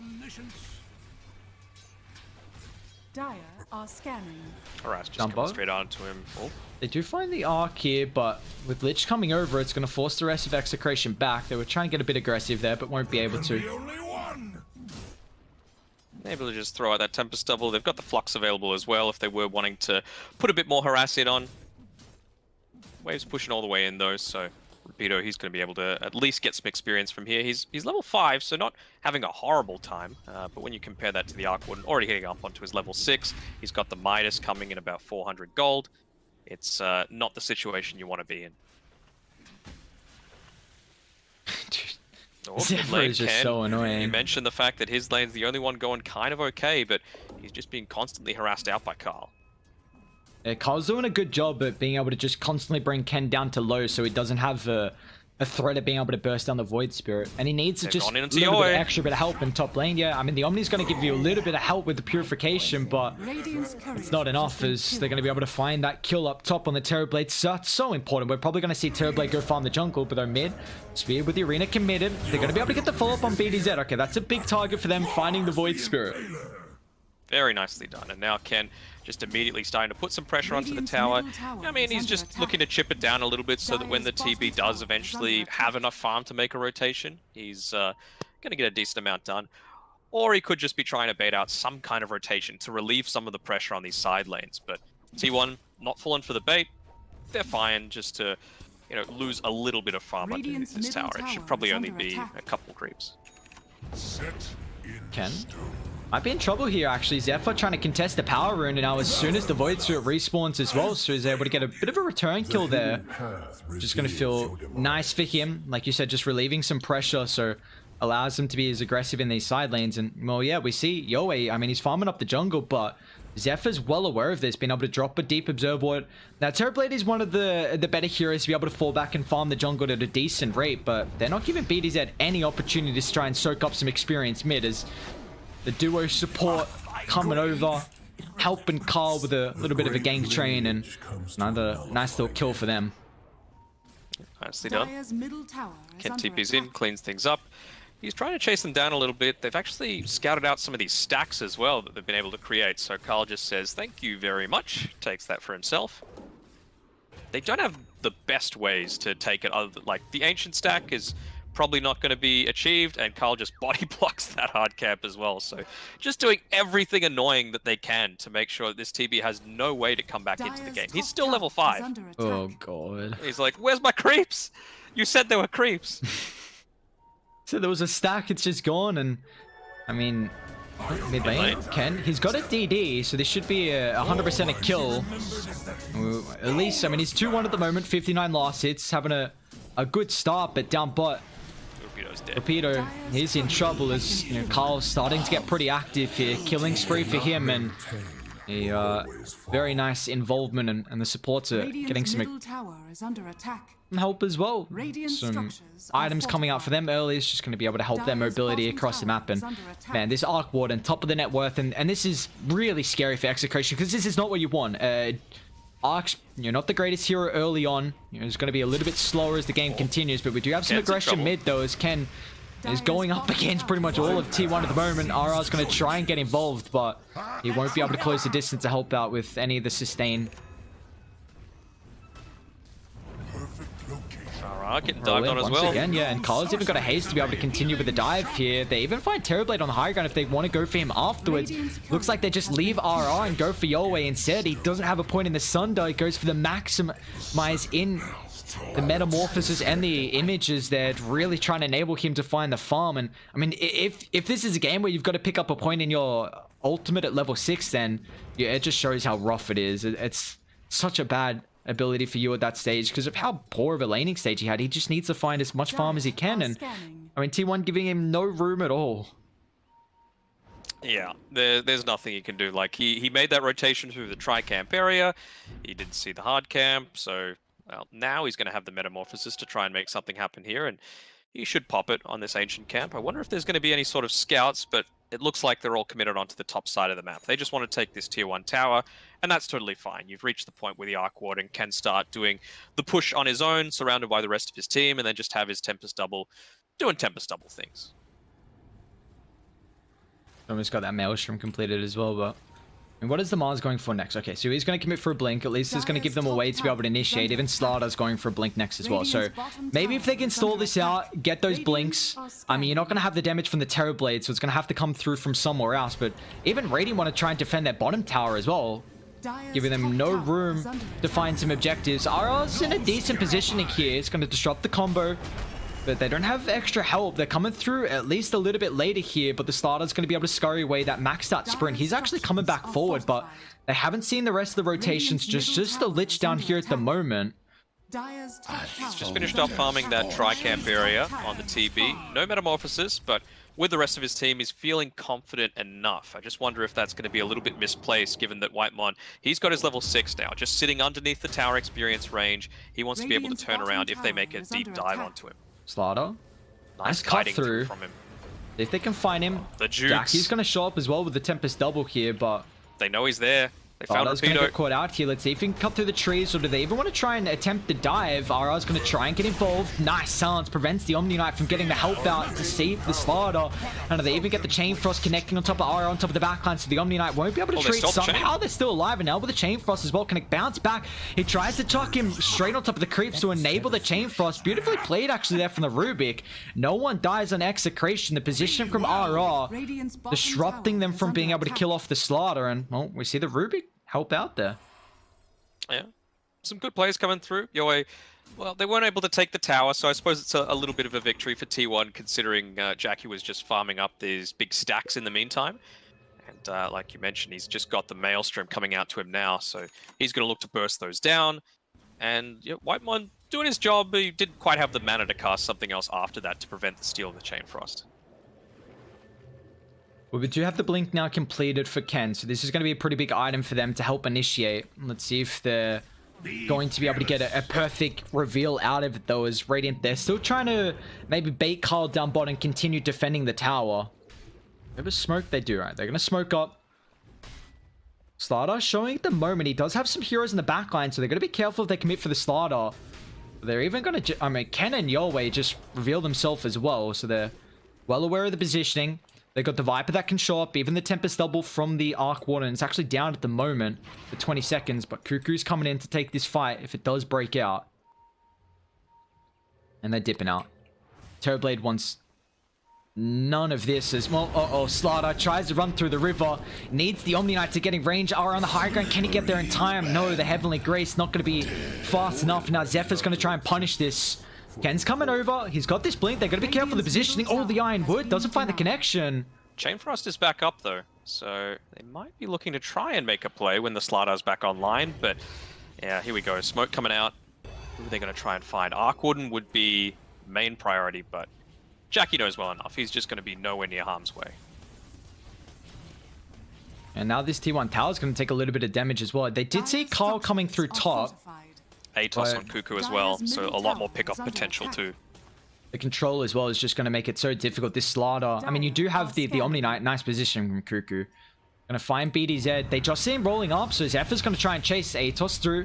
They get the silence, and Rubik is ultra dead. Instantly, you see that the Mars is just like, all right, brother, you can be the sacrificial lamb, just let me survive. He'll try and get some creeps, a little bit of gold before he does take away some extra farming potential that Radiant can get, but you know, you are allowing the Terrorblade to find farm. The issue is still, you can't really keep up with the Arc Warden Midas, though.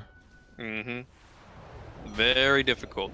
Like, the dream scenario is TB's allowed to get his farm, he gets to be decently big, and then eventually Mars is going to, hopefully, if my fantasies are correct, they want to turn it, Ken. Blink's on cooldown at the moment. They're coming over. RR's going to be able to keep the Slardar alive. Even Yoe's going to show up as well with the Metamorphosis here. They chuck up the GA. Rapido's still going to end up dropping to the magic damage. Spears off the mark as well. Cuckoo just dancing around inside the arena. Now the Terrorblade's stuck inside the river. They get the roll forward. The chain lockdown. Beautifully played. 2 down from Execration. They're not done. Roll in. Zephyr on the Earth Spirit. There was a reason he's your background. We're seeing so many plays come through at the moment from him, and they're not done. Carl's going to want to try and punish this. Ken caught out. We'll set him up. RR might be able to get a defensive factor, but it looks like they don't have any turn potential, though. Just maybe hoping to keep the life of the Mars, but it won't have been enough. Although Whitemon falling very low. BDZ, can he get a kill? He rolls in, get one for the fade, but the tower would do it. but still the Rubik falls, and even they show RR as well. He's gonna face check that. They want to dive underneath the tier 2. It looks like they don't, but I mean, they got a big kill on the Terrorblade there. Someone who, you know, hadn't died in a while, was finding a little bit of farm in the jungle, but showed up, pop meta, and got absolutely nothing out of it. Level 9 TB against a level 14 Arc Warden, by the way. Yeah. 16.5 minutes in. No bueno. Yeah, does not feel good. And, well, okay, he's reached level 10 now, so, you know, clap. He's clapped. Yeah, it's going to be quite difficult for them to come back from this. The dream scenario that I was thinking about is being up against a ranged core and having this Mars. Of course, the bulwark's going to be good, just to be able to redirect all of your attacks to you, but it means that as the mid laner, you're not doing any damage yourself. Same sort of thing with the Arena of Blood. You toss it out, and it's just highly dependent on your spears being on point. But if eventually you are able to go into, you know, getting tanky enough, BKB is a good way to do it. I'm liking this build. And then get the Ag Scepter. If TB has an okay amount of farm... They're going to try and burst through the Void Spirit here, but Radiant, can they counter-initiate? Zephyr's going to roll forward. They do claim the kill on Carl. Zephyr's in trouble as well. RR's doing a nice job with the Omni Knight to keep them a little bit alive, but look at the Chain Frost go to work. Ken and Slaughter just take the full brunt to the force. It's a 2 for 2, which honestly, at this stage, you're going to take for Execration, but man, oh man, that Chain Frost did so much work there. 2,400 damage. Or Whitemon's Lich. He's been the MVP for me all throughout this, honestly, the playoffs. Not even just the this particular series. And well, deaths like that lean further away from this ideal scenario that I'm envisaging from Execration. Like you can't sacrifice the damage to purely put everything onto the TB. And this is still like Arc Warden's gonna get to. Oh my god, he's got that new item. He went for it. Interesting. Ooh, the Gleipnir. Gleipnir. Alright, that's how we're going to try and pronounce it. Gleipnir. I mean, this is... It doesn't give you that attack speed, which is the one interesting thing. The stats are a lot better. Who do they find in the river? Okay, Cuckoo's going to get caught out. There's no other Radiant heroes nearby here, so Viper trying to link down bottom with the rest of the team. Maybe trying to attempt a catch on the Terrorblade there, but they will not be successful at doing so. I wonder if he's ever just going to use the Gleipnir to farm it sounds so stupid. To farm a creep wave, right? Like it's within a 450 radius. That is a big area. Cost rate's pretty decent as well. Zap. I mean, I wonder if this is just him trying to see how it's really going to feel with the Arc Warden. Like, again, it's not giving you that attack speed. I mean, you've got the Agi, it's going to give you a little bit. It's only 12. The stats are nice. The root as well to kind of help control, which is the different factor. But the Mjolnir active can also help out a little bit more if you have ways that you're worried without being able to deal with the Terrorblade illusions. But I mean, what do we got at the moment here? A 5,000 lead for tier 1. It's about to be 20 minutes in, so yeah, we do have... Okay, actually, hang on a second. Jackie might get caught out here. Smoke's gonna pop. They don't get the information, and Radiant, they've got the ward on the high gun, so they're going to scout them out. Repeater's going to try and blink forward, but can they get a range? This is a big pick up. They can find him. Dire, can they counteract? However, straight on top, they get the double Sans, but the Arc Warden's already ended up dropping, but looking to go to work. Once again, the Terrorblade's going to try and show up. They got rid of the Chain Frost here, Whitemon. On top of the rib of the Frost Shield's going to at least give him some protection, but it doesn't matter. The rest of the Radiant try to retreat away. Even Cuckoo's going to get caught out as well. Okay, Execration, I see you. 3 kills, that's a big one as well, finding the Arc Warden. For sure, it just turns everything around. How much? Was that a decent amount of gold as well? Yeah, 433 or 43 going towards the Rubik. Going to be really handy for him. He's not going to venture too far away. How long have they got left on They got the vision now on Carl. Oh, to simulate up underneath an observe ward. They got to make the decision. I mean, you've got the Slardar here, and you've got what, it's taking too long. 15 seconds left on the meta. Has it actually? Yeah, a little bit. Yeah, them going for that kill on the Void Spirit.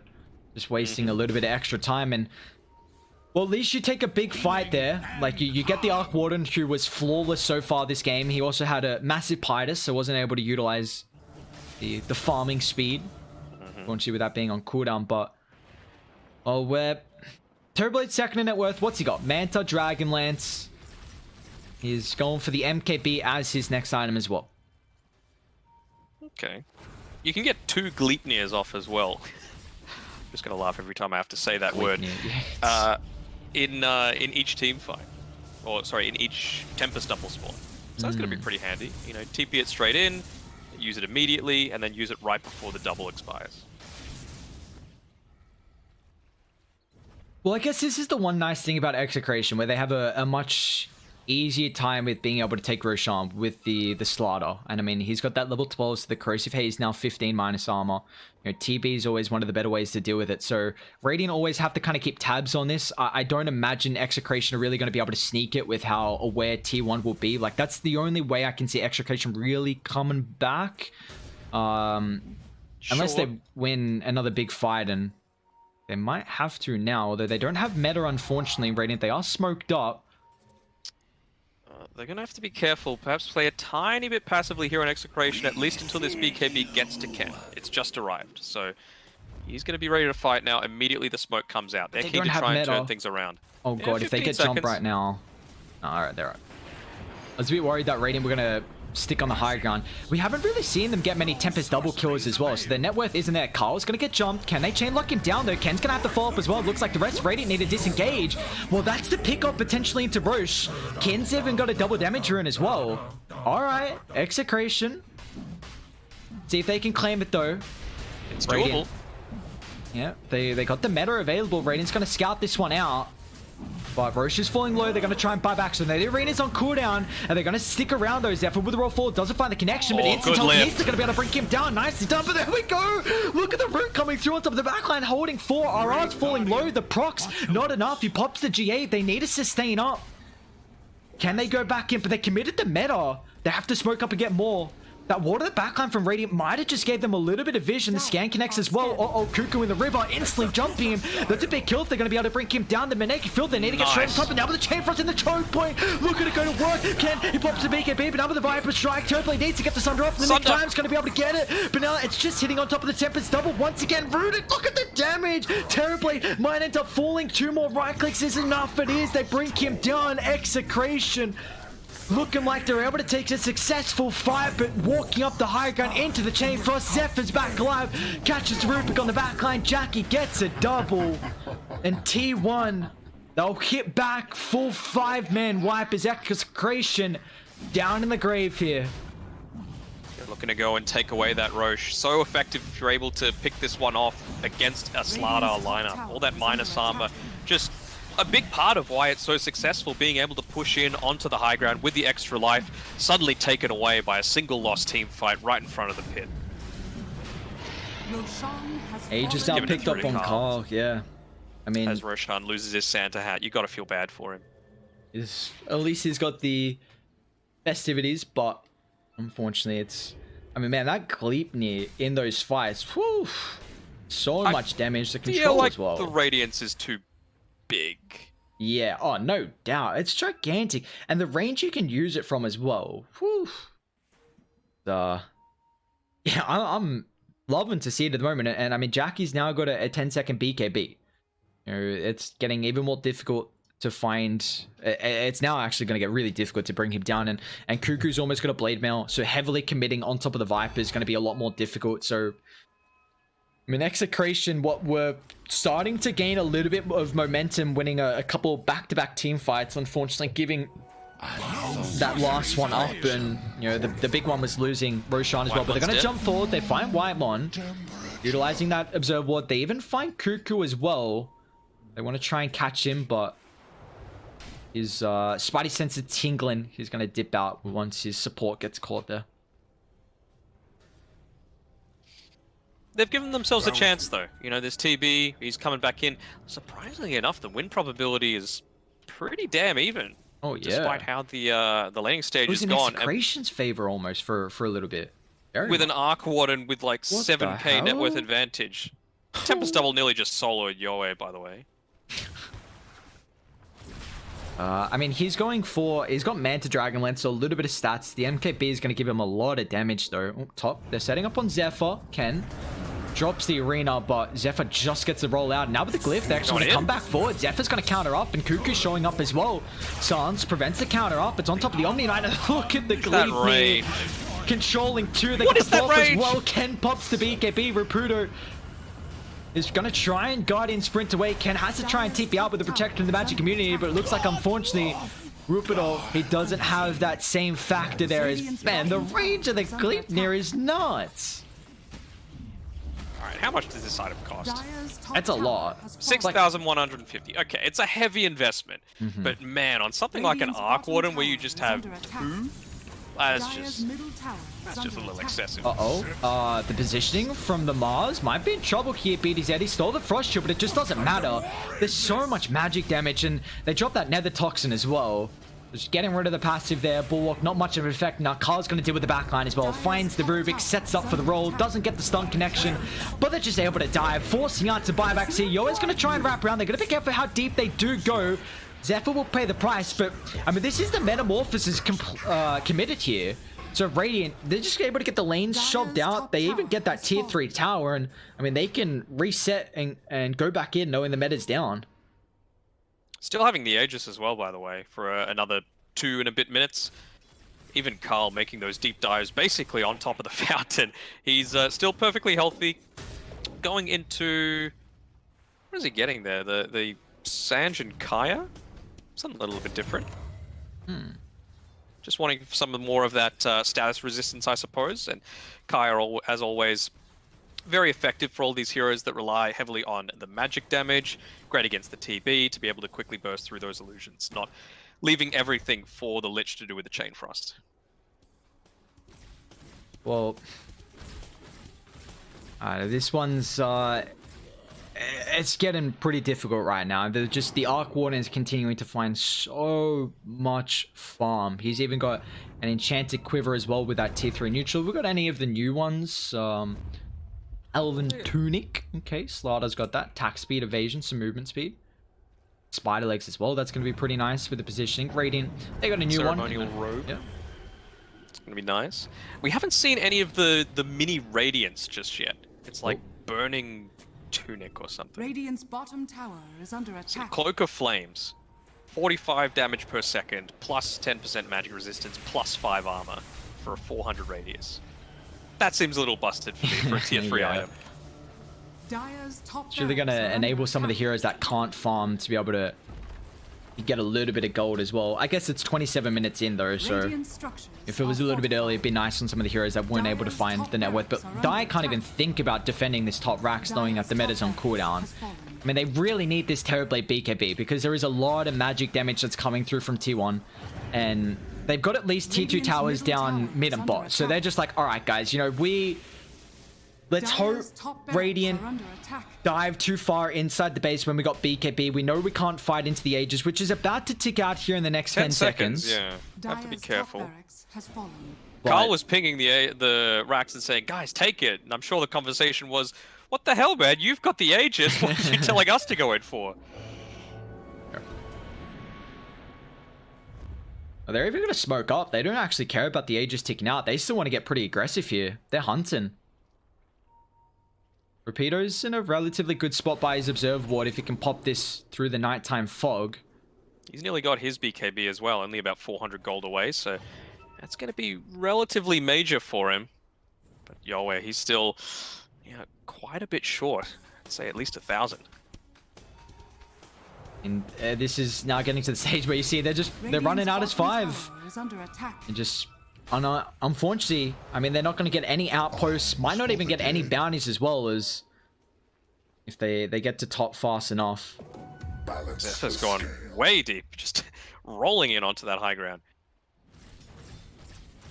Arc Warden just picked up an MKB as well, and he's almost finished the Hurricane Pike. So he is just continuing to find item after item. They find RR and Your Way. They're going to be really careful with their positioning right now. Like, they are giving him absolutely no room to find this BKB. You see, it's just going to continue to be a slow one for him. Just completed now. But it's... How close is the starter? That's a big thing. If they can get the double BKB timing, maybe they can think about taking a fight here, because they've got meta back available, but they need a choke point and they need some vision. Radiant, they're the ones in the choke point. Manta, Yowie gets out of the ATOS there. They've used it pretty early though, so they're going to be careful they commit on the back. Carl's even popped that haste, so it looks like they're ramping up for a potential engagement. Carl also just got that level 20, but they're going to smoke up all the way with the wraparound. You need the Terrorblade to kind of follow up here. A lot of their damage. Carl's shown being with the back. They're flying Cuckoo, pops the BKB. They get the Spear as well. Metamorphosis going to get popped, but the Cuckoo out of the arena is going to try and turn. The damage is still there, but bring down the Omni Knights. A lot of their sustained right now. Carl still holding his life. Yoe's going to be able to get the Sunder, but they haven't found the real Arc Warden. So Jackie on top of the backline is going to be able to go to work, but the BKB pop straight on top of him. Sunder's on cooldown though, so Yoe won't be able to do anything. Jackie on the Arc Warden finds a double. Rapido's going to get caught out as well. A triple for your Arc, and I mean, this is a game where they don't really have the ways to find the Arc Warden on top of the backline. Ken's even trouble as well. Look at him go. They're going to have another Gleipnir up in a couple of seconds, but that's Mars down 100 seconds on the deck, and it's going on a Viper there. It's not easy. He's goddamn tanky, and it just wasted so much time, and using all your committal to bring down Cuckoo just heavily enables Jackie to go to work. I gotta pick up this item, this Gleipnir. I wonder if it's Gleipnir, Gleipnir. I don't know. I was honestly just waiting for you to pronounce it, and then I was gonna follow you, because that's a hell of a word. Well, I feel like, I guess none of the units would have voice lines, right? Saying, you know, how they say like Blink Dagger and stuff like that. They wouldn't be able to say Gleipnir. You know, it sounds so weird. Oh, we'll be the first ones, and I mean, it's such a wonky pronunciation as well, so well, we'll find out eventually. We'll keep going with Gleipnir. That's good enough. Everyone's at least understanding what we're talking about, and well, everyone's got a pretty good understanding of T1's positioning this game. 17,000 net worth lead, and how they've been playing this second game is very methodical, making sure they do not give an inch to Execration to throw this and force a game 3. It's still 88% probability, which I'm still incredibly surprised the fact that it's not in the 90s right now. It's getting close, but it's, you know, at least Dota Plus giving Execration some hope to come back. It's a stretch, and it's only going to get harder and harder as that BKB starts to get lower for the TB. Arc Warden's level 25. He's even 25 and like 2/3 here. Jesus Christ. Have we got any shards? I haven't noticed that so far. I don't think so. Yeah, I'm just doing a scan, making sure. No shard. Come on, guys. 16,000 advantage. Surely someone picks a shard. I mean... Oh, alright. We're going to see a new blink. The Arcane blink for the Arc Warden. Interesting. So here's, what's it? It reduces the cast point. I think it's got a cooldown as well, if I remember correct. The cooldown reduction? Yeah, cooldown reduction as well. I want to say 20%, but that would be a guess. Let's take a look. Blink. 25% ability cooldown reduction for 6 seconds. And reduces cast point by half. Jesus, that Gleipnir from downtown just going to be and now that he's hit easy. his level 25 as well, he's got the Tempest double duration reduced. I mean, they've just taken away another Aegis from them. Zephyr. So look at his warding position. Oh, they're going to find it, but he gets the silence. Now the telekinesis. Yowie pops the meta, but now with the silence on top of the backline. Beautiful initiation for the Void Spirit. They try and commit the magic immunity, but is it going to be enough? The arena, it doesn't trap in anyone, so it looks like Execration. They just have to disengage with the protection of the magic immunity, but Yowie, he's in trouble. He's already popped that BKB. The Mantra as well. It's not going to matter. Can he get the Thunder off? Oh, the Lotus! Oh, God! No buyback for Terrorblade, and that might be all she wrote. Cuckoo drops the voice lines, and oh, even the tip as well. Don't do it to him. The BM Cuckoo. Oh, they're not done. They both had the voice line, the Lotus, both Carl as well as Cuckoo, so there was no way he was going to be able to get out of that. It's just the Aegis, it's fine. They've got Crush up pretty soon. Is it going to be fast enough? Can he get a bash? Nice silence instantly now with it to simulate. He's A-okay, so I mean, he loses the Aegis there, but and the rest of the team trying to shove it in. Okay, here we go. So Jackie's got that new blink that we're going to see for the first time. Unfortunately, it's already so far late into the game. That's actually so disgusting. So he uses it right before he uses the Tempest double? Oh, yeah. Oof. That's... This item's stupid. What the hell? 38 duration Tempest double with a 26 cooldown. Yep. What? What? Ozfrog. He misused it there. He got the full cooldown on that one. 35 seconds instead of the 26. Wait, hang on. Mars has got the shard. Okay, not that it's really gonna do much, but I just see some flames on the ground. I'm a little bit excited. At least we get something new, but man, it's spark race galore right now. It's, you know, I guess what, has Rubik got his own? No, he's got the magnetic field, so it's making it a little bit difficult for them to try and siege. Jackie's got that, you know, the help with the items, but Lich has it too. He's got an ice spire ready. oh, this is gonna be cool. Okay. Won't die. They pop the glyph. They're gonna go in, but where's the help of Rapido? Instant Lotus Orb. Ken's gonna fall up as well. They find the real life. This is a perfect target here, but Yahweh is falling low, and he doesn't have the metamorph as well. They're gonna pop the G, but the bash comes out. Arc Water. He doesn't have a buyback here. They're actually gonna be pretty careful. Cuckoo's falling low as well, but the Terrorblade does get the Chain Frost. Stuff he does. No, but the Chain Frost bouncing back and forth with the Cinder Gaze. Terrorblade's gonna fall. It's gonna buy back with the roll on top of the backline here. Execration. They've lost 3. Make it 4. They do get the Arc Warden and also the Viper, but the price to pay a full set of racks mid and 4 heroes for them as well. They want to try and hold the Terrorblade buyback, but I mean, this game, 27,000 net worth lead, and it's, what's the probability now? Yeah, now it's jumping up pretty high, 96%. Carl's back in once again. So, would you agree with me in saying that the Arc Warden, the real one, got basically immediately popped in that fight? Yeah. He did 8,000 damage in that fight. The next closest on his team was 2,000. And that is purely from his Tempest double. Jesus. With the Gleipnir, with the Arcane Blink, by the way, reducing the cooldown of Gleipnir even further. And he's got the Tempest double, which lasts 38 seconds. So that's like, what, 3-4 casts of huge range, 220 damage with a 2-second root. Seems good, OS Frog. Zephyr's even got an Agnums as well, so we're seeing Chant Remnant, which I don't think they did any works to. So it's still just the same old like it was previously before the patch. Nah, it's just the shard. Yeah. That gives a little bit of vision. Might be nice, but realistically, they know exactly where Execration are, so not really going to be hugely beneficial. And they just TP Jackie right back on in. The real one's staying way behind. He's like, look, there's no way you're going to be able to kill me off if I'm all the way back here. Alright, I'm a big fan of this ward that Execration plays. They know they have to defend this high ground. This last set, that lane ward pretty deep in before tier 1 have got set up is at least going to probably see out of the position of the Arc Warden. You know, maybe if he's just hiding in the trees, which might be a little bit better positioning because you can always Hurricane Pike out if you really want to use it like that, but you're going to be able to get behind though. Yeah, that's the issue. Like, you see how Cuckoo's positioning Whitemon as well, just in case they go for a full wraparound. What do we got? I mean, they're going to smoke up. They'll attempt it. Mid's getting shoved in though, which is the only issue. So someone's going to have to deal with it, otherwise it's going to be pretty obvious. Scan. Yeah, it does connect. I mean, they have to know. They're just so aware. They're looking over that way. Carl's like, well, Carl's try hunting. and find me. Yeah. At least Ken's going to try and cut mid a little bit, but it leaves them out of the bottom side of the map. So Jackie might be able to get the tier 3 tower with this Tempest double. Won't be able to, but Carl's actually going to jump forward, maybe forcing out a couple abilities here from Execration. The overzealous defense here to try and keep them alive, but once again, this Tempest double has such a short cooldown thanks to that fresh blink with the Arcane. Yeah, the good old Arcane blink there, OS Frog.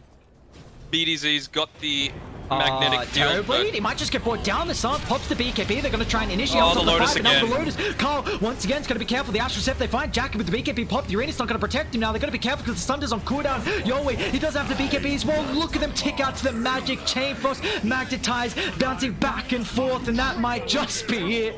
Zephyr kicks the stone Yowei back. in the stone, kicks him out. They kick him out of the game as Execration will be the 4th team eliminated for the BTS Pro Series Season 4 at Tier 1. They're going to move on and face Fnatic now in the lower bracket round 3.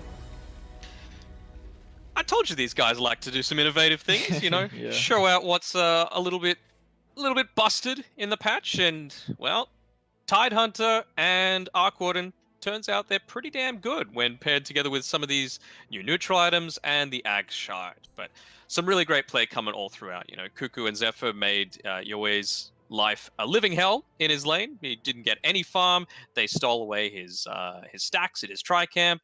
And even White One just making some perfect plays to come out and get some key chain frosts.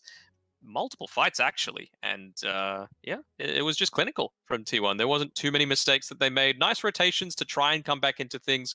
Getting that pick off onto the Arc Warden was super nice. But yeah, I think with this Slardar lineup, unless you're taking Roche, it's probably going to be a lost draft for you. Yeah, and I think we both agreed that this was going to be a pretty difficult draft here for Execration to be able to execute. You know, they had to make very, very minimal mistakes, and unfortunately, just the laning stage that they had. I mean, Arc Warden got way too much out of it. You know, the Lich was doing such a good job at the early levels to allow the Arc to have a free time. I mean, Slardar against two range heroes never going to feel too nice. And then we also see that, you know, the Terrorblade Omni Knight, it's just a lane that's not really going to work out in favor of and against the Viper and the Earth Spirit. Like, Omni pretty defensive, Terrorblade, you want to kind of find those kills when the meta is available. And then, you know, T1 did a very good job at pulling that wave, dragging away, wasting that first metamorphosis, and then as soon as it was over, they just put so much pressure on. And mid was the nice factor for Execration, but unfortunately we couldn't really see Ken kind of offset the other lanes that didn't really go in their favor. So unfortunately, we're going to say bye to two more teams. Motivate, Trust, and Execration are going to be eliminated tonight, which leaves 4 teams remaining. TNC, Team Dog are going to be playing in your upper bracket finals, and then Fnatic versus T1 in the lower bracket round 3. So I don't think anyone would really be too surprised. These are all the teams that finished in the upper bracket. So they finish in the top of the groups, 1, 2, 3, and 4. So, you know, I don't think a lot of people would be surprised. And I mean, I'm excited to see how the rest of the playoffs are going to end up faring, especially with this patch as well. Yes, me too. Top 4, very worthy, very high quality coming out from all of them. And honestly, some of these results might just depend on how these different styles clash. You know, we've seen so many times in the past, you know, if you're able, to 2-0 some opponents, even someone that might have a worse group stage record than you can 2-0 you. You know, it's how close it is at the top of this Southeast Asian region. But like you mentioned, we will be watching it from the sidelines. MLP and John will be back tomorrow and the day after to cover the next, how many series is it? 3 series? 1, 2, 3, 4 series, 2 each day. And yeah, we really appreciate you guys tuning in. Thank you very much for the kind words. It has been noticed, so we really do appreciate that. And again, if you do want to keep in touch with us so that you see when we are casting in the future, make sure you're following us on Twitter and Facebook. For myself, just search up Danog, and Aries is Aries_HD. And of course, thank you to Monster, you know, keeping us energized. It's 12:30 a.m. here. Prime time to play some more Dota, I think. How about you? Yeah, I reckon, well, we're used to the 4:30 finishes, and now we're actually, you know, we might jump off, play a little bit Dota, see how this new patch is feeling. We even, you know, got some other games that we're able to watch as well on the new patch. So this is exciting time right now for Dota with the new DPC kicking in pretty soon as well. But, you know, more importantly, I'm excited to see how the rest of the BTS Pro Series is going to fare. So I appreciate everyone for tuning in tonight. You got 2 more days of the playoffs underway, 4 teams remaining who will be crowned the champions of the BTS Pro Series Season 4. You have to find out in the next upcoming days. That's it for us tonight, guys. Have a wonderful rest of the night. Live to win. They lost in Game 3 against Live to Win with the +4 CK, and it looked good, but it wasn't enough for a victory here. So Spider-Pix is playing their first CK of this entire tournament. I've never seen him play the CK before. So you say offlane, I'll agree with you. We'll see what this offlane CK brings to the table. It's a long stun. What else? It's just the whole idea of the Ags, right? Again, it's an untouched hero for the patch. The Ags, that cleanse, that dispel, that you get throughout the entire map, very good. But also, let me just do a quickly control F chaos. Oh god, yeah. Oh, his chaos bolt is so weird. So basically, now with your Aghanim Shard, when you throw a stun at someone, it creates a chaos illusion on that hero as well. So not only are you stunned, but you're also taken down this by a CK illusion. Brain with the instant Lycan pick. Very good Lycan pick. This is a very scary lineup. They've got the push now from Fury and DP and Lycan. Spider Pigs have no tower defense. And with this AA pick, it was a response to the DP, and potentially that's where that flex was coming in from that Venge, if they're going to have some quirky, maybe 4 Venge, 5 AA or something. But they really need some strong mid lane that can do wave clear. Kunkka, an amazing ban. Hard counters the Lycan. He has the wave clear, the X to keep him back. Lycan doesn't want to buy BKB. And thinking of what other noob heroes that might be good, repellents of aggression. Maybe I think Pangolier. You might want to take away the new Pangolier as well. 5 seconds remain. This is interesting as well, considering Lycan being picked up. DP, which has been seen in the off lane, has some teams played as a carry even, or just like through the safe lane position and in mid. And then you've got Lycan who can also go mid, and this is also a hero that Wish would like to play. He can play either of these, the Death Prophet or the Lycan. The NP has flex, the ET has flex. This is one of those flexible Braim lineups again. Or they can it's go flexible, anywhere, but the meaning of the draft is still present, right? Like you still know that it is going to be doing its thing. It's that push. It's that constant ability just to pressure. And Spider Pigs, the last time they played Medusa, they weren't able to defend their Tricamp. They weren't able to keep her in that game and give her that real kind of support network that she needs. So it is going to be potentially difficult again with these type of heroes, and they need like Brain ban up Puck, and I really feel like Spider Pigs will most likely be going for a Pangolier. It just feels like the only hero that Noob plays right now that could be this anti-push. Maybe Ember, but it's so weak. How do they round up their draft? You mentioned flexibility. It's, in my eyes, I expect it to be just... Actually, no, yeah, like you said, it's the Fury, could be the carry, could be... No, sorry, the offlane or the mid, the 5 DP. Seconds remain. They have 40 seconds of reserve time. Yeah. Go on. I was just thinking because Braim has been pulling off these drafts where they are mixing up with a lot of heroes being capable of going pretty much anywhere. I think that was with the draft we saw. Was it yesterday against Live to Win? Let me look at that. So they had the Earth Spirit mid with Phoenix, Enigma, Ursa, CK. So it's like these guys can go pretty much anywhere. So I think what they're doing here is the same thing. Spider Pigs is a very open lineup. They have very strong laners on Braim once again. We've talked about strong lanes. We will continue to talk about strong lanes for Braim. Very this strong. last pick, though... Ooh, okay. So now I'm really looking at this mid like an off-lane DP with support ET, Nature's Prophet. I might be wrong, but this is how I see it. Well, the thing is that you don't need, like... You see it one way, but it doesn't really matter because like these heroes can go in all lanes, right? The troll can go mid, can go carry, the Lycan can go mid, go carry. Like they're gonna decide when they see Spider Pig's hero. So that is the key, easiest way to describe it. It's just they can decide lanes when they need to, but the overall idea of their draft is just overwhelming pressure. Oh, okay. Yeah, in a sense, yeah. Wait, Skylark Lycan. Okay, offlane Lycan, safe lane troll. Okay. Mix things up a little bit. Oh yeah, this Batrider though, it's like the way that you can counter a push lineup is either punish the lane so that they never get confident enough to push. Yeah. Or you have that D push and team fight. And Spider Pigs are like, well, we don't really want to all in on one hero being that D push. So let's just try and win our lanes, hey lads. So they're gonna have these, strong lanes, CQ plus AA, Venge plus Dusa, Batrider against mid, and they're gonna hope that they're able to just win their lanes and offset Braim's ability to group up. Because if Braim do group up early on, Spider Pigs don't really stop this. 10 seconds. Yeah, not really. Let's say they just need to buy this time for the Medusa. Get Thug online. It's one of Thug's go-to heroes with this team, that they protect this Medusa all the way till the end. They've got some good high ground defense at least, but I don't think Spider Pigs ever want to be in that position because... I guess they might even want to be like an Eternal defense where they're actually not too far behind against Braim.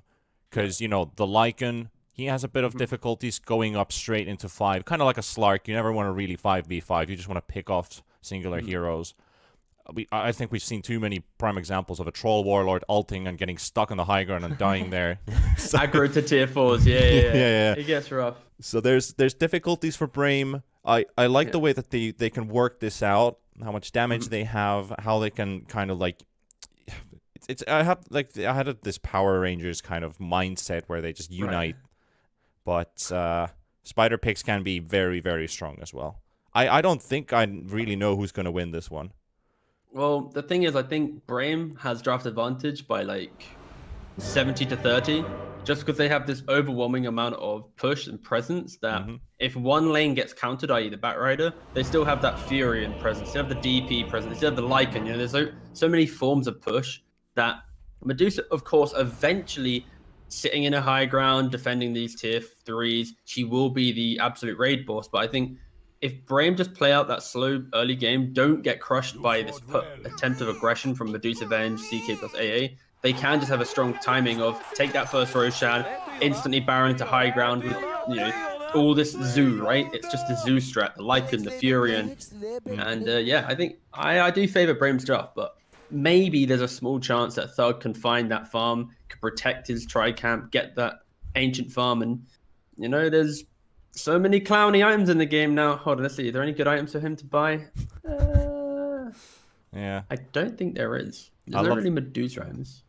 I'm just loving the chat going on right now. I mean, I talked yesterday. I talked with LeBron after their game, and I was just commending him about the clip, about the good luck, have fun after they got first blood. And now he gave it at the start of the game. He gave an instant tip to the Nature's Prophet, and Spartan is complaining about he can't hear anything. And now he's just calling him out, like, if you played pubs, you would know your audio's not working. It's like, yeah. Where's your practice, boy? This is unofficial. Let's do a quick update on the fact that the game, first of all, starts at nighttime. That is a really amazing change to the game, in my opinion. The bounty rune contest, the high ground advantage that you had, really made the early bounty rune contest quite boring. But now the game starts at nighttime. It forces, you know, a little bit more careful play. Maybe teams will look towards actually smoking properly for aggression. We saw at the tail end of the previous patch, a lot of 4 or 5 man smokes, but now it's nighttime. Unless you're some Bane or some Night Stalker or Night Vision based hero, Slark, for example, as well, Luna, that's when you're going to be like, do we really want to walk up this high ground and try and steal this rune? Maybe not, but my God, I love this change. This is probably one of my favorite changes, I think. And it's only because it's like the only map-esque change, right? The nighttime. Yeah, that was the thing. I even posted on Twitter today. I wanted 3 things from the patch, and one of them got close. I wanted, I've been wanting this for like 2 years. A combination item between the Orb of Venom, the Blightstone, and the Windlace. Well, I got 2 out of 3, so I guess I should be happy in a sense. But no map terrain changes, no mini-map changes. Like, this thing here, you're starting to look a bit outdated in a sense, in my eyes. It's never really changed at all. The actual bloody box in the left bottom corner, like, give us something new. To it? I wanted something radical for this patch. Because, to be honest, that previous patch was starting to feel really boring. It really needed something completely new. Focus, meanwhile, LeBron gets a first blood. DNC is dropping low too. But AA is going to live. They're just going to punish this Nature's Prophet as much as they can. Hold feet. Nice stuns. Yep, that's 2 kills. That Venge stun, it flies so goddamn quick. What the I know I was quoting that the Venge projectile change had been increased, but it went from 900 to 1350. 1350. Yeah. Have you ever played with the world editor? I haven't. With Warcraft 3. No. I've done a lot of stuff with that when I was like, what, 11 years old or 10 years old. So I messed around with projectile speeds a lot. Plus 400 projectile speed is massive. It's absolutely massive. That is like, it takes away so much from your reaction speed. And the again, we got to look at how we actually laned it on Brame. We mentioned it during the draft. It's going to be the off-lane Lycan, the mid DP, and then the carry Troll Warlord.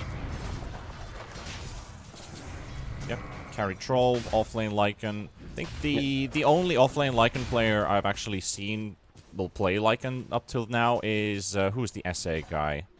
Lelis. Oh, SA. Okay. Kezu did it a little bit with Chaos. Yeah, Kezu's done it too. Yeah. I remember Lelis played a lot of Lycan this summer in the offlane. He was the one who was always DP and Lycan off. The idea of the hero, especially in offlane, it's you are pretty tanky with your Feral Impulse, with the built-in regen that you get, but you activate the entire draft because you're playing in the offlane, you get that early Necro, you force everyone to react to that safe lane, and then suddenly your safe lane is being like completely opened up and free of any pressure. So if it's in the right draft, it can do a lot of work. And for this draft of Brame, they don't care about having an offlaner that can team fight and that can scale into the late game, because they just need to have good lanes early items, and with 1-2 items, they should be pressuring every key objective. Bring him down now. Stuns connecting in bottom. Trying to get the cold feet onto the Troll Warlord. He gets the miss. Jets out. NP will finish off DNZ. Mitch also driven in the trees. Slowed up by the throwing axes. 2 more hits should do. Okay, make it 3 since it's the Troll actually dishing out hits. It should be a dead CK. He's got mana. Soon for Mango to get a stun out, but I don't think he wants to use it. So Focus will pick up 1 kill. Spartan gets 1. Good start for the Brame safe lane as well. I really want to see Furion by the Ag Shard. It's not that... It's so clowny because you use Sprout, you kill the Sprout using your Nature's Call, which creates the treants. But the first 2 trees that get killed from Sprout become like the big creeps. You know when the old Ags, when you kill a hero, you get the big treant? Yeah. You get 2 of them. So you now just split push as a Furion, and you can auto create just 2 big boys and push out a lane. Like, it's actually insane on position 5. Like, for 1400 gold, that's bonkers. It is pretty bonkers. I was talking about that in the draft as well. That it's something that I like, that they're bringing out some old stuff combined with something new. Because it used to be the old Ags buff indeed, but now it's just added into the Sprout break, which is like, alright, we've never actually thought about that before. That can you really utilize the Sprout like even further? Yes, you can. Which is like, you kill a tree with a Quelling Blade. Oh, you're blocked. No escape for you, sir. That actually makes Sprout massive for like when you're trying to chase up a Sven or, well, not necessarily Sven. He's like, he was the hero for the last patch, probably not the hero for this patch. But example given, like a melee hero who needs a Quelling Blade to get out of Sprout against NP. Otherwise, you're going to get stuck, and you're just going to be yelling, Arthur or Peter, get me out of these trees, and then you're just blocked by a big-ass treant. Dude, it's so good. But dude, the shards in the game, like, they're so weird. Some heroes have, like, just garbage. And then other heroes are like, this is only 1400 gold, what? Like, I think there does need to be a couple, of course, after the patch does get a couple games in it and you see what's happening, but there are some shards that really do kind of look a little bit better than others. Like, look at Lycan, for example. Creates 1 wolf to walk down each wave at random. Whoop-de-woo, you know? Like, what... We saw that previously. Yeah, exactly. It's just bad. It's bad in a sense. It does give like a tiny bit of extra push, but at the same time, it's a plus 20-minute item. It's not like you can rush it in the first 7 and have like this crazy push going on while Focus is in trouble. Still 6 seconds for another stun from Mitch. I don't think he wants to go out too far. DNZ doing a lot of damage here. Now he's actually trading onto the Nature's Prophet, and Troll has a salve up. He's healing up really fast. DNZ, root, no. Bad roots. Unfortunate. Yeah. Bad boots. That's what we usually call with my friend who's he loves to play Lone Druid, or actually used to love Lone Druid a lot. So we were always like, bad bear, no root. In terms of CS, however, Brame, triple lead, 33 picked up on the Death Prophet so far, and Wish is getting some help from his buddies. They're trying to gank a level 5 Batrider with no lasso. Stamanan is coming in, Spartan is here, Exorcism is used. No teleports coming in from Spider Pigs yet. They have 3 available. The Medusa, the Venge, and the CK. No AA though. Gonna get to push this tower down, but is there gonna be any movement anywhere else? Venge is coming mid. Lycan is left alone in top with the Medusa. AA still got like half a minute of a cooldown. He's been walking all the way from bottom. Is he going to be too late for this? Wish is still chasing LeBron all the way under the tier 2 tower. LeBron is dead. Too late for the party. Spartan tanking, baiting. He's got this Batrider inside the Sprout. 2 seconds for Firefly. 5 HP. Doesn't get away from the hands of Stamanan. Brame find 2 kills and a lot of damage onto this mid tower, but most importantly, mid bat dead. Yeah, but this is the weakness of Spider Pig's draft right now. They don't have this natural tower defense. You see how they bring the Avenge and the AA mid? It's in the hope to try and pick off the over-aggression, but the simple damage done to tower, they can't mitigate that in any way. And then also, think about the side lanes that you have. A Lycan, very independent, can farm up against the Fug. Level 6 Lycan to a level 4 Medusa. Like, Fug's probably just going to die here. Yeah. To get the body blocks out. Can't quite get any of the mobs in front of the way, but at least Medusa slowly getting burnt down. Thug's courier dies in the process. Thug himself dies as well. That's the first shapeshift giving some results. Great results. Like, you've already taken, 80% of mid tower, and top tower should fall the catapult wave. No one can TP up here. This Batrider, he needed a much better game to be able to dictate the tempo of the game, but DP, a very, very good hero against Batrider. That Siphon, that additional heal you get, it really does offset the annoyance of what a Batrider brings. So that's what you see. He's dwarfing the 1400 gold on top of the bat. They're trying to get this NP kill though. 2 stuns, both connecting. He can't get the sprouts off in time. He's just gonna die. This is just insane. Absolutely crazy damage output from the CK stun to the cold feet to even more chilling touches been thrown in. A couple reality rifts, man. This NP, even though he's got a lot of armor, 900 HP, these 2 below level 6 heroes can just kill him in the duration of 2 stuns. Yeah, but luckily for Brame, it is the Furion, right? Like, it is the Furion. But it is a tad silly, like you just said, but it's a tad silly killing a single position 5 Furion. Are they really pressuring anything? Not so much. That is, maybe they start chipping at this tower. It's the money advantage if they can keep on getting more and more of these pickoffs. Spartan is just instantly teleporting back, and this is one of the positives of it. And very bold. Well, it is bold indeed, but this time he'll live because focus is around. He's going to take a lot of damage. Stomanen comes in with the stomp as well. And DNZ, I think he's going to be as lucky this time. Even pops a fairy fire. Or was that a mango even? That was a fairy fire. However, Stomanen, Noob is here. Still keeping the chase up. He's got a stomp available. He wants to use it. Flame break doesn't break it though, but he's going to burn. Yeah, okay, nice. Burn, baby, burn. That's what you get. But that is like recovery kill. Oh, killing him again in the top lane.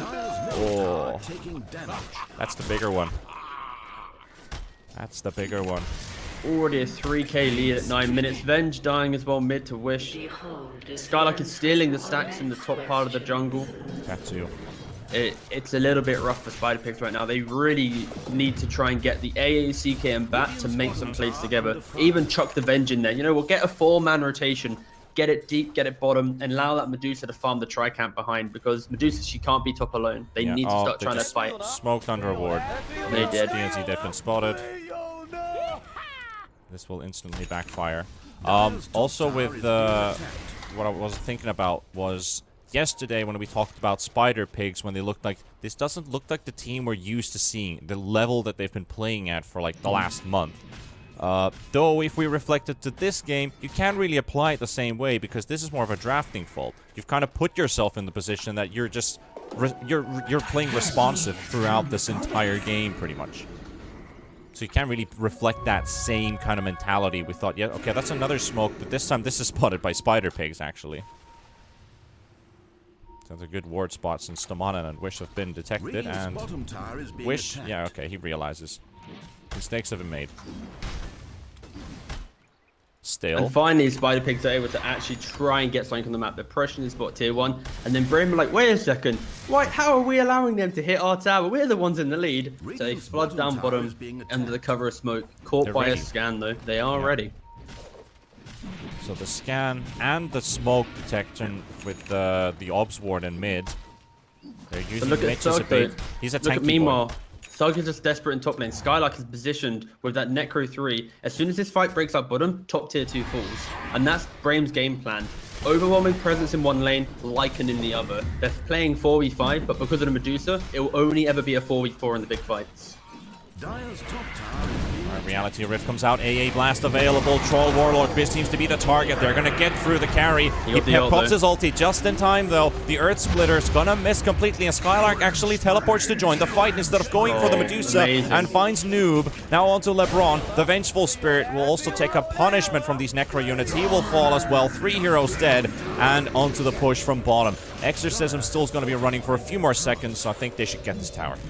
Yeah, the Lycan at the start of that fight, he could have gone for top, but he saw Focus get completely like locked down at the start, and he was like, wait a second, he might die here, and then Spider-Pigs might be able to win the fight. So Skylark, because of that troll getting instantly jumped, maybe dying to that AAO, He TP'd in just to cover that response. It's that split-second decision when Skylark's like, oh, my team needs a carry. I could be that carry. Teleports bottom, and he takes that role. 4-0-1 right now. Looking good for starting this game, but Noob is coming in from the other side. Gets the lasso onto named Skylark. LeBron is dead, though. Mage finding a stun, and they're going to burn this Lycan to death. He finds a... He kills the Bat Rider with his Necro units. The Necro unit died in the fire, killing the Bat... So strong. Alright.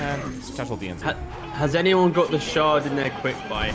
Like, realistically, you can't buy shard first item. It needs to be... Yeah, it's 20 minutes, right? But, like, everyone needs 1 or 2 items, and at 20 minutes, I want to see who is victim to new patch itis, i.e. they think it's really good, but in reality, just buying a stat item is probably better. And that's what the shard will be. It will be a debate for some players, and it will be godly for others. And in this game, the only hero I think you can buy it on and feel pretty okay is maybe the Furion, just with that split push potential. Really? I would have said DP. The DP, the minus armor, it is okay. It makes your Exorcism do more damage, and it gives you armor, and allows you to frontline. It's the siphon, yeah. It's the siphon, yeah. Which is nice. It's not necessarily the best. It's really good for like later parts of the game, definitely, because it gives you that extra durability, so to say. Yeah. You just build your HP pool, get more armor. Venge kind of falls off because of that, and then the Medusa doesn't hurt too much. But do they really need a frontliner when they have Lycan? That's the thing. Troll, DP, Lycan, all these 3 heroes, they're just like ready, set, go, and they will come at you. So it's not like DP has to be the frontline attention. That's right. Vengeance could be really fun against like... Could be. Oh, it's only for hero though. Okay, because it steals 25%. Does that mean... I haven't checked it, but I guess it literally just removes 25% of Braim's damage and then obviously gives it to the Venge. So... Imagine they're like jumping the Medusa, you wave a terror like 3 heroes, they lose 1/4 of their damage. That's a lot. That's a lot, yeah. That could be, for a non-committal spell, which is wave a terror, that could be interesting. Radiant's middle tower is taking damage. I'm just looking at... Why was Oh, yeah, never mind. I was looking at Medusa minus damage when the Venge was still nearby, but that was because of the split shot. The split shot, yeah. Stomanen smoking up aggressively. Spider Pigs don't have an idea because they don't have a ward in their topside jungle. So Stomanen manages to scout someone out here with this ward. He does, and his team should follow up. Instant ulti from Skylark, realizing the moment, and they're going to seize it. DNC, the stomp connects on 2. They've already taken down the AAA. LeBron is low. They find the lasso onto Spartan, though. Spartan's not the best target. This is the +5 NP we've been talking about. It's not the prime target. Thug. Stone Gaze, teleport home, stun Skylark's Lycan, allowing Noob to maybe sniped by Wish. Just how do Spider Pigs stop Braim from running at them? Like Spartan, he just keeps TPing in and he's tanking up like that one key spell, right? The lasso or a Chaos Bolt or a Venge Stun, and suddenly Spider Pigs have no way to stop this run at you. They do find Skylark though. Yeah, they get the AA debuff. Earth Splitter comes through. Doesn't connect onto anybody else except DNC. Mitch will get the kill on Skylark. Tiny bit of comfort, but and this is the only play that they can make, pretty much. Unless they find like this amazing pickoff where Braim Hero runs up high ground by himself. They are looking for the post-fight relaxation of Braim where, you know, Skylark lingers around too long. He mistimes his ultimate and maybe thinks he has ult for another 3 seconds and suddenly he's out of position with no move speed. Lycan traditionally doesn't really have much move speed outside of his ult. And now, Spider Pigs, they're like clawing themselves into the game. And it's 4v5 the entire time. Where's the troll been? He's just been farming, hasn't he?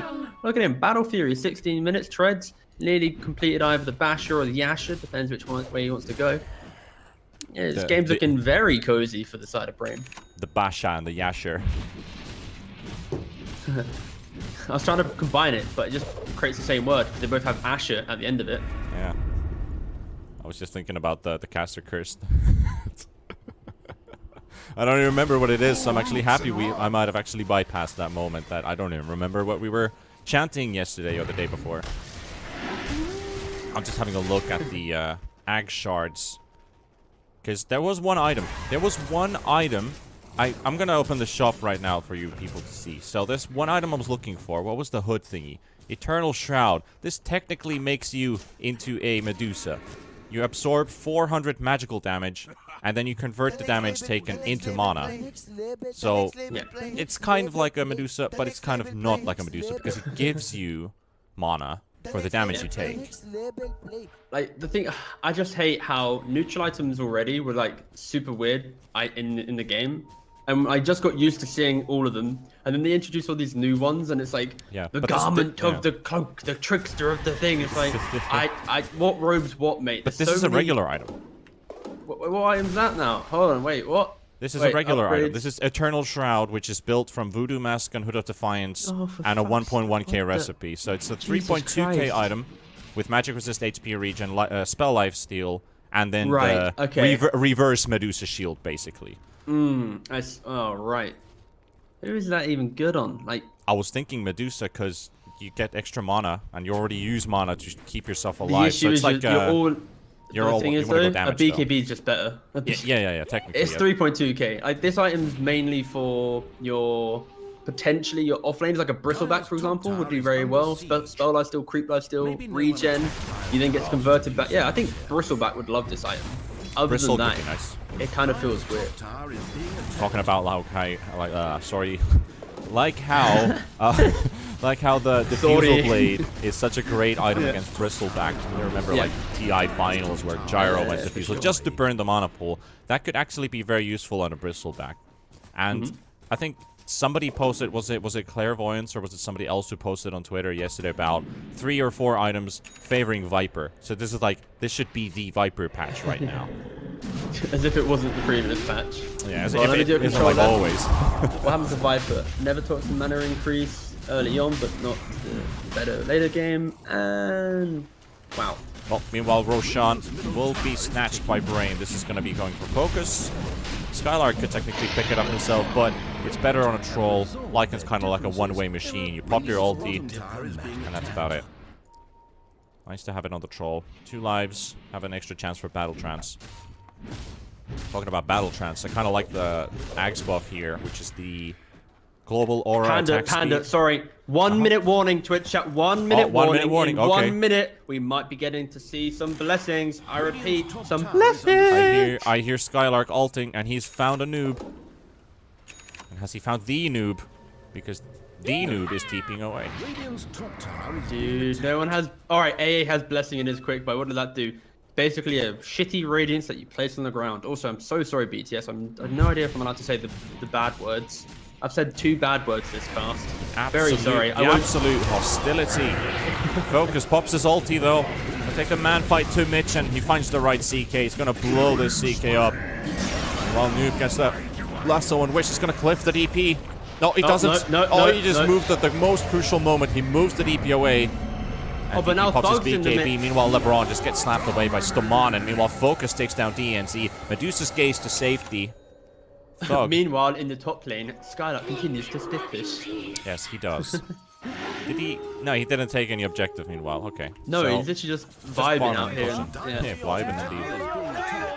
Spider Pigs, this is... I don't say this often, but they have been thoroughly outdrafted. And they have. That is the TLDR of this game. Medusa has, to be fair, she is a, she's doing pretty darn well. She has a bleeding butterfly. Yeah, she can become that big tower defender. And this is where Brain, even though they had the confidence of this outside portion of the game where they get to flood the tier 2s, maybe if they muck up a couple high ground sieges with this Medusa, the game can swing back in their way. Spartan get picked off is the start of that. Dude, that travel time is so majestic for Venge. It is, it's good. This time the Stomp only catches the Bat Rider, but for Brame, they already have the distance required. They're going to sack their +5 NP. Get the rest of the team back to safety. They still have the Aegis for themselves. Readying up their BKBs. What big item time is? DP has lined up an Ag Shard. Yeah, the whole idea for that is, like we just mentioned, you get given that bonus armor, so when she is jumped, she'll be able to tank up a bit, mitigate that Venge presence, and DP naturally always has issues with armor. So yeah, it's a nice idea. She's going to be experimenting, seeing if the blessing really does help out or not. But the lack of blessings, come on guys, the patch just got dropped. Have a bit of fun for once. I know there's money on the line, but sheesh. That's it. Well, at least if Medusa can get Scotty, maybe Spider Pigs have a fighting chance. Mitch is going to have to tank a 3-man gank squad. There's just nowhere you can run from these lads. Yeah, noob instantly like, alright, Mitch died. Alright, I gotta skip waves. But they're like, oh, there's already a wave bottom. What do we do? That's true. DP has ult in 3. Troll has Aegis. There's a buyback on the CK, but it's definitely a difficult defense with the Exorcism popped by Wish. I've already taken down the tier 3 tower. CK buyback comes in. And where's your moves? Where's your initiation? Who goes in? The stump connects on the batter. The swap comes out from LeBron, but the BKB popped instantly by Wish. He's got a lot of people around him. Noob has already dropped down to half HP with Skylark just bullying him around. Meanwhile, Wish, they've already finished off LeBron, who also bought back into this. They've got another CK Reality Rift on Wish, and Wish is down. The Exor's down. And this is a chance. Brame, do they stick around? They're trying to disengage, but Noob has got that lasso. Who does he go for? He goes for the troll, but he's got that Aegis. He's got that battle trance. Not using the first one yet. He's got his Aegis. He will respawn in a matter of seconds. They're trying to get the NP out of the way. They will. Thug. He needs to get way more hits out. Focus being controlled. He's half HP. Battle Trance comes out. Medusa, max HP. They're trying to pull this troll to the high ground. This is such a classic scenario, but LeBron will go for a dieback. Focus will get stunned up. Reality Rift onto the high ground. Troll is going to die as well. Spider Pigs, they pay a heavy price, but they hold. They hold. That is the only way Spider Pigs can stay in this game is that type of aggression from Brame. The skipping past the racks, trying to play behind it. Suddenly DP swap deep, already dying. LeBron can just buy it back, and that is where the Medusa can become an absolute raid boss. This is the one type of fight you can't lose on. Like, wow. Did you see how much money Thug just got from that fight? That was more than 1,000 gold. He just got 2 ultimate orbs from one bloody team fight. He's a big boy. Look at him. He's about to get that. He's gonna get that Scotty. That's the big difference maker here. The big slow, allowing more abilities from your teammates, allowing more of those fast venge stuns to fly through. But that was a fight where Troll, he did have the Aegis, but realistically against Spider Pigs, he needs a BKB to eat through the annoyance of what the AA brings, the CK stuns, venge stun. There's a lot of annoyance, and especially when the DP dies straight away, the Troll's left on an island where there's other tanky cores already out there. Lycan, the fight lasted so long, his ultimate wore off, and then he kind of became a creep. Brame, they need to be, even when with this big lead, they need to be very clinical in how they approach a fight, because if they go in so haphazardly against his high ground, this lead can go from 12k to 5k. Medusa has Skadi plus 1 more item, and that's where the game could get dicey. But with the lead that Brame has, they should be able to identify their mistakes, clean up their act, and then be able to go again. Because with 12k and the amount of push they have, they just need to force out another key buyback, and then it should be theirs. But Spider Pigs, they have an avenue in this game. It simply is punishing the over-aggression of Brame and hoping that Medusa is unkillable, but also can keep just scaling and becoming a unkillable turret for the tier 3s. Look at Lycan's quick buy. He puts his ulti as well. He found someone. The dog is sniffing. No. The dog is sniffing. He's found someone. He's found somebody in a smoke. He just found himself. That's all he's found. A bounty ring. Bounty.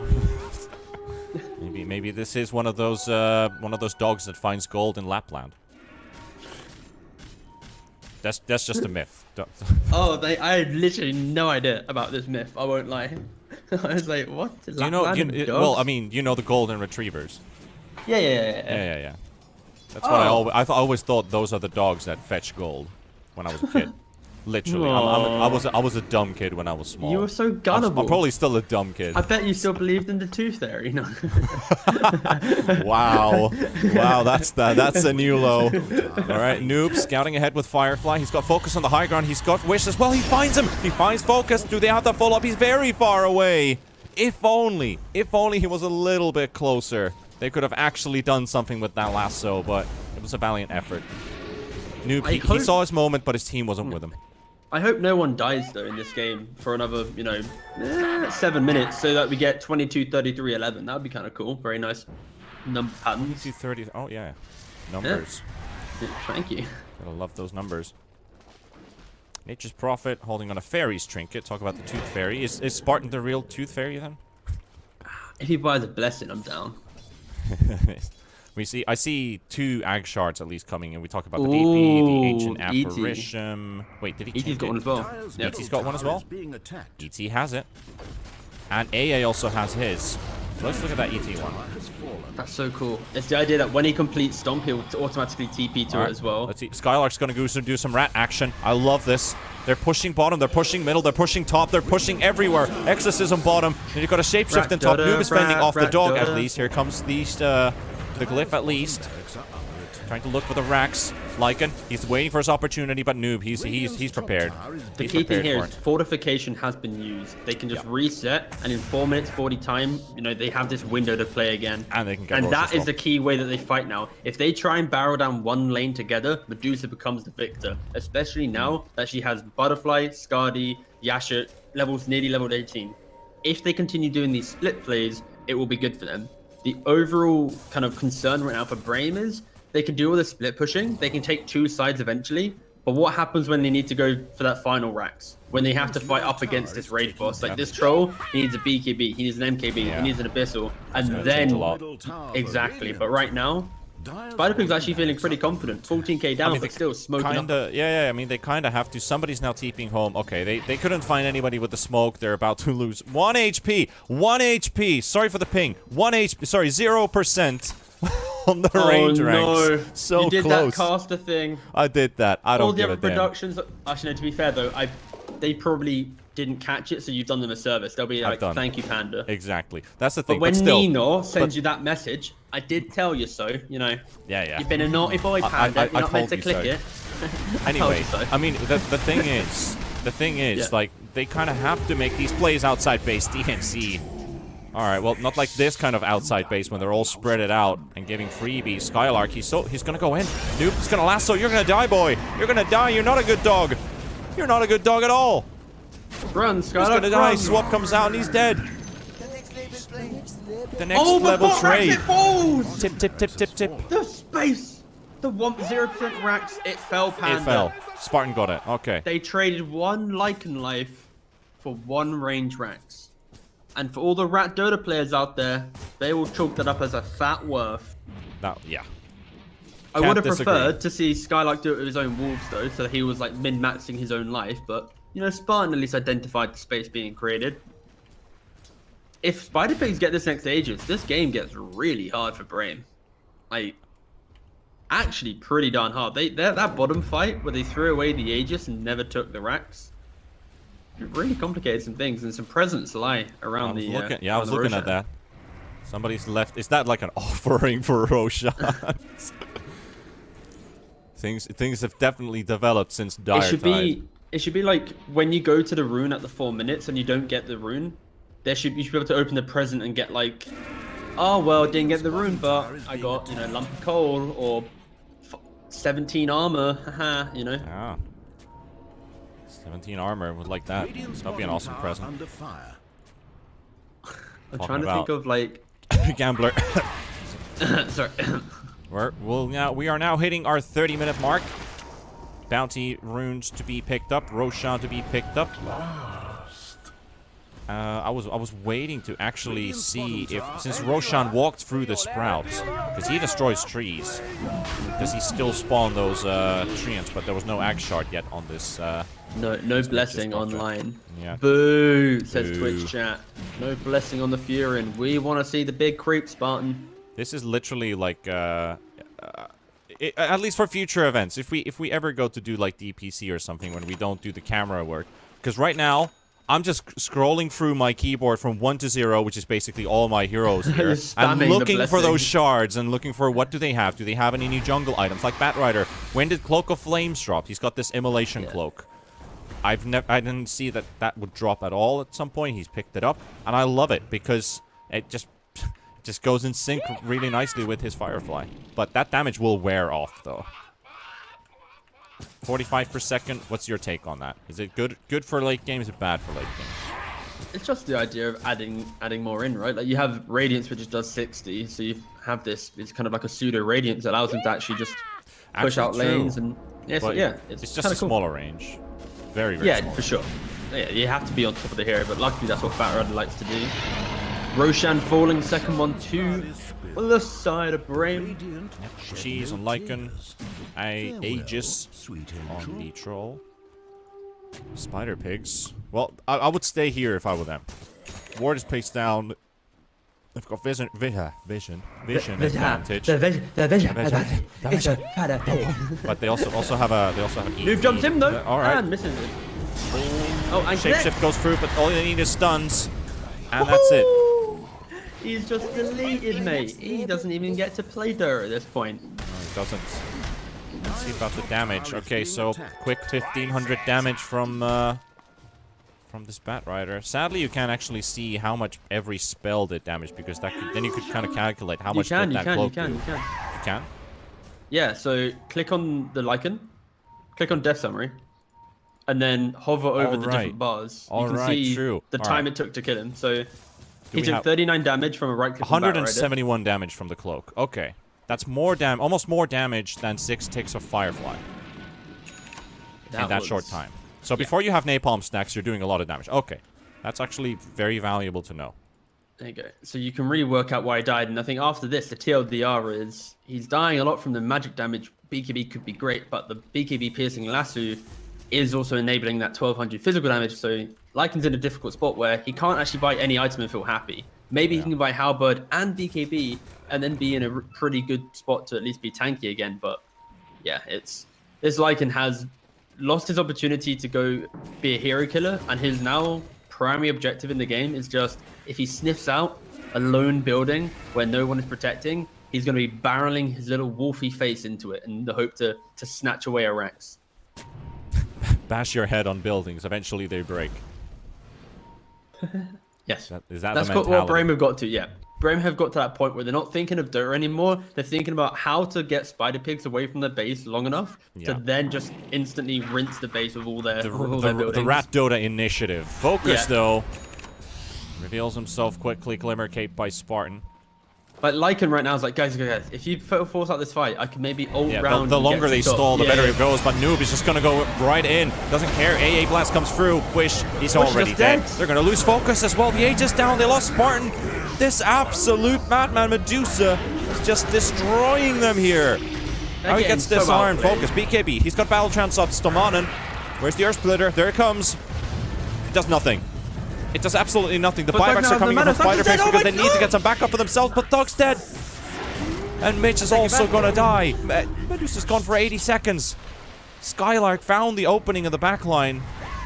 She just had no mana, and she just got slapped up, and Noob now trying to get in there. Oh my. Still trying his best. Stomanen is out of the way.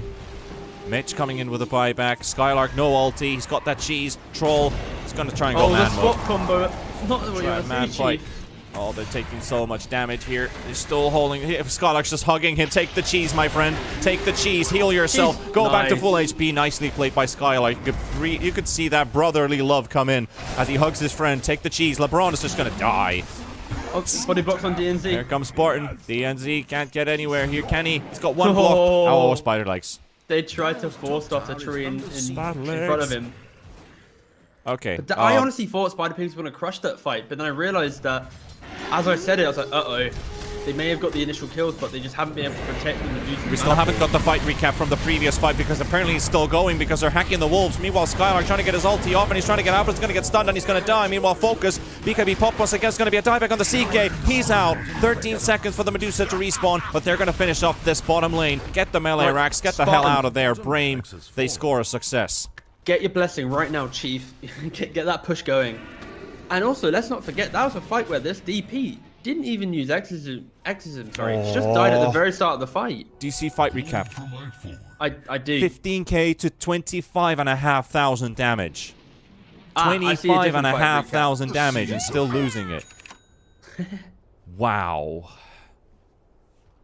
This is unbelievable. Medusa just needs like one enabling hero now in her team, because if she's out on the island and she goes to 0 mana, of course she's just going to blow up, and her team just wasn't in position to help her. And it is a product again of Spider Pig's draft where they initially got a great start to the fight, killing off the DP instantly, but Thug, he committed so heavily to get the DP kill that kind of then fell apart. But Brame slowly chipping away at Spider Pigs. Slowly. This is a painful Rat Dota experience in which they're not even ratting at this point now. They're just running in and hoping just to dismantle the lack of team fight that Spider Pigs have. So Batrider did like 33% or 32% of damage of their team in that team fight. Medusa did half the damage Batrider did. So this is... Noob is actually a massive source of damage with this. This cloak only does like a few hundred every now and then, but it's still almost doing the same amount as a Firefly. Does that mean that Napalm stacks with this cloak? I don't even want to know. Because the Exorcism is used by Wish. The Lincoln's pop. What the hell has a Lincoln's? I don't even know, but Wish is still looking to die here. Still not a beautiful stomp, but he's just gonna die. Just burns alive, and Noob gets that one. What the hell has a Lincoln's? Nature's Prophet has a Lincoln's. Okay, that makes sense. He's TPing in. He's TPing in. He doesn't give a damn. He's just being a true alpha. Meanwhile, Focus getting stunned up the Troll Warlord. He gets his ulti off just in time, but Mitch is trying to make a run for it, but he's gonna melt. That Earth Splitter and the damage from Focus gonna be enough to take down one. Oh boy. Another dieback. 73 seconds gone. Wish is also gone for 50 seconds.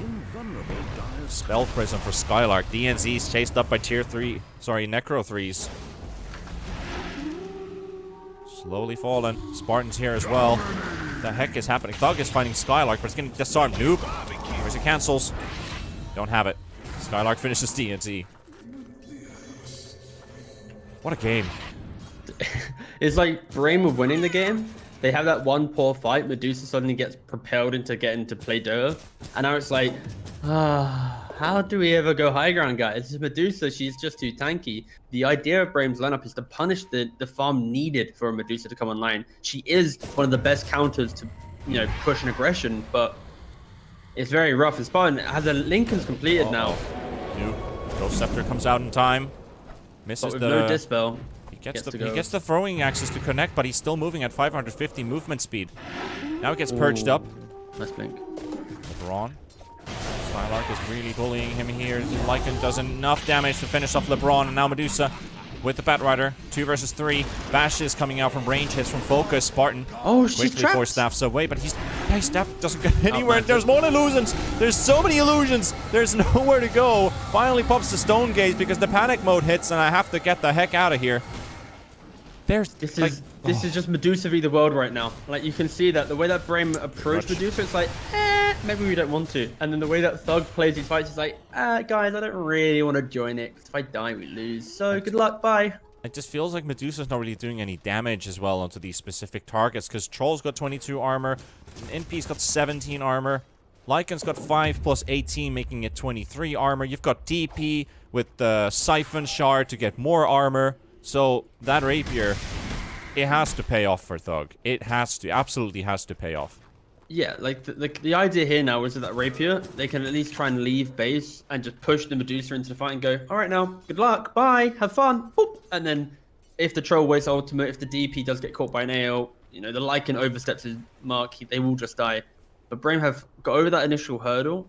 They have a Lincoln's on the Fury and now to enable the Troll, no more Lasso. They have the DP with the Aeon Disc, so shouldn't be instantly blowing up. Lycan has a halberd to cut out the Medusa. Like Brim, they have these cheap, they're not cheap in any way, but they have these items now to provide an extra little bit of assistance in these fights. The issue is, Brain have to take a fight outside of base. If this next fight is in open area, it's Brain favored. If it's fortified by the tier 3s to tier 4s and Medusa just gets to be that chunky little old turret, that's where it's so hard for Brain's lineup to really cut to the backlines. They only have structural pressure. They don't have this big team fight, this big gotcha catch, and Spider-Pigs have been playing around that really well. Just pushing this Batrider at the start of the fight, getting all that information, and dragging them to the depths of Spider-Pigs' defenses. There's going to be a big change coming in for Spider-Pigs, though, which is going to give them an advantage, and we are talking about the Ags on CK, which is 800 gold short from being ready. It's a big, big item. But what technically is this Ag shard on this Elder Titan? Because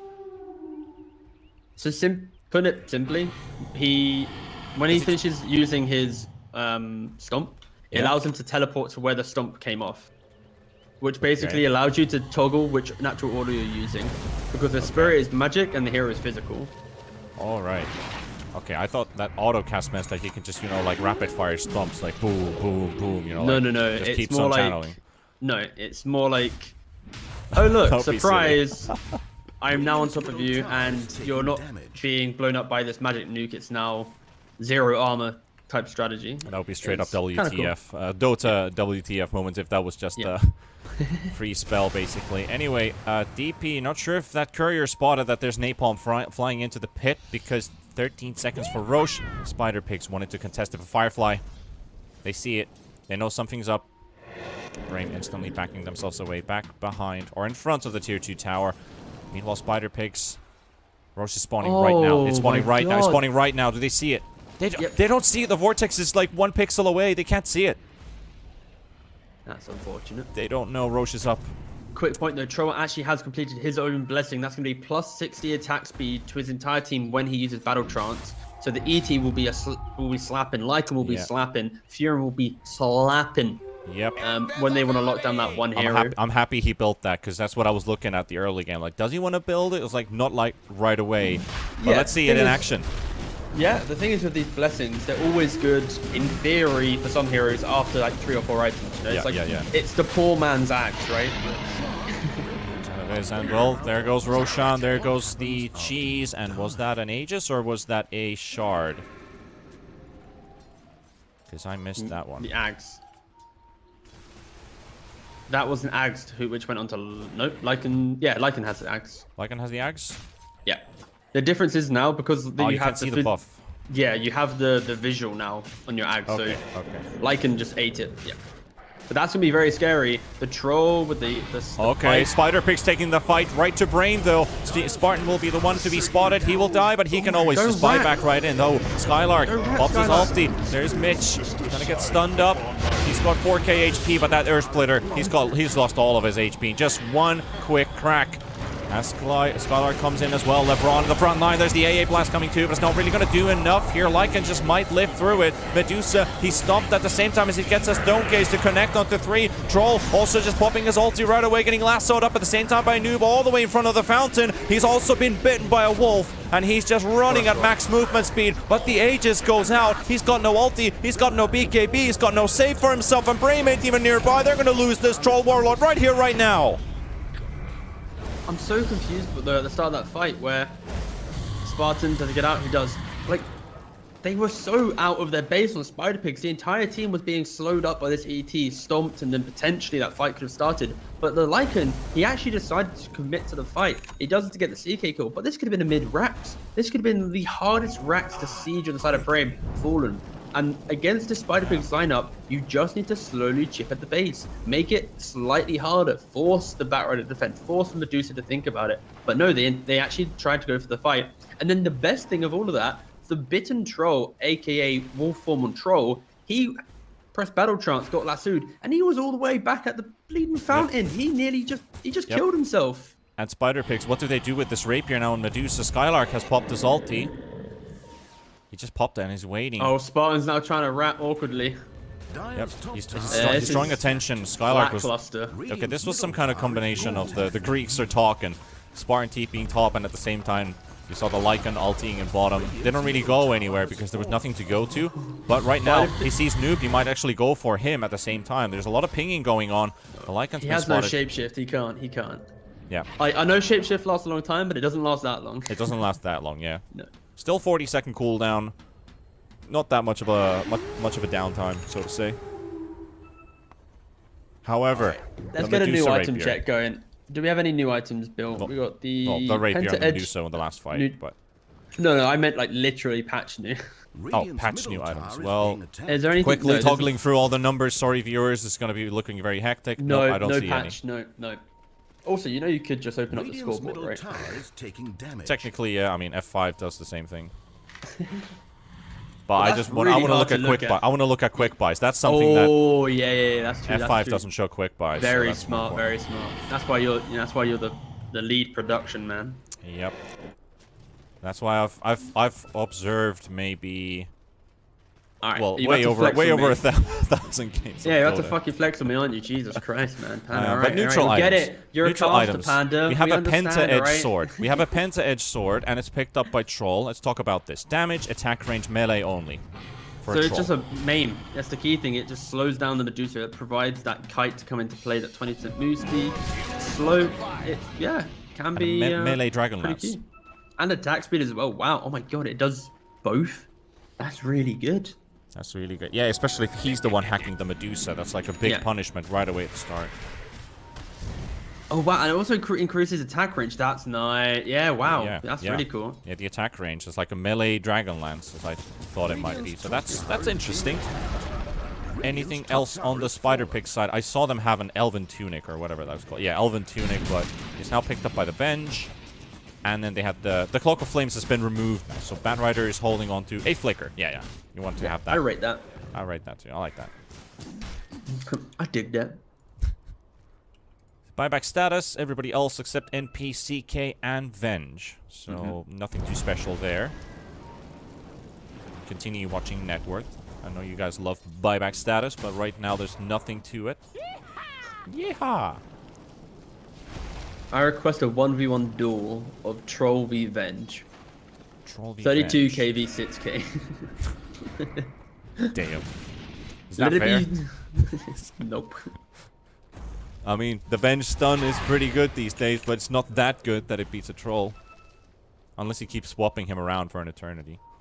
And see how Brame, they want to play off this bot lane. The lines are being drawn by noobs saying that we have to keep this lane pushed out because this is the simplicity of Brame's lineup. If Spider Pigs ever leave the base and slowly try and make a play, then guess what? Fury and TP's in. Maybe some bots play comes in from another hero, and then they start ratting once again. Lycan can just position himself very deep. Ooh. That's a lot of CK illusions, but my game didn't lag this time. And I didn't hear any sound because I was looking at the Batrider and just see the Batrider having some kind of, I don't know, LSG trip right there for a second. Now, onto Skylark, he finds the target he wanted to go for. Shapeshift comes through, but so does the Lasso, holding him in place for now. The AA Blast, and a beautiful combo just with these two. Noob and DNC. They just burnt through 3,000 HP in like 2.5 seconds. Good old E-Blade AA. E-Blade and AA, indeed. Brame now having to fight short-handed, 4 versus 5. And guess what? When's the last time we got to see Spider Pigs push an objective? We saw the tier 2 fall when they got that rapier fight, but now they're finally going as a 5. Technically the tier 1 top, like 4 minutes ago, 3 minutes ago. Kind of. But now as a team, going for the high ground? because this is like a real setup for actual push. Yeah, the Lycan's dead. They're going to force out the buyback. What's the buyback status? This is important though. This is an unbelievable comeback from Spider Pigs if they actually make this Medusa lineup work. Well, the key thing is, it's the overextension from Brame, but moving into the high ground now. Stuns onto the focus Troll. He is at 1200 HP. AA Blast. They're just killing him at range. Forces ulti. Exorcism. Like him come to the Bible. But look at that beautiful stomp at the back as well. This completely disrupting Spider Pigs. The CK ulti comes through as well, but they're going to force the buybacks. At least the Troll will have to use his. The Lycan as well. Spider Pigs trying to go for the disengage. Looks like they might be able to. Skylark is going for a wraparound. He sees Noob. Or does he? He sees the fire path. Everyone from Spider Pigs, they get out. They force the buybacks. This makes this game so hard for Brame now. Wow. They had to use buyback on both the Lycan and the Troll. This gives a big win condition for Spider Pigs. If they're able to get that perfect setup onto the Troll once again, they can just confidently walk down a lane and pressure the end. Like, they have the buyback advantage. The resilience from from Spider Pigs. This is BTS Pro Series Season 4. All right, mate. Smoked up. I'm getting pumped up because this is what I expect from these two teams to give it a real brawl. Mate. Yeah, this could be the game-winning smoke. If they kill the Troll or the Lycan, they can just confidently go down a lane and end it. And it's all about the BKB discipline from Brame now. Buyback status. Now it really matters. Only 2. Only 2. DP and Elder Titan can respawn. Keep that in mind. Those 2. Brame. Troll using his... Never mind, Troll's been bitten. Using the bite, yep. Onto the... I was wondering there for a second. Okay, they're making more wolves. Wolfy action. Can they find an opening though? Skylark's coming in. Thug's been spotted on the edge of the stairs. I won't lie, mate. Very anticlimactic. It was. I hear 2 big wolfy sounds and they just stand still. Kind of the opposite of what the spell's meant to do, isn't it? Your usual reaction when you see wolves roaring is, okay, I should be scared and prepare for something. But right now, Spider Pigs are just like, Somebody just forgot a puppy in the trees. 22 seconds and Roshan respawns. If Medusa gets this Aegis, like, first of all, she just doesn't have the inventory for it. She is so slotted. It needs to go onto maybe like the CK or maybe even the Batrider to be more suicidal. But everyone is so farmed on the course now. Other than the CK, I'm not going to put him in the same league as like the other course. He is half the net worth of you want to know what this game kind of reminds me? I'm saying kind of because it's not exactly true. Tread carefully. Tread carefully. I will tread carefully. This, in a sense, reminds me of every first game I have after a patch, and it always goes plus 60 minutes. And I really... I shite you not. It always happens. It's so always like 78 that minutes. Spider Pigs remind you of your pubs. That's what you're saying about these teams. I'm just saying the duration of the game. That's why I say kind of. No, I'm just trying. Yeah, no. You're right. This game feels a little bit weird for sure, but they get the Aegis. They have get the Axe buffs and everything. Meanwhile, you have lassoed Stomanen's illusion. But who gets the Aegis buffs? Oh, sorry, the Axe buff. Medusa has a cold-blooded buff now. When Medusa is targeted with a spell, a single target Mystic Snake is sent back towards the enemy. What? Dota tooltip modifier meme level 1. Radiant has lost their top tower. So then you pair that with the Axe, and then suddenly she's just stunning up people. If you want to target her, But then again, what spells are really targeted in this game for her? Technically, Sprout might activate it if you target on top of her. That's the thing. She's got both the shard and the Axe, so you have. But that like, there aren't snake spells though. I take it back. There aren't spells. Oh, he hasn't actually activated the Axe buff, actually. No, I mean simply like there aren't spells for Radiant. Yeah, I know she has, but like there aren't spells for Radiant to literally target on her. I'm just realizing it myself. There's non-targeted spells on all of Brave, so it sounds good, but like, eh. Meanwhile, Skylark is looking for a cheeky get me out of this gameplay. Well, Medusa is definitely a force to be reckoned with right now. ET has to buy back and somehow delay this if Skylark wants to make the big bold play of they have Earth Splitter. They don't have Shapeshift for 13 seconds. I think that's also a big piece of their fight missing too. That's the Lycan being able to hit the back line. You have a 4,000 HP CK to worry about as well. ET silence. Here comes the buyback. Silence on 2, Wish frontlining, trying to get a bit from the Medusa. AA Blast comes through, here's the CK ulti, creating a lot of illusions. A on this pops as well on the Medusa, sorry, on the Wish's DP, and the Stone Gaze comes through. Another swap from LeBron, they're going to control this ET in the backline, and Stomanen will be taken out. Also, we hear the sound of the Refresher popping at the same time. CK is dead, Focus is doing a lot of damage, able to take down one. Meanwhile, the DP coming in with the buyback as well. Thug, he's disarmed for a second, rooted up in the ground. Focus, Skylark, they're trying to surround this Medusa on all sides. The DP comes in, and there we go. That's one. But now you have to go for round number 2. DNC, can he do anything? Can he do absolutely anything? Medusa's being pummeled from all sides. The BKBs have been popped from Wish and Focus. Noob is there as well, but Thug is down. Rapier has been taken by Focus on the Troll Warlord. And this simply boils down to the fact that Spider Pigs, when they go for this big game-ending push, or at least to try and confidently make their mark in the game, they haven't pushed out this bot lane. They completely forget about that rat potential that Brame have, and Brame perfectly utilize that disconnection with Spider Pig's lineup. You have Batrider defending the base, CK dies and respawns, can't get back into the fight, Venge dies, can't get back into the fight, and then Medusa left on that little old island. Do you see all these items coming in? We see a Vessel finished on the AA, Refresher Ore finished on the Batrider, Medusa sending a courier to the secret shop. She's got 8,000 gold, enough for another Rapier. But she can't buy back and Rapier. She has to hope that Brame don't look to try and punish the fact that Medusa... Like, if you're Brame right now, you need to be confident where you can pressure the map, but... The Wolves are hunting. The Wolves are hunting. They're looking for Noob. They find Noob.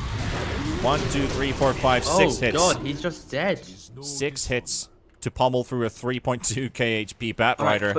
Okay, this is the important thing right now. If Spider Pigs are able to hold and Medusa doesn't buy back, you're able to get a Rapier and make a play. This is all DNC's got to be careful. Sparta's already on the high ground. The Lincoln will be popped as well, but the AA Blast comes through and they're going to take down one. But ENC is just dying to all these creeps right now. Batrider buying back, Venge is buying back, but the Medusa can hold on to her. Skylark with the BKB pop. There you have it! The Reality Rift going through BKB. They've got the Lycan, but they don't get the Troll. They can't get that Rapier away. Just to clarify, there was the LeBron swap that cancelled the... Was it the realms? I thought it was the reality rift because he has the pierce spell immunity. That doesn't cancel TPs. It doesn't cancel. Okay, there so might the have been a swap had to be Lincolns on used. him. Yeah, so there might have been a Lincolns on him. I can't actually remember, but like either way, it was LeBron the MP canceling was dead. TP. But it's simply what I was trying to say there was Brame. If they run down that mid lane, they have to respect the idea of that buyback in defense because now there are 2 dead. The side lanes are pushed in. LeBron, they have another rapier potentially being shipped out. Yep. They have another rapier. It's coming on the courier for the Medusa. It's coming on the courier. Meanwhile, Spider Pigs regrouping inside the base, getting the creeps to push in, waiting. Stomanen has done these illusionist cloak plays before. They're not falling for it. They're not falling for it. And here comes Thug. Spider Pigs, 1 step closer. This might just be it. They're going to go for the push onto the tier 4 towers. They have the Exorcism coming in from Wish at the same time. Focus, just trying to fend them off away. The Exo, they can wait this. They can wait this out. This is buying time for Brame to get their heroes up, but the Exorcism will be down by the time they really commit for the push. They're going to go and focus onto this tier 4. Meanwhile, at the same time, Mitch pops his ultimate. A lot of illusions once again just going ham. Just so many things in this base right now. The lasso connects onto the troll, the carrier of the first original rapier right now, which was it belonged to the Medusa at one point. The A on this will pop as well. They're going to take down LeBron. Noob with his BKB. It's about to run out as well. Focus in the middle. Focus is down. Focus is down. The rapier falls as well. It's on the dick. Medusa double rapier onto the Ancient as Spider Pigs. The glyph comes out as well. They're trying to hold against it. There's no exorcism left anymore, and DP is trying his best right now. They're controlling the Medusa, but the Ancient is also falling at the same time, and they will do it. They will do it. Spider Pigs, they win this game 58 minutes into the end. And they will snatch victory from Brame. I think Brame will be kicking themselves for sure because this was... I kind of joked about it halfway during the cast, but Brame, I said, stop thinking about how to win the game, and we're only thinking about how to try and wrap the game out. And then they stopped doing that, and then they just started trying to fight. And there were several moments where the Medusa had such a large disconnection from her base, which allows for this Lycan, this Fury to really come into play. And I think maybe they could have really forced it, but a couple misplays on the side of Brame, some heroes being out of position, that constant need to try and hit the buildings that rat, and just the scaling of this Medusa, I think that bought tier 3 push where Brame overextended. And then also in the top lane, when they had done it again, when the troll died outside the fountain, like, I love the idea of Brame's draft. I love the creativity of just push, zoo, and fight. But just the resilience from Spider Pigs and also Thug, just being able to keep up with farm, that was the saving factor. And you have to give a big shout out to Noob. Just he scaled really beautifully in this game. We've seen some Batrider players before where they soon become a supporting hero, but he really kept up with the net worth. And then the value of this AA, he really threatened the DP and the troll, and it really made for some great explosive pickoffs. But my God, what a weird game. I am very upset we didn't get to 60 minutes. I am very upset we didn't get to see that troll ring thingamajig that makes the hero a lot bigger. But alas, there is a second and potentially a third game. But no, props to Spider Pigs. They were able to deal with that aggression from Brame. But this was a game that Brame lost through their overextensions rather than Spider Pigs doing anything, truly amazing to get themselves in. They just defended really well. They did play that well. They did defend, but for me, when I review this game, it's more Brame just overplayed their hand, and they could have easily have won if they grouped up a little bit better and played around the push that they had built into their lineup. At the point where the Medusa only has Yasha Butterfly, you should be barreling on these towers and just overwhelming your opponent. They weren't able to do that, so props to Spider Pigs for being able to exploit the greediness of Brame or the desire to fight over push. But again, Spider Pigs, they take game 1. It was a 58-minute bloodfest, and yep, this is why we love T-Gov. He will bring everything through, like the true honesty of how things go. I'm gonna lie. I know, I understand. Like that's the thing. Like I'm just living and vibing here, but it's good that we have the reason why we have you here is exactly because you tell how things are. And you're right, they did do one thing correctly, but it was the most important thing that they needed to do was hold their base, keep the game alive, get the Medusa up and running. They did lose that rapier once, but they were able to recover the rapier back in the end of the game. But Spider Pigs, game number 1 goes their way. What happens in game number 2? Are we going to see Spider Pigs going in the playoffs? Are we going to see Brame still claw in and fight for game number 3? We'll be back with our BTS Monster Energy Pro Series Season 4 in just a bit. Do they want a heavy nuker now to go with the ET Tiny?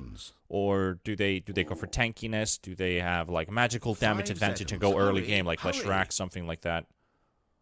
I'm trying to think about what's optimal for their laning setup. Like, I think that this Tiny, DP will be mid, Tiny will be 4, ET 5.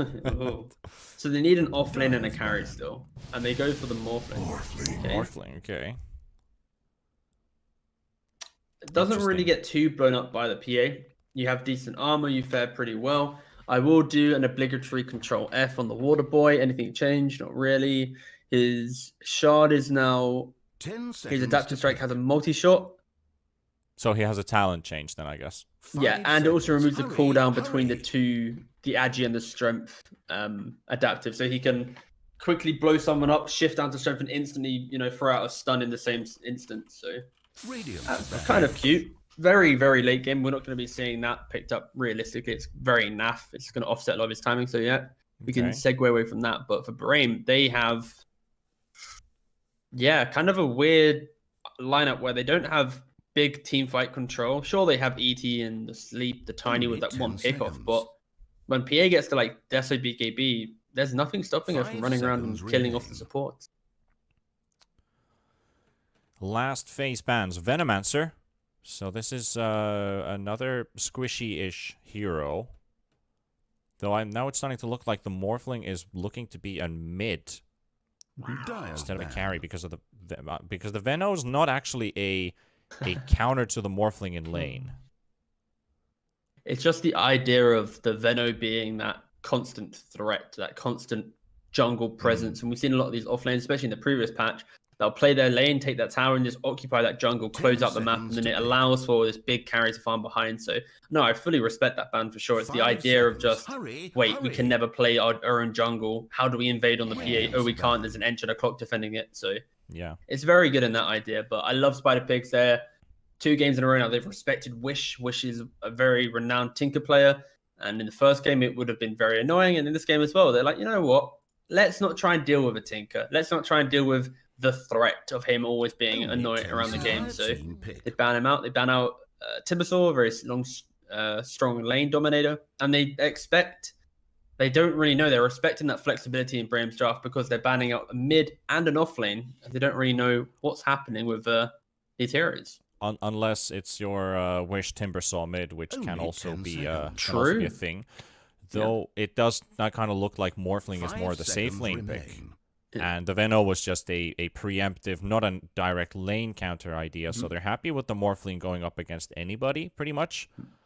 The thing is, how do you put the rest of your heroes? Because DP could be support mid offlane, ET could be offlane support, Tiny could be. We'll see in 25 seconds. Don't worry, Panda. I know. All right, let's talk about, how's the weather in Finland? What? Or whatever. Wait, what word Finland, in Finland? Right? For what? The weather. The weather? What's the weather? Yeah. You literally want the word in Finnish, or what's the weather? No, I mean like literally. Is it sunny? Oh, well, don't worry, mate. A Mars has been picked. That simplifies everything. So it's going to be a Mars offlane with the Tiny 4, ET5, DP mid, and the Morphling carry. If you want to know about the weather, it's soggy. We don't have snow. We have rain. All right.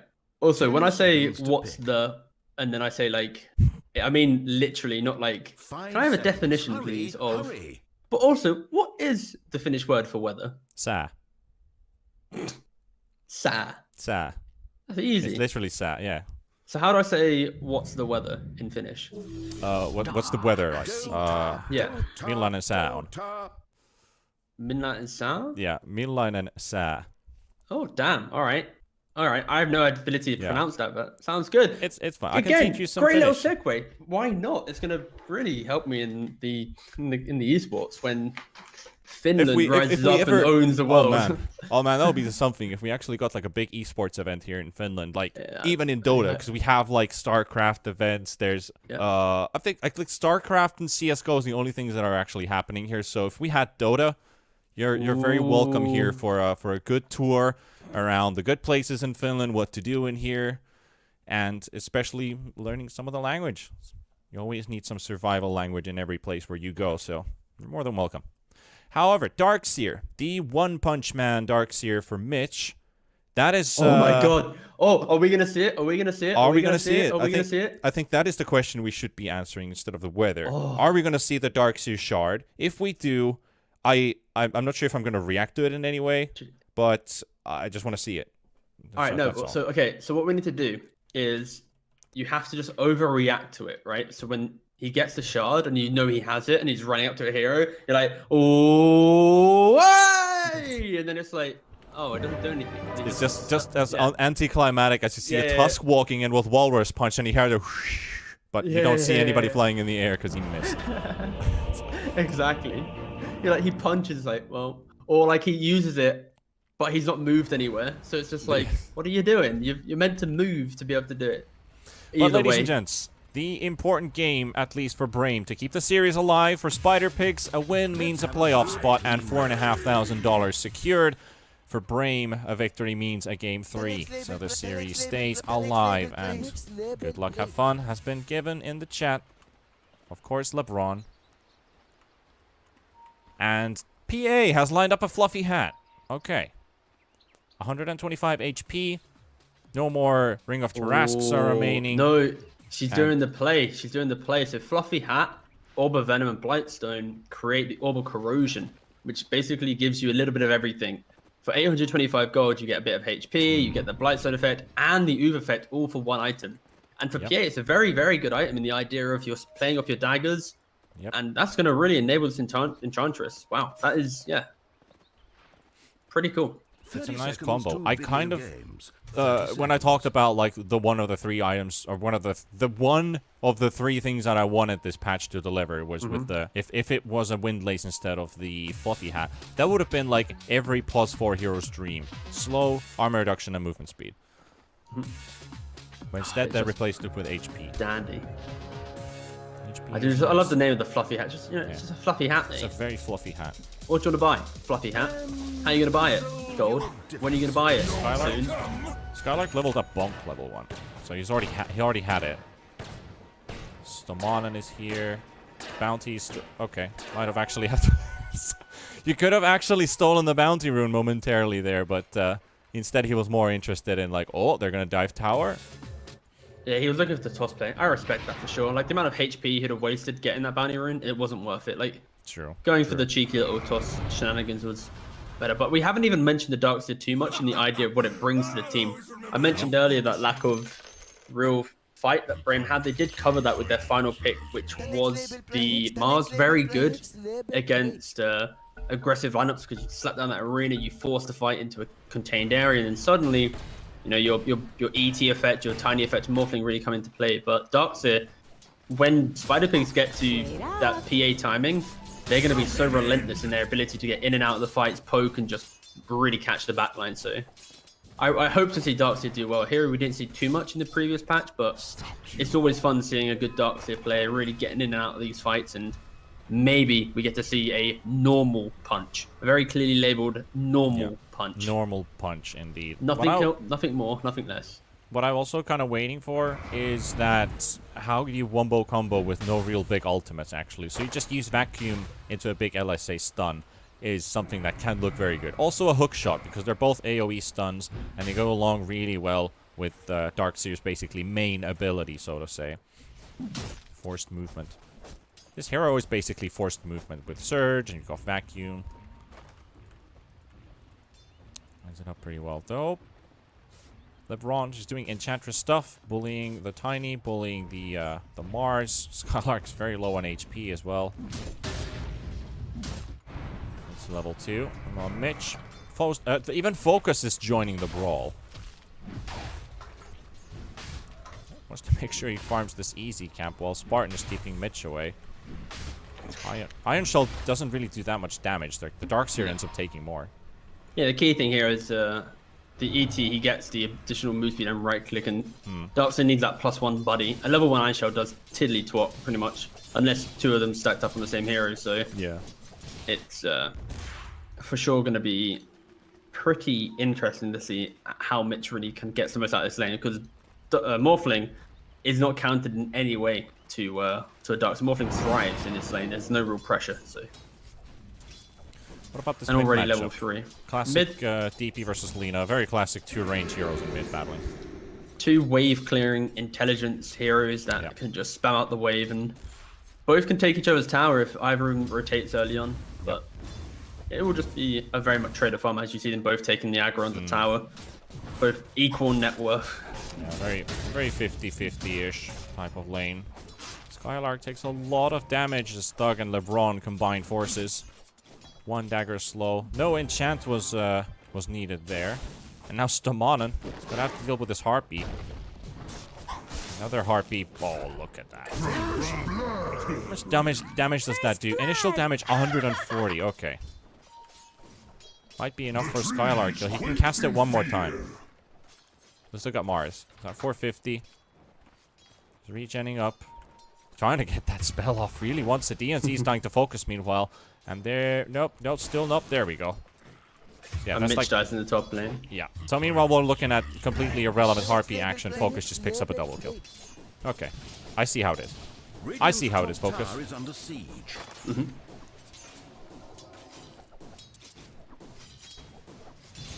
I'm actually getting requests to from people to join Finland or to visit Finland.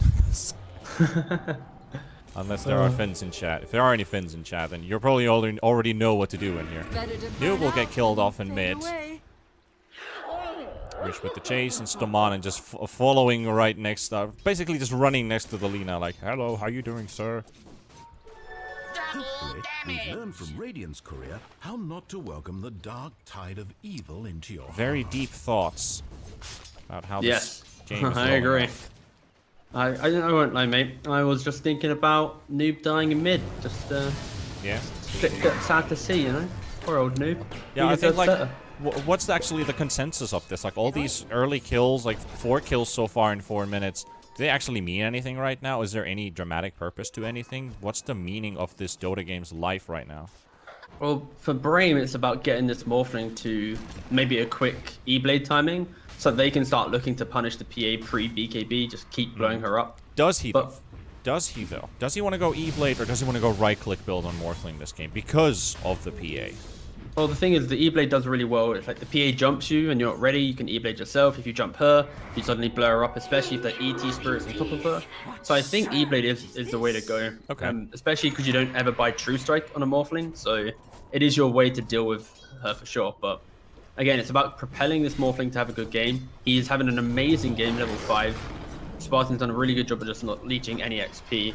And for Spider Pigs, it's just, you know, quickly, let's get Thug to a battlefield as quick as possible, get a Deso BKB, and then, you know, get Roshan, pressure the map, and hope that we can pick off the Morphling once or twice. But this game is all about patience for the carry.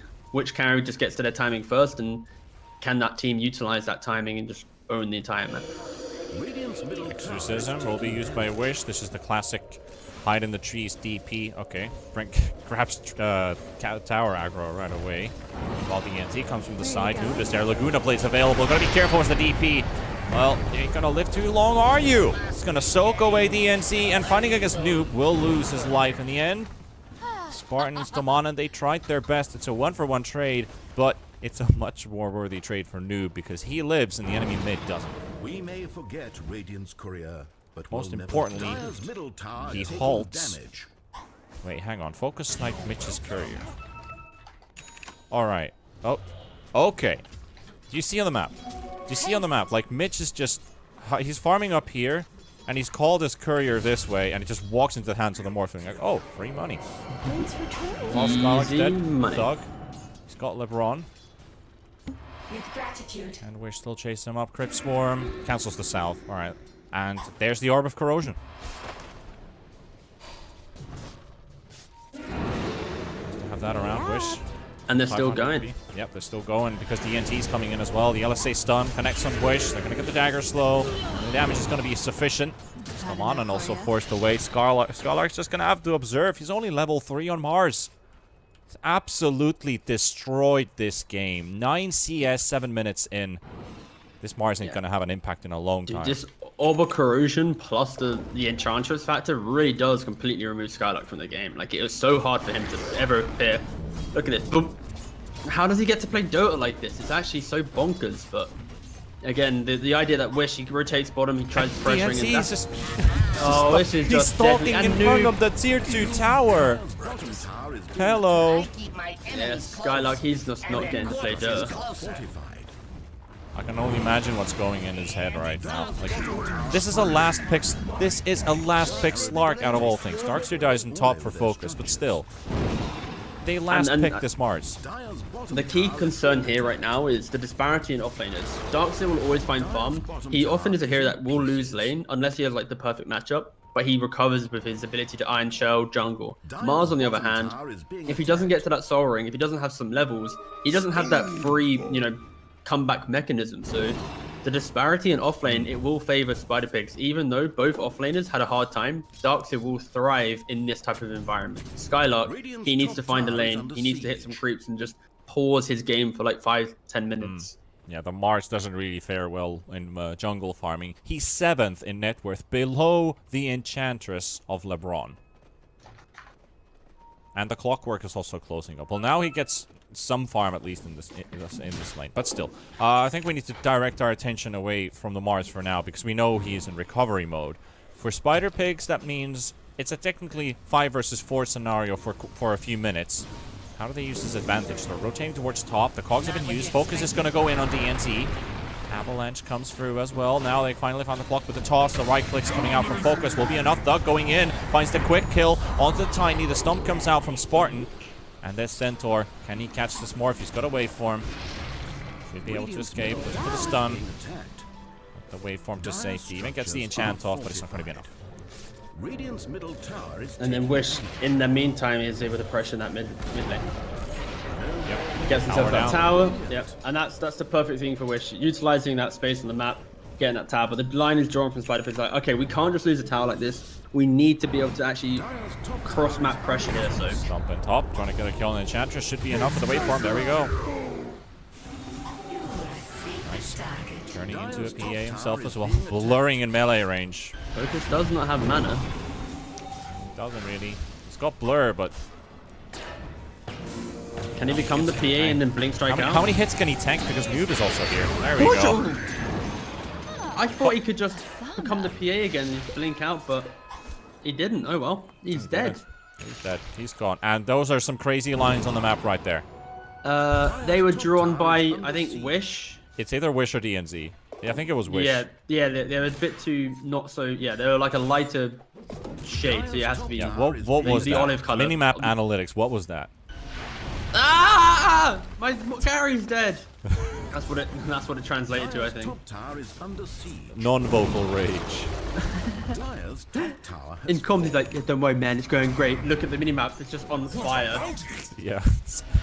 The house is burning. This is fine. Smoke from Noob, DNZ, LeBron. They've got a Tiny on their sights.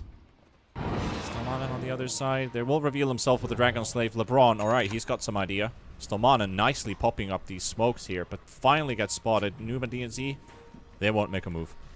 Meanwhile, they look towards the Morphling because they've still had themselves the hook shots available, looking for it, waiting for it. Cancel cast, there we go, goes in. The dagger comes through as well. The LSA, they do not get the kill in time, and Skylark has returned. The return of the Mars. The prodigal son comes back to the fight. Noob survives with 20 HP. Focus will still die nevertheless, and Noob gets to teleport away with just a sliver of HP, while LeBron, he's gonna get caught in the avalanche. The spear onto the trees and make it a 1-for-1, but Morphling does end up dying. A firm tip from LeBron, and then Noob following in his captain's footstep, and then DNZ following in his mid lane and then captain's footsteps, tipping the Morphling for his two back deaths. And this was the hero that had a great early game. 5 kills, now 2 deaths. The Mars thought he was strong enough to come back in, and it was a good play by Skylark, but it wasn't enough. The DP wasn't there in time. They didn't get the kill on the Lina, the big target Lina. They lost their carry. They lost that advantage they've built on focus to get an early E-lane timing. That's been pushed back a lot with these 2 deaths now. Not looking good for Brain. Yeah, truly a rough start, but you see Focus, he wants to get that E-Blade, and I mentioned the idea of the carry matchup, who gets their timing first, but look at Thug. The saving grace, I'm looking at Thug. Look at that possessed mask. Orb of Corrosion. Going for a Battle Fury. He's living life right now. He is is living the new patch life. Just like, you just save all that money to not needing to buy a Morbid Massacre. Well, you're gonna get a Satanic most likely anyway, but it's a good compensator for your early game with all that 7% lifesteal, 7 all stats. Well, 7 prime stats. Still plus 7 damage. Primary stats, yeah. Primary stats. Tiny Illusion. Stolen by LeBron's in chat. Making a move towards mid. The Glyph has been forced. Can they make a play? What does Brame do? They are coming to defend this. Skylark wants to stay hidden for as long as possible. Wish clears out the wave. Yeah, what I was trying to cover on before we spoke about Thug was the idea that DP, the Morphling, him getting online is simply just E-Blade plus his team looking to fight. PA coming online is farming the Battle Fury, then farming the Deso, poking, and then farming a BKB, right? It's 3 items compared to Morphling just needing 1. So even though there's a good 2k lead for Spider Pigs, you have to look at this PA and go, well, unless you join the perfect fight where Brame have wasted their key spells that punish the PA, it is going to be potentially Brame favored if they get this E-Blade quick enough. But again, TPing to bot lane. Nice LSA from done. Fog. Can they get... Oh, they can't quite get the Morphling. Thought that enchant... Oh, sorry, the Impetus Spear. She's dropping pretty low, though. Oh. Almost thought that the Impetus and the Laguna would have been enough, but... Lina did have Aether Lines. Skylark is looking for an ulti. Oh, he's revealed. Watch out. The level 8 Mars is coming to kill you. Yep, and he's got Tranquil Boots. He's fast. Zoom, zoom. Zoom, zoom. Is that like the poor man's face boots going for Tranquils in Mars? I do hate when I can't buy my phases, so I go for those Tranquils. Yeah. Dire's middle tower taking damage. He is still sitting in, like, what? 6th place in net worth. Hookshot misses by DNZ. The Elder Titan kill doesn't seem to be so easy this time. It's going to take a bit of time, but meanwhile, they're going to find the Skylark ulti onto Noob, and Thug, the big core is sitting in the river. The Avalanche goes through, cancelling the Lina teleport. They're going to kill Spartan, but they're going to lose their Lina at the same time. Thug goes home. Focus unable to get a kill there, but Wish gets his long overdue revenge onto this Lina. Yeah, I think for Spider Pigs, they'll at least be happy that Thug didn't die there, because he is about to complete his Battle Fury, like 300 gold away. So if he was to die, delay that a little bit, it would just be a bit of a, that hurts. But luckily, only Noob was to die for the side of Spider Pigs, and Noob's going to be able to, Thug is going to be able to get his Void Stone from the mid lane, push his Courier to the secret shop, and then go retreat to the jungle and farm out that double ancient stack. And the game should continue. Have a urn for the Clockwork, and Battle Fury is now finished. 15.5 minutes in for PA, who did build boots and an Orb of Corrosion in between. So great timing. Blink on the Mars. Brame stacking up for a potential fight. I think he's already called out to his team. Hey boys, I've got my Blink ready. You want to brawl? Yes, we do, sir. Yeah, so Brame, they have really good, like, quick pick-off spells where it's like Arena, Avalanche Toss, ET on top of that. But other than that, DP doesn't really want to commit too heavily to the fight. Even with the Yule, she does feel a little bit squishy right now. For Spider Pigs, they're looking to punish that that failed initiation. The Lina has the Aether Lens, the range, the cast range talent, and she can really blow up from a distance. And that's kind of what they're playing for. Allow Brame to start the fight, and then Spider Pigs will capitalize on that aggression, the vacuum, the wall of replica, the reinitiation of Clockwork, the range stuns from Lina, and then that's when they turn it. And that's how you see how Spider Pigs play the map right now. They give Brame one objective, pressure, but look at them. They're farming up mid lane, bot lane, jungle. They're just getting so much more from the map right now. Yeah. Definitely getting the money for it. They're happy to give away 1 tier, 1 tower if they have all, like, 4 heroes, basically, just farming around the map. Mitch and Noob stealing some ancient stacks from Brame. Tier 1 tower's been taken out. Do they continue for the tier 2 tower? LeBron is getting this catapult wave all the way under the tier 2 of Brame, all by himself. First TP comes in, that's Focus. Mitch is here, Noob is here, LeBron. Oh, the aggressive play from Focus. LSA. Oh, they might have it. They might have it. Oh, it's so close. It was so close, but it's not enough. The Laguna, the impetus from the LSA stun, Morphling 100 HP, gets the morph back up. But that's now all of Brame having to react back to the Morphin. It's like, oh, he nearly died. Go, go, go, help him. And look at the map again. Just look. Literally, don't look at the gate. Just look at the mini-map. And how, for the last 3 minutes, Brame have been holding each other's hands this entire time, while Spider Pigs are more kind of free-flowing, just farming up whatever they can. And you get to this point where PA, she has the Battle Fury. She tapped in an Ogre Axe casual and goes, you know what? Actually, let me get that Deso real quick. Let me be a little bit cheeky. I don't need to go BKB right away. So just a little bit of tankiness for the Ogre Axe to survive that potential E-Blade threat, and then instantly back in for that big damage. What is this? Quicksilver Amulet picked up by DNZ. And he's got a bullwhip. Oh, mate, the bullwhip is amazing. So basically, you can whip your teammates to make them move faster, or you can whip your enemy to make them move slower, and it goes whoosh every time. So in my pub, I had this lad just non-stop just whipping himself and moving quick across the map. It was so weird. He's not using it yet. I mean, what's the downtime? Last 5 seconds. There's no mana cost. 7 seconds. Yeah, but it's 7-second downtime. It's good to have like a quick initiation out. But I like it. I like the mana regen. The sound is so good though. Go on, DNZ. Crack us a whip, will ya? Come on, buddy. Holding us. Us. Yeah, don't even move the camera until we hear him use the whip. All right. You said it yourself, sir. Sorry, viewers. It's now DNZ's fault. If we don't see a fight now, it's simply DNZ not giving us the whip sound. For it. At least nobody from Should I Brame is DM nearby. him? Shall I just message him? Yo, crack us a whip.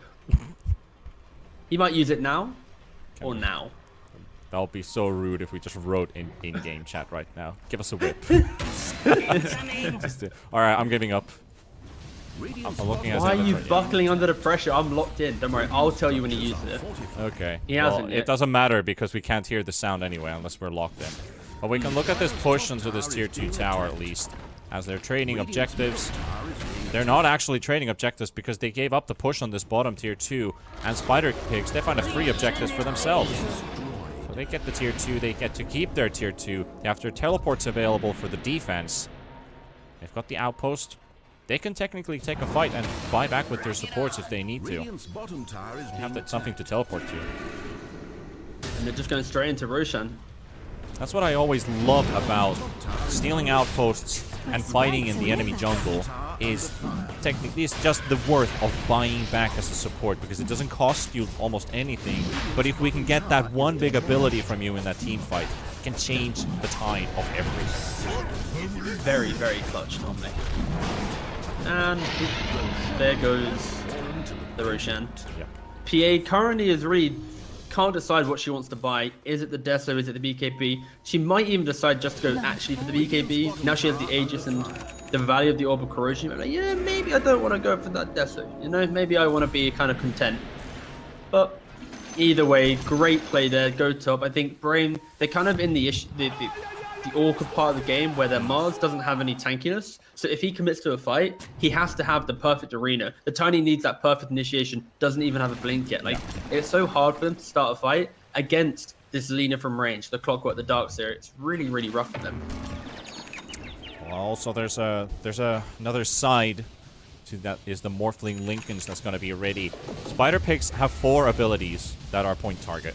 You've got the Enchant from Enchantress, you have 2 abilities on PA, and then you have the Laguna Blade, which they would most likely want to use on the Morphling because he or she, whatever Morphling is the glass cannon to really target that Laguna Blade with. You want to use that nuke, so 1 out of those 4 abilities needs to be used to pop the Lincolns, unless you get an item to pop it. Oh Doesn't my really... Wait, Panda! Yeah? It's 9 for 9! For the betters in chat, F10k, this next fight is so critical! Well, might have just called it out. Wish is almost going in. Oh, there's the whip. Used the whip! We just got the whip. Yes. Okay, that's a very electric sounding whip. That's almost like a razor whip. It's so amazing, right? I love the sound in Dota. It's so good. Give us more, DNC. Just more. Nah, mate, he's not gonna. He just learned that he could use everything. One whip every 22 minutes. Oh! There we go, there cowboy! Look at DNZ 546 movement speed. Yeah, that's like plus 70 movement speed on Alina with 2 fiery stacks. It's like, nice. do you know? Nice. Oh, there it is again. He's got a taste of the whip And now he's realized that, oh wait, I have this. I should use this more. Oh, mate, I'd love to know if someone on his team just told him to use it, because he was not using it at all, and now he's do it. Mars, no mana, absolutely nothing. Gets hookshot by DNZ. Skylark, talk about F10K. Congrats, Spider Pigs. Congratulations. Congratulations for that one. They will take the first pick off here, and maybe now that all the tension breaks loose, maybe we can get some big team fights rolling as well. It's been a while. How long has it actually been since the last kill? I'm looking at our timeline. The last kill on Wish, that's about 16 minutes in. That was almost a 7-minute peace time. 7 minutes of peace. That was pleasant. But in that 7 minutes, Roshan did die. You know, Roshan's life matter. And, a few towers fall, a few obs matters too, yeah. That was rough. Actually, like if they did simplify, if you press F6 and F7, if they did change those orange and green blobs into something more easily, you know, readable. Yeah. Accessible, maybe. Though, a push from Spider Pigs, tier 2 tower for them. Are we going to go high ground? Yeah, exactly. I think, like I just mentioned, right, they were able to kill the Roshan during that 7-minute window, and because of that, they had this agent advantage. That's why Brame never looked for a fight, and Spider Pigs, they utilized that Roshan kill to great effect. They were able to farm their next big items. Thug soon has a Desolator on the way, he has that BKB already, and I think right now it's just probably pressure the remaining part of the map, and maybe take bottom tier 2, get the Deso online, then look for a big fight. Tiny die, okay. Oh, he's just, poor soul in the top lane. I think that was just a casual kill for DNZ. Just a mana, but Thug, this is a chance to blow up the Aegis. BKB is available, half HP, Glimmer Cape save, come through, Noob, teleports in. Everybody else is here except DNZ, but it's a 4v4 that Brame doesn't want to take. They are gonna get to expend this Aegis though, 50 seconds. 50 seconds. They are fleeing for their lives. And that's where the Aegis advantage comes in, right? I think Brame have identified that maybe if PA is not quick on the mark and she doesn't have Aegis, they can put her to half HP. Oh, there we go. Mars gets to jump in with the ulti. The Cogs comes out too. The E-Blade connects on DNC, focused on decent enough damage. And he will be able to take him down, but also Skylark will lose his life. Meanwhile, Mitch on the low ground. The Exorcism comes in from Wish as well. And Noob has been thrown into the air. The Lina might be in trouble. The BKB comes in from Wish and Thug as well. But PA is taking a lot of damage here. PA just might lose his Aegis. Noob is also falling very low on HP. Spartan will fall. Wish is still chasing this Lina. Will take down the Lina's life. PA tries to run away. Stomanen, you just killed him. Now he's back in action, and he will blow up the Aegis. Looking for another kill in the darks here. Doesn't quite work out. Thug and LeBron might be able to escape from the hands of Wish. Yules is available. Does he have the movement speed to catch him, though? LeBron offering himself up. He's like, kill me. Don't kill me instead. Yep. Focus comes in for that. Yep. They will get the kill on LeBron, but Thug makes his way out. So LeBron, he gives his life for the greater good. Yeah, and the awkward thing about that fight, Thug was just fighting without his Desolator. That was just a big moment for them, and a nice fight from Brame, a good hold. Especially because when you think about the engagement, DP, she was able to just kind of keep the PA to one side. Morphling wasn't even in the entire fight. He was fighting a replica of himself and an Enchantress, so yeah. That was purely just DP versus the world with the control of the ET, Tiny, and Mars coming into play to help. Shot. These two just keep on fighting each other. It's always DNZ and Skylark. Poor and still, I was about to say nobody wants to high-five DNZ. Noob does. Thanks for finding me a kill, bro. Damage. Coming in. 14 to 12. 7,000 lead for Spider Pigs. This game has been all about them. They popped the Lincolns of focus. Thug wanted to jump in, but kind of used his Phantom for it. Now the chance, another one, another crit needed, doesn't come through. He got one crit but didn't get the second. The Spirit Vessel though does make Focus's life a heck of a lot harder. The Vessel Clockwork. If the Clockwork and the PA always collapse on the Morphling, there's no chance Focus lives. You saw how close that was. That was very, very close. Do not fear. I was one crit. Yeah, one crit, one anything. Once a smidge of something, and death will occur. Paladin Sword for PA. More of that lifesteal, an amp, an Elven Tunic. Does he want it? Yeah, he takes that one instead. More evasion, more attack speed, more movement speed. 8%, how much is that? plus 27. All right, that's nice. That's more than a windlace would provide.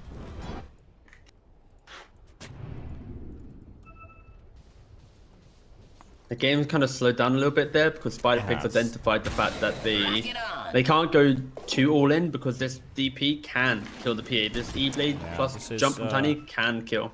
This is Brame kind of role-playing SpiderPigs from game 1. Exactly, that resilience to not let go, but also the understanding of the game's rough, but they know the exact one combination that can keep them in the game. Let's hope they don't take the cosplay too seriously, though. Otherwise, we're going to see another 58-minute battle. Dude, I just want to see a 60-minute game so we can see that neutral item to make people bigger. I want to see the models just unnecessarily large. Ring, right? Yeah, you BKB plus the Giants ring, and off you go. All right, let's open. I have the neutral table open here completely. Let's see. So this one, Giant's ring, 40 strength, 60 movement speed, plus 60% model scale. Like, why is that? Like, that's a metric they've added. Model size. It means nothing to the game of Dota, but it's like, yep, all right. It's a fancy You're thing. now bigger. It's a fancy thing. It's like the Bloodlust. Why did Bloodlust even have model size increase in the first place? Same with BKB. And what all right, question is, yeah? do you think if they introduced more items that increased model size, but gave you like nothing, it simply was for 200 gold, 50% model size increase, do you think players would be stupid enough to just start buying it? It's like, would you like to go to lane with 4 branches or 50% more model size? I think it's an important metric in a sense because every mini game, ever since Warcraft 3 as well, the bigger the boss, the scarier it looks. So it has to be like a harder challenge.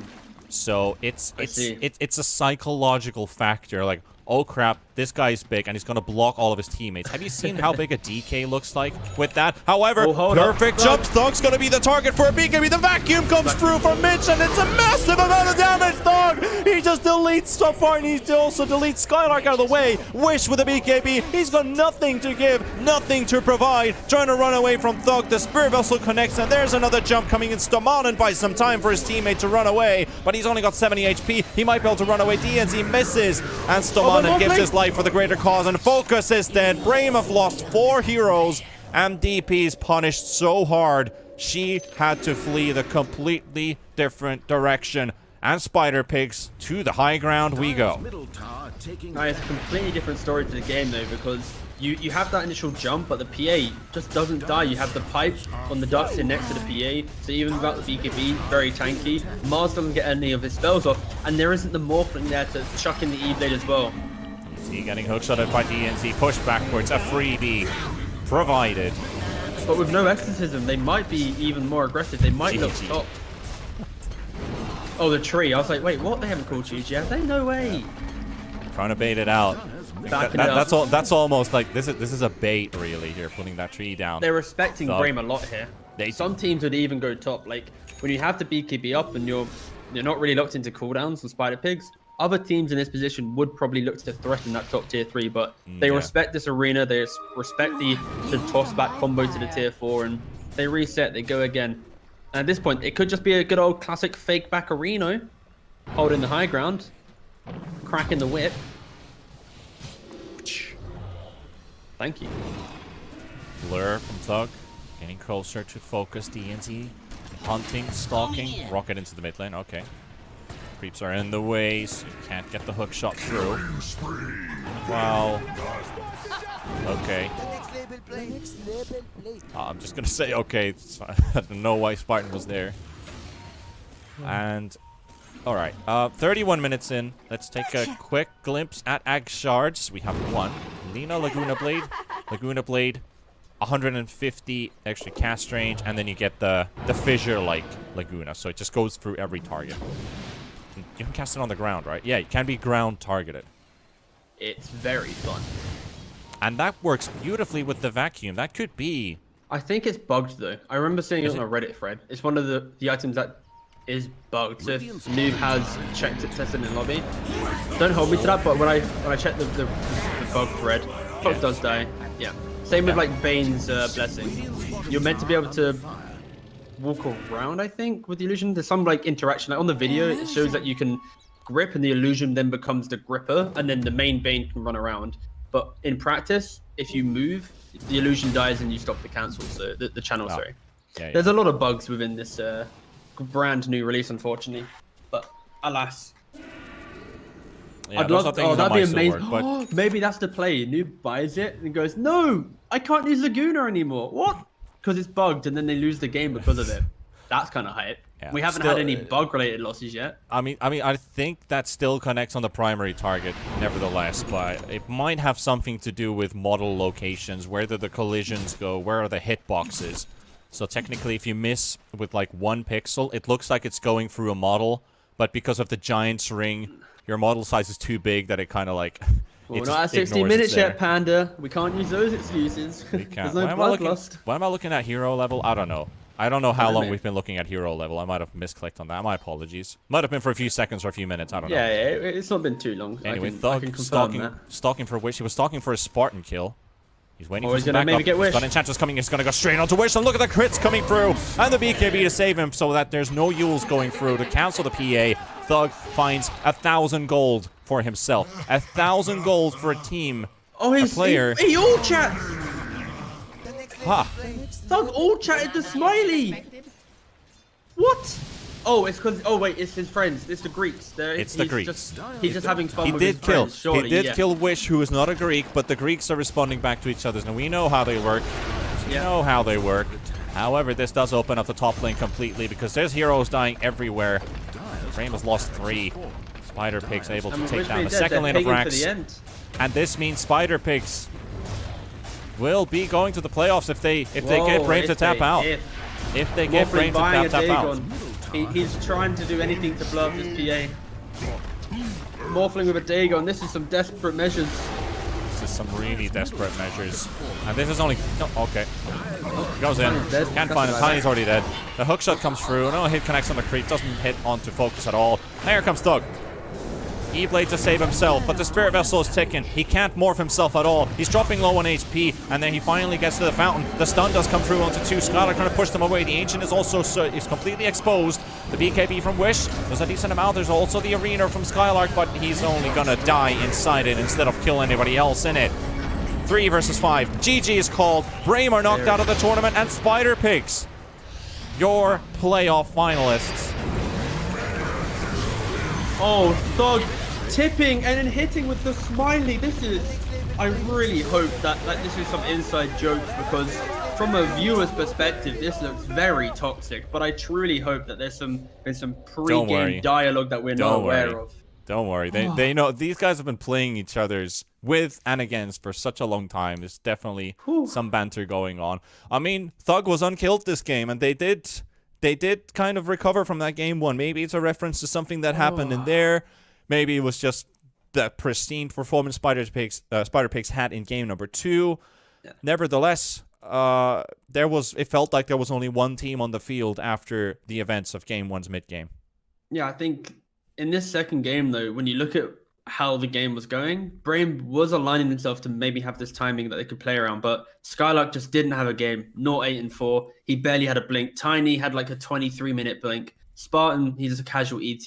Wish, he died several times with his early rotations. He never was really confident to really enter the fight. Then Morphling, with his E-Blade, they were never able to sync up all their spells into one play. On the other hand, Spider Pigs, you got this pipe, this Greaves on the Darkseer, innately tanky, the Vessel and the clock to counter the Morphling, New being very active with his bot's Aether Lens, and then LeBron, casual lad, Vlad's Glimmer doing his thing. So Spider Pigs, they just had good lanes, they had ways to get into the game, and they had strong team timings. They secured that first Roshan.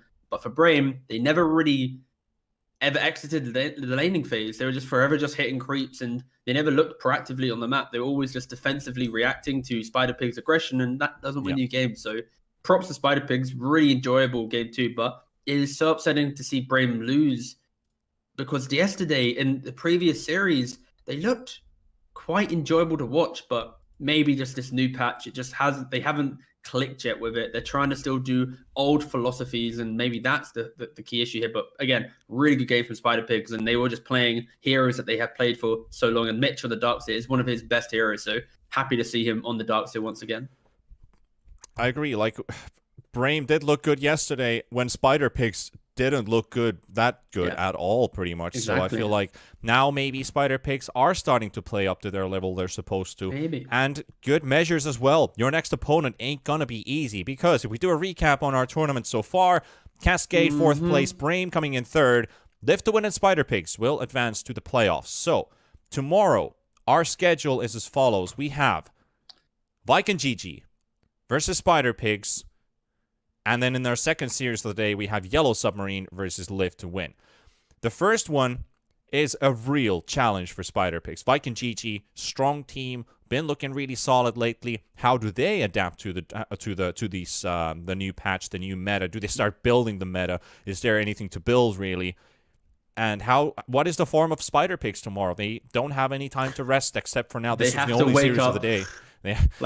Depending on the day, they can look pretty good, tier 3 team, or they can look just very, very underwhelming. So I think Viking, they've, like you just said, they're looking pretty good, but they said it themselves. They're happy with how they're doing, but they haven't found that perfect stride. And with the new patch, maybe there's some new kind of flair they can bring. But if Spider Pigs are able to overcome that hurdle, then that's really good for them. That's really put Spider Pigs in a good position. But great series tomorrow between both the series. You know, the EU team and the CIS playoff. Yeah, and then we have the Yellow Submarine versus Live to Win, which I'm also looking forward to a lot, because getting to cast Yellow Submarine, always a hype, always a pleasure, and Live to Win, who will definitely put them to the challenge. The Epic League Division 2 number 1 and number 2 seeds from the group stage, facing off against each other in the semifinals for a chance to fight in the grand finals in this $35,000 prize pool. The winners of tomorrow securing the finals, $15K or $8K. 3rd and 4th place, they secure $4,500 already with their victories from yesterday. That was Live to Win, and today with Spider Pigs. So with T-Pan and T-Governor, we will continue tomorrow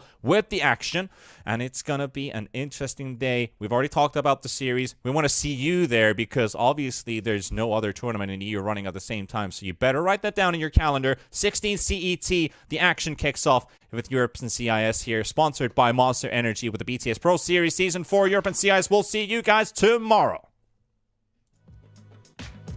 All right, this one's an interesting one. The gyrocopter. His base agility was increased by 7. That's a lot. Base damage was damage unchanged, but base agility increased by 7, which is a lot of attack speed. It's more than an extra point of armor. They did some small other changes. It changes rocket barrage around it. I don't quite understand how it works. I haven't had the chance to see it yet. There's the demo of the Agdam Shard inside the update page, but it hits an extra target now.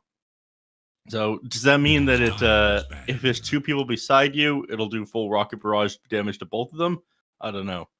Wait, so the Agdam Shard says it does 2 rocket barrage? No, it says it hits an extra target. So I'm assuming that means like it does the original base, but then acts like a side gunner almost, and can also hit a second target without splitting the damage. Radiant's turn to ban. That would make sense to me if that's how it works. Well, we'll have to see. I imagine they'll get this game. It also increases the duration by 1 second. Well, again, we'll see. Last bands here: Monkey King, Clockwork. Monkey King looked like he got a bit of a buff. He's changed around a little bit again. You see the extra 100 armor he gets from Wukong's command now? So now he sits at 200 armor underneath it? Yeah. Yeah. It's pretty cool. Yeah, that one was interesting. I don't know why you're going to need more than 100 armor. 100 armor bonus, sorry. Yeah. I don't know either, but, hopefully we see it. It'll be cool. It's basically, at that point, you have a Guardian Angel. Yeah. I think everyone gets the Wukong command extra ring, though, don't they? Oh, yeah, absolutely. Just because the extra range of it feels a lot better. No one's going to fight you underneath your ultimate anyways. But I guess that can make extra sure. If you hit level 30 on Monkey King, I imagine it's quite nice. Yeah. Have you seen the tidal wave thing on Kunkka yet? I have. The little splash of water. I don't understand. I don't know if this is good. I have a friend who's a Kunkka spammer, and he absolutely hates it. And they keep on giving these stupid water-based utility spells. He has Torrent Storm. Now he's got this stupid little splash.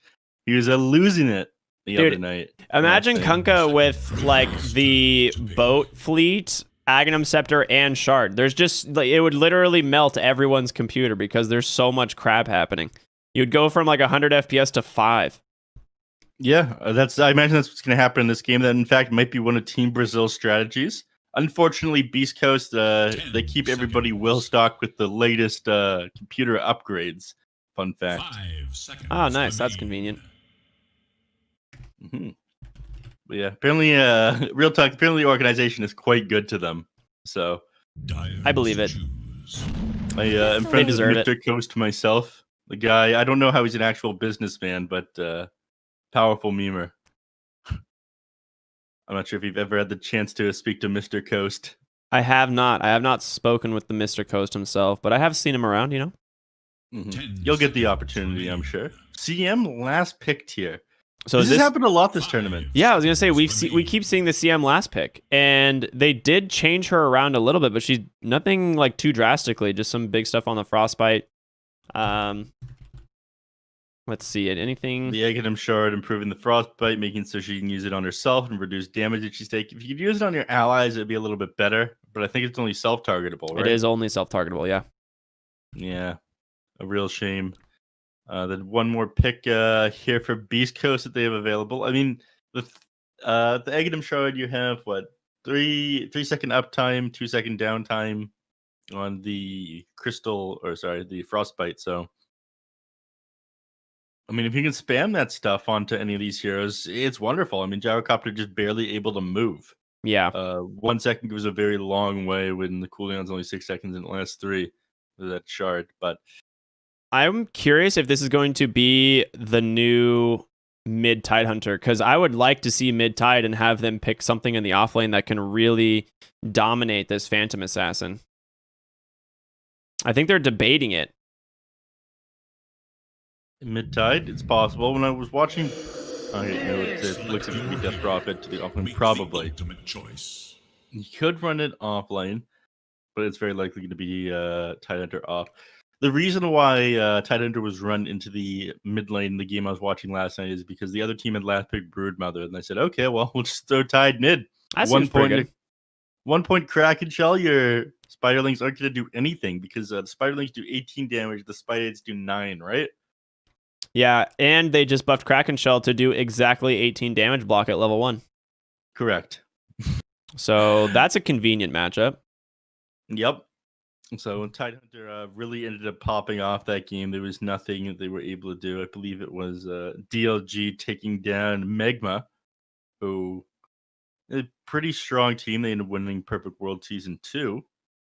They 2-0'd them that series. But we're playing BTS Pro Series 4 right now. Don't want to go off about Dota inside the Chinese region too hard. Upset anybody watching. Yep. Well, no, one thing I forgot to mention, Neph. I think you know where I'm going with this. Oh, Ricky, how could you even start to forget? I'm ready. All right. It's that time of the day. It's the first game of the day, first series of the day. We got elimination time. We got to get in the zone, and nothing helps us get in the zone better than a good old-fashioned Monster Energy. And I don't know about you, Neff, but I'm trying a new flavor today. What do you got? Well, I got the El Clasico again. I need to mix things up. I'm pretty boring here, Ricky. You've been sticking with a lot of El Clasicos lately. Yeah, I was going for the Mango Locos for a little while, but I'm liking these. Yeah, I've got myself a Rehab Raspberry Tea. So I'm very excited. I've been told the Rehabs are incredible. I've just never got my hands on one until now. So, count me in, Neff. It's time. All right. 3, 2, I hope there's no splashback. 1. Oh, yeah. Does not get any better than that. Perfect timing with a new game and a new pause. Describe the flavor. Give me, what is it, Neff? Candy from a baby. And no longer Mana in liquid form. God, this raspberry tea is so good. Is it really? See, I don't have access to those in Canada, I don't think. I've been to a number of stores. They haven't been able to get my hands on a rare Rehab. Really? I only found 2 at the store near me, and there was 1 peach, 1 raspberry, and I just took them immediately. If there's any monster connoisseurs in chat, particularly the Canadian ones, and you know where I can find some rehabs, let me know. Yeah, I'd appreciate just Monster. If you want to send me just an entire crate of rehab Monster Energy, I will pay for them. I don't expect anything for free. No, me either. I mean, we had Master Chief on the show earlier. I got that from somebody from Monster. Unfortunately, he only got to make one appearance this tournament. Mm-hmm. All right, we've got... Wow, what? Jerry, what are you doing here? Why are you displaying the network information? Please turn that off. Oh boy, I got the network information up. Jerry, you don't need it. Not that Jerry knows how to read. Yeah. Either. This is Actually, true. Observes entirely on instinct. Step lively now. Your admiral I heard he is on doesn't even play Dota. I don't know how he's so good at observing. Well, I guess he's hit or miss, right? But yeah, sometimes he's real hit. Yeah. Some days he's on point. All right, we got the tips coming out both ways. 4DR tip and whisper god. Are you kidding me? Who do you favor going into this one, Ricky? Very cool. I mean, it's hard to say with the new patch. You know, a lot of these hero changes I don't quite know yet. Like the Aghanim Shard Fire Spirits, it's just basically IO Ags, but for Phoenix. Like, it's pretty crazy. I don't know. There's a lot of potential here. I mean, just based off draft of what I saw from the last patch, I'd have to give it to Team Brazil. I mean, you're PA Mag, and I still think PA is the best hero in the game. Yeah. It adds to that problem that I've been talking about a lot when you have a core Magnus. You only have 40 seconds of empower time now when you pass it to another hero. So Phantom Assassin needs to be playing a little bit closer than Magnus. In the last patch, it was 50-second duration. Oh, is that what they did to nerf him? It was one of the nerfs, yeah. Yeah, okay. I mean, even without the mag, PA is still PA. Like, this hero didn't change at all. They gave her 5% less blur evasion, and then we're like, yeah, that's fine. Also give her an AoE break on a 20-second cooldown. That seems good. Yeah, I like that. Yeah, it's quite good. Only 1,400 gold as well. I mean, that's nothing for what it does. Yeah, it's like you still go your regular Battle Fury, Deso, BKB, but then you just like also pick up Fan of Knives if it's good and you're against a Tide Hunter. So you're definitely going to get it. Absolutely, you're going to get it this game. Does it break Side Gunner is the question. Is Side Gunner considered a passive on Gyrocopter? I don't believe it is now. Okay. Because it's tied to Flat Cannon, right? Yeah. It's tied to flat. There's some of these things that exist inside the game that were not breakable, such as the previous Faceless Void Backtrack. You could not break that for a very long time. Yeah, which never made sense to me because he was just uncounterable. Yep. Good stuff there, but Side Gunner, you cannot break either, I don't believe. So have you seen the new Magnus Shockwave? Ags? I have not. Does it just like is it like triple arrow and then back or what? It's incredible. Like this Ags is so good. Horn toss is less good. It looks a little bit funny for sure, but anything you can do with horn toss, things you could already do with the way they change shockwave around with the pullback and the slow duration. Yeah, I'm not really sure how I feel about that. It's just like a baby stun for 150 damage. It's like you're paying 1,400 gold for 150 damage baby stun. Yeah. Sounds pretty bad. Like if it had a really low cooldown, like if its cooldown was like 5 seconds or something, I'd say maybe it's worth it because you can just constantly maneuver people. But yeah, there's no reason. I think you actually like go Aghanim Scepter Core on Magnus now. It's just so much nuke damage. You can only hit somebody once with it though, I thought. Each one of them can hit someone once. No. That's not right. That can't be right. I'm pretty sure that's right. I gotta check real quick. It can't be right. Get it? Bottom lane, Costa Bile grabs the first blood on a Shadow Demon. Now, Jerry too busy looking at new Aghanim Scepters. You know, clearly the guy he hasn't read the patch notes. He must be hungover still. Again, not really a Dota player. I mean, it's surprising that he was casting with us for the entirety of yesterday and didn't end up reading the patch notes. Yeah. Look, the guy wasn't even trying. What a weirdo. Yeah. Kunkka falling low mid to KXY's Death Prophet, which is expected, right? Kunkka not going to do exceptionally well against the DP lane, but there's this, the good old X to bottle, and this is what makes Kunkka a great mid laner. Yep. Did he just buy the bottle there? No, he already had it. So he bottled full. He bottled completely in lane, causing Death Prophet to use, all her death spirit siphons, and then TP's out. X TPs rather, and gets all 3 bottles. Charges back. Yeah, he's just gonna be able to do it again in another 50 seconds here. Let's look elsewhere because we're probably not gonna see too much action. Schofield stacking up the mid camps here. Probably gonna max out that.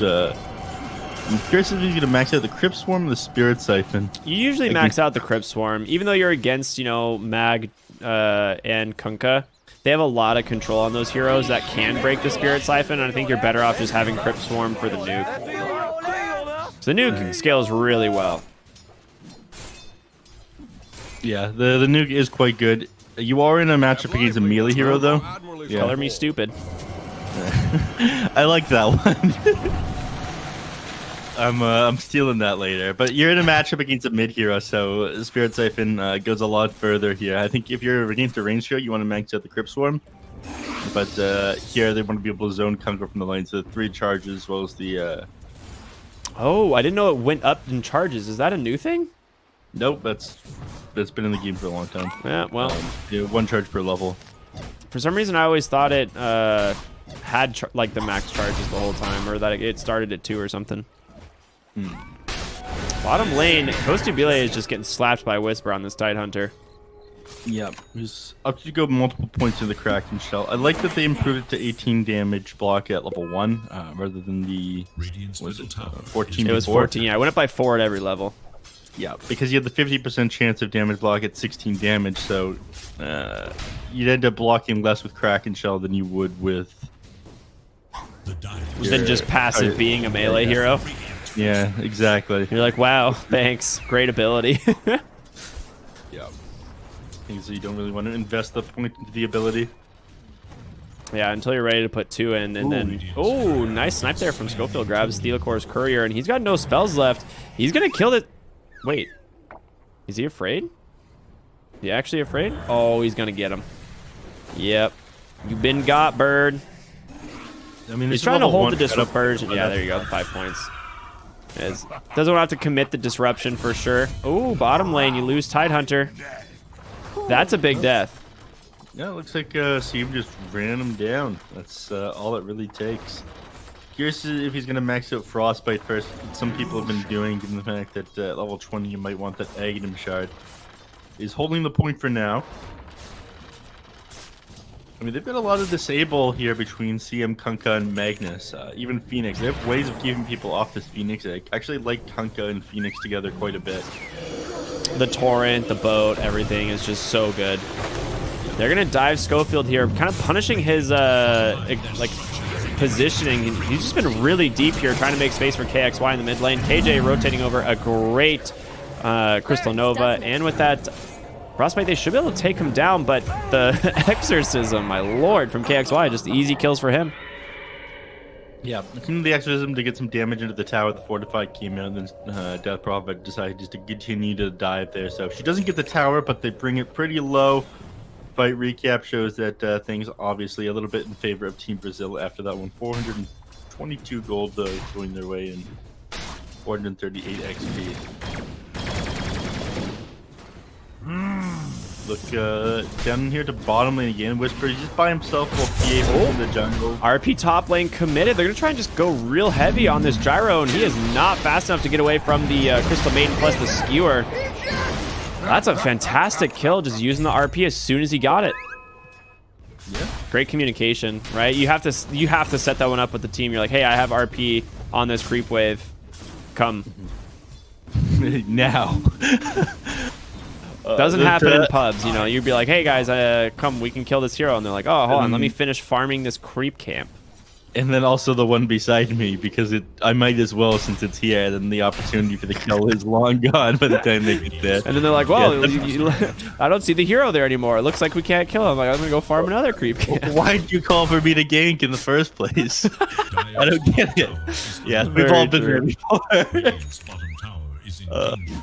Whisper is getting a little bit of space now here in the bottom lane. Your stacks have been found by 4DR on the Kunkka, and they do not want this to happen. He's already taken one of them, but the boat's coming in. King RD here as well. I mean, this is another kill. If they take down Tomato 2 times in a row, that's a huge deal. He does get the disruption off on the backside, and Singer's be able to go on in. Keep him alive thanks to that IO, but the dive in from Thelacore, lots of magic damage. Kostabila even TPs on in, and they will get one. They lose the Crystal Main, but at the end of the day, you're pretty okay with this. Thelacore TPs out barely in front of the Tidehunter. The absolute mad lad. But killing the gyrocopter there, again, you're more than happy to trade the CM for that gyro. Oh, yeah, absolutely. Some extra XP and gold going the way of Team Brazil once again. I feel like outside of the team fights, Brazil are out farming them, but for now, inside, they're just getting outplayed. It'll change pretty quickly here. I mean, Empower on this Phantom Assassin.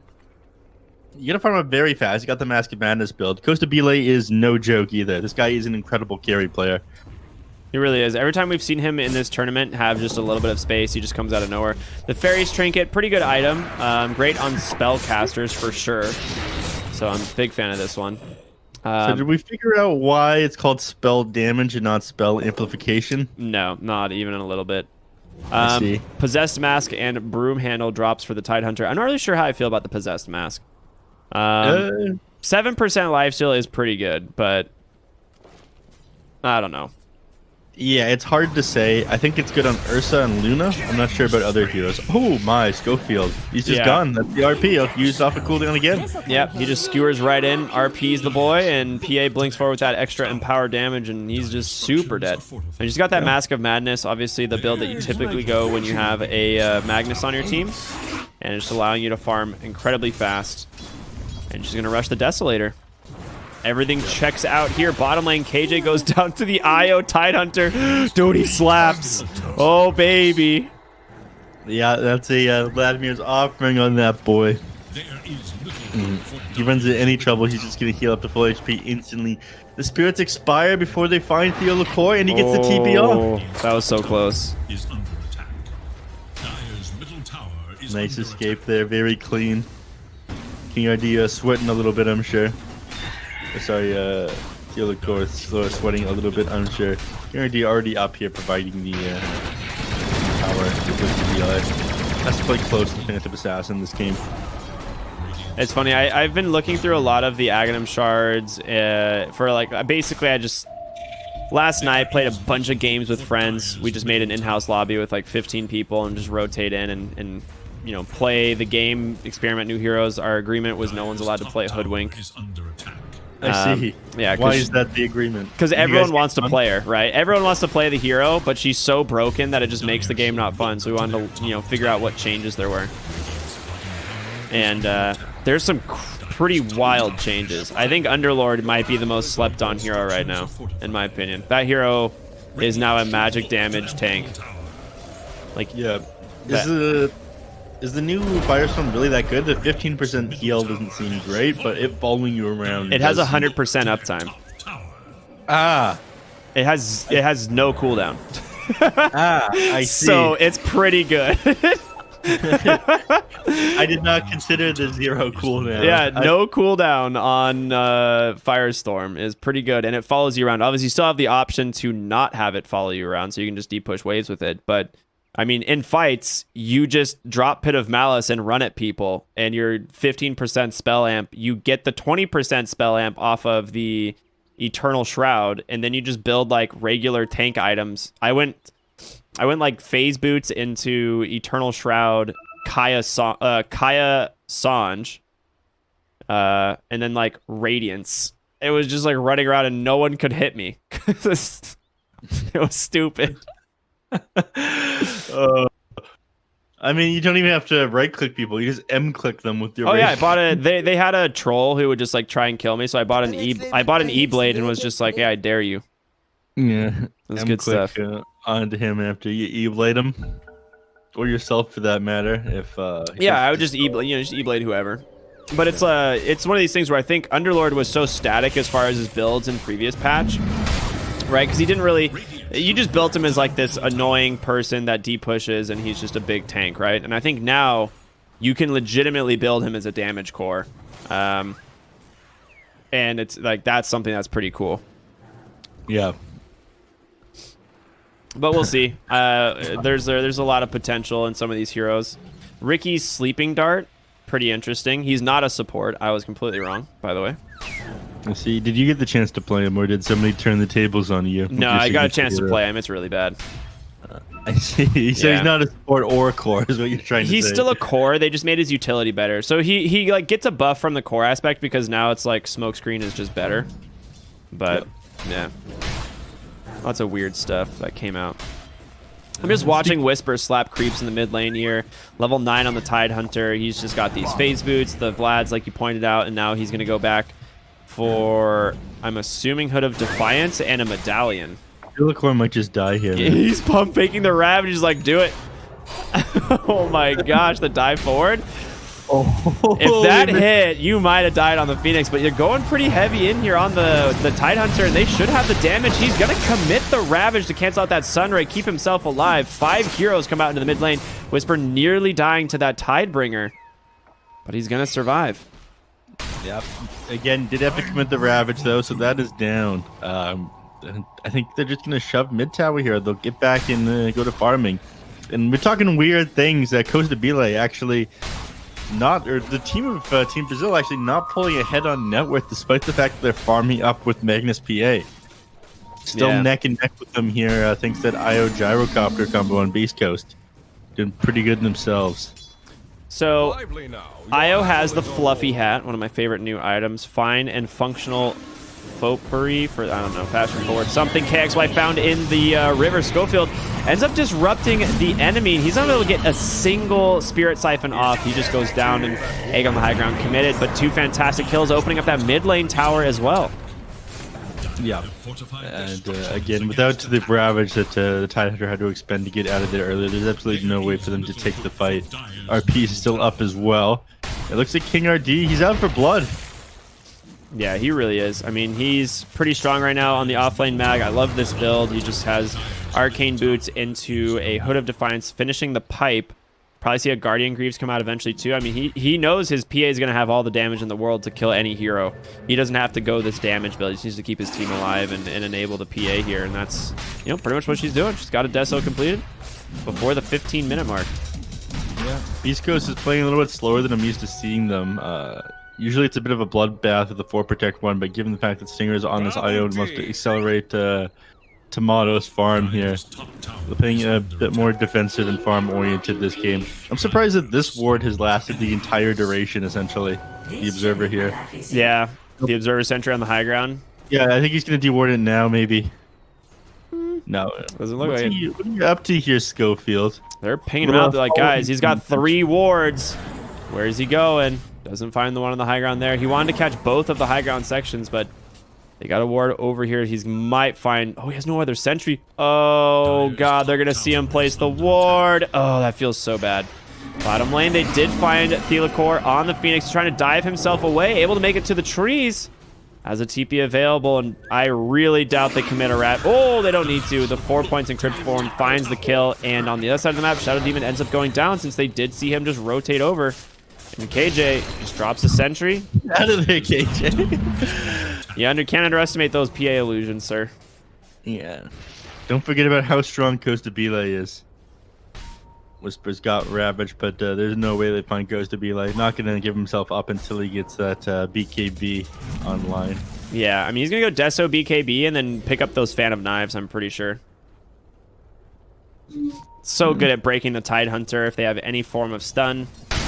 He just can't get out of it. I mean, it's pure damage. It's max HP and pure damage. That is so good. And it's 12%. It's not a negligible amount. It's 12% of your health immediately gone, and you're broken for 3 seconds. And a huge AoE too. Yeah. It's good. It's a good ability. No Blink Dagger available on Magnus, which is why they're playing so close together on Beastcoast here. Ooh, they commit the Exo. The Ravage comes out as well. Egg defensively placed on the backside of the fight, though. This could be a big problem. The Tide, he's going to go stunned up. The boat is there, but he walks with 50 HP. RP on the backside, though, catching Gyrocopter and KXY on the Death Prophet. She cannot get herself out of here in time, but the IO comes in. He saves him. Whisper heals up thanks to the Anchor Smash. It's a disaster for Brazil. They lose 4, and they're chasing down King RD. They got everything that need. That Exo going to be able to easily clean up this Magnus, and Whisper, it said, just slaps him down with that Anchor. And they get Tomato there, but everybody else stays alive. That was a beautiful disruption there from the Shadow Demon. You really need a BKB on this Phantom Assassin. Threw it out onto the PA, so rather than save the Death Prophet, so rather than her being able to do the damage, the PA was just taken out of the fight for that short duration of the RP. Gofield choosing the perfect target to use the disruption on there. Usually you use that as a save. How do you feel about this Falcon Blade item? I have yet to figure out if it's any good or not. I think it's good on like a couple heroes. Like the new hero, Falcon Blade actually is pretty sick. Let's see. I think somebody shot me a message about that one. Yeah, he said Falcon Blade is actually okay. After playing a few games, I realized drums cost more and doesn't give mana regen. Oh yeah, it's the mana because like if you need a mana regen item that's still decent, it's basically Falcon Blade, right? That's the idea because you don't get it from drums anymore. Well, I think you get Urn, to be honest, but if you can't get Urn, you might get Falcon Blade. So if someone's already building an Urn, Falcon Blade's the alternative. Maybe that was the idea, is because they saw people wanting a mana regen early game item, and they're like, well, we have 2 Urns. And Brax, you know, in that other game, he's like, I know you're building an Urn, but I also want an Urn. Well, I'm not, maybe he didn't know that you are also building it. We're assuming things right here. Yeah. I don't imagine Brax would make mistakes, though. Yeah, Brax has never made a mistake. Roshan going to Team Brazil. Whoa. That's weird. Nice stack clearing here from the IO Gyro. They do have that Aghanim Scepter completed. Get some good drops here off of the Ancient Camp. Aquila, Pupil's Gift. They already have a Grove Bow.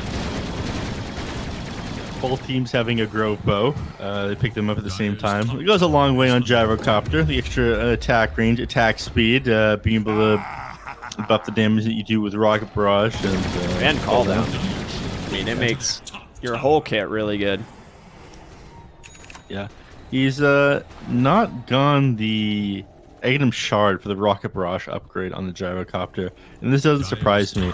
Again, I wanted to see what it looked like inside the game. I'm not sure if it ends up shooting out 2 onto multiple targets, but we might see it in the late game, because eventually he's just going to want more slot efficiency, right? Yeah, reloading bottom. They're going to go and take IO down here with kicks. Well, I guess they were a little bit afraid for some reason. One thing I did notice, Holy Locket picked up on the IO. Now, not a bad item since it builds out of this like fluffy hat, right? I think that's pretty good. And it also picked up a Bull Whip. I'm not sure how familiar you are with Bull Whip, but 3 HP, 3 mana regen, grants 16% movement speed to the target you want, so you can just tether the gyro, give them 16% movement speed, and it applies to both of you. That's pretty good. This is like an amazing IO item at level 2. Yep. I'm very familiar with the Bullwhip, actually. I know that they've reused the Queen of Pain Arcana sound on the Bullwhip. You did notice, right? Yeah. Did you notice this one last night? Yeah, I did. Yeah, under closer inspection, we realized that Valve was just reusing some of their recycling resources, not reusing. The new Coddle ability uses the same debuff animation as I think Hoodwink's ultimate debuff or something. But it's just like way more intense, but it's the same. I'm pretty sure it's the same debuff. Look. Valve on a tight schedule here, guys. Give them a break. Tight budget as well. Small indie company cannot possibly afford hiring some extra staff to do animations to them. I don't know. Have you seen the Mars Ags? Because, oh my god, dude, those soldiers need to be completely remade. Schofield gets caught out of the place here by Cosby. A nice missile, though, in the save from Stinger. PA, first life down. They have Ravage, but you got to be careful of the BKB. The Exorcism coming out. King RD zoned off the fight, unable to go in quite yet. They blink out, but 4DR, he goes in. Cosby forced his BKB already as well. Whisper still holding that Ravage. The RP comes out holding IO, but it's not enough. There's going to be the Ravage, and they just turn around. 4DR, you got no saves. Cosby goes in the egg. Will stun down the Death Prophet, but oh my god, just gets bursted by Schofield and that anchor smash, and now KJ on the run. The butterflies or the bats will do their bidding. Chasing down through the core, gets caught by a silence. I don't see how you survive this one. 4 more heroes will fall. This time, Beastcoast once again taking an incredible fight. Yeah, and these saves coming in from Schofield are doing a lot of work. Whispered showing patience, holding that Ravage until he absolutely needed to pop it. And Phantom, she died, what, like a second there? She took 237 damage from that anchor smash and ended up dying to the Exorcism, the Gyrocopter side gunner, the Gyrocopter flat cannon. All these heroes going down in no time, and also all this AoE. Oh, he took 330 damage from the anchor smash. Yeah, he doesn't even have the Aghanim shard. Yeah, he's got a Solar Crest. he just Solar Crest you and slaps you with an anchor for all of your health. And he's going AC next. I honestly think this is a viable Tidehunter build because you can just pick up this Aghanim shard at any point and suddenly you just do so much damage. It's also really good for amping the gyro, right? Obviously, that's probably like the primary reason. There's going to be the BKB 4DR going in Death Prophet trying to soak up some damage, but the boat, it's not going to connect. Costa Bile and 4DR committed their BKBs for this. They need to back. Step lively now. Your admiral is on board. They've expended a lot of the abilities on their side. RP up at another 30 seconds here. Phoenix Egg in 20, but Beast Coast, they're just going to get the disengage here. Yeah, it looks like they want to go push top lane, and it's exactly what Tomato's going to do on the gyro. Getting closer to the MKB, which obviously does work on your side gunner, so it makes it very good against heroes like Phantom Assassin. It did get nerfed, right? We talked about it, 30% damage nerf to its active. Oh, psych, he's going BKB. Top tower is no more. Makes sense. I mean, you're against the Kunkka, the Phoenix, the CM. You don't want to just get locked down in these team fights, even with your status resistance that you have from your Sanjin Yasha. It goes a long way, this BKB. I want to look at Holy Locket before and after the patch. The amplification is the same. The aura is good. 3 regen aura for you and your allies. You get 2 from the mech. Dude, he actually just has... What? Is that just like 8 passive regen on anyone he's tethered to, plus himself, so it gives him 16 bonus health regen, just base? Between the mech aura, Holy Locket, and the bullwhip? Yeah, he's looking pretty good. You can bullwhip the target you're tethered to and speed both of you up as well. Yeah, exactly. Right? That's what I was saying. It's a pretty sick combo. All right, well, Egg committed on the high ground. He's looking to get on top of the Gyrocopter. He doesn't have the BKB quite yet, so he's got to be careful.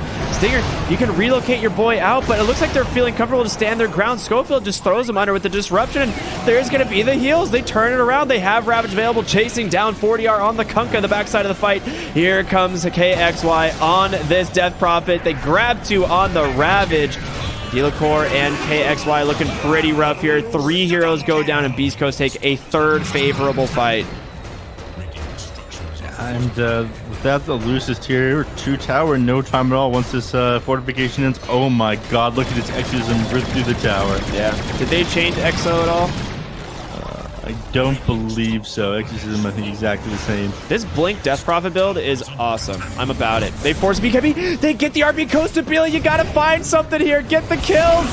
You need to take down Stinger, but it's not gonna happen. He goes for the relocate. He doesn't even need it. Oh my gosh. A little bit of miscommunication there maybe from the side of Brazil. He just wasn't ready to go in on the PA. Phantom Assassin needs to somehow get these fights. I think she needs to sell something to get this Phantom Knives upgrade. You're going to lose your racks if you don't do anything. In fact, you're going to lose your other racks if Beast Coast feel like it. Yeah, they definitely just go 2 here. There's no reason not to. You have Gyro Side Gunner, this Tidehunter, incredibly tanky on the front line, and KXY, I mean, he's got Lotus Orb, Yule's Blink. He's incredibly tanky himself. He doesn't need the IO to tether him. Yeah, and this IO... Tomato heals him Stinger heals Tomato so much with this mechanism. I think that last fight when he popped the mech thanks to the amplification there from a Holy Lock, it ended up going like almost 800, 900 HP. It was absolutely insane. Yeah, and then not to mention he has like the active on the Holy Locket. Yeah. All right, 40R has been found, forced to BKB once again. You're just gonna have to TP on out. No way to stop that. But I mean, again, you're forcing stuff out of Brazil. In this case, it's another BKB charge from your mid lane. He's down to 6 seconds. Yep. This game might just be over. I mean, still only hitting level 16 on Costa Bila. He needs 18 before he can really take the fight and have those big crits on Phantom Assassin. Doesn't have the Basher just yet. I think this creep camp it'll be completed, but Phantom Knives is something else you need. You need to get on top of Tidehunter with that and the Basher and blow him up before he's able to use his Ravage. With that to break Dispelling the Kraken Shell. I don't see them checking all these boxes here in Brazil, though. The offensive Demonic Purge. He bought it. So the shard for Shadow Demon allows you to cast Demonic Purge on allies, and it continuously dispels them and then heals them for the amount once it's over. It's a little bit different. Egg right on the high ground. That is... Oh, the sidestep by Tomato. Incredibly well done. And on the backside, Coach will be able to take down that Shadow Demon. He's focusing on Stinger. The IO, can he get fall? Oh, he has to just TP out. It's not going to happen. The Torrent, though, will catch him. Well played there by 40R, at least getting 2 for 1, but I mean, it's going to cost him his life. His BKB expiring. That missile's going to connect. Another kill going the way of the Gyrocopter. And where did King RD die? He died bottom. Yes, it looks like he ran all the way down there. What did he die to, though? That's my question. Just a siege creep, it looks like. After the boat buff expired, that's what it was. Oh, no. Yeah. It's HP removal. Boat buff expires, and he ends up dying to the creeps and doesn't get his TP up. Oh, man. They're going to lose their last racks here. RP on cooldown for 70 seconds. There's nothing that they're able to do here. I mean, they didn't even commit Ravage in the last fight. He has no cares in the world on this Tidehunter. Like, look at him. He's just sitting here. You know, so much armor. Even with the Solar Crest used, he sits at like 25. They're going to go ahead and initiate onto the Gyro, but there it is. The Ravage into the call down. Tomato, he had the BKB waiting the whole time. Coach be like trying to blink out, but KXY was there waiting anyway. You lose the PA. And they still have plenty of playmaking potential here. There's going to be your offensive Demonic Purge. I'm curious how much this heals. So from 950 basically. Okay. That's pretty good. 400 value. Yeah, the full. I was going to say if it's reduced or not. Doesn't seem like it. Ooh, a nice disruption. But he is going to be pretty far out of position here on the Gyro. He goes down. Well played there from King RD, setting himself up. A nice kill. KXY going for a self-Yules. Or I guess whoa, some lag right there. I'm not sure if you caught that, but I did. Sure, we're fine. Whisper still frontlining here for his team. Stinger should be able to jump over. Nice defensive disruption. He's going to get in a little bit of trouble here. The Lotus Orb comes out, trying to keep him alive. Ghost Scepter as well. On the other side of the fight, 40R is just chasing Whisper on this Tidehunter, but he just doesn't seem to really care that much. No, go field. They do end up grabbing him. Tidehunter does not care. This is the world's most relaxed watermelon. Oh, yeah, man. What does a relaxed watermelon look like? Whisper. Ah, okay. Very cool. Guardian Greaves completed on the IO. So we saw him in previous fights, having to get Lotus Orb by the Death Prophet in order to remove, Spirit Vessel and stuff like that. But now you have Guardian Greaves as well, which gives you so much healing for whoever you're tethered to. The scan comes out immediately as they go into Roshan. Ravage not available for another 50 seconds, but they do have Exorcism. So, oh my gosh, KXY just blinks right into the center of the Roche pit. But a good RP can be able to hold him in place. Stinger still has some spells, still some coolouts. Oh my god, a massive throw by Beastcoast. I don't know what they were thinking. They didn't have Gyro there, and Whisper has no Ravage. They're just going to chase him down. X pulls him back. Sunray, easy work there. Now you get Roche. That was not great. I mean, I don't think they were in that much of a rush. In fact, I don't think you really mind giving up Roche there. The agency team isn't going to go that far on Brazil when you're already down 2 sets of axes. Tomato, he just bides his time, finds himself a ceremonial robe, but all of a sudden there's a little bit of room to breathe on Team Brazil. The game looked all but over to them. I still am not sure how I feel about Ceremonial Robe. It is a really sick aura. I mean, it's 1200 radius, 10% magic resistance, and 10% status resistance as an aura, which, I mean, these types of items are always typically pretty good. But I'm still not entirely sure how I feel about it. I think it depends on the hero. Yeah. Or, I mean, to me, it's like, it more depends on, like, your team lineup, right? Because you can throw this on any hero. Like, no hero is going to be, like, too upset about having 350 mana. But if your lineup, like, works really well for this, it's pretty good.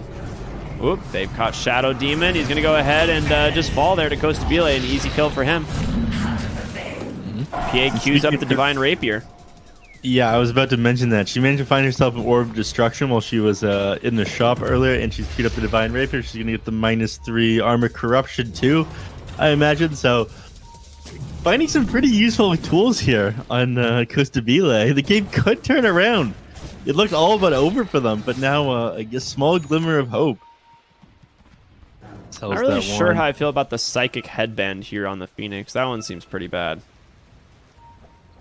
The item or just it in this game? Just on Phoenix. It's like very good for certain spellcasters because it gives you percentage-based bonus intelligence in cast range, but like Phoenix doesn't really use either of those things. No. I think OD would be good on. It's like OD and Silencer and Invoker have been the big ones that are like, they get that item and it's pretty wild. Puck be a good one. Yeah, Puck would also be a good one. Cast range, incredibly valuable. The pushback is also really good. Mm-hmm. No, is there any highlights of this in-houses that you played last night? Any truly wacky stuff that you saw now that we have a moment of downtime? Actually, I take that back. We've got no downtime. There is no downtime, yeah. I mean, there was a ton of wacky stuff that we were trying out, yeah. Just some funny stuff. I think I really want to see Dazzle make his way to being a core with some of these changes, but I don't think it's going to happen. I think in certain lanes you might be able to see it, but... KXY is just going to go ahead, Exorcism the high ground, walks right on in. Spirit Vessel immediately purged thanks to Lotus Orb. He's only got 2 charges left, so that's actually pretty significant. They're just going to continue whittling away at this barracks. Fortification has expired, and Exorcism should make quick work. Tank the missile there on the Phantom Assassin. I mean, this is Mega Creeps. You got to do something here on the backside. They go ahead and get the egg down. There's going to be the BKB from the gyro. He just tunnels it. Stinger gets RP'd. He's taking so much damage, but he's able to get the heals off. He still has 20 locket charges, and boy, his HP just went all the way back up, and this is just going to be a stomp here from Beastcoast. Team Brazil, no way to prevent this from happening, and Costabile, he's got an Aegis. They just didn't care. Wait. Oh, I thought Costabile died. He just one-shotted the IO. That'll do it. Okay. Yeah. That is a lot of minus armor, and IO does not have much armor to work with. He's got a bit more now that he's beside his here. He's got the Ring of Aquila aura. He's got the Assault Cuirass. They're just going to focus on this. IO will break the tether. Oh, no. She takes... What? You just took your damage out of the fight. Gyrocopter. Oh, he's got boots of travel. And there's the Ravage reinitiation. They take down the PA. They get the Aegis. And they call it GG. Rightfully so. PA, Costabile, he's angry, so he's going to get a couple kills before the game is over. And Beastcoast take game number 1. Yeah, they look incredibly clean in these team fights. They did a great job of controlling Costabile here. In that last fight, in fact, the Death Prophet used the preemptive Yule Scepter on the Phantom Assassin. So as soon as the Blink Strike connected on the Gyrocopter, he was thrown up in the air. And this happened a number of times. I mean, in that one team fight in the bottom lane where you got a very sick RP off and things looked like they were going to go in favor of Team Brazil, Schofield was there. He disrupted the Phantom Assassin, just constantly kiting her around, which is one of the hero's biggest weaknesses, right? Yeah, absolutely. I mean, I liked this draft a lot from Beastcoast.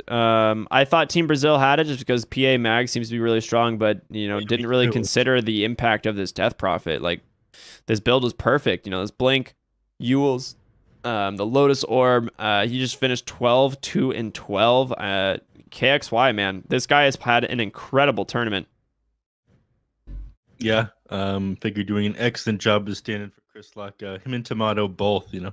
I keep joking around. They got to be nervous when they come back from vacation. Just they find out their replacement or the temporary replacement was better at their jobs than them.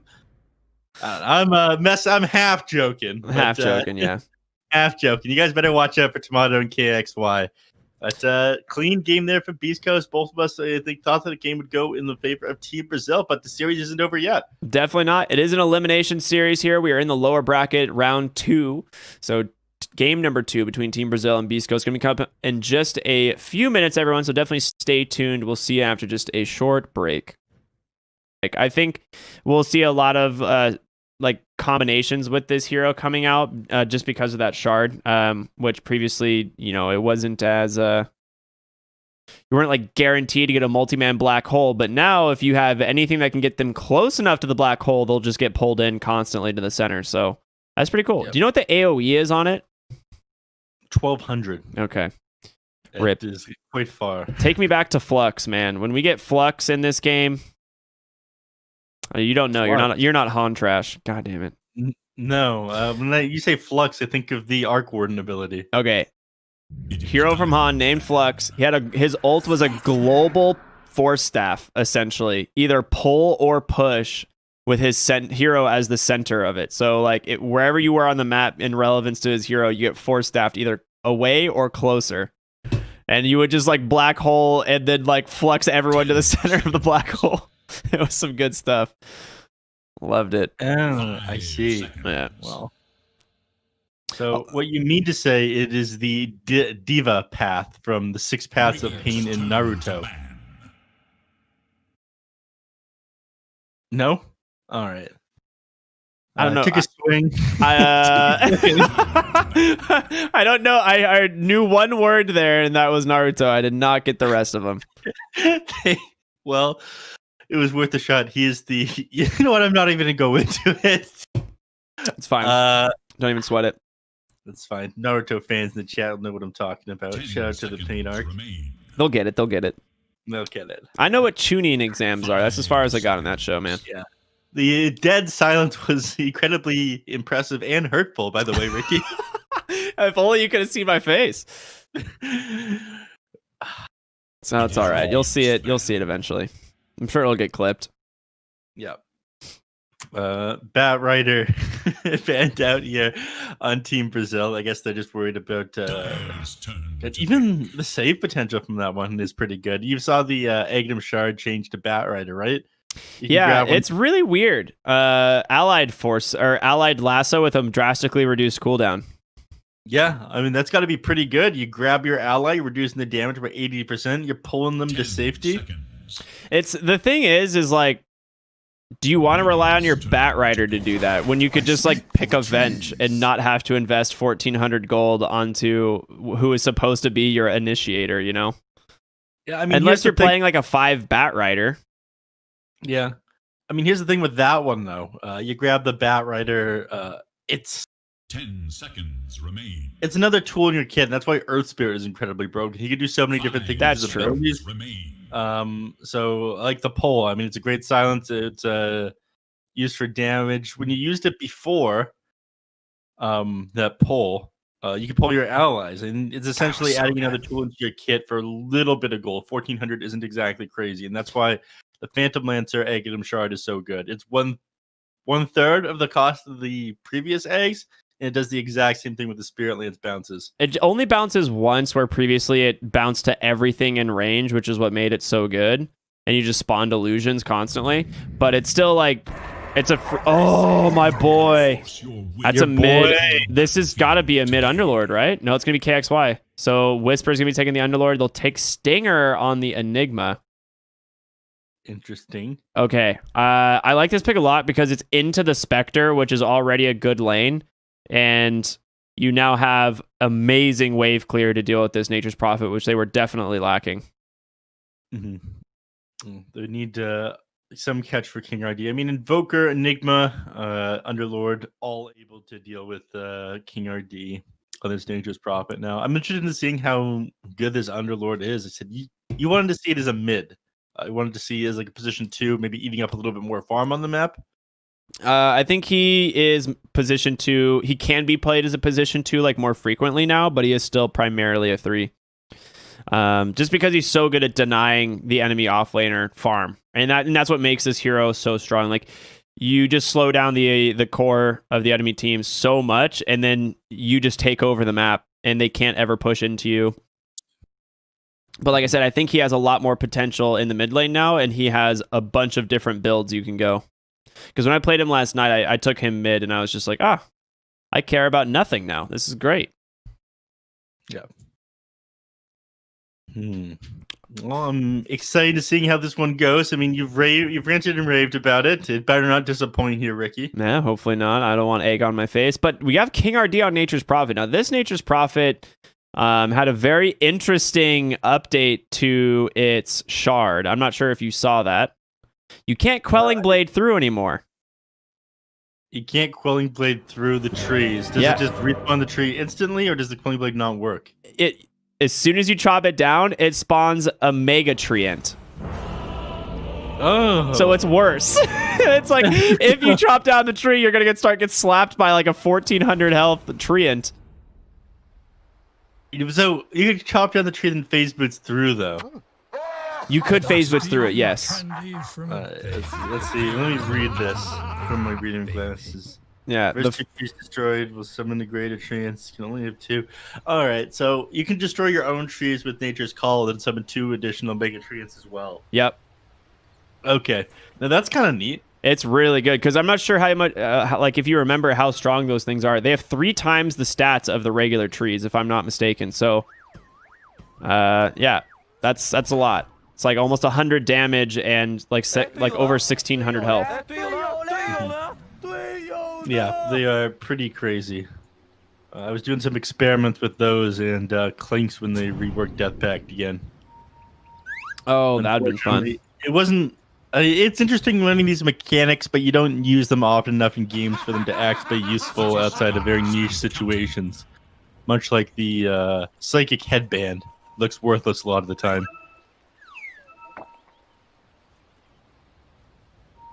This game, though, we'll see how it goes. Magnus, he ends up putting the first point in the skewer. I think he tried to skewer somebody up into the cliff, and I ended up missing it. That is unlucky. Or was he skewering to cut down trees somewhere? I have no idea. All right, I'm excited to watch the Whisper Underlord. He is going to go for the Soul Ring, interesting enough. Now, skewer down to the low ground. I don't know what his end game is. No, me either. The point is here, I guess, some harassment from Costa Bile. But Underlord is just going to walk to his tower and get plenty of regen. All right, I mean, he takes a decent chunk of damage. That was more than I thought he would. Yep. Oh, it's interesting how they've reworked Nature's Prophet, Wrath of Nature, and Scepter as well. They give it an Entangle, but reduce the damage a little bit. I say an Entangle comes with the Scepter, but the rest of the ability they reduce the damage. I'm not sure it's worth getting the Aghanim Scepter and Nature's Prophet though. So overall, I'd call it a nerf. Yeah, the Ags is not as good, but I definitely think the Sprout like Aghanim Shard is definitely like value worth picking up almost every game now because you're gonna have the farm for it, and it just makes it that much more difficult for teams to de-push against you. You know, if you just send those Mega Treants or the Greater Treants, I think is what they're called, yeah, Greater Treants down the lane. Yeah, they're very strong. Yeah, something's a much harder to deal with the Nature's Prophet Sprout. I mean, you could just start maxing out that ability. Stuck. Well, you probably would max, but first point into it is definitely more value. Everybody tends to carry the Quelling Blade against their Nature's Prophet even into the late game, just in order to deal with that Sprout. So KXY on the Invoker versus 40R mid lane on the Void Spirit. Now we've seen these matchups over and over and over in this tournament, and I think every time we see the Void Spirit win the first 2 lanes, and then it kind of tilt back to the Invoker, right? Because you end up just winning that war of attrition with all those extra points in Quas, right? Yeah. Again, you're not able, none of your harass actually sticks onto the Invoker when you have all these points in Quas, right? That's the logic behind it. All right, he's gonna force it to simulate. It looks like. Oh, he just dodges it and does a ton of damage instead. His courier. Oh, that's a big one. He does get his bottle, however. Yeah, I mean, that was just unfortunate timing there. 40R definitely made the correct play walking into him and using the Resonant Pulse rather than Dissimulate. But his courier delivering that bottle at the exact same time. Not great. Yeah, if that was like a completed null tally like Mango Salve, his lane would be a disaster. But at least it was a bottle, so he's going to be able to get a lot of the regen still out of this and kind of sustain the lane for the time being. A lot of fighting in these side lanes. Schofield doesn't have much left. I mean, he goes this level on Disruption. KJ just running down these two. He gets the skewer. Oh, KJ, you don't want to be stuck up there too, brother. And this is just going to be first blood. You know, oh. No, it doesn't work that way. Nice try. That is really bad because not only does he get first blood to this offlane Underlord, but you now give him 34 bonus damage to work with for 30 seconds. So he's going to be able to deny out a ton of these creeps and get tons of last hits. I guess with the positioning on the lane, it's not going to be as strong. Like normally if you're playing really aggressive on the lane, you can put in some, really annoying damage with this bonus, but... Yeah. It also kind of sucks that he brought back down to the low ground with that shockwave there. He would have been at the very least forced to use that TP, which would have cost not only the 90 gold for using the Town Portal Skull eventually, but the extra mana. And put it on cooldown. So if he happened to go down, it's a big deal. Yeah. End up helping him quite a bit there. Middle lane. I think KJ immediately panicked is what was going on there. He's like, shockwave. Yeah, it is hard to react to situations like that. You're not sure what's going on. Illusion. Nice rotation from KJ there, taking the illusion rune. Obviously, they'd want to give this to 4DR, who is struggling, obviously, because his courier has been dead for a while. Finally gets himself Mango Salve. That null tally completed recipe as well. Ooh, Invoker. Invoker? That's not Invoker. That's Enigma. Just dying in the jungle to Thelacore on the Phoenix. He has those 2 points in the Fire Spirits.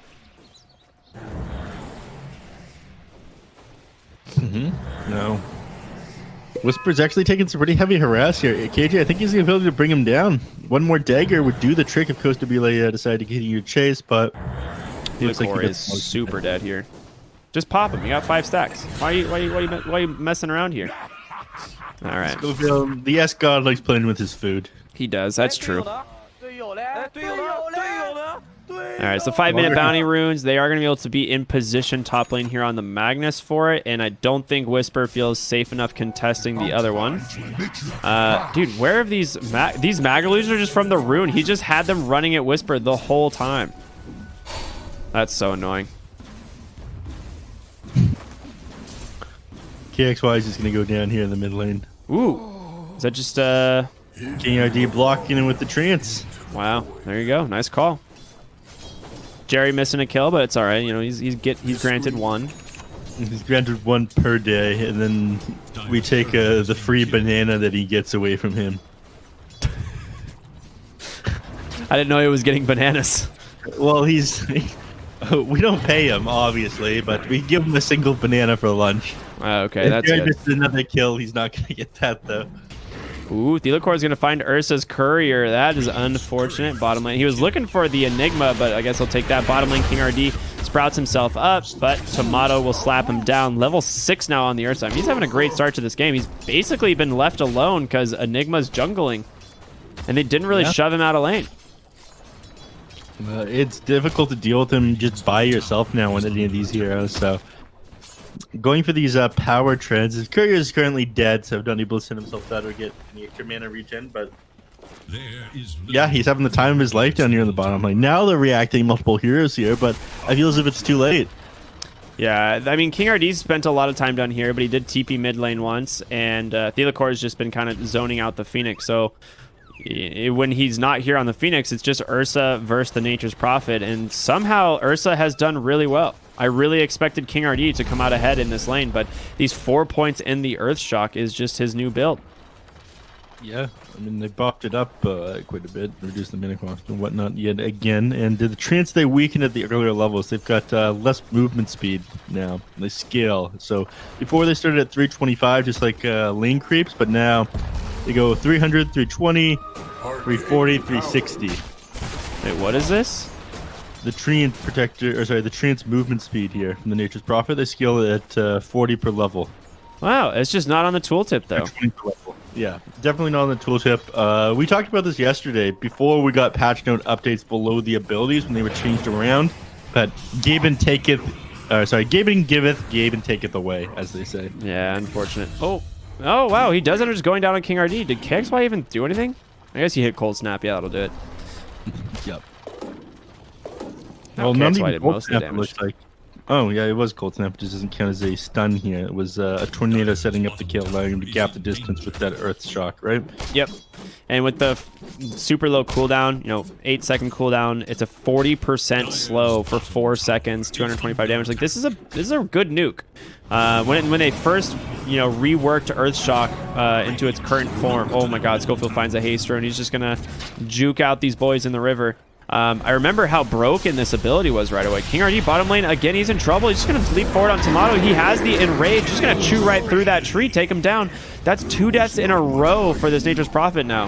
He does have TP, obviously, since it is a Nature's Prophet, but Han to the bottom lane. They're trying to get on top of KXY, and they will just take him down on this Phoenix. A little bit of a trade.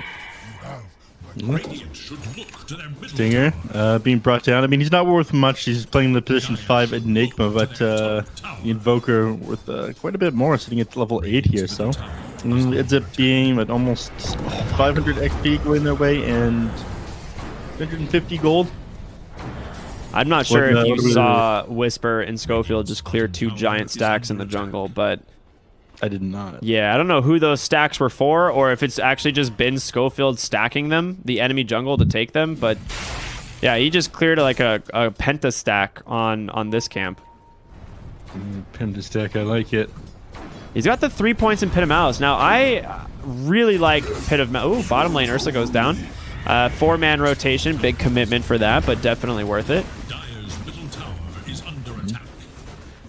Phoenix that gets the kill, gets herself 330 gold. They should be able to take the tower down here pretty easily as well, thanks to the Nature's Prophet. And top lane, Whisper, you don't really have a lot of tower killing potential, so you do need the Enigma to help. KJ, he's trying to do what he can here, but there is no way out. Pit of Malice is going to prevent him from skewering away, and it's just going to go the way of Stinger here. Yeah, Stinger, he hasn't had too much of an impact so far this game, but again, when you're playing this Pause 5 Enigma, it's really limited what you're able to do when, you end up going Malefice, Demonic Conversion, which is a farming ability, but you don't really want to take farm from your teammates. He'll have a better impact once he gets his Black Hole. I mean, it's basically a free kill once every 2-3 minutes. Dust comes out on KXY. He's kind of just debating on turning on Thelicore. He doesn't have the mana quite yet. If you hit him with that Cold Snap, there's going to be this Urn as well, but there you go. He will go ahead and dive away. He's going to be fine. Just waiting it out. What's he building right now? He's just got a Void Stone queued up on Thelicore. I'm not sure yet.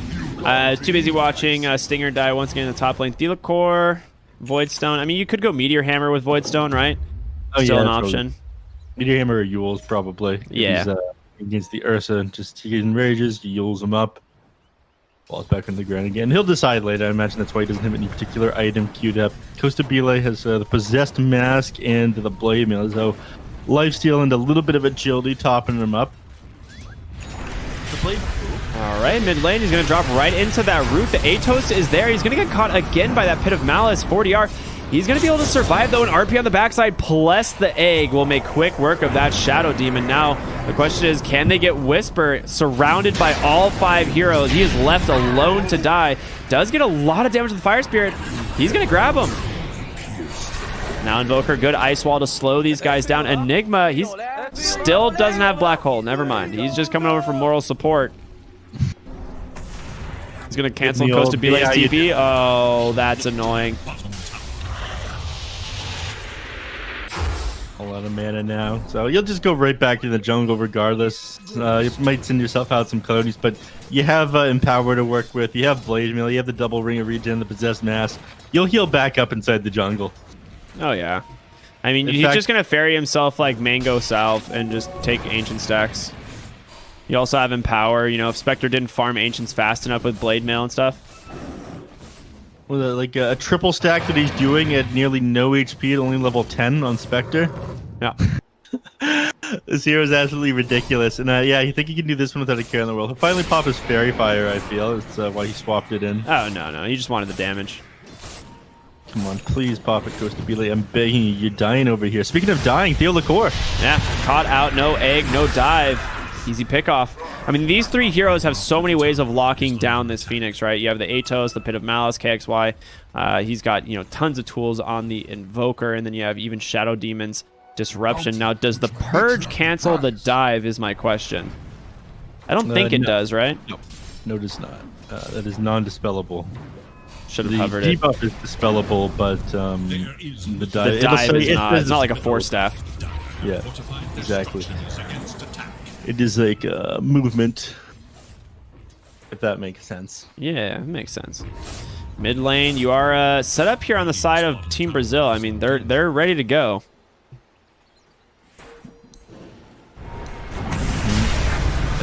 You're hesitant about fighting too far into them. I mean, your black hole available here on stage. I mean, I don't know how you can come this far forward. It's just an easy kill for them. You have so many routes.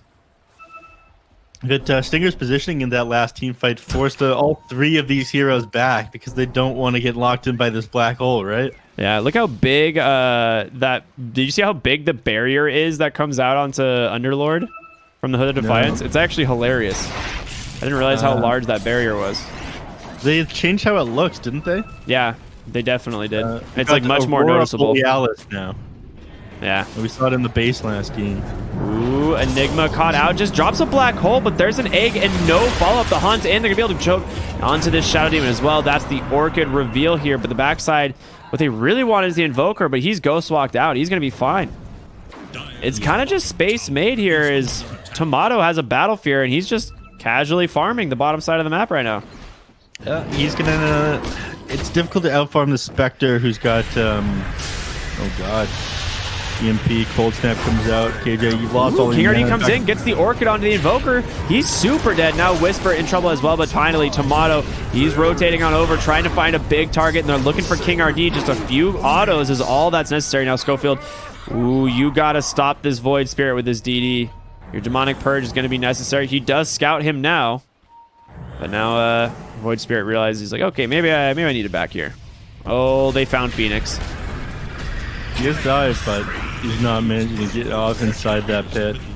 It brought up Atos as well, and the Underlord doesn't even give him a chance to move, and they turn their eyes towards Roshan.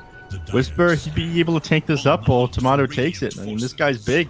Yasha, Power Treads, he's got the 4 points into both Fury Swipes and Overpower as well. Might as well. Yeah, no reason not to. I think they're just trying to make a little bit of space for the team here in Invoker, KXY, putting the pressure here on Costa Bile, burning through all of his mana. Not to mention Shadow Demon is like keeping King RD and 4DR busy right now in the top lane, and they don't even get him at the end of the day. Like, he just walks out. He's fine. Beastcoast, you know, again, surprisingly coordinated for a team with two standards. Tomato's been doing an excellent job. And Faker as well. Whisper, he just goes back to doing Underlord things. He got the chip vest at some point, which I didn't notice. How do you feel about this item? Really good. All right. It's just genuinely pretty good. I mean, it's a baby blade mail. Like, that damage doesn't really add up a ton. So it is more situational. It's not like you take it every time. Like, sometimes you're like, all right, I guess it's not bad. But 3.5 HP regen is pretty sick. Like, that's a lot. Yeah. If you can find that on Spectre, I imagine it would go a very long way. Oh my gosh, yeah. Well, Spectre is pretty happy with the Possessed Mask as well.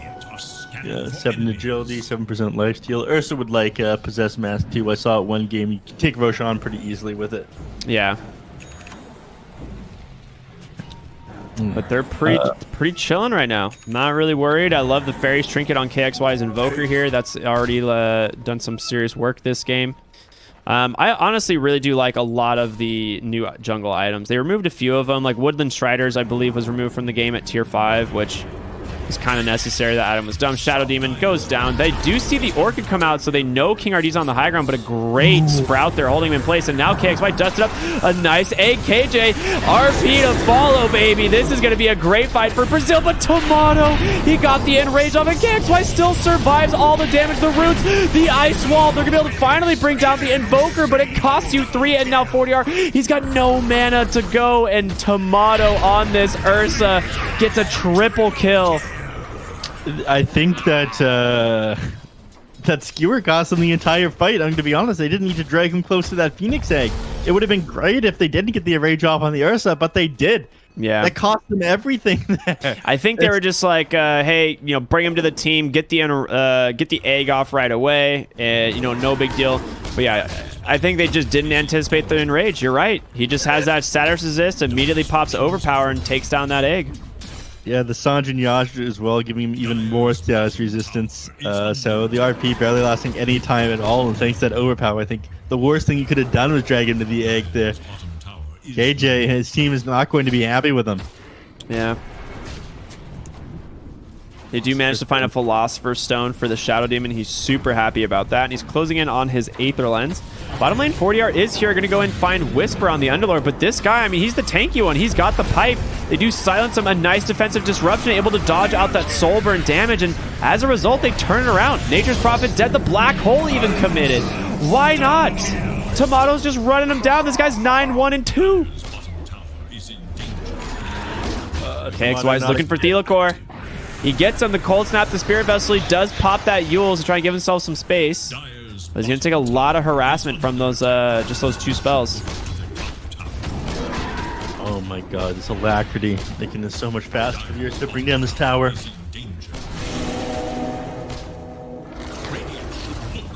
And there it goes. Get 2 taken. And that'll open up those shrines now before 20-minute mark. So I imagine we'll start making a beeline over to there. Basher completed on the Ursa. Yeah, I'd like to see them rotate up top. It looks like KXY is going to do that right now. They need to get control of that outpost before Brazil can like defend it.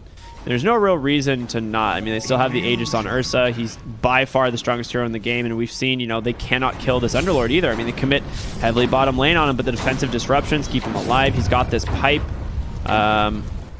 Imp Claw drop there. Might go over to Ursa. What else is he has the Quicksilver amulet. Okay, maybe not. In the mid lane, you just the first hit bash onto the Magnus. He can't get the skewer. I'm not sure what they can do to defend from this now.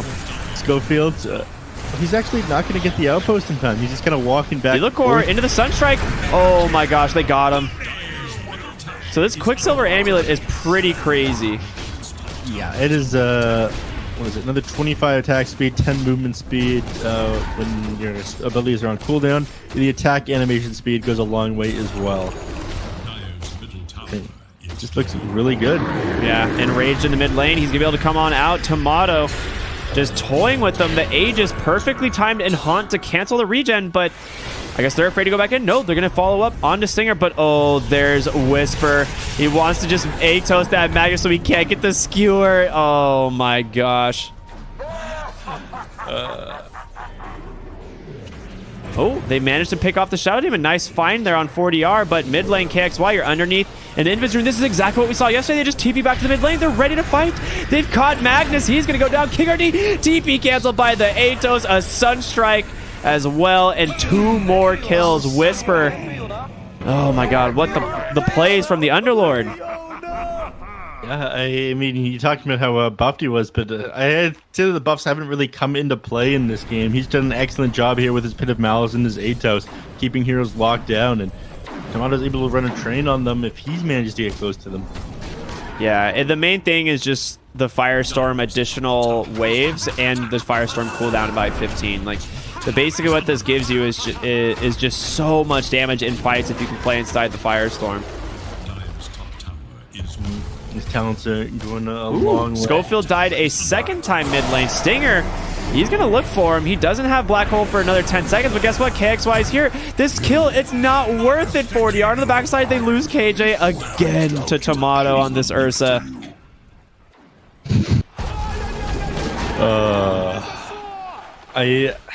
I mean, it's difficult for them to break high ground right now.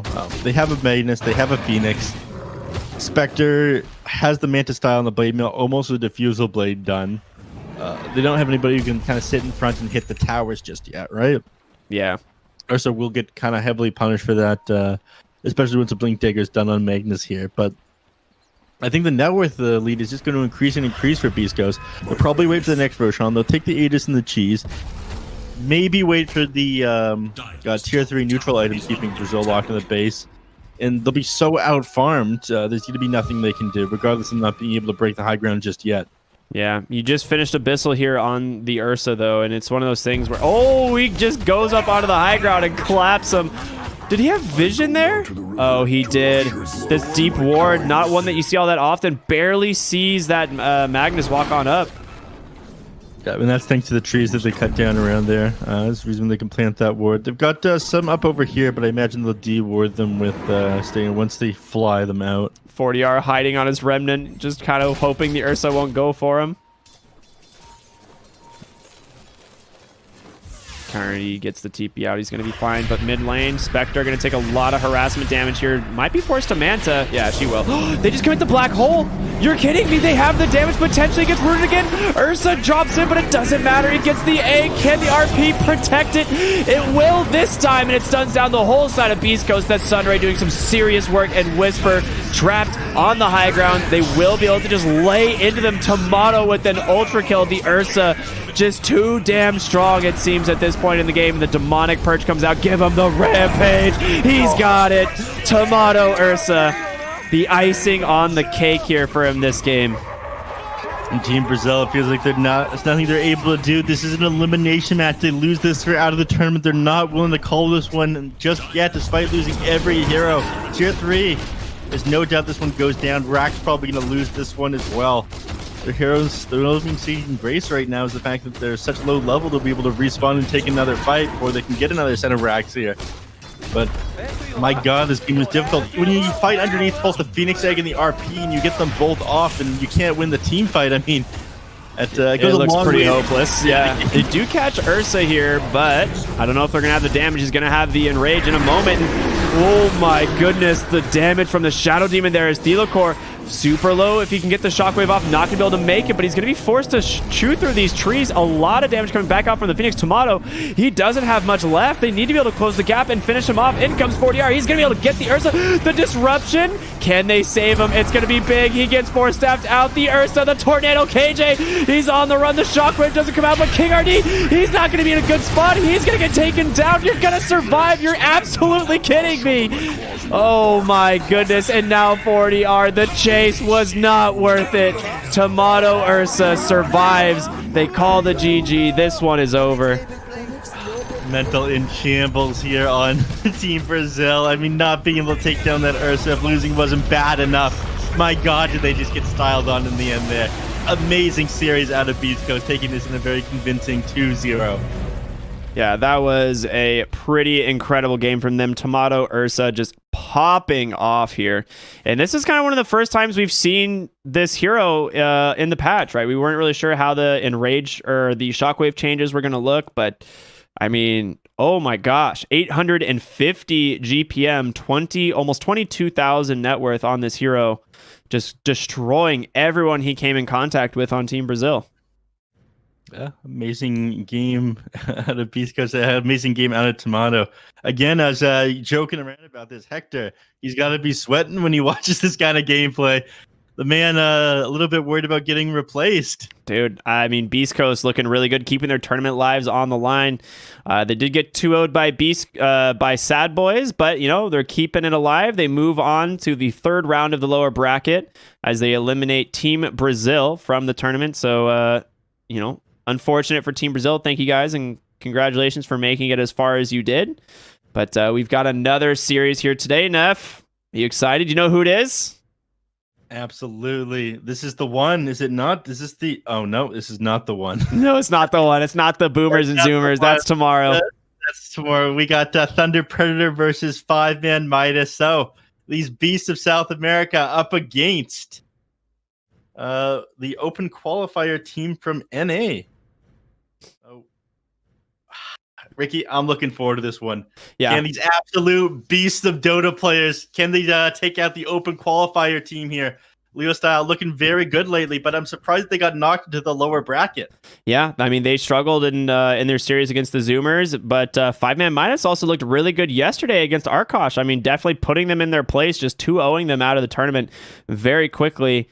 And it's going to be a really exciting final series here today. And then, we go back to tomorrow. The 4 Zoomers versus 4 Boomers, the final, another lower bracket elimination game. These teams, they're falling. There can only be one winner at the end, but it should be a lot of fun. That being said, any final thoughts about that game, that series that we just watched? Got impressive gameplay at a Beastcoast. They're playing so well together with the stand-ins. I mean, it barely feels like they have stand-ins.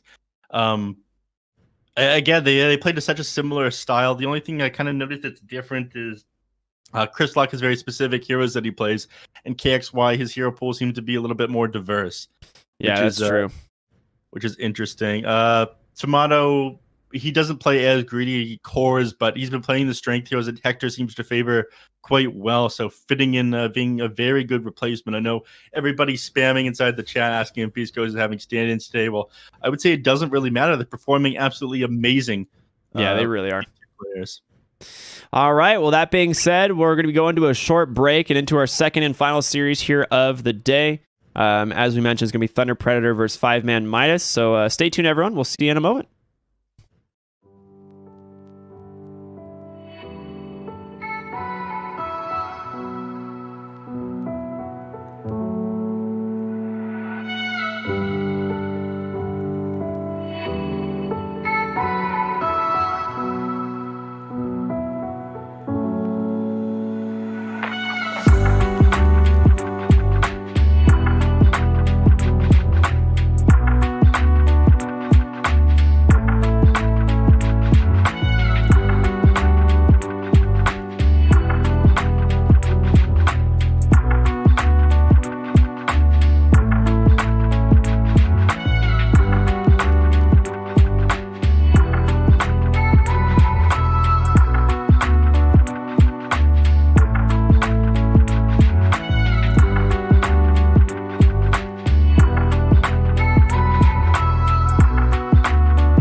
All right, ladies and gentlemen, welcome back. We are here for Finals Day, or at least the second Finals Day before the actual Finals Day. And of course, it is MLP Dota and John X Fire. John, welcome back, sir. We're here with a brand new patch, and well, let me tell you, John, this patch is disgusting. We've got a lot to talk about how bad this patch is, how imbalanced some certain heroes are.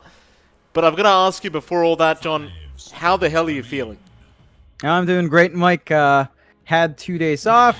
We're back here for the final stretch of the BTS Pro Series Season 4. Chugged down some Monster with my Merienda, our sponsors, of course. Have all pumped up for games. Now, I have to say, the patch came in.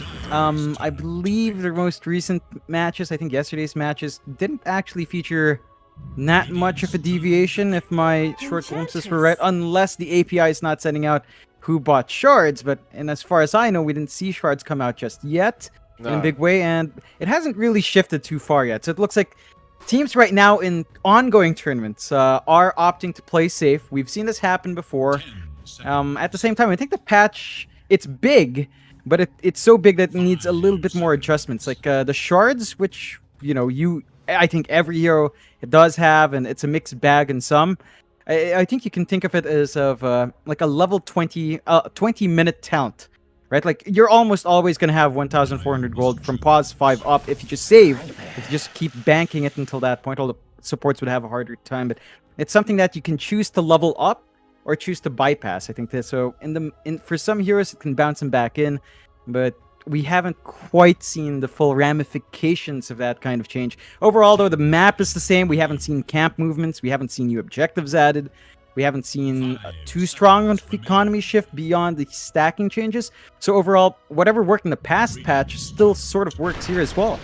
That it does, John. Of course, we've got to give quick apologies. I forgot to apologize for this. We were having delays due to coordinator issues. As you may imagine, after a new patch drops, there's going to be 1,000 coordinator issues going on, so we had to wait those out. Apart from that, John, this new hero, it makes me sick, and the people that have played it against me also make me sick. It's not remotely balanced. It got nerfed quickly. It's still not remotely balanced. If you're playing this hoodwink hero and you think you're good at the game, you're not. All right, let's take it easy. Let's take some humble pie. It's a terrible hero. Why is there a squirrel in Dota 2, John? Why is there a squirrel in Dota 2? Well, you gotta admit, the past few heroes were kind of hinting. We've got Pangolier, who shows up in the picks as well. So we've been slowly devolving into the furry degeneracy that has cultivated. Let's not judge furries, John. There's nothing wrong with making that choice. That's true. It's just the animal itself makes me sick, and the fact that they got, for anyone wondering, by the way, the accent that she has is New Zealander. We don't have squirrels, so I'm not sure why it's a squirrel. You could have chosen the other 1,000 animals that could kill us in Australia and New Zealand, but they chose a squirrel of all things. Oh man, you made me realize it could have easily been a drop bear, and that would have been perfect. That would have been it. It would fit perfectly in because it's annoying. Well, let's talk about the draft, and obviously some people came here to actually watch the games on today, so we should actually, talk about those. Shout out to the people spamming ducks in chat, by the way. Someone asked me to shout them out. We see the loyalty you have for Febby. Of course, shout out to the cat jammers, though. You're the real ones out there. But the ducks are also pretty darn good. Still TNC. They go for the Viper Pangolier opening, a very strong one to open up with. I believe that should be an offlane Viper and probably a position 4 Pango by Tim's. Team Dog, they go for the Enchantress into the Tiny as well.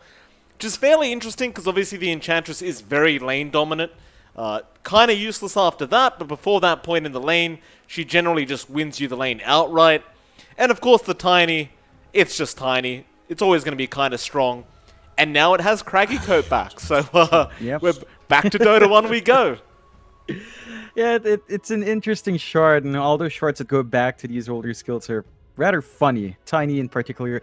Craggy is such a trolly passive if you've never played against it, or if you just kind of joined in Dota when Crag was taken off.